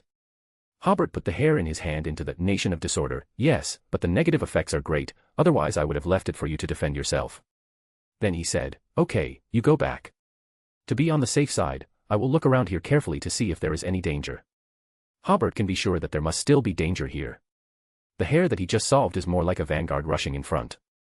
He has such a guess, first of all because the reminder of the dream makes Hobert pay enough attention to this matter. Secondly, Hobert's spirituality actually made a misjudgment just now, which in itself shows that the enemy behind is very dangerous. Tyren instantly understood, "Is the matter not over yet?" Hobert just smiled and said nothing. Tyren said again, "If possible, can I stay?" The extraordinary battle just now opened his eyes, and he wanted to learn more about the effects of extraordinary power. Hobert was about to refuse, but as if he suddenly noticed something, he looked at Tyren's eyes carefully, and then glanced at Melissa. Only then did he nod. "Okay, you stay." Melissa raised her hand slightly. "I'll stay too." Tyren said, "No, it's too dangerous here, you should." Melissa smiled bitterly. "Why do I feel that it is more dangerous to be alone at this time?" Hobert smiled slightly. "Okay, you all stay." The rain outside was still falling, but it was much lighter. Tyren and Melissa went out in the rain and carried the two corpses to the neighboring farmhouse first, and then buried them after the town security officer came. Hobert did not use beyonder abilities to help, but just carefully watched Tyren and Melissa's every move. Then Tyren found a few benches, and then removed the door panel and placed it on the benches to form a simple bed. The three of them lay on the door panel with their clothes on to rest. Their lying positions were, Melissa was on the innermost side, lying alone on a door panel, and Tyren and Hobert were lying on a wider door panel, with Tyren on the inside and Hobert on the outside. Tyren talked to Hobert about the ball of hair just now, and Hobert smiled and said, "This is an opponent who escaped from me in a previous battle. That was during the decisive battle with the Demonist sect. At that time, an angel of the Demonist sect escaped, and another angel used some of his own characteristics to escape at sequence 3 level. Hobert was not at a high sequence at the time and failed to stop it, but he obtained the grade 0 sealed artifact, Disaster Porcelain Doll. Hobert did not expect to meet the other party here and killed her easily. While chatting, Melissa and Tyren, who had been working for a day, fell asleep one after another. Crack. I don't know how long it took, Tyren was awakened by the thunder. He suddenly sat up and saw two figures walking in from outside. A bad feeling filled his heart. Lightning flashed across the sky again, illuminating the door. Tyren saw that the two people at the door had distorted features and huge wounds on their faces. Part of their brains were exposed. It turned out to be the dead Mark couple. Join the Church of Miss Raven and become a Sequence 9, readerpatreon.com/keyoffstars for more chapters. Chapter 735, Chapter 732, The Primordial Demonist Proposal for Cooperation. Join the Church of Miss Raven and become a Sequence 9, readerpatreon.com/keyoffstars for more chapters. Ah. Tyren's scream cut through the rainy night of the village, sounding extremely shrill. He had personally witnessed Mr. and Mrs. Mark fall in a pool of blood. He and Melissa had even carried the two corpses to the neighboring farmhouse. How could these two bodies with severely disfigured faces suddenly appear at the door? But the Mark couple didn't seem to hear Tyren's shout. They bypassed the bed made of door panels and entered the inner room, sitting opposite each other at the table inside, like two customers arriving at a restaurant, waiting to be served. Tyren took a deep breath, calming down slightly. Only then did he realize that Hobert was nowhere to be found, and only Melissa was on the other side. Tyren quickly went to shake Melissa awake, pointed to the inside, and made a shushing gesture. Melissa was also startled by the scene inside. Like Tyren, she quickly went to find Hobert, but when her gaze swept across the wall, she stared blankly at the mirror on the wall. The next second, Melissa patted Tyren, signaling him to immediately look towards the mirror. Tyren saw that the mirror didn't reflect himself or Melissa at all. In the mirror, only Hobert was still lying on the door panel at the entrance. "Didn't scare you, did I?" Suddenly, Hobert in the mirror also disappeared, appearing beside the two of them. The fear in Tyren's heart lessened. "Brother, what's going on?" Hobert sat up and said, "Someone has tampered with you, turning you into people of the mirror world. If you're not careful, you'll enter the mirror world. Tyren immediately asked, "Who?" Hobert took a deep breath. "I don't know." Yes, his spirituality still hadn't sensed when Tyren and Melissa had become strange, so if they had left just now, they would have been in even greater danger. At the same time, he realized that this time he had encountered a very powerful opponent. But what puzzled Hobert was, why didn't the opponent directly attack him? Theoretically, if they could affect his spirituality, they should have the strength to fight him. Melissa then realized, are we now in the mirror world? Hobert nodded, yes. Tyren couldn't help but glance at the mirror on the wall again. The door panel inside was now empty. He asked, how do we get out? Even if you get out, you can easily re-enter from another mirror. Hobert said, unless you hide in a place without any reflective surfaces. Tyren asked again, then what do we do now? Hobert looked at the two corpses in the other room. Tyren and Melissa followed his gaze, and were startled.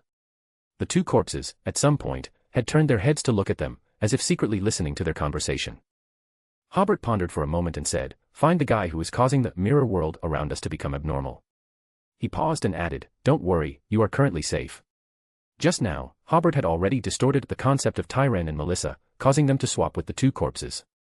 At this moment, anyone other than Hobert who saw Tyren and Melissa would see Mr. and Mrs. Mark, whose heads had been split open by an axe. And when seeing the corpses of Mr. and Mrs. Mark, they would mistake them for Tyren and Melissa. This distortion came from a king of angels and was very advanced. Even the opponent who had influenced Hobert's spirituality would not be able to see through it.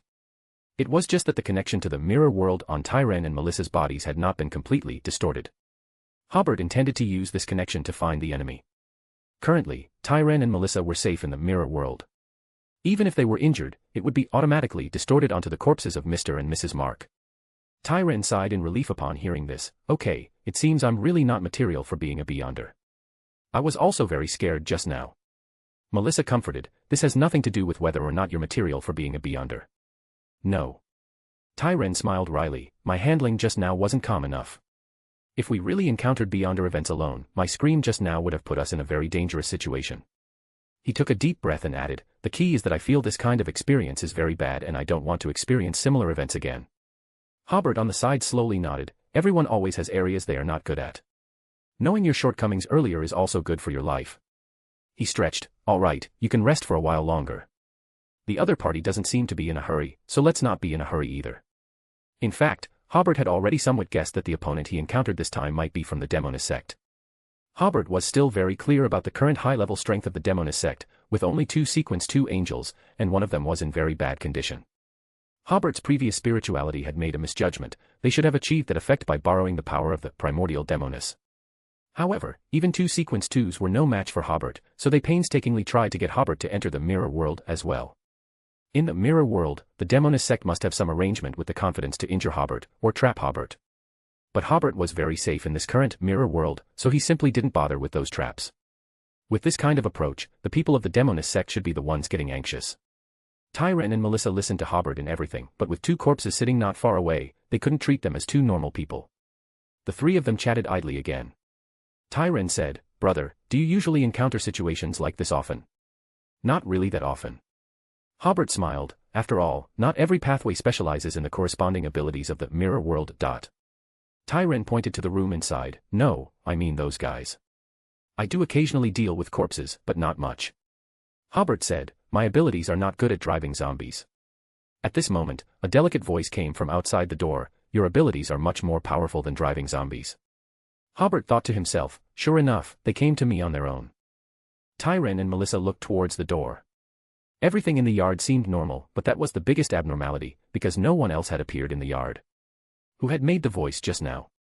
Hobert very politely said, come in and sit down. I won't go in. That very pleasant voice said, the reason I invited you here this time is to discuss something with you. No need to discuss, I won't agree. Hobert refused outright. Won't you listen to what it is?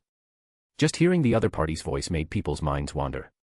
Hobert smiled, since you're here to ask me for help, why did you kill two of my subjects first, and then threaten me with my brother and sister-in-law? When Melissa heard the word sister-in-law, she suddenly felt a little embarrassed. The pleasant voice said, this is also something we can't help. After all, it's usually difficult for us to get close to you, and we deeply apologize for this. Heh, Hobert sneered. Our request is very simple, we hope to cooperate with you. The other party very politely said, you only need to allocate one of the states to us for free preaching, and our entire Demonist sect will fight for you. Hobert once again cleanly refused, I don't need it. Upon hearing this, the other party's tone was no longer so polite, don't you know your current situation? The Orthodox churches will obviously choose to remain neutral, and your enemies are the countries of the northern continent, the demonist sect, the numinous episcopate, the rose school, and even the kings of angels. At this time, you need a helper who understands the specific strength of these enemies, and who will defect at a critical moment to help you achieve victory. Hobert refused again. I don't need it. In my opinion, the demonist sect has already been crippled, the numinous episcopate is a mess, and the rose school is already dead in name only. As for Amon, the date of our agreement is not far away. Do you expect him to protect you all the time? Besides, he is not protecting you, but just doesn't want you to die so quickly. And also. Just as he was saying this, Hobert suddenly smiled. Found you. He had been associating with the other party all along, and now he finally knew the other party's exact location. Hobert reached out, and suddenly a very beautiful woman, seemingly conforming to everyone's aesthetics, appeared in a panic and flew towards Hobert. It was Sherry, the angel of the demonist sect. Sherry stuck her neck out and flew over, only to have Hobert grab it with one hand. It looked as if she had sent her own neck into Hobert's hands. Hobert smiled as he pinched the other party's tender neck. If you hadn't used this coercive method to talk to me, I might have considered cooperating with you. During this process, Sherry had continuously used abilities such as mirror substitute and staff substitute several times, but Hobert had distorted the concept of the main body and the substitute, and in the end, what was in Hobert's hands was still Sherry's main body. This stunning beauty struggled and said, "Admit it, you need our help. Otherwise, you have no chance of winning. The Earth Mother will not descend to help you unify the southern continent. She will only appear when you are in danger. But what about your subjects, your subordinates when they are in danger? Will she keep descending to help them? If the Atlantis kingdom is only left with you in the end, you should hide because you no longer have enough anchors." Hobert smiled. It seems that the conspiracy you are brewing is not small, huh? But why do you think that I would just obediently wait for your conspiracy to succeed? Sherry's eyes narrowed. Recently, haven't you been? Hobert increased the pressure on his hand. Do I need to personally make a plan to deal with you, trash? He forcefully distorted Sherry's neck, threw this demoness of catastrophe on the ground, and then once again grabbed the twilight scepter, forming an exaggerated twilight-colored giant sword, stabbing Sherry in the chest and abdomen. Sherry struggled for a while with her neck bent, then lay there motionless. Immediately following, the other party's resurrection process began. Hobert immediately used the ability of disorder to make the other party's resurrection, passive ability, become chaotic. The corpse lying on the ground suddenly began to struggle again, like a drowning person. Just as Hobert was about to use his beyonder power to end the other party's resurrection process, a cold force suddenly came from outside, tearing apart the disorder and snatching away Sherry's spirit body. Hobert did not fight against the other party. He suddenly realized why Sherry was so fearless, because the primordial demoness was in the nearby mirror world. He finally knew why Sherry insisted on luring him into the mirror world, because the primordial demoness could maintain her state within a certain amount of time inside, and in the real world, her state would deteriorate quickly. Moreover, in that case, she would definitely be noticed by the true gods. Before she could even take action, she might be besieged by the true gods. At this time, Sherry's voice came from outside again. It seems that a small punishment is needed to make you recognize the facts. Tyren glanced at Sherry's corpse still lying on the ground. He didn't understand what was happening, but he felt it was very magical. In fact, if it weren't for Hobert's protection in terms of spirituality, Tyren and Melissa would have been affected long ago. Either the two of them would have gone out to look for Sherry, wanting to be intimate with Sherry, or the two of them would have hugged each other intimately. As soon as Sherry's voice fell, inside the room, Mark's wife's corpse was lifted up by some force and slammed hard against the wall. With this collision, the little bit of brain remaining basically splattered out, making it look even more terrifying. Immediately following, the corpse slammed against the opposite wall again. Thump thump thump. The corpse kept hitting the wall, shaking the room violently. Sherry smiled outside and said, "Hee hee, your sister-in-law is dead. Can we have a good talk now?" Melissa seemed to understand something, glanced at Hobert, and then looked at the corpse lying on the ground, smashed beyond recognition. Hobert frowned and said, "My patience is limited. Tell the primordial demoness to come and talk to me in person." The courtyard outside suddenly became quiet. Hobert raised his hand, and a completely black barrier appeared around Tyren and Melissa, and the people inside could not see the scene outside. At this time, the aura outside suddenly changed, and even Tyren and Melissa inside the barrier felt the pressure. Hobert seemed to be almost unaffected. "See how stupid your subordinates are, right?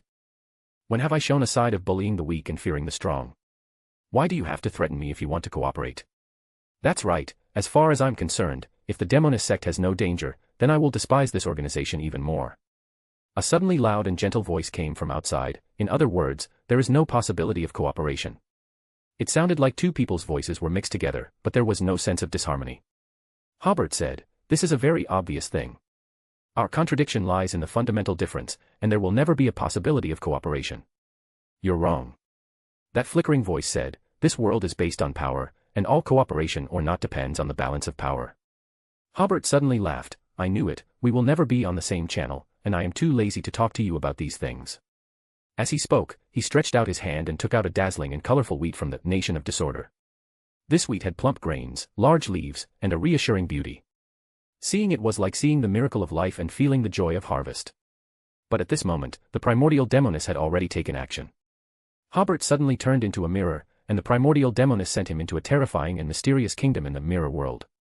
Hobert immediately distorted the concept of himself and a door panel. The door panel shattered immediately after entering the mysterious kingdom, while Hobert was still in the earth house in the village. He injected spirituality into the colorful wheat. In the next instant, the scene in the courtyard outside was like a broken mirror. First cracks appeared, and then it shattered bit by bit. Outside was a hazy, earth-gray world, like the cave of some kind of underground creature. Hobert was facing a huge cave hall with round cave-shaped corridors leading to other places in the distance. In the corridors and on the walls around the cave hall were mirrors of various sizes, reflecting different scenes from different regions. There was a beautiful woman as huge as a giant in the center of the cave hall. Her appearance was so beautiful that no words could describe it, so beautiful that people ignored her thick hair. Each of her hairs was like a venomous snake, with an eye on the top, either open or closed. Everything they saw would instantly turn into gray-white stone. At this time, clumps of wheat were growing in the cave hall, trickling springs were flowing out, and various herbs were growing. There was also a figure as tall as a giant, slowly coming from the void along the wheat field. The petrifying aura outside was immediately covered by vitality. Although the primordial demoness state was not very good, no matter what, she was also a god. At such a critical moment, Hobert would certainly not risk fighting her. At the moment of inviting the Earth Mother, Hobert held the Twilight Scepter and chased after Sherry, who was fleeing through a passage. He first distorted Sherry's thinking, but Sherry swished and turned into a mirror. Hobert's distortion was born by the mirror, and Sherry herself had escaped to a mirror. Hobert took a step and was already behind Sherry, but Sherry immediately drilled into a mirror on the hazy wall, and Hobert followed closely and chased out. Outside was the hall of an old house. Because Sherry was in front, the candles on the wall suddenly turned snow-white, making the hall very bright. Sherry used mirror jump and entered the mirror world again. Hobert followed closely and re-entered the mirror world. The ordinary people in the old house could not see the chase between these two people. They could only see the flames of the candles suddenly becoming bigger and brighter, and at most they could see a shadow in the mirror. But after today, there will definitely be a legend about ghosts and monsters here. When falling into the mirror world again, this was already a completely unfamiliar world. There were many strange-shaped monsters in the space, and some of the monsters were not low-level. This was a mysterious space that only Sherry knew. These monsters did not know what they were guarding, but as long as any monster came in, they would immediately launch an attack. But now Hobert was the king of angels. He instantly released his own majesty, and the monsters knelt down to him in a very orderly manner. At the same time, Hobert tampered with Sherry's concept, making her think that she was a fruit tree. At that moment, Sherry felt that the most pleasant thing was to work hard to grow and bear fruit. But soon, Hobert caught up, waved his hand slightly, and distorted Sherry's wisdom and health to the surrounding monsters. In the next second, Sherry returned to her human form, but her eyes immediately became blank, and her complexion was extremely poor, and she could not even stand still. Hobert waved his hand again. Sherry did not die, but her beyonder characteristics had already begun to exude. This was to make Sherry's state chaotic, so that the real world and the spirit world would think that she was dead. Soon the beyonder characteristics exuded. After Hobert took the characteristics, he left this mysterious space. A second or two later, in Sherry's shrill scream, she completely lost control and turned into a monster in the mirror world. Returning to the cave hall just now, the Mother Earth had already driven away the primordial demoness. Hobert bowed slightly to the kind giant figure. Thank you for your help. The appearance of that figure could not be seen clearly, but it could be felt that he showed a kind smile, and then this figure became illusory and soon disappeared. The wheat, herbs, and spring water in the cave hall also quickly disappeared, and he returned to the normal mirror world. Returning to the earthen house, Hobert lifted the barrier formed by using the nation of disorder. Tyren and Melissa inside had just sat on the door panel due to the huge pressure. Seeing Hobert come back, Tyren immediately got up. How is it? The problem is solved. Hobert said simply and neatly. From today onwards, the Demoness sect will exist in name only. This organization may still have demigods and some mid-sequence beyonders, but they have no normal angels and can no longer pose any danger to the Atlantis kingdom. The three people returned to the real world. The rain was still falling outside, and occasionally there was a spring thunder. Tyren first went to see the other room of the earthen house. There were no corpses of Mark and his wife, which made him breathe a sigh of relief. The matter was finally over. Hobert said, "In order to avoid the demoness sex revenge, I will send 2 saints to protect you secretly for a few days. After the war begins, the demoness sect will have no time to find trouble with you." "Oh. You probably can't sense the existence of the 2 saints." As he spoke, Hobert re-examined Tyren and Melissa. They were now perfectly normal, no longer creatures of the mirror world. After they agreed, Hobert waved his hand again, and the villagers who had been moved reappeared in their respective homes and outside their yards. This, of course, caused great panic, and Melissa hurried out to reassure them. Inside the house, Hobert smiled at Tyren and said, "She's a good girl, cherish her." Tyren nodded immediately, "Of course. Keep calm, take it one step at a time, and don't be impatient." After saying that, Hobert turned to leave. Tyren quickly said, "Brother, don't overwork yourself." Hobert smiled and, as he had done when Tyren was a child, reached out to ruffle Tyren's hair, but then realized that Tyren was taller than him, so he changed it to a pat on the shoulder and then disappeared in front of Tyren. Utopia. Today's sunshine was particularly bright, and Sharon, with her delicate features, suddenly had the idea of going on a picnic. For breakfast, she ate 2 seafood fried dumplings, which tasted very delicious. After breakfast, she bought some snacks and drinks, carried a picnic basket, and came to the countryside alone. There are several villages in the suburbs, with not many farmers, and the crops are growing well. In a good mood, passing by a piece of farmland, Sharon finally came to the real wilderness, where there were quite a few people picnicking. Sharon looked around and found a great spot, with shade and grass, but it was already occupied. It was Klein, with black hair and brown pupils, who was lying in the shade of a tree, staring blankly at the blue sky. However, when Sharon looked at him, Klein immediately noticed and looked up, saying, "Miss Sharon, are you here for a picnic too? Please come over here, I'll leave after sitting for a while." Sharon came to the shade of the tree without saying a word, spread a large tablecloth on the grass, and then imitated Klein, lying on the ground looking at the sky. The two were very quiet, neither of them spoke. Klein asked in a casual tone, "How is Medici doing?" "Fine," Sharon replied simply. "Where is he now?" "Serving in the Beyonder squad." "That's good." Klein felt like he had finally found a breakthrough. "I heard that only the elite serve in the Beyonder squad." "Yeah." Klein almost covered his face with his hand, feeling that the situation had taken a sharp turn and he couldn't continue the conversation. Fortunately, Sharon was also actively looking for topics. "Have you served in the Beyonder squad?" No." Klein paused before raising a hand and trying to explain, I and Hobert don't serve the same god." "Oh." The two were silent for a full half-minute, and then Klein asked, "How do you feel about the food in Utopia?" "Very distinctive." A little brilliance appeared in Sharon's eyes. "Fortunately, no matter how much I eat now, I won't get fat." "Yes, the melting of food in the mouth is a wonderful feeling," Klein said sincerely. With food as the topic, the conversation between the two finally became smoother. In the intermittent chat, lunchtime was approaching. Klein was preparing to freeload a lunch when suddenly, the spirituality of the two sensed something, and they looked in the same direction. A monster with the head of a dog and a body covered in red fur appeared in front of the two, threw a letter at Sharon, and then disappeared immediately. "This is the commander's messenger," Sharon said as she opened the letter. "As impolite as Medici." Sharon read the letter once and then stood up and said, "I have to leave." Klein was slightly stunned. "Have lunch before you leave." "I'll leave the lunch for you." A rare complex expression appeared on Sharon's face. "This place is very nice, I'll come back if I have time." "Well. I mean, if this small city is still here by then." After saying that, Sharon disappeared in front of Klein. Klein looked at the place where Sharon left, felt lost for a while, then lay down again, looking at the sky and said, "So, the war has begun." June 16th. The Kingdom of Atlantis simultaneously published a final condemnation of the Balam Empire in its main official publications, calling them a country that should not exist in this world. That same morning, King Hobert issued a national mobilization order, requiring all regions to support the war against the Balam Empire as much as possible, and declaring that they would strike down all the kingdom's enemies in one fell swoop. The Kingdom of Atlantis, which had completely ended its spring plowing, entered a state of war from top to bottom. In an instant, from the Balam Empire to the Paz Kingdom, and then to the countries of the northern continent, all became tense. That afternoon, 100,000 Atlantean troops, who had long been assembled on the border of the Balam Empire, launched a full-scale attack on the eastern part of the Balam Empire.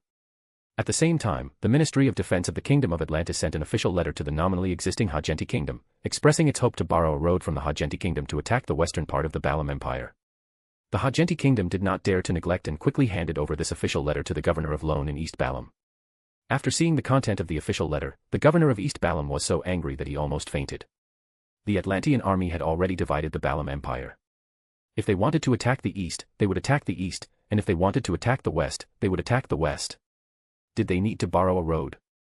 The key is that East Balam is in the eastern part of the Balam Empire. If you borrow a road from here, it is equivalent to detouring. You have to detour to the east first and then turn back to reach the western part of the Balam Empire. Unless the Atlantean army is sick, they would do such a thing that is far away. So the Hogenti kingdom replied, explaining the fact that borrowing a road is detouring. Late at night on this day, the Kingdom of Atlantis claimed that the Hogenti kingdom was extremely disrespectful to their Ministry of Defense, so the Kingdom of Atlantis declared war on the Hogenti kingdom. Another 100,000 troops that had long been assembled quickly invaded the Hogenti grassland. Currently, the positions of the countries on the southern continent are, the Paz kingdom is roughly in the northwest direction of the Kingdom of Atlantis, the Balam Empire is roughly in the due north direction, and the Hogenti kingdom is in the northeast direction. Because the Kingdom of Atlantis has been publicly condemning the Paz kingdom and the Balam Empire in official publications, the support direction of the military forces of various countries is in the Paz kingdom. In the northwest, on the border between the Kingdom of Atlantis and the Paz kingdom, 500,000 troops, mainly composed of Paz troops and northern continent mercenaries, have assembled, waiting for the opportunity to fight the Atlantean army here. Who knew that the main attack direction of the Atlantean army was the central and eastern parts? Of course, Lone had also assembled 50,000 elite troops in Hogenti, but the role of these 50,000 people was to open up a battlefield in the east when the two sides on the western front were fighting inextricably, putting the Kingdom of Atlantis, which was already at a clear disadvantage in terms of troops, into a difficult situation. But I didn't expect that the Kingdom of Atlantis would attack these 50,000 elite troops as soon as they came up. At this time, the governor of East Balam was also a little confused. You declared war on the Hogenti kingdom, why didn't you attack the local armed forces formed by the Hogenti nobles? Why did you keep attacking the lone colonial army? For a time, countries on the northern continent had disputes over whether to take the initiative to declare war on the Kingdom of Atlantis. The Faesac Empire and the Paz Kingdom advocated an immediate war, because the tactics of the Kingdom of Atlantis were already very obvious, to solve the weak Balam Empire at the beginning of the war, as well as the unstable factors inserted in East Balam. After solving these two hidden dangers, the Kingdom of Atlantis will be able to concentrate all its forces and fight the Paz Kingdom. Currently, opposite the 500,000 allied forces, there are only about 100,000 Atlantean troops. If you don't consider the confrontation of angel-level forces, it is easy to break through the enemy's defense line from here. But the Intis Republic and the Lone Kingdom believe that it is not appropriate to start a war at this time, because the Kingdom of Atlantis has not declared war on any northern continent country so far. If you take the initiative to attack at this time, it will be a very unreasonable behavior during future negotiations. It can be said that at the beginning of the war, the differences between the countries were exposed. The Paz Kingdom and the Faesac Empire both believed that they should do everything possible to defeat the living forces of the Kingdom of Atlantis, so that this rising country would not dare to have the idea of expanding north, thereby ending their development momentum. The Intis Republic, which had been beaten badly in the previous World War, and the Lone Kingdom, which had just lost its Archangel, were not very willing to fight so quickly. They were very clear that because of the Church of the Earth Mother's protection of the Kingdom of Atlantis, they could not attack the Kingdom of Atlantis deeply. They hoped to use the last blow of the Balam Empire to put enough pressure on the Kingdom of Atlantis so as to negotiate with the Kingdom of Atlantis. If it really doesn't work, try to support the Balam Empire and don't let it be destroyed. After a year and a half of the war, the Kingdom of Atlantis will eventually be willing to negotiate. These were the differences that existed between the four allied countries from the beginning. They discussed several times before basically reaching a consensus that now is not the best time to send troops. Because once they invade the territory of the Kingdom of Atlantis, it will trigger a battle at the angel level, then there will be no room for recovery in the situation in the southern continent. The Allied forces believe that the Atlantean army cannot take the initiative to attack the Paz Empire, because the King of Angels, Amon, out of his own interests, once threatened Hobert, telling him not to attack the Paz kingdom. After Adam became a god, the 6 Orthodox gods obviously relaxed their restrictions on the brothers Adam and Amon. In this war in which the Orthodox Church is not helping each other, the threat of a king of angels, especially the god of mischief, is very important. Therefore, the Allied forces believed that choosing to confront the situation at this time and using the pressure from the Kingdom of Atlantis to force the Bailon Empire to use their trump cards was the best tactic. However, in order to avoid significant losses, it was best for the 50,000 troops of Lone in the Kingdom of Hogenti to withdraw immediately. This was tantamount to handing over the Kingdom of Hogenti, but Lone had no choice but to do so now, because on the Hogenti plain, which had no natural defenses, they could not stop Medici's offensive. However, before they could issue the order to retreat, a telegram for help arrived from Hogenti, stating that the Kingdom of Atlantis had attacked with 100,000 troops and had completely surrounded the 50,000 elite troops. There were no reinforcements available, so they could only order them to break through to the north at all costs. However, it was very unusual that the Atlantean army did not put up much resistance in the north and allowed the lone army to leave. While the lone colonial army was rejoicing that they had broken through so easily, their nightmare had only just begun. For some reason, the road to the north had completely turned into a swamp. Because the road was too muddy, cannons and heavy machine guns were abandoned one after another, and later some unnecessary supplies were also discarded. Just as the lone army had struggled for 2 days and were exhausted, the Atlantean army's attacks began. They always came from the left, right, and rear, and once the lone army organized its forces to counterattack in one direction, the Atlantean army in that direction would immediately retreat, while the attacks from the other 2 directions were hardly affected. Moreover, there were artillery observers among the attackers who would call for artillery support while attacking, bombing the lone army into a desperate rout. If the lone army counterattacked from 3 directions, the Atlantean army would not retreat, but would block them on the spot and immediately call for artillery counterattacks. In short, the lone army was always bombed by the enemy's heavy weapons and fled in panic. By the 4th day of wading through the swamp, the lone army had basically collapsed. During this time, Beyonders from the Lone Kingdom came to help them escape, and even an angel came, but they were basically ambushed and killed by Beyonders from the Kingdom of Atlantis, and even the angel fled in panic. The other countries of the Allied forces had no intention of offering assistance, because the 50,000 elite troops of Lone should have been concentrated in the west of the Kingdom of Paz, but the Lone Kingdom insisted on deploying them in the east. Everyone was well aware of Lone Kingdom's plan. If the decisive battle was won, these 50,000 troops could seize more spoils of victory for Lone. If the confrontation continued, these 50,000 troops would definitely exert a greater strategic effect. If they were defeated, Lone could still retain some strength. Therefore, everyone was more or less indifferent to the fate of these 50,000 troops. Finally, the lone army on the Hogenti plain emerged from the swamp, but what they faced was a line of defense that the Atlantean army had built for several days. Without heavy weapons, the lone army had no way to break through this line of defense. At this time, the other 3 directions were also blocked by the Atlantean army, and under the continuous bombardment of the Atlantean army's artillery, large-scale routs and surrenders immediately occurred in the lone army. An army of tens of thousands was reduced to a few thousand in about a week. These few thousand people quickly disintegrated under the Atlantean army's siege, and in the end, only some Beyonders and a small number of soldiers escaped. Immediately afterward, Medici sent people to escort the prisoners of war back to the country, while marching towards the northwest, leaving only 10,000 people to attack the local armed forces formed by the Hogenti nobles. Just 2 weeks after the start of the war, the entire Hogenti plain was incorporated into the territory of the Kingdom of Atlantis. Medici then led the main force, attacking from the weakest point of the enemy's forces, and advanced almost unhindered to the Polu Mountains. This mountain range has a wide canyon, and passing through this canyon is the flat Paz Plain, which is the hinterland of the Kingdom of Paz. At this time, Medici's strategic intention finally became clear. Tens of thousands of troops were stationed on the south side of the Polu Canyon, without actively attacking, but the entire Kingdom of Paz could not sleep. At this time, the main force of the Allied forces had to be transferred eastward, and they could only obediently follow Medici's command and fight the Atlantean army in the unprepared eastern part of the Kingdom of Paz. Rockville City, Kingdom of Atlantis. Hobert, who had changed his appearance, strolled through a market in this city, listening to the hawkers' cries and observing the surrounding goods and transactions.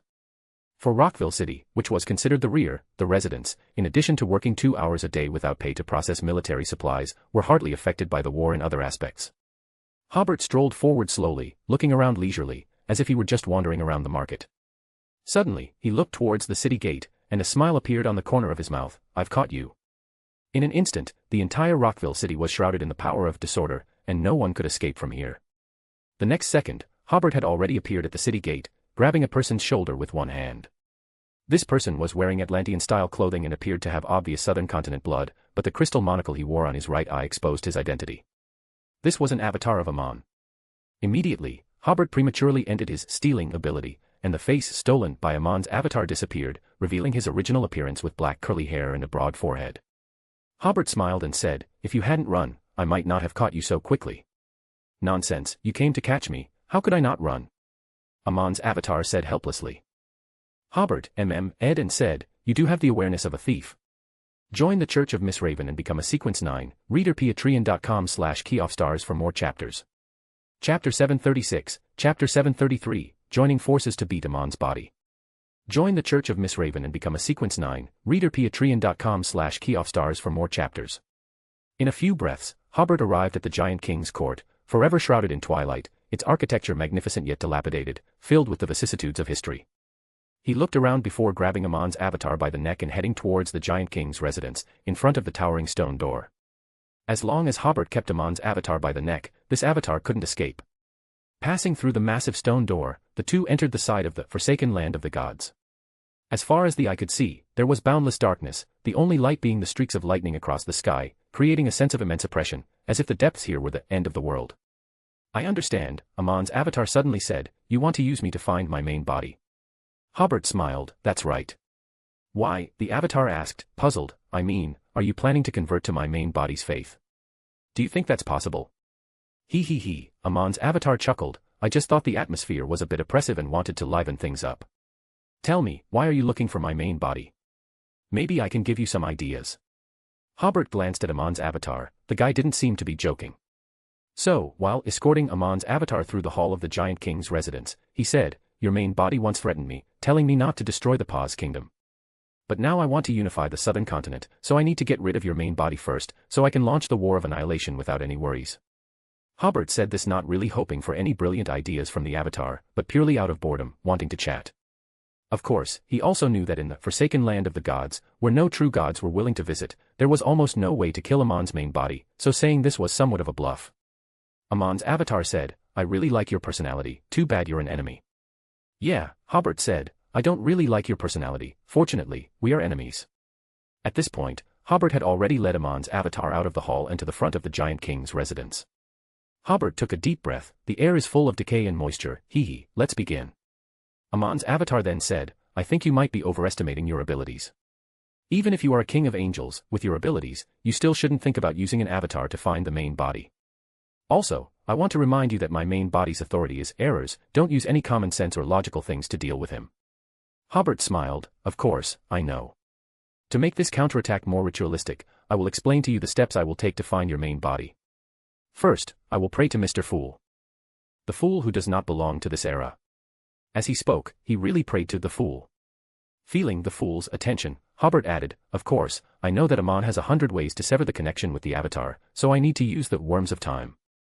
Amon's avatar reached out and pinched his monocle, I understand, you want to use the beyonder characteristics in my worms of time to return to the main body's characteristics. Hobert smiled, that's right, Amon can prevent this, but he can't sever the connection between himself and the worms of time the moment you die. Also, you don't need to pinch your monocle anymore, after I caught you, this lens has been in a distorted state, your main body can't receive the signals you send. Amon's avatar sighed, it seems you've been planning this for a long time. Yes, Hobert said seriously, I hate being threatened the most, everyone who has threatened me has come to a bad end, I think Amon is no exception. To be precise, when Hobert was carrying Angel City back, he was already planning how to beat Amon up. Hobert finally smiled, get ready, I'm going to kill you. To be honest, I really admire your personality, Amon's avatar said with emotion, it would have been great if we had met earlier, maybe we could have been friends. But in the next second, this Amon avatar turned into powder under Hobert's power, and Hobert only had 3 worms of time left in his hand. He raised the worms of time slightly and used the magnify ability to make the return of the beyonder characteristics in the worms of time easier to detect. At the same time, the image of Mr. Fool suddenly appeared above him, placing a cloud of grey fog on Hobert's hand. This was equivalent to opening up some of the Sefirah castle's permissions to Hobert, allowing Hobert to use the Sefirah castle's attraction to the uniqueness of the error pathway and the sequence 1 beyonder characteristics, overlapping it with the return of the beyonder characteristics of the worms of time, increasing the probability of finding Amon's main body. It was like installing a signal amplifier on these 3 worms of time. Hobert began to use connection, and after a second or two, he suddenly said, found it. In that instant, a barrier of power of order surrounded Hobert, and he stepped out, instantly appearing in front of Amon's main body. However, as he expected, before he could see Amon's face clearly, the ground beneath Hobert's feet suddenly turned into a pitch-black, terrifying abyss. Inside, there seemed to be black tides flowing, the tides forming faces of pain, either making seductive sounds towards Hobert or emitting terrifying laughter. Hobert felt his spirit body, physical body, and the surrounding air, even space were sinking and falling. This was a genuine abyss. But in the next second, Hobert, while dispelling the barrier, used the tamper ability, turning the huge abyss beneath his feet into the size of a fingernail, and the suction and the feeling of depravity were immediately reduced to the point where Hobert could completely ignore them. He looked around while asking Amon, why do you like the abyss so much? This was a palace from the old era, but the decoration was in the modern lone style, and even looked a bit luxurious. The room they were in was very bright, because there was an electric light overhead, but the wire was only a short section, and there was no place to get electricity, but it didn't affect the lamp being very bright. Amon was reclining on the desk, with stacks of thick books under him. He also had a thick and large book in his hand, and before Hobert came, he seemed to be looking for some information. Aman heard this, sat up, put down the book and smiled. That's because of an experiment I did, and found a small secret, so it's easy to establish a certain connection with the abyss. Hobert nodded slowly, then said, sorry, now I'm going to kill Trunsoist and destroy the Paw's kingdom. Let's discuss it, how about this?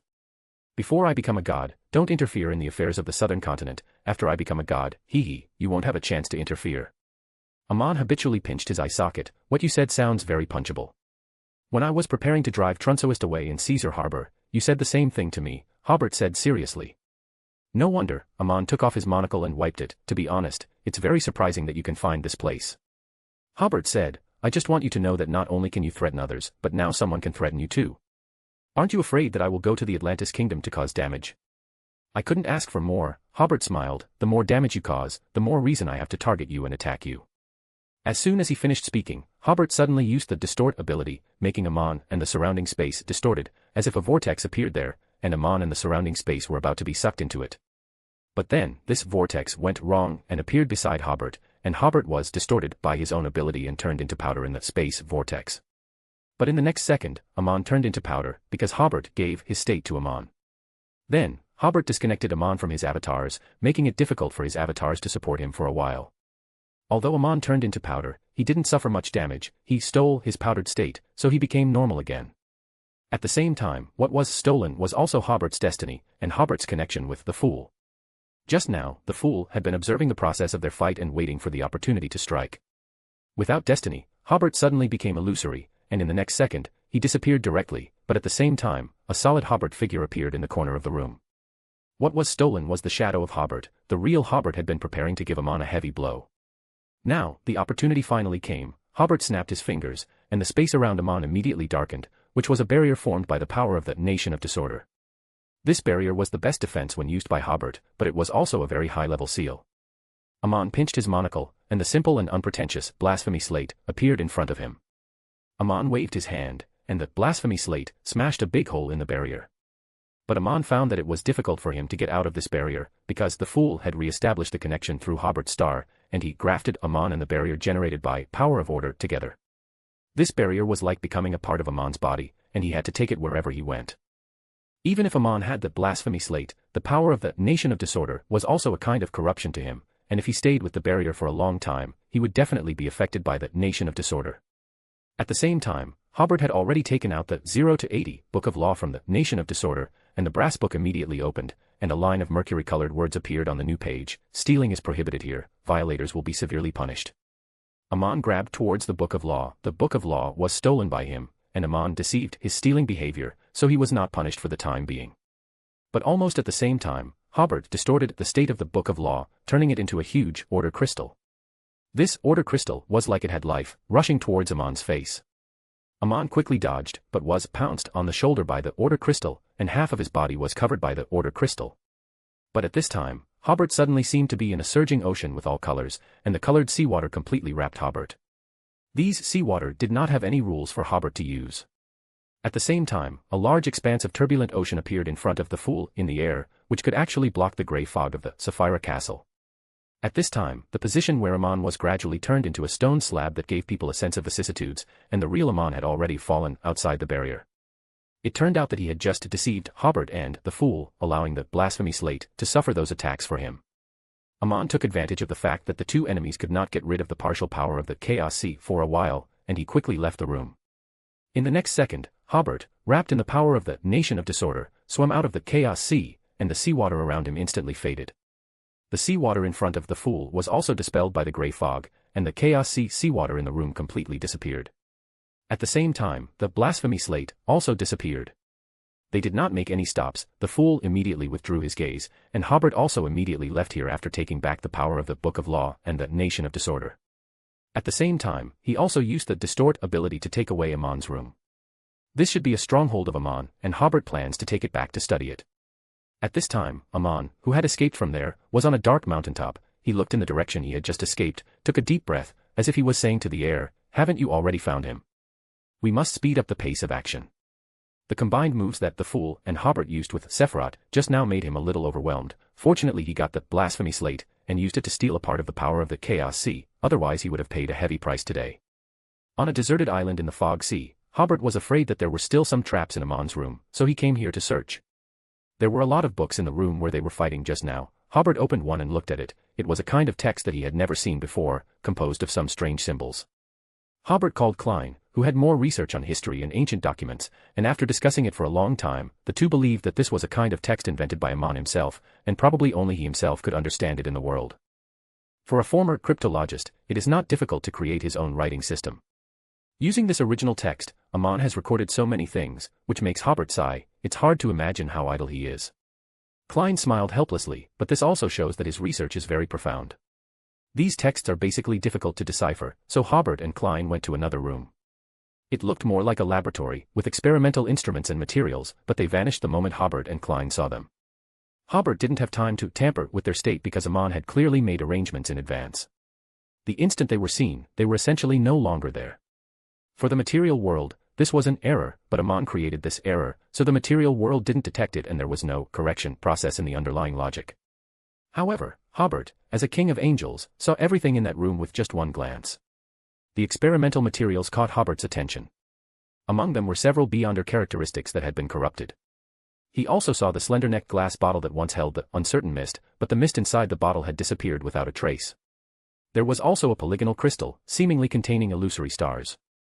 One could clearly see all the internal structures of the crystal, as if it were completely open, displaying all its structures to people. Hobert and Klein had both seen this crystal before. Hobert saw this crystal related to the high-dimensional overseer when he and the hanged man Alger first explored the elven ruins. This made Hobert realize that Amon's research was likely related to the outer deities. Thinking of this, Hobert frowned. This Amon felt very unfamiliar. This guy always seemed to enjoy taking shortcuts. Suddenly seeing him doing so much research felt like a notoriously poor student getting into a prestigious university. But Hobert was certain that this guy was not influenced by the outer deities. Finally, Hobert realized that, being able to do research seriously, and liking to take shortcuts, didn't seem to be in conflict. After all, Amon's pathway involved studying errors and loopholes to exploit them at the right moment. Hobert didn't continue to think about this issue. He estimated that it would be difficult for Amon to launch a revenge attack in the short term, which was a good opportunity to attack the Paz kingdom. After separating from Klein, Hobert arrived at the Palu Canyon and kicked the canyon wider, completely cutting the Palu Mountains in two. He planned to take Trunsoist's life today. Utopia. After Klein returned, he first checked his marionette city. Seeing that everything was normal, he entered the St. Ariana Cathedral. Just as he entered the door of the church, Klein looked towards the dock. A torrent of complex knowledge suddenly appeared on the dock, forming a man with chestnut hair wearing luxurious clothes. It was the historical projection of Knowledge Emperor Roselle Gustave. In the next second, the people and objects around the dock all turned into streams of information, which converged into a virtual light ball in Roselle's palm. Based on this information, Roselle's historical projection found the spirit body threads of the people around him. Then, this information transformed into a torrent of information, rushing towards the underground of the St. Ariana Cathedral. At the same time, Zeradal, wearing a black robe and hood, appeared directly above the church with the historical projections of the emotionless, pale empress and the ugly abomination. Klein had already used the time the other party found him to inject spirituality into the order crystal Hobert gave him, sending a signal to Hobert. At the same time, Klein jumped into the historical fog. However, just as he entered the historical void, a vortex composed of countless transparent worms appeared in front of him, and the vortex extended slippery tentacles covered with strange patterns. Because Klein was now an angel, the law of beyonder characteristics convergence had become very obvious. The intuitive feeling was that the vortex emitted a huge suction force, causing Klein's figure to rush towards the center of the vortex involuntarily. Hobert sat on a rock in the Palu Mountains for a long time, but Trunsoist didn't show up. He was about to issue an order for a general attack to Medici when he suddenly felt the signal from Klein. Hobert was slightly stunned, seemingly realizing that today's attack might make Amon unable to hold his breath.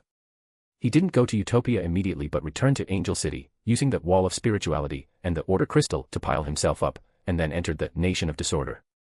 He planned to appear in Utopia in the image of the Creator, just like when he and Bernadette explored the Nameless Island before. The real Hobert would hide in the shadow of the Creator. He was already a king of angels, and being in the Nation of Disorder didn't help him much in terms of level improvement, but appearing in the image of the Creator was safer for him and allowed him to use the Bell of Order at any time. When he appeared above Utopia in the image of the Creator, he saw Klein being grabbed by a slippery tentacle in the historical void. But in the next instant, Klein turned into a paper doll. At this time, the three historical projections summoned by Zeradal all looked into the sky. In their eyes, a mighty figure wearing black armor and a handsome black cloak was watching here. He exuded divine light and overlooked everything in the world. Seeing this mighty figure, the three historical projections immediately changed, unwilling to listen to Zeradal's orders in a short time. What made Zeradal helpless was that he couldn't undo the summons. It was as if the Creator had restricted the most troublesome ability of Zeradal, the servant of concealment, with just one move. Zeradal turned around and ran, but found that he couldn't because his summons of historical projections seemed to have mutated. The three historical projections were like three vortexes of power, dragging Zeradal. And Zeradal felt that he was becoming illusory, while the three historical projections were gradually solidifying. If this continued, Zeradal would become a historical projection. To be precise, this was the Creator strengthening the connection between Zeradal and the historical projections he summoned, which was equivalent to three sequence ones grabbing Zeradal. Then, the Creator distorted the concept of Zeradal and the historical projections, turning Zeradal into a semi-entity and semi-historical projection state. In this state, he couldn't go anywhere. At this time, a black javelin appeared in the Creator's hand, which was the javelin form of the Sword of Disorder. The Creator raised his hand, and the javelin was like an arrow leaving the string, hitting Zeradal's heart. Poof. Zeradal immediately turned into a paper doll, but in the next second, the javelin still pierced the illusory Zeradal against common sense. Hobert caused a certain disorder in the surrounding rules. As long as the substitute was hit, it was equivalent to hitting the main body. Zeradal was a little panicked at this time because the support promised by his allies had not appeared until now. Just then, Klein, who was watching the excitement with his arms folded on the top of the St. Ariana Cathedral, suddenly felt a little uneasy. Poof. An ancient wooden cross pierced through Klein's heart from behind. A figure was outlined behind him. It was Gehrman Sparrow wearing a silk hat and a black trench coat. Klein's pupils contracted. And Gehrman Sparrow said at this time, "Adam gave me humanity." Join the Church of Miss Raven and become a Sequence 9, reader patreon.com/keyoffstars for more chapters. Chapter 737, Chapter 734, Death of Zeradal. Join the Church of Miss Raven and become a Sequence 9, reader patreon.com/keyoffstars for more chapters. The Creator, in midair, was somewhat taken aback when he saw Gehrman Sparrow attack Klein. Of course, he clearly remembered this famous scene, but seeing it with his own eyes, he still found it quite magical. Moreover, as a king of angels, his spirituality had no premonition of this attack. Apart from the fact that Gehrman Sparrow was originally Klein, making it impossible to detect, it further illustrated that there was a certain qualitative change between a god and a king of angels. Almost in the same instant, pitch-black stone pillars rose from the ground on the streets of Utopia, and the buildings within the range of the stone pillars instantly turned to ashes. These stone pillars supported a magnificent and sacred cathedral, encompassing Klein within. This was Adam's Corpse Cathedral, the divine kingdom of the visionary. Dong. The Creator immediately rang the bell of order, but the Corpse Cathedral only shook slightly, and the effect was not significant. He landed in Utopia and came to the Corpse Cathedral, carefully observing it. Not far from the Corpse Cathedral, Gehrman Sparrow, wearing a black trench coat, had a rather complicated expression. Adam only gave humanity, without imagining life. He slowly fell down, his gaze cast upon the somewhat damaged Utopia, and finally died in this city symbolizing freedom. At this time, Zeradal, who had been stabbed by the Sword of Disorder, finally escaped the powerful deterrent range of the Creator, and he immediately opened the historical void to escape. But the moment he entered the historical void, Zeradal was actually pushed out by the historical void and landed in front of Hobert. The historical void betrayed this servant of concealment, sending him to the Creator. Zeradal was somewhat desperate at this time. He had seen kings of angels before, but this was the first time he had encountered a situation where he couldn't escape. Hobert was able to trap Zeradal relatively easily, mainly because he was very familiar with the abilities of the seer pathway. It is difficult for some pathways that are not well understood to block the opponent's retreat so tightly. Hobert was very clear that Klein inside was not in much danger for the time being, so he looked at Zeradal on the side. Inside the Corpse Cathedral, Klein's feet landed, and he stood in the center of the cathedral. He saw that each pillar and dome here was inlaid with the skulls of different races. For a time, they all stared at Klein with their hollow eyes. On the walls, windows, and doors of the cathedral, transparent, distorted faces emerged, completely separating the interior from the outside world. At the very front of the cathedral stood a cross hundreds of meters high. In front of the cross, there were rows of black chairs with backs. Adam, wearing a simple white robe, with a light golden beard, and a silver cross pendant, stood under the cross, facing rows of chairs, like a pastor preparing to preach to believers. His expression was kind, as if he was just inviting Klein to listen to a lecture. Klein lowered his head and looked at the wooden stake inserted in his chest, and slowly walked towards the first row of chairs, generously sitting in the middle position. For Klein, the injury on his chest was not fatal at all. The main function of that ancient wooden stake was to seal beyond our abilities. Klein expressed his doubts. It can't be that we just beat up your brother, and you came to help him fight back, right? I found you through the subconscious ocean long ago. Adam said with a kind smile, the reason why I'm only dealing with you now is mainly to control the two biggest unstable factors and attract the attention of the Orthodox gods at the same time. Klein thought for a moment and said, Amon plans to become a god now. The so-called two unstable factors, of course, refer to the Fool and the Creator. Before that, Hobert had discussed with Klein that once Amon started the process of becoming a god, Klein, as the owner of the Sefirah castle, would definitely be able to detect it.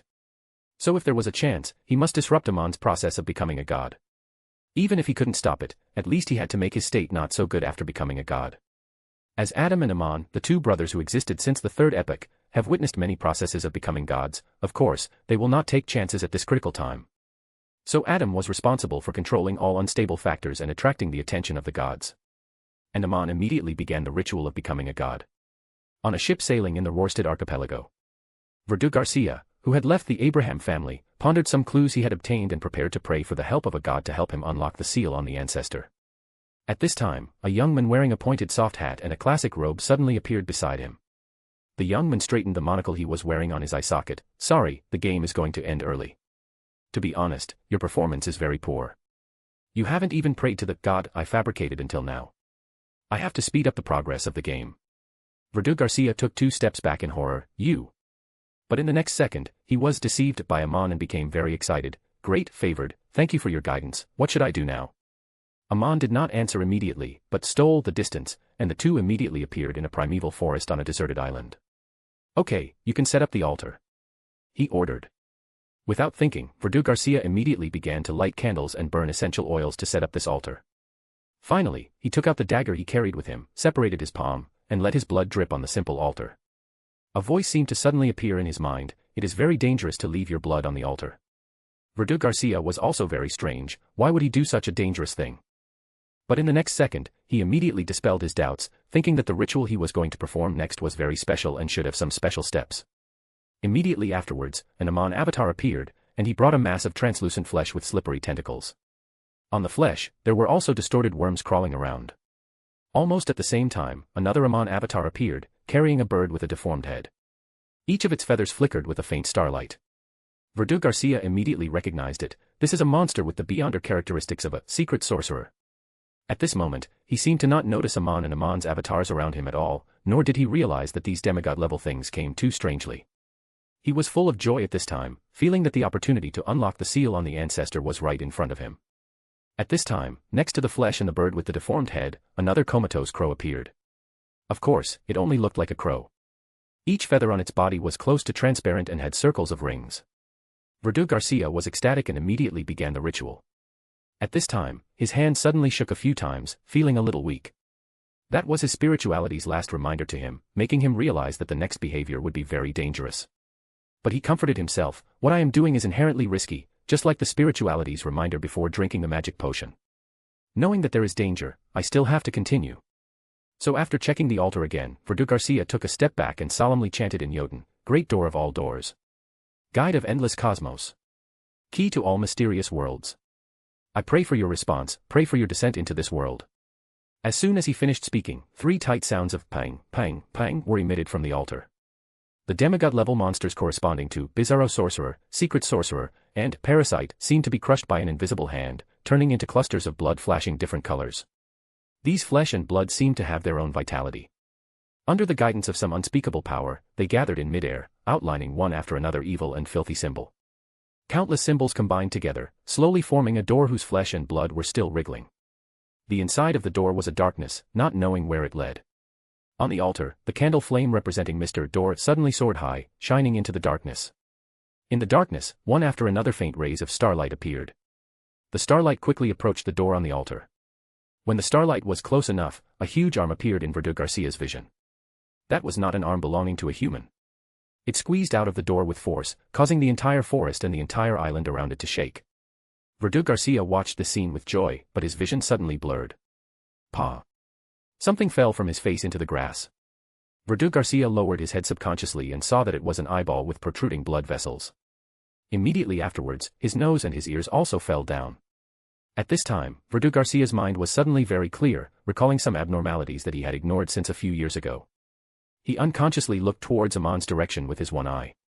But he only saw an ancient stone slab. Plop. Verdu Garcia could no longer support himself and fell to the ground, and his flesh and blood collapsed immediately. His filthy blood immediately flowed towards Amon, but when it flowed to the front of the blasphemy slate, this blood seemed to suddenly lose its target, circled around and then disappeared. This is also the reason why Amon is not very willing to directly interfere with Verdu Garcia. In addition to being easily discovered by the Orthodox gods, it is also because carrying out this ritual will be corrupted by a very high level. Once there is too obvious extraordinary intervention, this corruption can easily find Amon along those interventions. So a few years ago, Amon secretly funded Verdu Garcia's research, just to use him to put Mr. Dor back at the right time. Outside the corpse cathedral, the creator magnified Zeradol's injuries, allowing the previous injuries of the Sword of Disorder to accelerate and deteriorate. Even if Zeradol is composed of one worm of spirit after another, the Sword of Disorder will also cause each of his worms of spirit to be injured. At this time, Zeradol's whole body became translucent, and there were already signs of decomposition. The creator took action again, tampering with Zeradol's state, making him weaker and easier to decompose, accelerating the speed of his collapse. This was the method Hobert used to deal with the gloomy Wolf Kotar before. The space around Zeradol distorted suddenly, completely isolating himself into another space. At the same time, he turned a Utopia resident in that space into his marionette. He first changed the spirit body threads of the marionette, making the marionette's spirit body threads very similar to his own, and used the ability of grafting to let this marionette replace himself in the mystical sense. Then, Zeradol exchanged with the marionette and immediately severed all connections with it. In that instant, the marionette shattered, turning into dust, while Zeradol successfully escaped. At this moment, Zeradol did not dare to leave the realm of mysteries he created, nor did he dare to enter the historical void again. He knew very well that he alone was definitely not a match for Hobert. So he could only wait inside, hoping that Adam would quickly resolve Klein and then help him escape. The creator outside the realm of mysteries felt that his attack had failed. He thought to himself, it seems that the methods to deal with a miracle invoker cannot deal with a attendant of mysteries. The creator summoned the Sword of Disorder again and stabbed it hard at the corpse cathedral to test it. It could only scratch a shallow mark, and soon the corpse cathedral could self-heal. The creator frowned. The strength of the divine kingdom, or rather, Adam's divine kingdom, was somewhat beyond his expectations. If his Sword of Disorder stabbed a god, it wouldn't only leave such a shallow mark. Then, he used the Sword of Disorder to stab Zeradol's realm of mysteries fiercely. The realm of mysteries had a hiding effect, and it kept changing its position within a small area. If it weren't for a king of angels like Hobert, one wouldn't be able to sense its existence at all.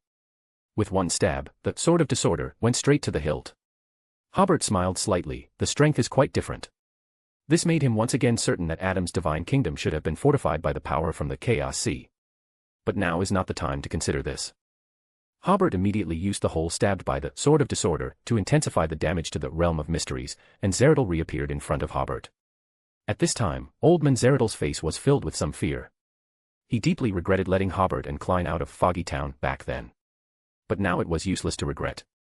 Zeradol immediately used the angel-level flame jump to leave. However, before he could use the flame jump, the surrounding space became chaotic, and Zeradol directly jumped in front of Hobert. His eyes became blank, and his brain suddenly fell into a state of confusion. Hobert snapped his fingers and distorted the thoughts of every worm of spirit on Zeradol's body, making these worms of spirit yearn for freedom. So Zeradol suddenly turned into a human figure composed of worms. Zeradol had regained his sanity, but he found that he could not control his own worms.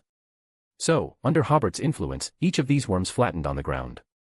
Hobert raised his foot and stomped hard.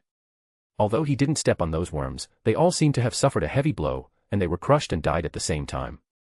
But their spirit threads were still floating everywhere. As long as they encountered any creature or corpse, they could immediately turn it into their marionette, so that they could exchange with the other party. If they were given enough time, everything around them, such as wood and stone, could also become their marionettes. But the creator once again distorted their state, making them truly become dead, or rather, making these worms with the level of an archangel, including Zeradol himself, believe that they were completely dead. At this time, Zeradol breathed a sigh of relief. Now, his situation would be better if he died, so he could use resurrection to escape. Hobert, who was quite knowledgeable about resurrection, would certainly not give him this opportunity. He immediately used the ability of disorder to wrap all the worms, temporarily preventing the transfer of their beyonder characteristics. At the same time, Zeradol's resurrection process also fell into disorder, interrupting his extraordinary resurrection ability. Taking this opportunity, the creator simply tampered with the state of the beyonder characteristics, changing them from the waiting for resurrection state to the immediate extraction state. So Zeradal's beyonder characteristics were instantly extracted. At this moment, Zeradal anxiously used his historical projection to pick up the beyonder characteristics, but Hobert had already picked up the characteristics first. In horror, Zeradal quickly merged into his historical projection. He wanted to immediately rush into the historical void and into his related arrangements. But how could the creator give him such an opportunity? He immediately tampered with it, and the historical void, opened by Zeradal, moved from Utopia to the violent north of the southern continent. Under Hobert's gaze, Zeradal's figure quickly faded, and finally disappeared without a trace in his unwillingness. The creator looked at the beyonder characteristics in his hand and couldn't help but sigh. The angels of this pathway are really hard to kill. Putting away this beyonder characteristic of the attendant of mysteries, Hobert rubbed his chin and went to study the corpse cathedral again. Inside the corpse cathedral, Klein and Adam were like old friends chatting casually. Klein said, "I didn't expect Zeradal to cooperate with you. Isn't he afraid of becoming Amon's food?" In his opinion, Zeradal's probability of completely defecting to the mother tree of desire was even greater than this possibility. Adam's eyes showed a bit of pity. For him, your becoming a great old one means that he will inevitably fall. But if Amon becomes a great old one, as long as he shows his loyalty, he can still retain his current position and level. The Lord of the Mysteries always needs an attendant of mysteries. Klein frowned and asked, "You seem to be very familiar with the way to become a great old one." Adam did not explain, but turned his body and pointed to a gray, rather vicissitudes-looking stone slab under the large cross. Klein asked, half affirmatively and half doubtfully, "The second, blasphemy slate." This stone slab looked very similar to the first, blasphemy slate, but it didn't have that extraordinarily ancient feeling. It also had the kind of text that seemed to be the source of all languages, writing one sequence name after another, and one potion formula after another. Without waiting for Adam's answer, Klein's eyes were quickly scanning the stone slab, directly looking at the last few lines. His intuition told him that there was very important information there.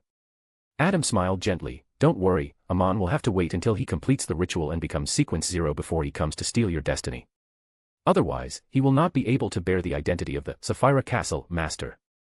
Klein muttered in his heart, "I thank you for the reminder." At this time, he had already deciphered part of the content of the last few lines. God Almighty, Creator, Maker, the Omnipotent and Omniscient, Lord of the Astral World, Chaos C plus Visionary Uniqueness plus Sun Uniqueness. Lord of the Mysteries, King of Spacetime, Beacon of Destiny, Embodiment of Sefirah Castle, Dominator of the Spirit World, Sefirah Castle plus Fool Uniqueness plus Error Uniqueness.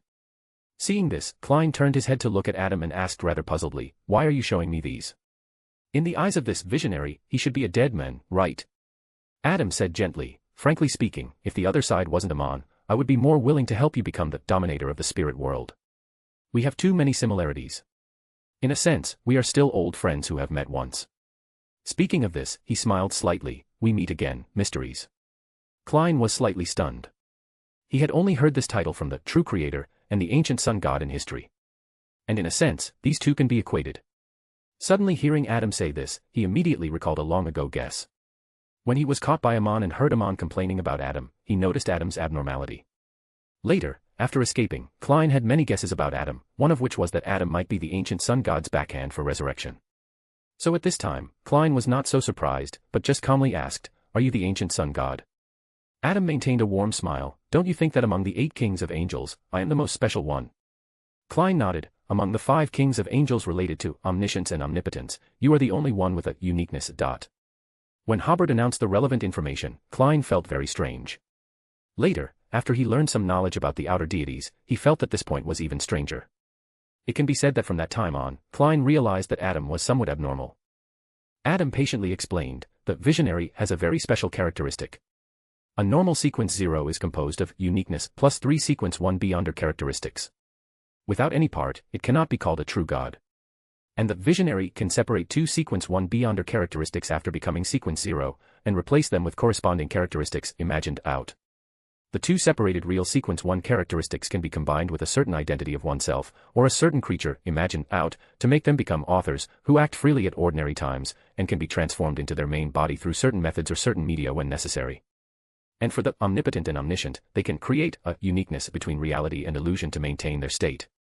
Klein immediately thought, "This sounds like the relationship between the dragon of imagination, Ankwelt, and his child, the dragon of nightmare, Alzahad." He asked thoughtfully, "Did you awaken when you became a visionary?" "No." Adam said in a gentle tone, when I fell, when true was born. Klein asked in amazement, has no one ever suspected it? Except for True, who definitely knows, maybe only the Evernight goddess suspects to some extent. Adam patiently replied. Creak. At this time, one of the doors of the corpse cathedral was suddenly pushed open, and the image of the creator appeared in the sight of the two people. The creator, wearing a mask, said, sorry to bother you. I knocked on the door for a long time and no one opened it, so I had to push the door open myself. Join the Church of Miss Raven and become a Sequence 9, reader patreon.com/keyoffstars for more chapters. Chapter 738, Chapter 735 Amon becomes a god. Join the Church of Miss Raven and become a Sequence 9, reader patreon.com/keyoffstars for more chapters. Time returns to a few minutes prior. The creator studied the corpse cathedral for a while, unable to find a way to enter Adam's divine kingdom. At this time, he also realized that Adam's sudden appearance was likely to be covering up Amon's godhood ceremony. However, Hobert was currently unable to stop Amon from becoming a god, because according to the plan he and Klein had made earlier, Klein, as the owner of the Sefirah castle, would definitely be able to detect the process of Amon becoming a god. When the time came, Klein would be responsible for locating him, and the two of them would work together to disrupt Amon's godhood ceremony. But now that Klein had been locked up, even if the creator had some guesses, he couldn't immediately find Amon. Just as the creator was planning to try violently breaking through Adam's divine kingdom, he suddenly had an idea. Amon was replacing Mr. Door to become a god. According to the memories in the creator's mind, when Mr. Door fell, all material doors in the real world, as well as doors in the mystical sense, were opened. The creator got inspiration from this memory and tried to magnify the abstract concept of the two large doors of the corpse cathedral. The most direct meaning of door is the entrance and exit of a building. Since one can enter and exit, it must be able to be opened. After two consecutive amplifications, the door of the corpse cathedral indeed loosened, but the creator immediately noticed that a force was hindering the opening of the door. Hobert, hiding in the shadows of this world, immediately realized that this power was Adam's control over his own divine kingdom. Thus, the creator exploited this power, which was equivalent to temporarily taking over a small portion of the control of the corpse cathedral. At this time, the creator pushed the door, and one of the doors of the corpse cathedral was opened. Adam seemed unsurprised by the creator's actions. Lawyer. Of course, he noticed that the creator was trying to enter, but he didn't expect the other party to come in so quickly. Klein breathed a sigh of relief, taking advantage of Adam's attention being drawn to the creator. He continued to look at the later content on the blasphemy slate. Eternal darkness, singularity of all, space-time in one, river of eternal darkness, plus darkness, uniqueness plus death, uniqueness. Goddess of origin, mother of all, brood hive of filth, brood hive plus mother, uniqueness plus moon, uniqueness. The anarchy, shadow of order, nation of disorder plus black emperor, uniqueness plus justiciar, uniqueness plus one portion of, prince of abolition, be under characteristics plus one portion of, hand of order, be under characteristics. Calamity of destruction, origins of disaster. Father of devils, lord of deviance, source of curses. Demon of knowledge, madness of arcana. Key of light, endless disorder, incarnation of fate. After interpreting these, Klein sighed with emotion. These are the outer deity titles corresponding to the 9 Sephiroth. While he was interpreting, the creator and Adam were discussing other topics. Under the cover of the mask, the creator said in a voice that could be considered pleasant, long time no see. First of all, I want to thank you for some of your previous help. Although I know that you also have some of your own purposes, at least I should thank you in person. Adam stretched out his hand, revealing the order crystal in his palm. All gifts of fate have been marked with a price. This order crystal was of great help to him. The creator did not enter the corpse cathedral, he stood at the door. Actually, the three of us are natural allies, with a mutual trust that far exceeds ordinary people. Adam maintained a cordial smile. I am indeed a natural ally with you. What if Amon dies one day? The creator said surprisingly, wouldn't there be no more conflicts between us? As far as the current situation is concerned, the development of the three of us is not bad. If we don't hinder each other, but support each other, we all have a chance to become great old ones. In this case, Amon is the most obstructive person. These words made Adam pause for a moment, and then he smiled. Lawyers. The creator had been pushing the door of the corpse cathedral with one hand. If there really is such a day, I mean, if Amon has no chance to become a great old one, please remember that the alliance between me and Klein is always open to you. Adam's cordial expression gradually disappeared, replaced by seriousness. You seem very sure of this. The creator spread out his empty hand. Now is the eve of world destruction, anything can happen. Adam slowly nodded. You're right. At this time, the creator got to the point. I have a few questions I want to ask. Adam stretched out his hand, making a please speak gesture. Can the Sephiroth parts of nation of disorder and uncertain mist still be fused? This was a question that had troubled Hobert for a long time. In theory, it should be possible to refuse, but he had to confirm it again. It seems you already know a lot of high-end information. Adam's expression at this time was like a priest encouraging believers to repent. As you have learned, Nation of Disorder was once torn apart, part in the physical world and part in the cosmos. The two can be refused, but you must be careful not to let the consciousness of uncertain mist cover your consciousness. The Creator was thoughtful, and Hobert, who was also in the shadows outside the corpse cathedral, was also thoughtful. That is to say, if you want to fuse these two Sephiroths, you must accept the fact that you will merge with uncertain mist to some extent. That's right, after all, it's a great old one. Once you become a great old one, before the next, original Creator, wakes up, he will always have a certain spiritual imprint. After the original Creator wakes up, the spiritual imprints of the great old ones will be covered by the original Creator's imprint, or formatted. Before that, the only difference is whether the spiritual imprint of the great old one is strong or weak. If it's too strong, you might end up making a wedding dress for the great old one after working hard for a long time. If it's not strong, it's barely acceptable. Thinking of these, the Creator asked again, if I fuse the two Sephiroth, will I become stronger? How exactly should I do it? At this time, Klein also finished reading the information on the blasphemy slate about becoming a great old one, and quietly listened to the conversation between the two. Seeing the Creator's earnest expression of asking for advice, and seeing Adam's appearance of answering questions and solving doubts, Klein suddenly had the illusion that three friends were happily discussing some mystical knowledge, and were waiting for Adam's child Amon to come home for dinner. But then Klein complained in his heart, of course, I am that meal. It would be even better if the wooden stake in my chest was pulled out. Adam opened his mouth and replied, I'm not very clear about the specific process, but I speculate that it should be somewhat similar to accommodating uniqueness. He paused and said, under normal circumstances, Sephiroth cannot be divided. Only the convergence power generated when the first Creator wakes up can tear the Sephiroth and absorb some of them into our planet. At the beginning, the part of Nation of Disorder in the real world was incomplete, but the Sephiroth itself has the ability to complete itself. Currently, the two Sephiroth of Nation of Disorder are two Sephiroth with similar authority and symbolism. According to some of my previous deductions, great old ones can accommodate multiple Sephiroth, but there is a prerequisite that the authority and meaning must be similar, such as the two parts of Nation of Disorder in the cosmos and the material world. Currently, among the great old ones waiting outside the barrier of the original Creator, the Mother Goddess of Depravity, Mother Tree of Desire, and Uncertain Mist hope to take back their part of the Sephiroth in the real world. After they take back the Sephiroth, of course they will refuse it, because that way they will become stronger, and the Mother Goddess of Depravity can even become a pillar again. Hobert in the shadows was slightly stunned. That's right, this question already has an answer, I just didn't try to do a reverse deduction. At this time, Klein asked, among the outer deities currently peeking at the Earth outside the barrier, there are at least 9 existences at the Great Old One level.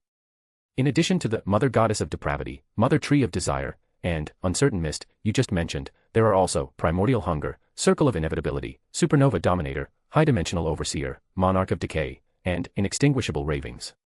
In addition to the 3 outer deities you just mentioned who hope to retrieve the Sephiroth that once belonged to them, what do the other Great Old Ones hope to obtain? Adam replied unhurriedly, they hope to obtain Sephiroth or high-level Beyonder characteristics similar to their own authority. Klein seemed to have a very bold guess, there are 9 Sephiroth on Earth, and 9 outer deities. Does that mean that the Sefirah on Earth were all torn from the bodies of the outer deities? Adam did not directly answer this question. As far as I know, the Chaos Sea and the Sefirah Castle have never been torn apart. Klein gave an, oh, that way, the numbers don't match up.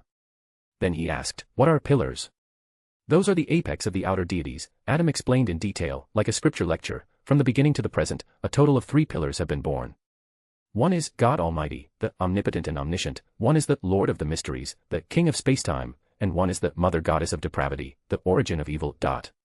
Adam paused, then added, originally, according to my deduction, there could only be 3 pillars in the universe, but I also deduced a hidden pillar. That pillar represents the end of all things, including the outer deities and the universe itself. It corresponds to the 2 Sefirah of Eternal Darkness River and City of Calamity. At first, I thought that there were only these 4 pillars in the world, but later I deduced a concept. There can only be 3 pillars in the universe, but there is more than just 3 ways to become a pillar. Hobert and Klein immediately understood Adam's meaning, and both showed varying degrees of surprise. Before this, Hobert usually surprised others at the Tarot Club. Today was the first time he felt very surprised because of some information. He realized that, as the former Omnipotent and Omniscient, Adam had a terrifying accumulation of knowledge. At this time, Adam continued, the reason why there can only be 3 pillars is because this is the limit of the universe. As long as a fourth pillar appears, regardless of whether it is Eternal Darkness River plus City of Calamity, because the Beyonder characteristics in Sefirah are too concentrated, and they do not have the level of original creator, so they cannot prevent the process of convergence.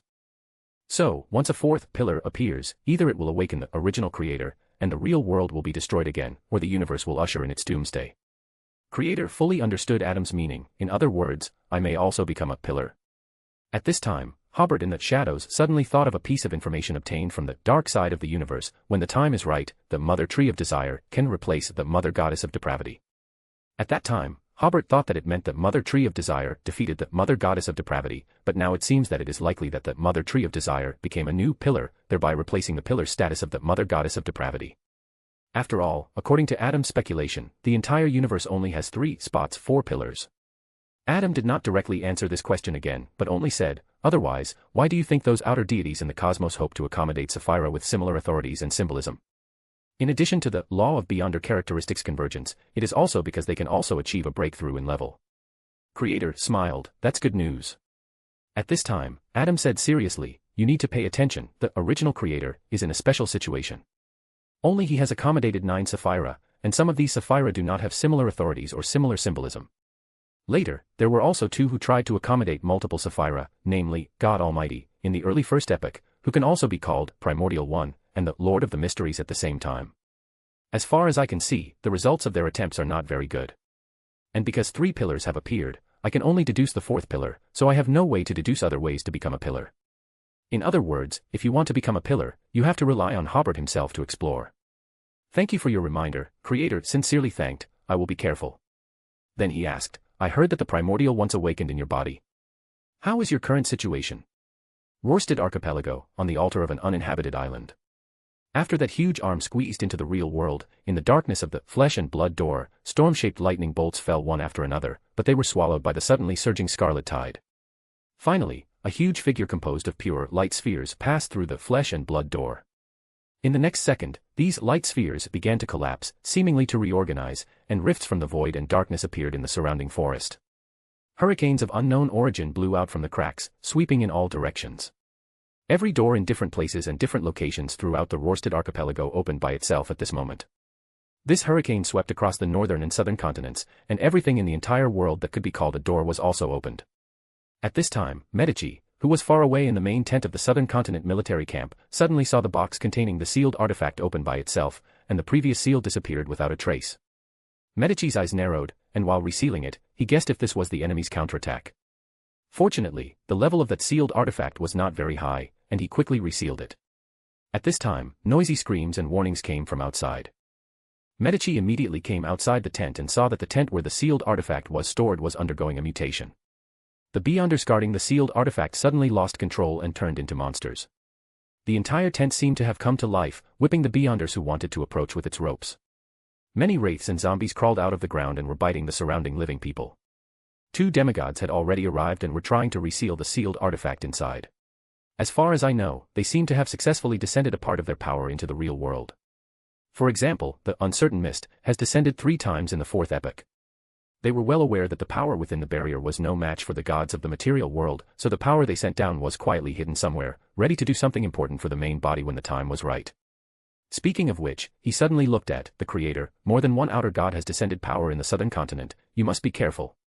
The Creator first seemed thoughtful, then he smiled slightly. The good news is that the power of the Uncertain Mist has been destroyed by me.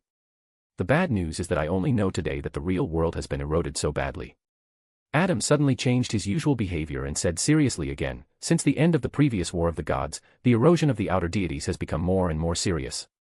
In the past 6 months, the number of blessed has increased a lot. I can feel that many forces are already ready to move. The Creator leaned against the door with one hand. It seems that the extraordinary world will be very unstable even before the doomsday. Then he smiled and said, I am very happy to chat today, and I have also obtained a lot of useful information. I hope to have such opportunities in the future. At this time, the illusory hurricane of Mr. Door-S returned blew here, and the original closed door of the corpse cathedral also began to tremble slightly, as if it was about to be opened by some invisible force. Adam looked outside with a warm smile. It has already begun. Yes, the 6 gods should have noticed the abnormality at this time, but even if the gods descend at this time, it will be too late. While speaking, the Creator raised his hand almost imperceptibly. Adam turned his head sharply. Klein, who had been pierced in the chest by the wooden stakes, turned into Gehrman Sparrow, who fell not far away and had lost his life. And Klein, who was sitting next to Adam, appeared behind the Creator and disappeared into the shadows. From the beginning, the Creator had been quietly establishing a connection between Klein and Gehrman Sparrow, because Gehrman is Klein, and as life disappeared, Gehrman lost his humanity, so Adam did not notice this in time. When Klein felt that he was more and more like a corpse, he probably understood Hobert's intention, so he continued to discuss the problem with Adam calmly. Until just now, Adam's attention was briefly attracted by the reaction caused by the return of Mr. Dor. The Creator seized the opportunity and distorted the concept of Klein and Gehrman. Because there was already enough connection, this twist was very smooth, and Adam didn't have time to stop it. Of course, another reason is that Hobert accommodated the uniqueness, which allowed for such a result. If he was only a sequence 1, Adam would have a high probability of being able to stop his actions just now. The Creator bowed slightly and said, "Thank you very much for your answer." Adam's expression remained unchanged, with a kind smile and some pity, as if a god was watching the world. After the Creator said thank you, he immediately disappeared from the entrance of the corpse cathedral. In the next second, the Creator and Klein had already appeared on the edge of Antarctica. Although the cold wind was howling and the temperature was very low, extreme weather would no longer have any impact on the two of them. The Creator took out the Attendant of Mysteries, part of Zeradal's Beyonder characteristics that had just been shattered. Zeradal is dead. Klein took the characteristics, thank you. While thanking him, he took out the container from the historical void and began to prepare the Attendant of Mysteries potion. For Klein, the eyes of the gods and high-sequence beings were now focused on Amon's apotheosis, which was also an excellent opportunity to advance to Attendant of Mysteries. Because he had to guard against the primordial demoness suddenly jumping out to make trouble, the Creator did not leave immediately, but waited aside for Klein to complete the advancement before leaving. Angel City, Atlantis Palace. Bang. Audrey, who was working at her desk, was startled. She looked up and saw that the door of the filing cabinet suddenly opened for no reason. Bang bang. At this moment, all the cabinet doors and room doors around were opened. Screams from outside proved that the doors of the entire palace were suddenly opened by a strange force. Audrey quickly went out to appease the crowd, and at the same time prayed to Christian, who was guarding Angel City, to report this matter to her. Soon Christian sent someone to tell Audrey that it seemed that the doors of the entire Angel City and the surrounding area had been opened, and the seals of all sealed items had been lifted instantly. Christian did not come because he was resealing those sealed items. Hearing this news, Audrey was surprised. She realized that something big must have happened in the extraordinary world. Byam, see God Church. A streak of lightning suddenly channeled into Alger Wilson's room, turning into a hurried voice, "Your Eminence Cardinal, most of the seals in the underground have failed. Only some items have not disappeared due to the effect of restraining the sealing method to achieve balance." Alger's eyebrows twitched slightly. Combined with the simultaneous opening of doors and windows in Byam, he realized the unusualness of the problem. So he immediately ordered, "You immediately form teams of 3 to take the second and third level sealed items that will not cause too much harm in a short period of time and have living characteristics away from the underground to avoid chain reactions. In this way, the underground will become a no man's land, and those dangerous sealed items will not cause casualties for the time being. As time goes by, when the abnormality of the seal failure passes, the punishers will be able to free up their hands to deal with these items." Alger's orders turned into waves of electricity, forming silver-white flashes, and flew to the underground. He seized the time to pray to the Lord of Storms, hoping to get the Lord's protection or help, and then immediately rushed to the underground, using his Beyonder abilities to try to temporarily suppress the 3 Grade 1 sealed artifacts, including the Azure Gate. Rorstad Archipelago, altar on the Nameless Island. There appeared a figure composed of layers of doors. He wore a robe of scarlet tide, and his form was constantly twisting and changing, reflecting different planets and different regions. At the same time as his return, he began the process of apotheosis. At this moment, a dazzling ray of sunlight fell from the astral world, melting everything it encountered along the way. Outside this sunlight, an impenetrable night surged, trying to swallow Mr. Dor, who was seeking to advance to Sequence 0. The earth suddenly cracked, and a huge force was dragging Mr. Dor, as if to drag him into the center of the earth. Immediately afterwards, dark clouds suddenly covered the island, and dense white lightning, like a roaring white hurricane, surrounded Mr. Dor. The other gods were also descending.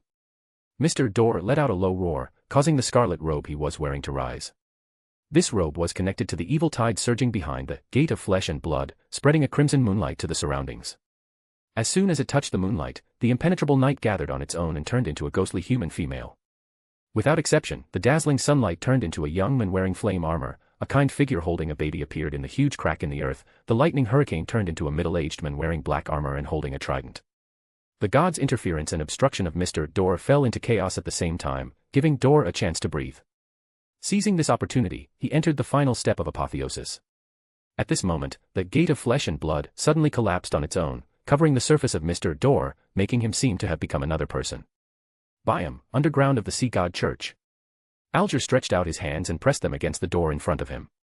The surface of this door is azure blue, with mysterious and strange reliefs on it. It has been half opened, and inside is a deep darkness without any light, and it is unknown where it is connected to.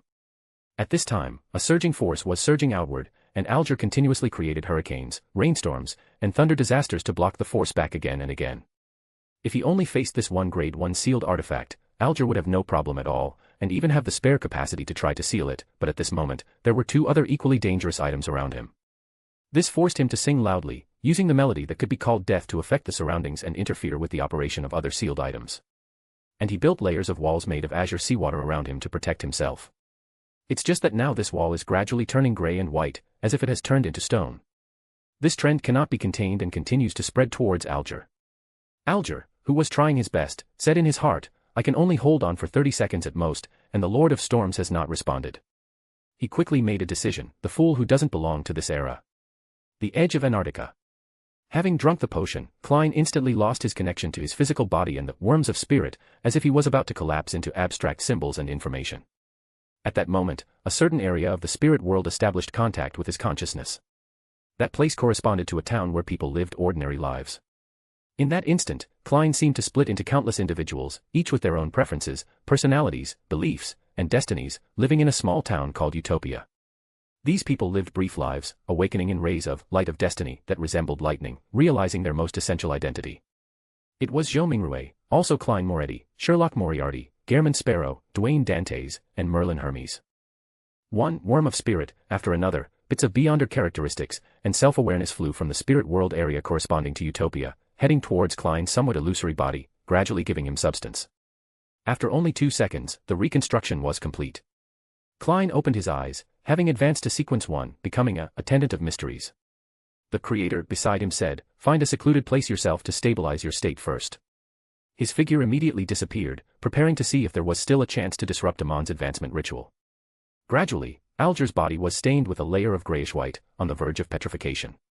Alger wanted to give up several times, but thinking of the school and residential area not far from the church, he remained underground. Just as Alger was preparing to hold on until the last moment, a grayish-white mist appeared before his eyes, and all the sealed artifacts calmed down. After Mr. Door Bethel Abraham was covered by the door of flesh and blood, a familiar voice echoed in his ears, "Do you want to bring disaster back to reality?" Bethel's movements immediately showed some hesitation. That familiar voice continued, "Give up. I have a way to deal with it. I will let you rest in peace and get the tranquility you desire." Mr. Door seemed to suddenly notice the scarlet robe covering his body, and the crimson tide connected to the door of flesh and blood. He laboriously uttered his first sound after returning to reality, "Okay." Mr. Door's figure suddenly solidified, then he raised his right hand and reached towards his face. The next second, Mr. Door's head lifted up, and a monocle made of crystal was placed on his right eye. On this monocle, a ray of light instantly erupted, illuminating the entire world. At this moment, all the errors of failed seals were corrected, all seemingly normal behaviors became flawed, and all clocks skipped ahead several seconds. The light then converged, and Mr. Door transformed into Amon, wearing a peaked soft cap and a classic black robe. In this blasphemer's hand, he held a pure starlight-forged, ancient-style key. Above him, the scarlet robe fell down, about to cover him. Behind him, the crimson tide angrily squeezed through the wreckage of the door of flesh and blood, about to completely squeeze into this world.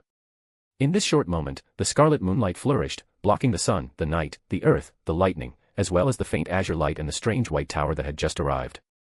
The god of steam and machinery was late because his church had too many sealed artifacts, and he had to lend a hand first. The god of knowledge and wisdom was late because the sealing of 0-01 had actually failed to some extent, and he had to further seal this artifact. Facing the outer god's invasion, Amon's lips curled up slightly, and with a wave of his hand, he took out a mottled and extremely ancient stone slab from who knows where. That was the first blasphemy slate. Then, he blocked the remaining gap of the door of flesh and blood with the blasphemy slate, and used it as a substitute to bear the falling scarlet robe. The first blasphemy slate then became illusory, as if connecting to an boundless sea encompassing all colors. The seawater surged, engulfing the scarlet robe and blocking the crimson tide from the cosmos. The door of flesh and blood rapidly withered and soon disappeared, leaving only an angry roar, echoing endlessly.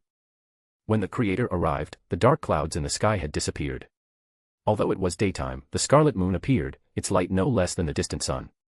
On the scarlet moon, there seemed to be a huge, distorted figure, seemingly roaring at Amon.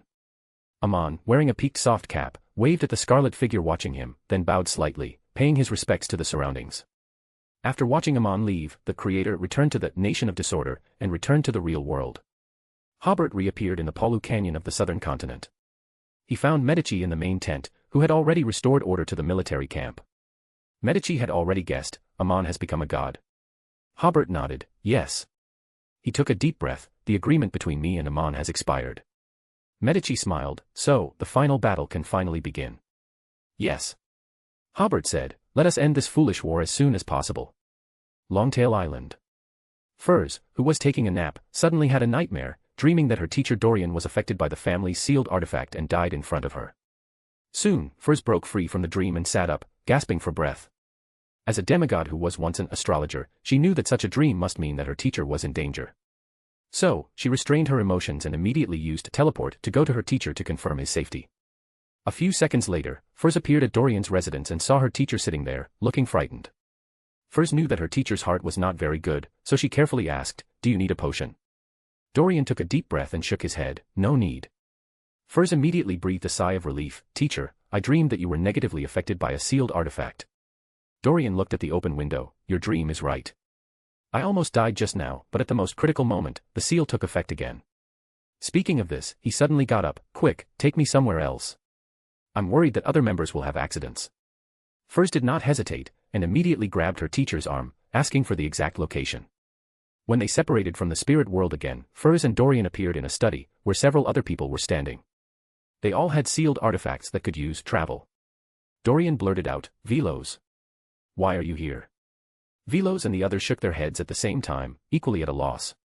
Then, at this time, countless brilliant starlight emerged from the void, and these starlight turned into one thing after another and fell to the ground.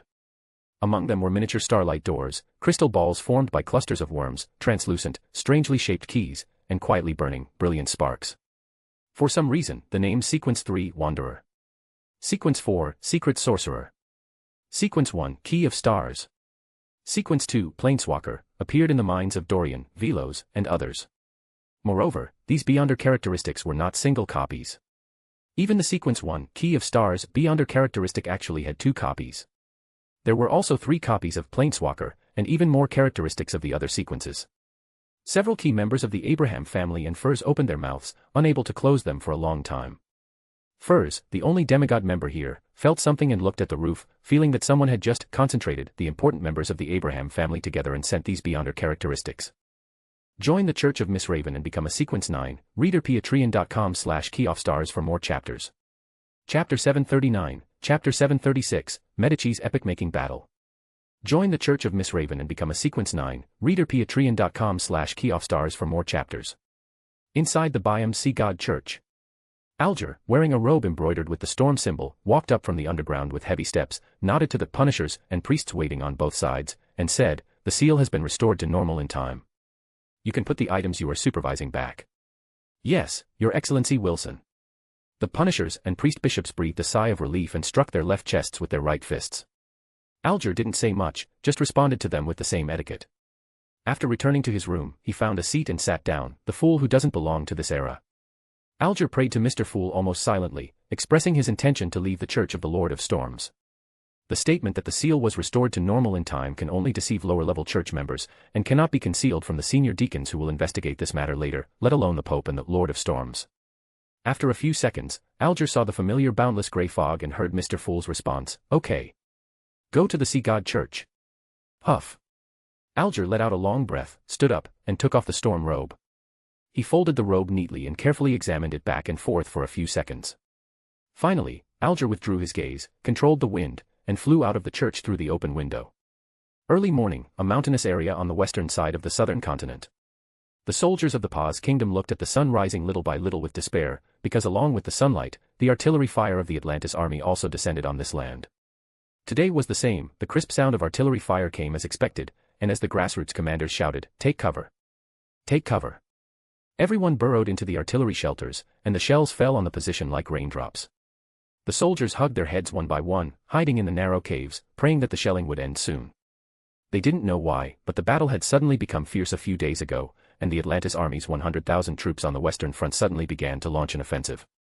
At this time, the main force of the Paz Army had been transferred to the east, and although 100,000 people were left here, they were far behind the Atlantis Army in terms of weapons and equipment.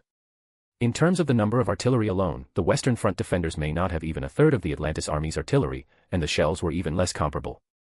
At first, they tried to fight back, but the Atlantis Army bombarded them for 20 minutes every hour, and the defenders only fought back for 2 days before the shells were almost exhausted. In the following days, they could only hide in the Trunsoest and be bombed by the Atlantis Army. But strangely, the Atlantis Army only bombarded and did not carry out any form of charge. This shelling was the same as usual, also 20 minutes. After the shelling ended, everyone heard some commotion on the opposite position.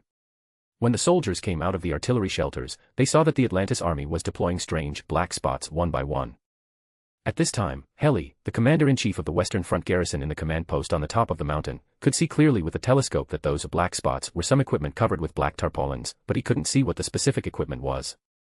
As he watched, Heli saw a familiar figure with red hair, and he couldn't help but smile. The analysis of MI9 is correct, Medici has indeed come to the Western Front. He didn't become nervous because of this, because according to the combat plan, they would launch a surprise attack on the enemy on the Western Front today. If the enemy has angels intervening, the angels of the Paz Kingdom will also take action, even at the cost of triggering the angel war in advance. Just at this moment, a soldier pointed to the distance and exclaimed, and more people's attention was attracted.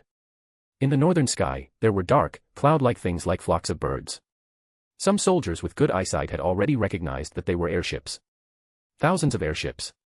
This was the hidden strength of the Paz Army, and it was also the surprise attack force they planned to use to reverse the situation. According to intelligence, although the Atlantis Kingdom had acquired the technology of airships and built airship bases, the time to obtain the technology was too short. Currently, only 100 or 200 airships had been produced, and they were even being used for civilian use by the Atlantis government. This was a huge loophole in the Atlantis Army, so the countries of the northern continent jointly formed this airship force.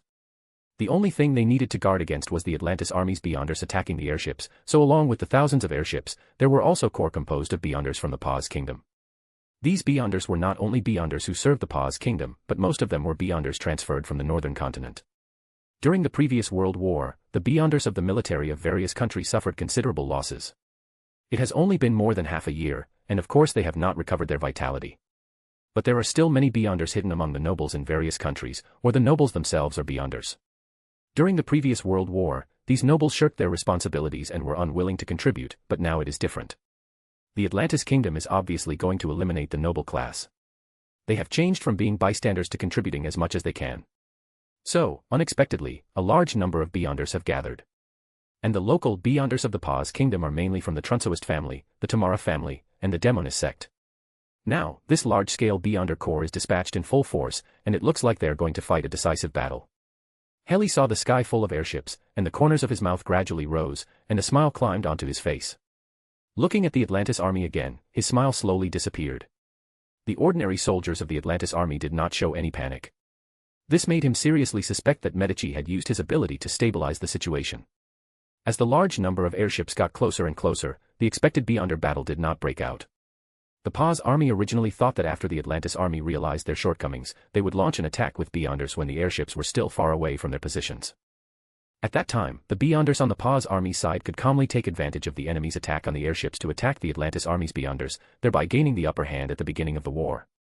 So the huge airship force did not use extraordinary power to accelerate, but used their maximum speed to slowly come to the battlefield. But to the surprise of the Paz Army's high command, the Atlantis Army did not mean to retreat, and did not even mean to take the initiative to meet them.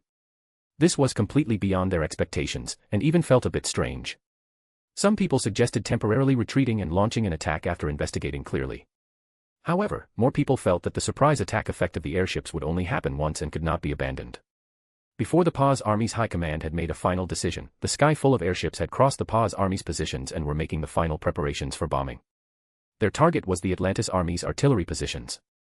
And as far as they could see, there was not even a single anti-aircraft machine gun on the Atlantis Army's positions. The only thing they needed to guard against now was the enemy's Beyonder attacks. At this time, the Atlantis Army's position finally reacted. Medici gave an order, and the gunners quickly pulled down the previous black tarpaulins, revealing the equipment below. Heli immediately used a telescope to carefully study it. It was a cannon with a not-so-large caliber.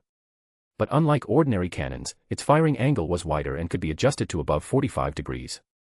Heli immediately realized that this should be a new weapon of the Atlantis army, which gave him a bad feeling. But thinking about the slow rate of fire and the probability of missing the target, he breathed a slight sigh of relief. According to Heli's experience, this kind of cannon would definitely bring considerable losses to the airships, but it would still not be able to reverse the situation. But in the next moment, Heli saw a scene he would never forget. All the small-caliber cannons fired into the air together. Bang bang bang bang bang. The muzzle flashes were regular, unhurried, and actually continuous. Heli suddenly felt his scalp tingle. As a senior officer, he had certainly heard of the concept of rapid-firing cannons, but at the same time, he had also heard that this weapon was still under development. Why did the Atlantis Kingdom already have the relevant technology? The Research Institute on Longtail Island. Heli immediately thought of the Atlantis Kingdom's research institution. Looking at the airship formation again, about 1 or 2 shells could destroy an airship. Even a small shell is still a shell, and it can blow a big hole in the airship's cockpit, and there is a good chance that it can detonate the bombs on the airship. Even if it can't detonate the bombs, the airship can still lose control. And if the shell hits the gas bag, it will be even more of a disaster. A large number of the airship's gas bags will be destroyed and ignited, and the airship will crash immediately. Bang bang bang bang bang. The Atlantis army's artillery fire never stopped, and all the Paz army soldiers were stunned, watching the airships they had placed their hopes on explode in the air, turn into fireballs, and slowly fall. Or the gas bags were destroyed and they fell rapidly. The enemy's artillery was a weapon they had never seen before, and the astonishing bang-bang sound seemed to be the death knell sounded by the Grim Reaper. Some of the airships immediately began to turn around, but this disrupted the formation, and many airships collided in a panic, causing them to fall even faster. At this time, the Beyonders of the Paz army who were protecting the airships finally reacted and immediately rushed towards the Atlantis army's artillery positions, wanting to end this massacre. Yes, this was completely a massacre. But what greeted them was a network of fire composed of heavy machine guns. You must know that most Sequence 5 Beyonders do not dare to face the firepower of heavy machine guns head-on, and some low-sequence Beyonders who are accidentally swept by the bullets are still torn to pieces by the large, fast-moving heavy machine gun bullets. However, Beyonders above Sequence 7 can use their abilities to effectively avoid being hit by bullets, but this also greatly affects their speed. On the Atlantis army side, the Beyonders stood next to the heavy machine guns, waiting for the enemy to approach before using their Beyonder abilities to attack. Some of the enemy's Beyonders used their abilities or the sealed artifacts they held to simply skip the machine gun positions, and as soon as they appeared, they would be attacked by the Atlantis army's Beyonders. Some Sequence 5s and demigods used their abilities or sealed artifacts to directly appear in the Atlantis army's artillery positions, but they first saw Medici sitting behind the artillery positions with his legs crossed. And behind Medici was a row of tents, which seemed to be the Atlantis army's camp. What greeted these Sequence 5s and demigods was the elite of the Atlantis Kingdom's Beyonder troops who had been waiting here for a long time. The battle between Beyonders at this level was destined to be difficult to control, and some losses still occurred to the anti-aircraft guns. The Beyonders of the Paz Kingdom breathed a sigh of relief. According to the current rate of destruction, it was enough to buy time for the airships to rush to the artillery positions. At the same time, many demigods used their abilities to accelerate the airship's flight speed. At this moment, Medici raised his hand. Whoosh! A large area of tents behind him was overturned, revealing a large number of anti-aircraft guns again. The demigods were stunned for a full 2 or 3 seconds. Let's retreat. Otherwise, not a single airship will be able to return. But how could Medici let them retreat so easily when he personally commanded this battle? From the barracks, a large number of Beyonders rushed out again and entangled them. These were all Beyonders who had just been transferred from the other 2 armies and the rear of the Atlantis Kingdom using teleportation arrays. Bang bang bang bang bang. The urging sound of artillery continued, and the soldiers on the Paz army's positions gradually became desperate. At this time, the sky was a large-scale air disaster site. Many airships were exploding, or burning, or falling. The entire sky was dyed orange-red by the flames. A large number of airship pilots parachuted, but many of them were hit by shells in the dense artillery fire and were smashed to pieces in the air. Some shells even smashed 1 or 2 of the parachuting airmen before hitting the airship without much impact. Even if they parachuted successfully, most of them jumped to the middle of the 2 armies' positions and were shot down as targets before landing. At this time, the airship formations received the order to retreat. After another batch of airships was shot down, they finally flew out of the range of the anti-aircraft guns. At this time, the Beyonders of the Paz Kingdom finally withdrew from the Atlantis army's positions at a certain cost. A smile appeared on Medici's face. He stood up and said in a voice that could be heard by 100,000 troops, "Get ready. The general offensive begins." First of all, the general offensive's artillery fire began. This time, all the cannons fired at the same time, and the artillery fire was more intense than ever before. Before the shelling was over, the infantry had already jumped out of the positions and launched an offensive against the enemy's positions. When the shelling ended, the Atlantis army also rushed to a position not far from the enemy's positions. The Paz army collapsed almost at the first touch. In just over 2 hours, the vanguard of the Atlantis army seized the positions and quickly launched a pursuit at Medici's request. They pursued all day without encountering any decent resistance. After this battle, airships officially withdrew from the stage of history. Medici certainly knew about the Atlantis army's lack of air force. He had discussed with Hobert how to solve this shortcoming a long time ago, but Hobert told him not to worry too much about it. At first, Medici thought Hobert was secretly building an air force, but when the anti-aircraft guns were pushed in front of Medici, he immediately realized that airships were outdated. For Hobert, the air force he remembered consisted of fighter planes roaring through the sky, not slow-moving airships. He originally thought that airplanes had made airships obsolete, but this world had no oil, no fuel for airplanes, so airships had remained in service with the air force. Later, after the bombing of St. Milan, he realized that the obsolescence of airships might not be entirely due to airplanes. At that time, he discovered that this world had no anti-aircraft guns. The angle of anti-aircraft machine guns was not easy to control, and the effective range was very limited, and the power was too small. Even if a dozen bullets hit the same airship, it would only damage the airship. If an airship formation conducted high-altitude bombing, anti-aircraft machine guns would be just decorations. But if there were anti-aircraft guns, it would be different. First, the firing height of anti-aircraft guns was enough to hit any airship, and second, the power of the shells was great enough to easily destroy airships. So Hobert ordered the development of autocannons and anti-aircraft guns. Because cannons were already relatively mature weapons, they were quickly developed. After sufficient experiments, mass production and deployment began. Back to the present, in the following days, the Atlantis army's Western Front troops took turns pursuing, and the Paz army's morale had plummeted to the bottom with the fall of the airships. Although they had also carried out some ambushes, causing some losses to the Atlantis army, they still could not reverse the defeat. This pursuit only ended when the Paz army fleeing in front encountered the main force coming to support them. At this time, the Paz army of more than 400,000 troops finally gathered together, and the Eastern Front troops of the Atlantis army had also passed through the Polu Canyon and followed in pursuit. The two troops totaled 170,000 to 80,000 people. The momentum for a decisive battle between the two sides had already emerged, but the Paz kingdom's high command believed that the decisive battle was on the Western Front, but as they fought, they came to the hinterland of the Paz kingdom. At the same time, the Atlantis army still had a 100,000-strong army stationed in the Balam Empire. The hints from Hobert's dream made him extra careful when dealing with the Balam Empire, so he only occupied the eastern part of the Balam Empire, but did not occupy the entire territory. Subsequently, Zio also sent back accurate information that the so-called trump card of the Balam Empire was to release some monsters from the underworld. It is said that those monsters were sealed by the underworld emperor in the past, and their power is very strong. The underworld emperor even issued an order that no one should lift the seal on those monsters. This can verify the strength of those monsters from the side. But it is different now. The Balam Empire regards this as the last resort, or a bargaining chip to force the Atlantis kingdom to negotiate. They are now very clear that the decadent empire is no match for the Atlantis kingdom at all. So they only hope to negotiate with the Atlantis kingdom, restore the territory before the war, cease the war between the two sides, and never have war again. As long as the Atlantis kingdom agrees, they will once again use the seal left by the underworld emperor to reseal those monsters into the underworld, and the Balam Empire will become an ally of the Atlantis kingdom. But the Paz kingdom does not think so. They plan to completely destroy the method of sealing after the Balam Empire releases those monsters, causing huge losses to Atlantis and giving Hobert a headache. It was precisely because of the serious differences between the two sides that Zio had the opportunity to obtain this information. In response, Hobert's attitude is to confront the Balam Empire first, and he will try to solve the Balam Empire's problem later. Now he has more important things to do. Southern Continent, Utopia City. Hobert was sitting in the somewhat dilapidated Elf restaurant. The tables and chairs here were very messy, and the glass of the windows and doors was also damaged, as if no one had lived here for a long time. Looking out from here, the square had been destroyed by an unknown force, and large areas of houses had been razed to the ground. A sense of desolation and dilapidation came over him. Suddenly, Klein came out of the historical void, without warning. "I didn't expect you to ask me to meet here." He looked around and sighed helplessly. This city was destroyed like this in the previous battle. Hobert sighed. "It's rare to have such a familiar place." He took out another Beyonder characteristic of Attendant of Mysteries. "This is for you. You can try to digest it in advance." "Thank you."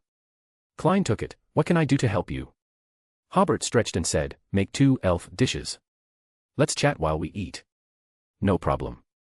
Klein snapped his fingers, and Utopia immediately returned to its original appearance, but there were no pedestrians outside, not even a pigeon. However, many panicked small animals quickly fled back to the nearby jungle. The elf restaurant was also brand new, no different from when Hobert came last time. Then the waiter came out of the back kitchen, brought the menu, and asked the two to order. They still ordered 4 dishes and a soup, and while drinking beer, Hobert said in a casual tone, if I become the Black Emperor, Roselle will completely fall. Hearing this, Klein paused with the wine glass in his hand and glanced at Hobert. Hobert's words were equivalent to admitting that he was the creator. After all, the creator is currently only a god, probably at the level of a king of angels, and how could a god subordinate be a god of the same pathway or adjacent pathway? Hobert ignored Klein's gaze and continued, so I thought of a way to make Roselle no longer the Black Emperor, so I can advance with confidence. So I want to ask the fool for a favor. The specific plan is like this. Hobert briefly described the plan he had thought of before, grafting Roselle with the Beyonder characteristic of Knowledge Emperor, and using Roselle's projection when he was the Knowledge Emperor to fool history and reality, from the reviving Black Emperor into Knowledge Emperor. Finally, Hobert said, I have already acquired the Knowledge Emperor Beyonder characteristic that was dropped from Roselle during the previous Battle of the Gods. It can be determined that there is still Roselle's mental residue in it, which should be helpful for your grafting. Klein didn't expect Hobert to be so well prepared, even the Sequence 1 Beyonder characteristic was prepared. He pondered for a while and felt that this plan was quite feasible. Then he realized, no, I am. Hobert smiled half-truthfully, I helped get 2 Sequence 1 characteristics of the Seer pathway, and I probably know where the uniqueness of this pathway is, so. He made a gesture of spreading his hands, obviously, it's similar to my situation. Klein suddenly laughed while holding the beer, and it was the kind of laugh that couldn't stop. Hobert also laughed along. For some reason, they both found the current situation very funny. Originally, they were 2 big figures in the Beyonder world, but who knew that for a long time in the past, they were all disguises. Klein laughed, this suddenly reminds me of our first meeting in Tingen City. I didn't expect that it was the first meeting between the great creator and the respected Mr. Fool. Hobert smiled and raised his glass, respects to Mr. Fool. Klein also raised his glass, trying to make himself serious, respects to the creator. The two clinked glasses, but after taking a sip, they laughed again, as if they had heard the funniest joke in the world, and they were both characters in that joke. Join the Church of Miss Raven and become a Sequence 9, reader patreon.com/keyoffstars for more chapters. Chapter 740, Chapter 737 Saving Roselle. Join the Church of Miss Raven and become a Sequence 9, reader patreon.com/keyoffstars for more chapters. Then, Klein thought of another crucial question, so he said, how did you know that I am the fool? Not long ago. Hobert said, half-truthfully, this amount of time is more like, what's that saying? Oh, right, a blink of an eye for an angel with a long lifespan. Indeed, not long ago, only 3 years ago.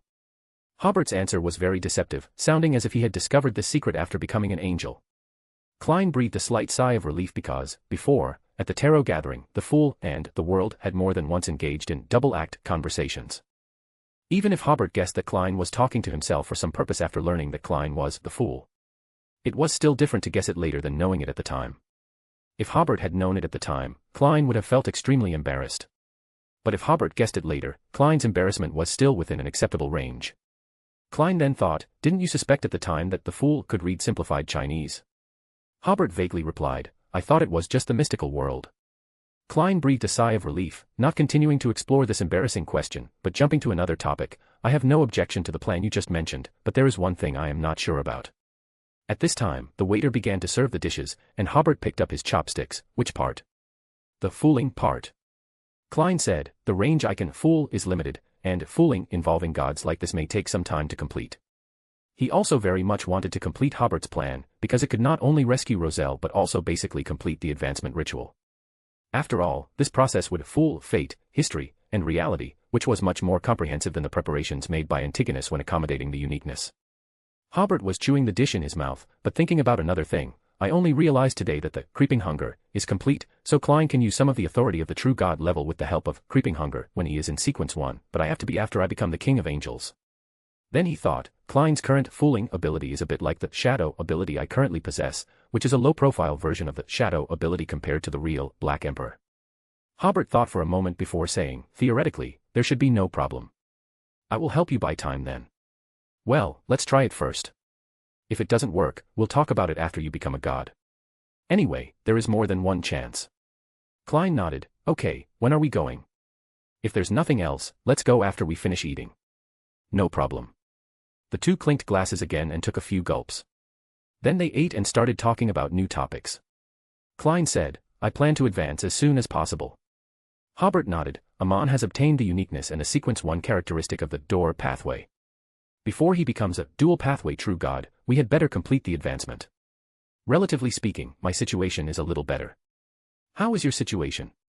Hobert is already the king of angels who has accommodated the uniqueness, and he feels that he is getting along with the uniqueness fairly well. Currently, he only needs to wait for the Prince of Abolition potion to be completely digested before he can find a good opportunity to advance. And the digestion of the Prince of Abolition potion has reached the final stage, and the ritual has been planned all the time. Currently, all 9 mausoleums have been completed and connected. As for the other parts of the ritual, having its own kingdom, associating its name with the title of emperor, becoming common sense for the people, and it is also necessary to establish a set of strict and complex rules that violate normal circumstances, including architectural style. First of all, Hobert already has his own kingdom, which is relatively the easiest to achieve. As for associating his name with the title of emperor, Hobert has been doing this all the time. One of the political tasks he gave to the grassroots cadres is to publicize the deeds of the king. Now Hobert being the king is already common sense in the Atlantis kingdom. When necessary, just change the title of king to emperor. George III did just that. Then there is a set of strict and complex rules that violate normal circumstances. The land distribution, planned economy, state-owned assets, etc. that Hobert has been carrying out are all preparing for this step. The political and economic system of the Atlantis kingdom is different from any other kingdom in the world.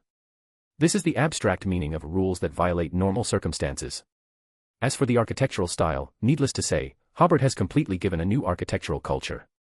As long as the potion is well digested, Hobert can immediately make the final preparations for advancement, so he came to Klein today to talk about saving Old Huang. If everything goes well, he will then go to talk to the genie, and basically all the preparations will be complete. My condition is not bad. Klein said, there is no problem in advancing immediately. He was not bragging about this. Hobert spent a year without completely digesting the potion, but he digested it in advance. Under normal circumstances, sequence 1 potions are difficult to digest, and it is normal to digest them for more than 10 years. Hobert was able to digest it so quickly because he happened to catch up with the process of building the country. The political, cognitive, and economic system on this continent was completely subverted by him, which had such an effect. But the problem is, Amon will definitely hinder my advancement. Klein said his concerns, Adam must also be on Amon's side. Hobert, Ed, fortunately, we also have some allies. The Evernight Goddess and the Earth Mother should be firmly on our side. They are enough to block Amon. There should also be some other opponents popping up at that time, but other gods will also begin to take sides spontaneously. I think, the Orthodox gods should all support you to become Lord of the Mysteries. At least the Lord of Storms, the Eternal Blazing Sun, and the God of Knowledge and Wisdom will definitely support Klein. Klein took a deep breath. One more thing, I feel that the divinity in my body is affecting some of my thoughts and judgments. If I rush to become a god, I don't know if it will cause some uncontrollable consequences. Hobert smiled helplessly. I can try to use the Bell of Order to help you stabilize your state, but I'm not sure how much it will help. After all, Klein's advancement is the main arrangement for the resurrection of Celestial Worthy. Klein looked at the braised eggplant in front of him and pondered for a while before saying, even if there are concerns, we must advance as soon as possible. Otherwise, if Amon is given enough time, and his state is stable enough, if he sends a Sequence 1 level avatar to guard the ruins of the nation of the Evernight, it will be very passive. Hobert took a deep breath. Come to me again before deciding to advance, and I'll see if I can strengthen your human nature. Okay. Klein paused, then continued to sigh. If there were no such troublesome things as advancement, how wonderful it would be for two friends to get together and have a drink. Hobert held his wine glass and looked at the square over there, especially in the evening. It's too suitable for skewers there. Ha ha ha. Klein also picked up his wine glass. I'll arrange it in a few days.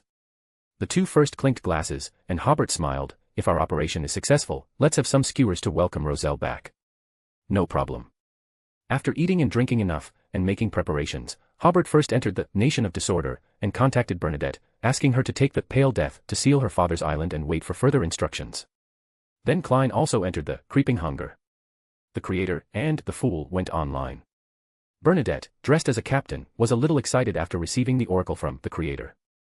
She didn't expect that it hadn't been long before the Creator was going to help her father solve the corruption problem.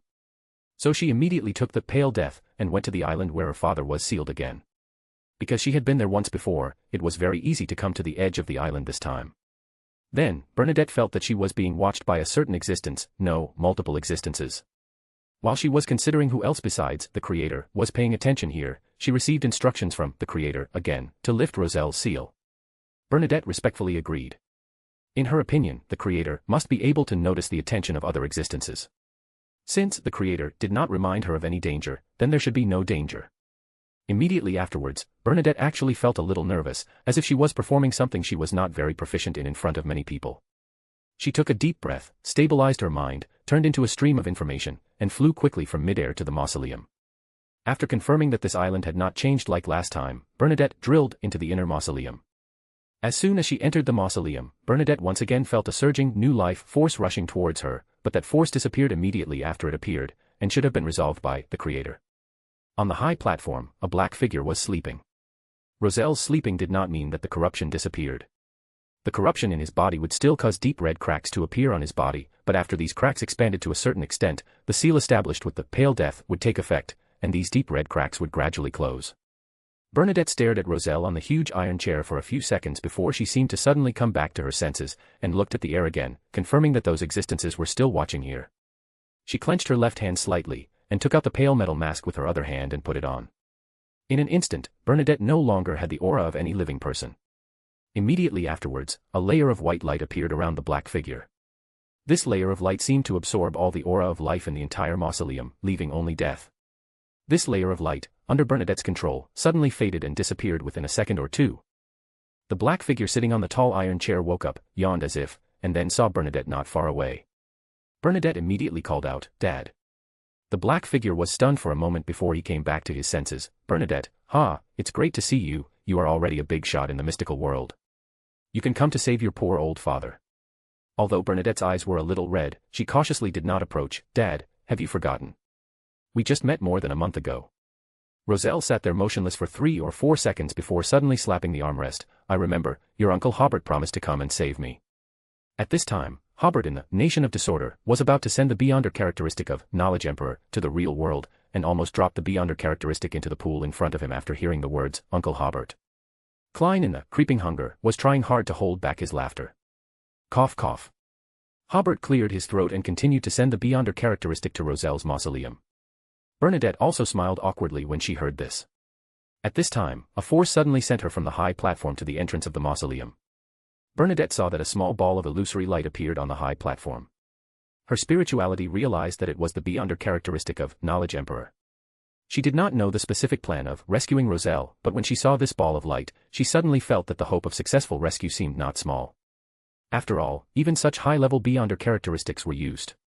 At this time, the deep red cracks on Roselle's body began to crack again, and rays of moonlight shone out. He tightly grasped the armrest of the iron chair, fighting against those cracks. At the same time, a middle-aged man with chestnut hair and 2 delicate mustaches appeared next to the Beyonder characteristic of Knowledge Emperor. It was Roselle during the Knowledge Emperor period. However, his eyes were blank, his expression was dull, and he was a historical projection. This historical projection took the Beyonder characteristic of Knowledge Emperor and swallowed it in one gulp. Suddenly, his eyes seemed to have some brilliance, and his expression seemed to have some subtle changes. At this time, the moonlight in Roselle's body sitting on the Iron Throne became brighter and brighter, shining together on this historical projection, intending to pollute this historical projection as well. Dong. A melodious and distant bell suddenly rang in the mausoleum, echoing continuously in the tomb chamber, making everything in the tomb chamber very peaceful. The moonlight projected from Roselle's body suddenly became dim, and the deep red cracks on his body gradually closed at this moment. For the real world, the corruption of the outer deities is the existence that destroys order. Bernadette was intoxicated in the bell for a second or two before she looked up and saw that the majestic figure of the Creator appeared on the top of the mausoleum. He was hitting a seemingly very ancient and huge bronze bell. Dong. As the second bell rang, the deep red cracks on Roselle's body completely closed. He slumped in the chair and breathed heavily, but now there was no time for him to rest. The mysterious and distant image of the fool suddenly appeared on the top of the mausoleum. Dang dang dang. He tapped the armrest of the seat 3 times, and surging power poured into the real world, establishing a subtle connection between Roselle's shadow and his historical projection. Because the Beyonder characteristics within the historical projection were highly compatible with Roselle himself, the grafting process was easily completed. Then came the most crucial step. The entire space on the high platform suddenly became illusory. The shadow's facial features appeared, followed by auburn hair and a neat little mustache. Soon, Roselle, sitting on the iron chair, was adorned in ornate into-style noble attire, his appearance and clothing identical to the historical projection. Klein was fooling history, fooling reality, fooling truth and falsehood, gradually blurring the line between the real Roselle and the historical projection. The more Klein fooled, the more strained he became. At this moment, Hobert opportunely used his magnify ability, and Klein immediately felt his power increase, granting him continued strength. Roselle's figure on the iron chair gradually became illusory, while the Roselle's historical projection, his eyes gradually gained brilliance. After a full 7 or 8 seconds of fooling, Roselle on the iron chair completely disappeared, leaving behind only a faintly trembling crimson moon. This red moon, aside from being a bit small and trembling erratically, was no different from the moon in the night sky. Its appearance within a mausoleum gave one a sudden, intensely surreal feeling. At the same time, Roselle, opposite the iron chair, became very agile in movement and expression. He raised his hand, feeling his condition. Hey, it's been a long time since I felt this relaxed. From this moment on, truth and falsehood were fooled, and Roselle's projection became the real Roselle. History and reality were fooled, and Roselle reverted to the time before he had consumed the Black Emperor potion, remaining at the Knowledge Emperor level. Roselle turned his head to look at Bernadette below the high platform, a grin spreading across his face. Bernadette, whose vision was already obscured by tears, suddenly noticed a blink of red moonlight in her father's eyes. This made her somewhat surprised and worried. The corruption on Roselle had not been completely removed, it would take Hobert or Klein becoming a great old one to completely eliminate it. But there was no time to ask, because the red moon on the iron chair was trembling more and more violently, clearly indicating that the chimes could only suppress it for a dozen seconds. Roselle was taken aback, then immediately transformed into a torrent of knowledge, appearing next to Bernadette. He was well aware that he couldn't solve such a problem. At this moment, the creator leaped down from midair, wielding a golden and orange scepter in his right hand and a black longsword in his left. The creator strode forward, the scepter in his hand transforming into a twilight-colored shield. Arriving before the iron chair, he pierced the crimson moon on the seat with the black longsword. Bang! The moon exploded like a balloon, its light cascading outwards. The creator's shield suddenly enlarged, emitting dazzling sunlight. The moonlight was blocked by the sunlight and the shield, failing to affect Roselle and Bernadette behind the creator.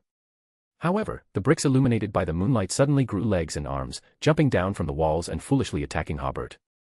Even the huge stone pillars illuminated by the moonlight suddenly moved, emitting a blood-red light, swinging themselves to smash the shield in the creator's hand. Opposite the creator, the iron chair suddenly deformed, displaying an attacking posture, charging towards Hobert like a steel behemoth, its momentum terrifying due to its size. But in the next second, all the stone pillars, bricks, and the chair stood motionless, like puppets with severed strings. In that instant, they all became the fool's marionettes. Immediately afterwards, the water column turned and once again supported the dome, and the bricks pieced themselves together, reforming into a wall. In the dimness, a streak of red rapidly surged along the illusory, spirit body threads, towards the top of the mausoleum, towards the mysterious and distant fool. The fool immediately severed the connection, and the blood-red corruption was also cut off. The creator's shield transformed back into the shape of a scepter, emitting a dazzling light.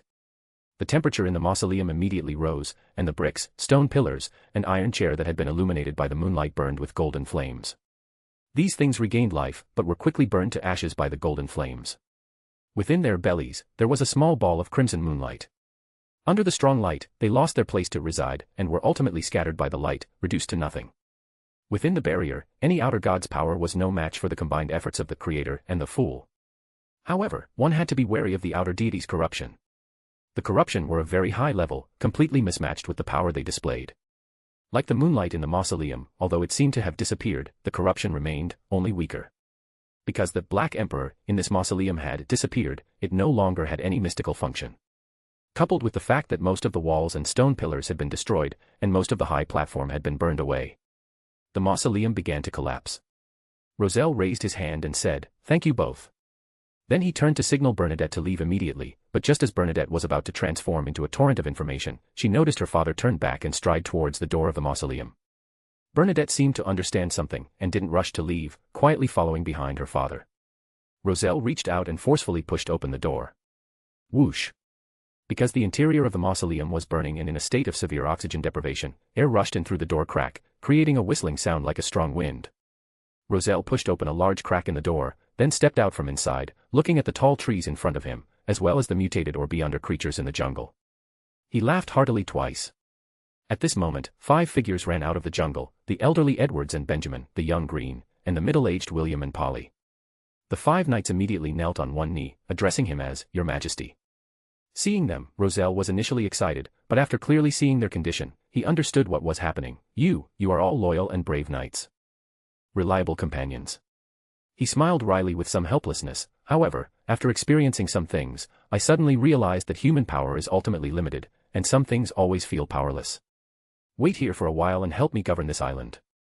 After I've made preparations outside, I'll take you out. He took a deep breath. Be sure to guard this place well, be sure to protect yourselves. This is our secret base.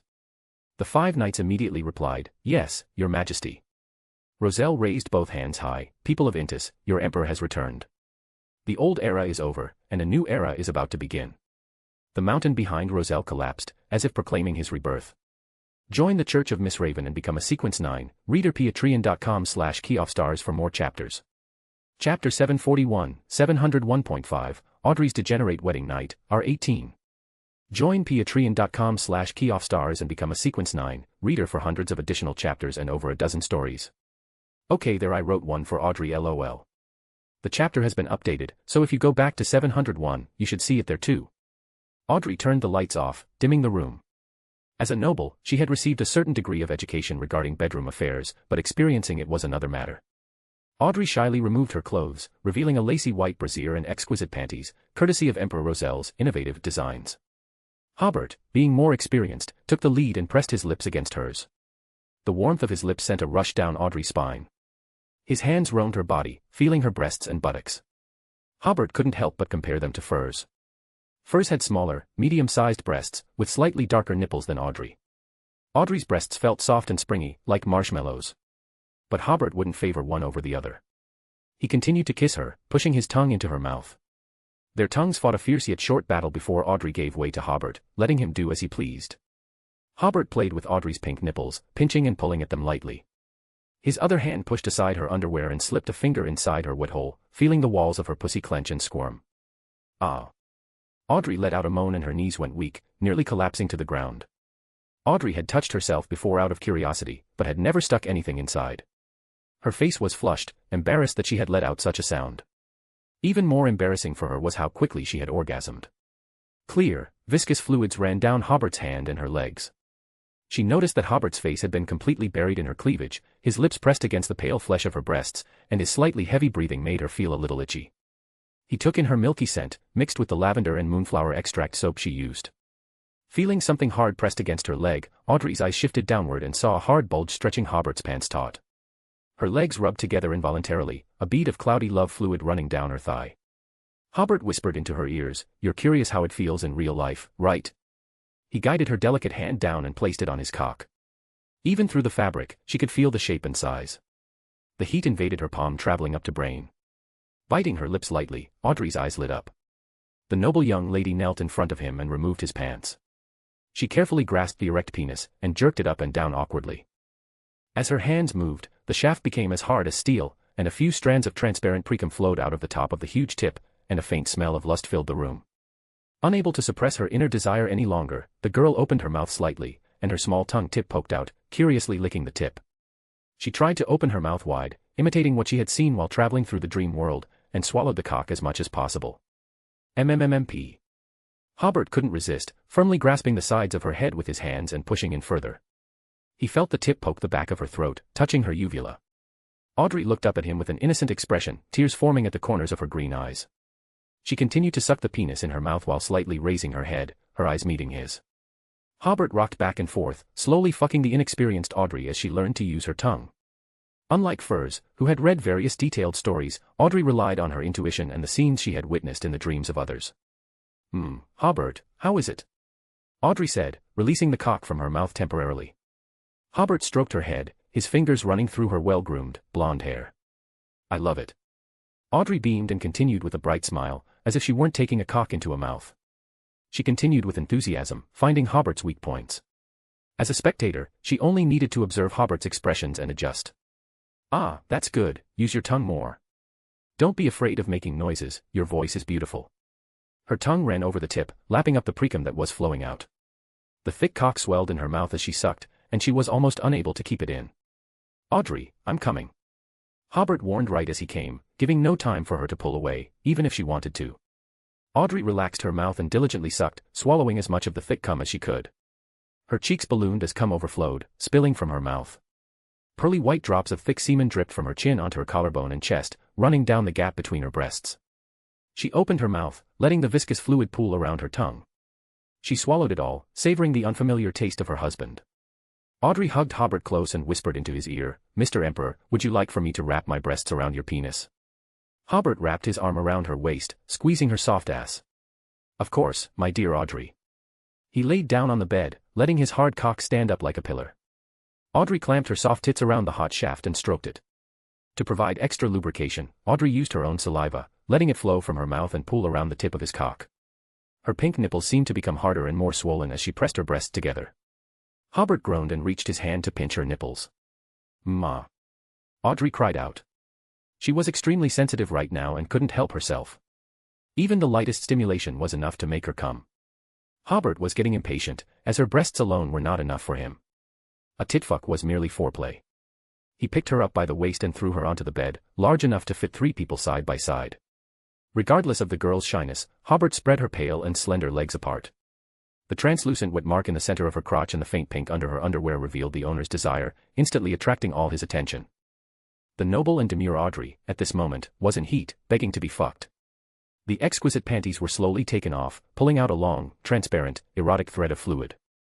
The stunning scenery of the most private part of the noble girl was presented without reservation.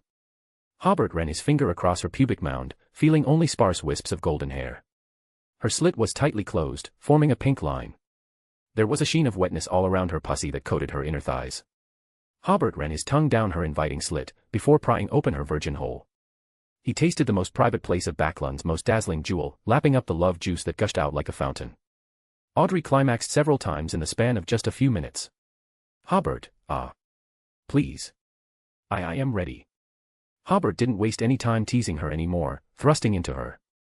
A thin barrier briefly stopped his entry, but was quickly torn apart. A trickle of blood flowed out, smeared across Hobert's shaft. The scalding heat of her pussy enveloped his penis. Audrey gasped for air as Hobert fucked her. His hand reached down and pinched her tiny clit, causing Audrey to squirm. Her warm walls clenched tight around him, squeezing the precum out. "Audrey." Hobert cupped her face as she met his thrusts. "You're so tight and warm, it's not letting go. It's being stretched. I feel so full." Audrey moaned. Waves of pleasure washed over her as her hole was being filled. Hobert slowly pulled out, feeling her slippery vaginal walls desperately cling to cock, not letting the head leave her hole. He thrust in suddenly, pushing in until the head was kissing Audrey's cervix. He was big enough to reach Audrey's womb and poked at it. Feeling her womb being violated, Audrey let out a moan. Her pussy massaged Hobert's cock, drawing him deeper in. Her womb was pushed up as he thrust into the depths of her cunt faster. Audrey wrapped her arms around his neck as she felt his cock pulsate. Her legs wrapped around his waist preemptively as she cried out, "Ah! Hobert! Come inside." She hugged him as tightly as she could, pressing her waist to meet his pelvis. Finally Hobert's cock pushed past the final barrier and entered her womb directly. Her most sacred space was filled by the swollen head, ready to erupt with cum. As a demigod, Audrey was not only able to survive this type of injury, but completely ignore the pain, feeling only the pleasure. White precum that was no less potent than normal semen continuously leaked as her cervix squeezed his penis. "Hobert! Your cock is inside my womb." Audrey gasped with a strained voice. No matter what, she hadn't been prepared for this. At that moment, Hobert couldn't hold back anymore and ejaculated directly into Audrey's noble womb, painting the insides of her baby room white with sperm. Her stomach seemed to bulge from the thick torrent of baby batter filling her up, making her appear bloated. After what felt like an eternity, Hobert finally stopped coming. He pulled out slowly, his semi-hard penis exiting Audrey's vagina with an audible pop. After a slight pause, thick white semen gushed out of Audrey and onto the bed, soaking into the sheets. Simultaneously, Audrey squirted for the first time from the intense stimulation of cum violently exiting her gaping cunt. The remaining mixture of their combined fluids slowly leaked out of her well-fucked hole, consisting of mostly Hobert's sperm. The sheen of sweat covered their bodies, and Audrey's pubic hair was matted and wet, making it much more visible. Hobert's hand unconsciously reached for Audrey's breasts, squeezing and playing with them as she pressed her hand to her stomach, pushing out more cum. "Hobert, you came so much," Audrey giggled. She dipped her finger into the pool of cum and scooped some up, before bringing it to her mouth. Hobert brought his cock, which hardened again, to her mouth, still covered in fluids. "Dear Miss Justice, can you clean it up?"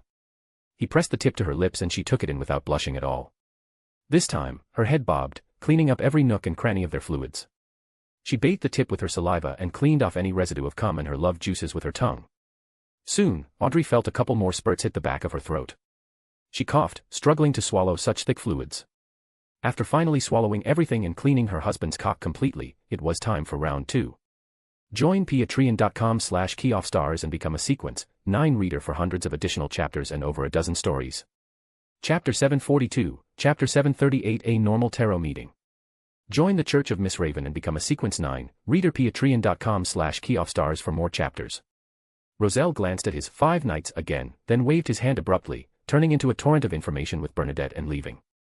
They were about to leave the island when they encountered a formless mass of light, the hidden sage, who sensed the emergence of a new knowledge emperor. It was composed of a stream of complex information, constantly surging in midair. Roselle grinned. "Are you here to deliver the uniqueness?" At this moment, the gazes of the creator and the fool turned back to the island one after another. Bang. The hidden sage scrutinized Roselle, then the light on its body suddenly exploded, rapidly dimming and disappearing, leaving before the creator and the fool could take action. Roselle resisted the urge to put his hands on his hips. "Haha, it feels so good to have a backer. I used to have to go around him." Then, the father and daughter immediately left and arrived at Raxia Island, located in the central part of the Fog Sea. This was a tropical island with a small city. Bernadette was the ruler of the entire archipelago. On the other side of the city was a small palace, the Emerald Palace, Bernadette's headquarters as one of the pirate kings. Roselle, with his hands behind his back, strode into the palace as if returning to his own home.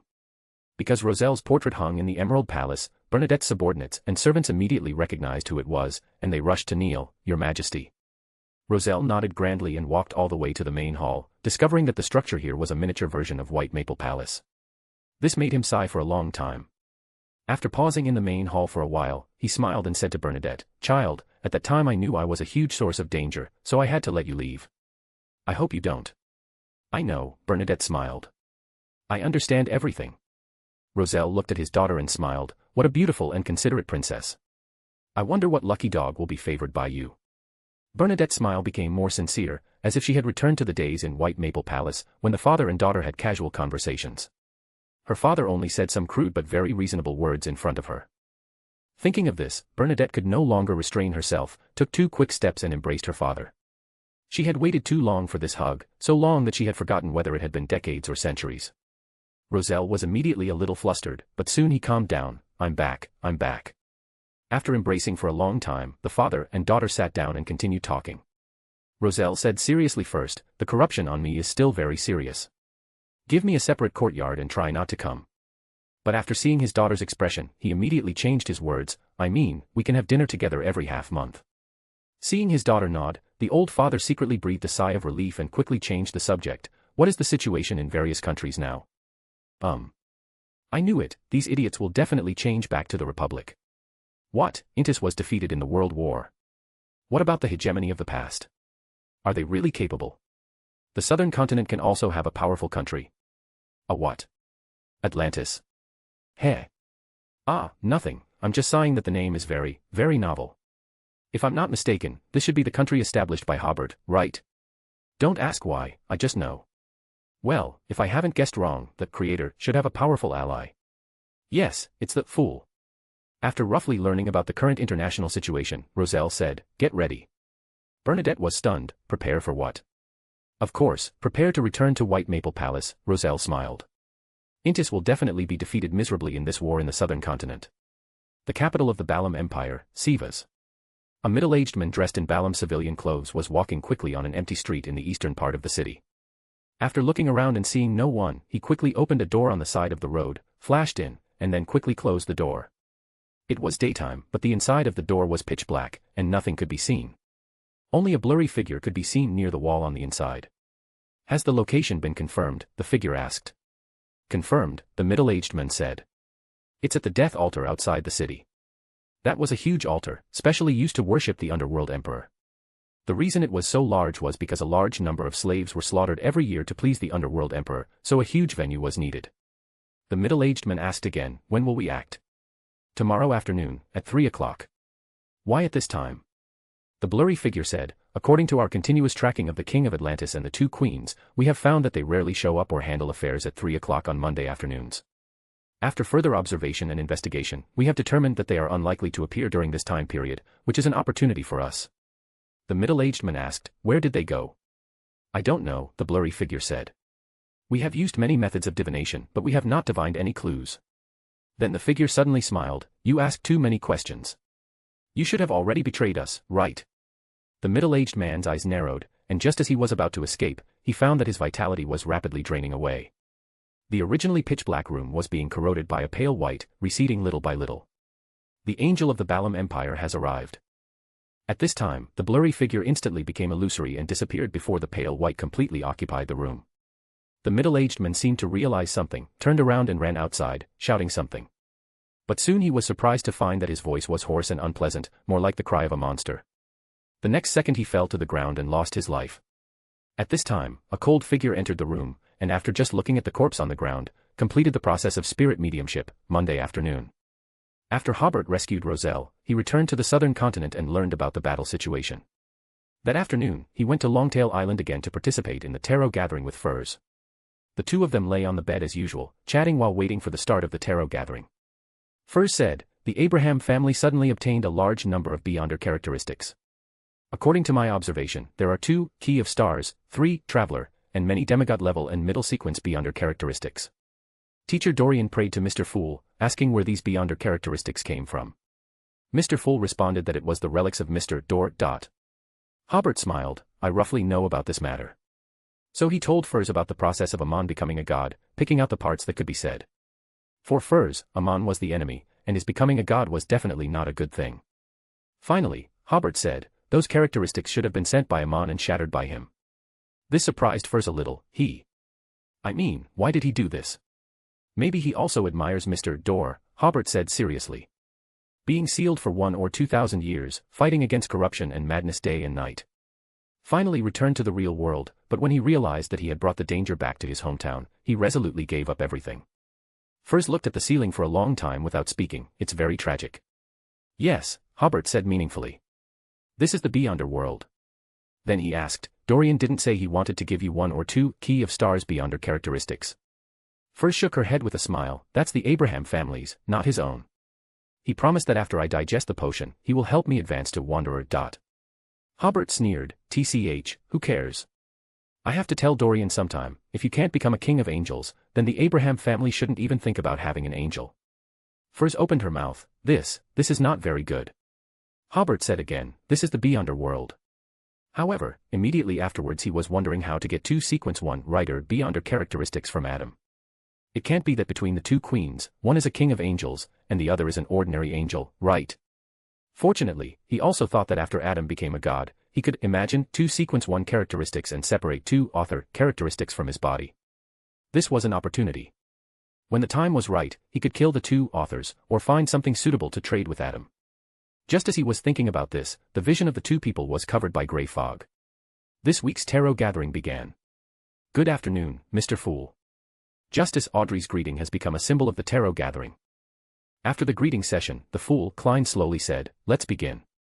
The hermit, Catlia, first said to the hanged man Alger, I would like to ask you to help me investigate a pirate imprisoned on Paso Island in the Chasm of Storms. Alger smiled, I have now left the Church of the Lord of Storms and joined the Sea God Church. The other members, including Catlia, were stunned. Then they realized that this was definitely a major event in the Orthodox churches. The star Leonard frowned, why haven't I heard of this? The Evernight Goddess Church has a close cooperative relationship with the Church of the Lord of Storms. Under normal circumstances, the betrayal or dismissal of a demigod or a confidential bishop of the Church of the Lord of Storms must be notified. You. The Moon Emlyn guessed, you didn't discover some terrible secret, so you. No, Alger quickly explained. Then he looked at the Fool at the head of the bronze table with a very respectful gaze, before saying to everyone, Mr. Fool came forward to make a compromise and transaction with the Lord of Storms. The Church of the Lord of Storms will not pursue my defection, but I can no longer show myself in my true form. The other members slowly nodded, realizing that this must be a high-level transaction.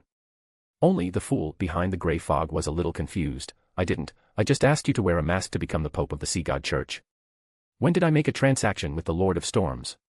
Then he thought, regarding this point, I am actually quite surprised. Originally, I thought that the Church of the Lord of Storms would at least send someone to make things difficult, right? But they didn't even issue an arrest warrant. What is their purpose? Katlia said, that's a pity. The Tarot Gathering has lost resources related to the Church of the Lord of Storms. For other members, it doesn't matter much, but for this pirate admiral, the Hidden King, it will definitely have some impact. At this time, the Emperor, Hobert, suddenly asked Alger, do you have any thoughts of jumping to an adjacent pathway? Alger stood up excitedly, I. But he paused slightly and realized that he was no longer the confidential bishop of the Church of the Lord of Storms, so after swallowing a mouthful of saliva, he looked at the fool at the head. The other members felt that they seemed to have gotten used to it. The clues about becoming an angel provided by Hobert seemed commonplace, and it was difficult to excite them except for the person involved. At this time, the fool, Klein said in a solemn tone, if you cannot repay the reward at this level, you can pray to me. Anyway, he already owed Hobert 2 Sequence 1 characteristics, and it didn't matter to owe another Sequence 2 characteristic. When drinking before, Hobert said that the action to rescue Roselle, as well as the several helps provided by the fool before, were equivalent to repaying a Sequence 1 level characteristic. But Klein didn't agree. He felt that he should do his part in rescuing Roselle, and he also completed the ritual, so it shouldn't be counted as a reward. Alger took a deep breath, praise Mr. Fool. The meaning of the fool was very clear, you can agree, but you must obtain this beyonder characteristic with the principle of equivalent exchange. Everyone sighed, the alliance between Mr. Fool and the Creator is really very close. Even between two organizations with the best relationship, I have never heard of them helping each other cultivate an angel.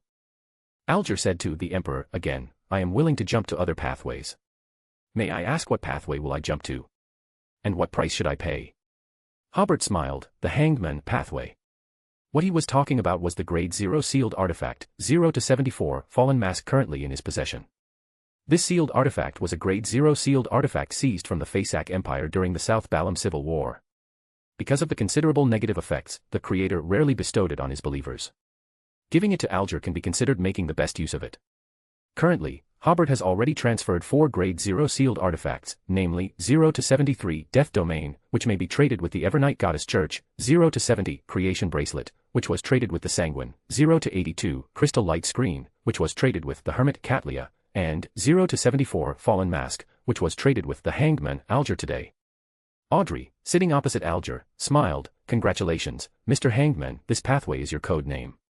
She probably knew that Hobert had most likely obtained the corresponding characteristics or sealed artifacts before initiating the transaction. Alger then sat down and smiled, thank you. Klein, behind the grey fog, sighed, choosing a code name back then was truly a choice of fate. I didn't expect that Alger's seemingly casual choice of the Hanged Man code name would actually come true at this time. At this moment, Alger asked Emperor with some concern, after I switch to the Hanged Man pathway, I wonder if I will be corrupted by the true Creator. As long as you haven't experienced the listener level, the impact won't be significant, Hobert replied. Especially at the angel level, as long as you don't actively pray to the true Creator, you will hardly be affected. Even if there is any influence, the fool can easily help block it. Alger smiled sincerely, that's good then. As for the reward, Hobert thought for a moment, I don't seem to have any needs right now. Let's talk about it when I do. He already has a large group of demigods under his command, so he doesn't really need Alger's help.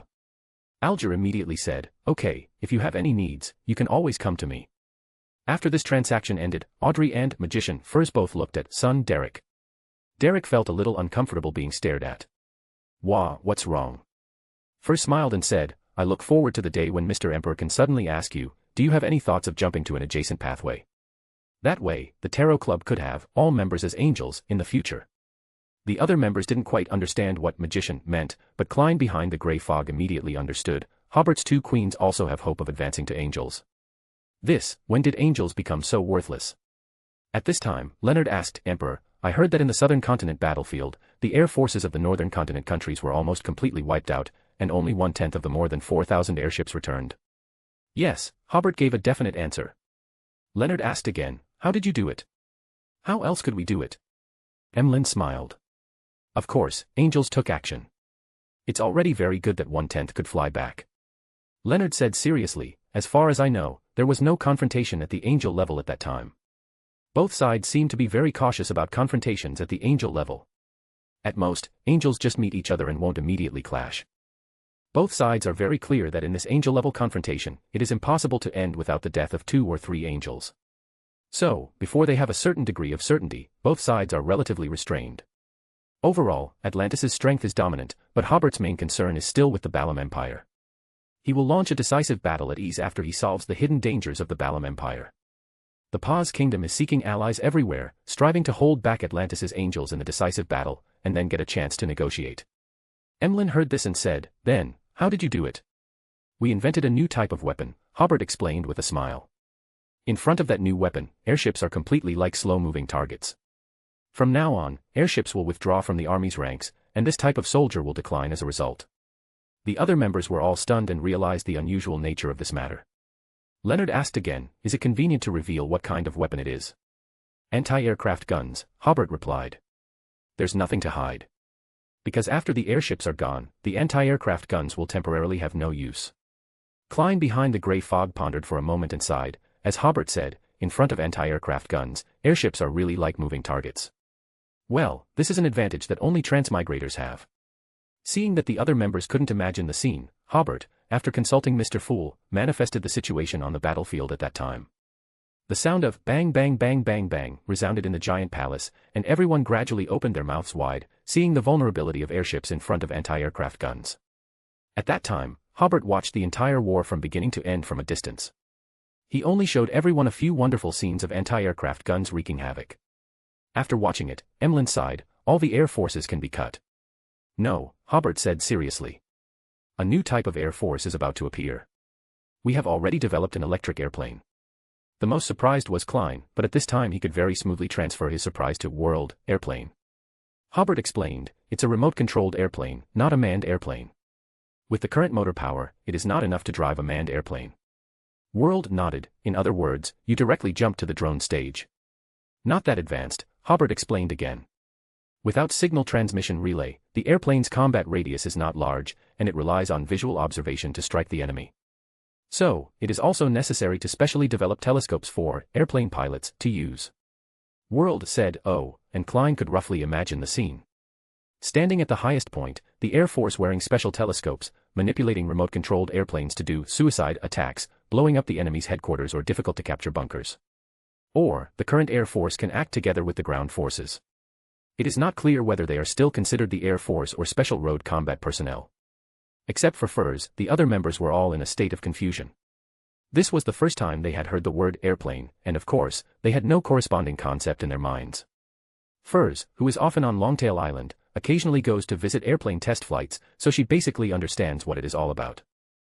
Seeing that Emperor didn't explain too much, everyone looked at World together, wondering why World knew so much about airplanes. But they immediately associated it with the alliance between the Creator and the Fool, and seemed to have found the corresponding answer. After this topic ended, of course, they discussed the previous incident where all the doors around the world opened together, and the seals of all sealed items suddenly became ineffective. Emlyn said, "Because it happened suddenly, many members of the church died to regain control of the sealed items." Leonard, another official extraordinary, also followed up, "Many ordinary people were also affected, and the aftermath work has not yet ended." The most important thing is, Alger also joined the topic, "Ordinary people have felt extraordinary power because of this. According to my observation, they generally believe that the world seems to be undergoing some kind of change. This sense of panic will take some time to eliminate." He took a deep breath and finally concluded, "In short, the impact of this event is still fermenting." Katlia asked, "Why did this happen? Or rather, what event triggered this?" Then she said, "I have received a lot of news, such as someone seeing a scarlet moon during the day, and there seemed to be a huge human figure on the moon. People who saw that figure basically went crazy or turned into monsters, but most Beyonders were only slightly affected. There was also a strange incident where all the people standing on an entire island suddenly fell down together." Katlia spread her hands and finally said, "There are many similar messages, but it seems that none of them have grasped the key point of the matter." Dong dong dong. Everyone was slightly stunned and looked together at the head of the bronze long table. It was Mr. Fool knocking on the table. Then the members were a little excited. This was similar to what they had imagined. This kind of event that happened all over the world must be a very high-level event. Only existences at the level of Mr. Fool and the Creator can come into contact with it. Seeing that everyone was looking at him, Klein said in a relaxed tone, "That was the anomaly caused by the return of Mr. Dor. The other members were slightly stunned before revealing expressions of surprise one after another. Alger took a deep breath. "The ancestor of the Abraham family, who had been sealed for more than 1,000 years, has returned. No wonder, no wonder." Is this a sign of the coming doomsday? Cattleya first thought, Mr. Door has accommodated the uniqueness, so he has a certain abstract quality. He represents all the doors in the world. Because he has returned, all the doors in the world opened at that moment. Leonard tried to calm his surprise. This level of Beyonder, no, this level of God, his every move can completely trigger a world-class reaction. Audrey recalled, I remember, Mr. Door seemed to be corrupted by something. Furs, who didn't know the whole story, thought, I forgot to ask Hobert how Mr. Door fell. While the other members all had their own ideas, Audrey raised her hand slightly and said, Mr. Fool, Mr. Door should have been corrupted by an outer god. Will his return have an impact on the real world? The Fool said in a profound voice, he has fallen. The other members were even more surprised. Before they had time to imagine who had caused Mr. Door to fall, they only heard Mr. Fool say again, Amon became a god because of this. Ah. Everyone's brains were a little overloaded, and they looked at the Fool with some dazedness. What does the fall of Mr. Door have to do with Amon? No, there must be a relationship. After all, they are adjacent pathways. But what is the relationship? But Mr. Fool, as usual, only gave hints and did not make any explanations. Just as everyone was feeling disappointed, they found that Mr. Fool's gaze was looking at Emperor. Hobert had to smile and say, I do know some details about this matter. The other members immediately understood what Mr. Fool meant, let Emperor give you a detailed explanation. So everyone looked at Emperor one after another. In fact, normally, Mr. Fool would let World give everyone an explanation, but when he knew that Hobert was very clear about the relationship between World and the Fool, he always felt that using this method again was too embarrassing. Where should I start? Hobert thought for a moment before saying, let's start with Amon's godhood ritual. As far as I know, the godhood ritual of the Amon pathway is to take his place in someone else's godhood ritual. For a time, the reactions of the people were different. Alger was first a little excited, I actually know a godhood ritual. Although this godhood ritual has nothing to do with him, just knowing such high-level information is enough to make him excited. Audrey was a little surprised, and then smiled and commented, this is very in line with the consistent style of this pathway. Leonard smiled on the surface, but said in his heart, this kind of godhood method is really disgusting. Immediately afterwards, everyone suddenly felt enlightened and probably understood what was going on. Hobert's subsequent explanation was not obstructed, I think Amon has been planning this for a long time. After obtaining the last sequence 1 Beyonder characteristic, he began to plan to let Mr. Door return. I am not very clear about the specific process, but I have heard about the outline of the ritual. It is necessary to use 1 Bizarro sorcerer, 1 parasite, and 1 secret sorcerer as sacrifices before the corresponding seal can be opened. As for the seal of Mr. Door, everyone should remember that it was the seal of the Evernight goddess and the Lord of Storms. At the same time that Mr. Door returned to the real world from the seal, the corruption on his body also entered the real world. The 6 gods decisively took action to stop the return of Mr. Door. Emlyn was a little surprised and said, the 6 gods. Are you saying that the 6 gods stopped the return of Mr. Door together? Hobert replied, as far as I know, the 6 gods did take action, but they seemed unable to stop it. Well, to be precise, they were unable to stop the corruption that came to the real world with Mr. Door. Because the rank is higher than them. Cattleya then asked, could it be that the corruption has already made the whole world fall? Although this conjecture was very shocking, causing the other members to couldn't help twitching the corners of their eyes, it seemed to make sense. The corruption that even the 6 gods could not stop together is entirely possible to sweep the world without people knowing or noticing. Everyone looked at each other, could it be that everyone has been corrupted? But then everyone relaxed again, feeling that they should be scaring themselves, because with the protection of Mr. Fool, they should not be corrupted. But the uncertainty about the above the sequence still made them a little panic. Don't think wildly, everyone, Hobert said. Listen to me continue. The other members breathed a slight sigh of relief upon hearing this. After Mr. Door returned, he should have completed his godhood ritual, Hobert continued. I am not very clear about the specific ritual. But Mr. Door, who had taken all the sequence 1 characteristics in advance and accommodated the uniqueness, began his godhood process after returning to the real world. At this time, Amon took the place of Door, completed his godhood ritual, and stopped the invasion of the outer deities. Just now, the hermit said that people on an island fell down together. That was actually the reaction that Amon's godhood brought to this world. Not only falling down, but it seems that all normal things in the world at that time had errors, such as being asleep, but the next second finding that they were ready to go out. Reactions like falling down are easy to detect, and there are many errors that are difficult to detect that have not been noticed by everyone. For a moment, everyone felt their minds go blank, with a sense of, is this still the world I know? The power of the gods was displayed so wantonly before everyone that they felt they had always underestimated the strength of the gods. Seeing everyone's reaction, Hobert continued, the great Creator will announce this matter to us because he praises Mr. Dor's actions. The Creator said that Mr. Dor, upon realizing he had brought danger back, voluntarily gave up his position, allowing Amon to replace him. The gloom in everyone's heart suddenly changed, feeling somewhat tragic, and their mood became very complicated for a time. Everyone, Hobert said with a smile, this world is indeed cold, but there is a warm side to human nature. In an instant, the pressure and alienation brought by the power of the gods gradually melted away. Everyone thought of Mr. Fool, who was willing to help the Tarot Club members, and then of the Creator, who supported the establishment of a nation to protect the rights of ordinary people, and they were filled with emotion. After more than 10 seconds of silence in the hall, Alger suddenly asked, the Fool, Honorable Mr. Fool, can I announce the matter regarding Verdu Garcia to everyone?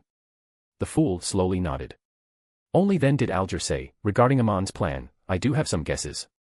Previously, Mr. Fool had been asking me to pay close attention to a member of the Abraham family named Verdu Garcia. He did not convert to Mr. Fool's faith and was still researching how to free their ancestor from the seal. But before Mr. Dor returned to the real world, Verdu Garcia suddenly disappeared. I think this matter should be related to him. I just thought, he might have been used.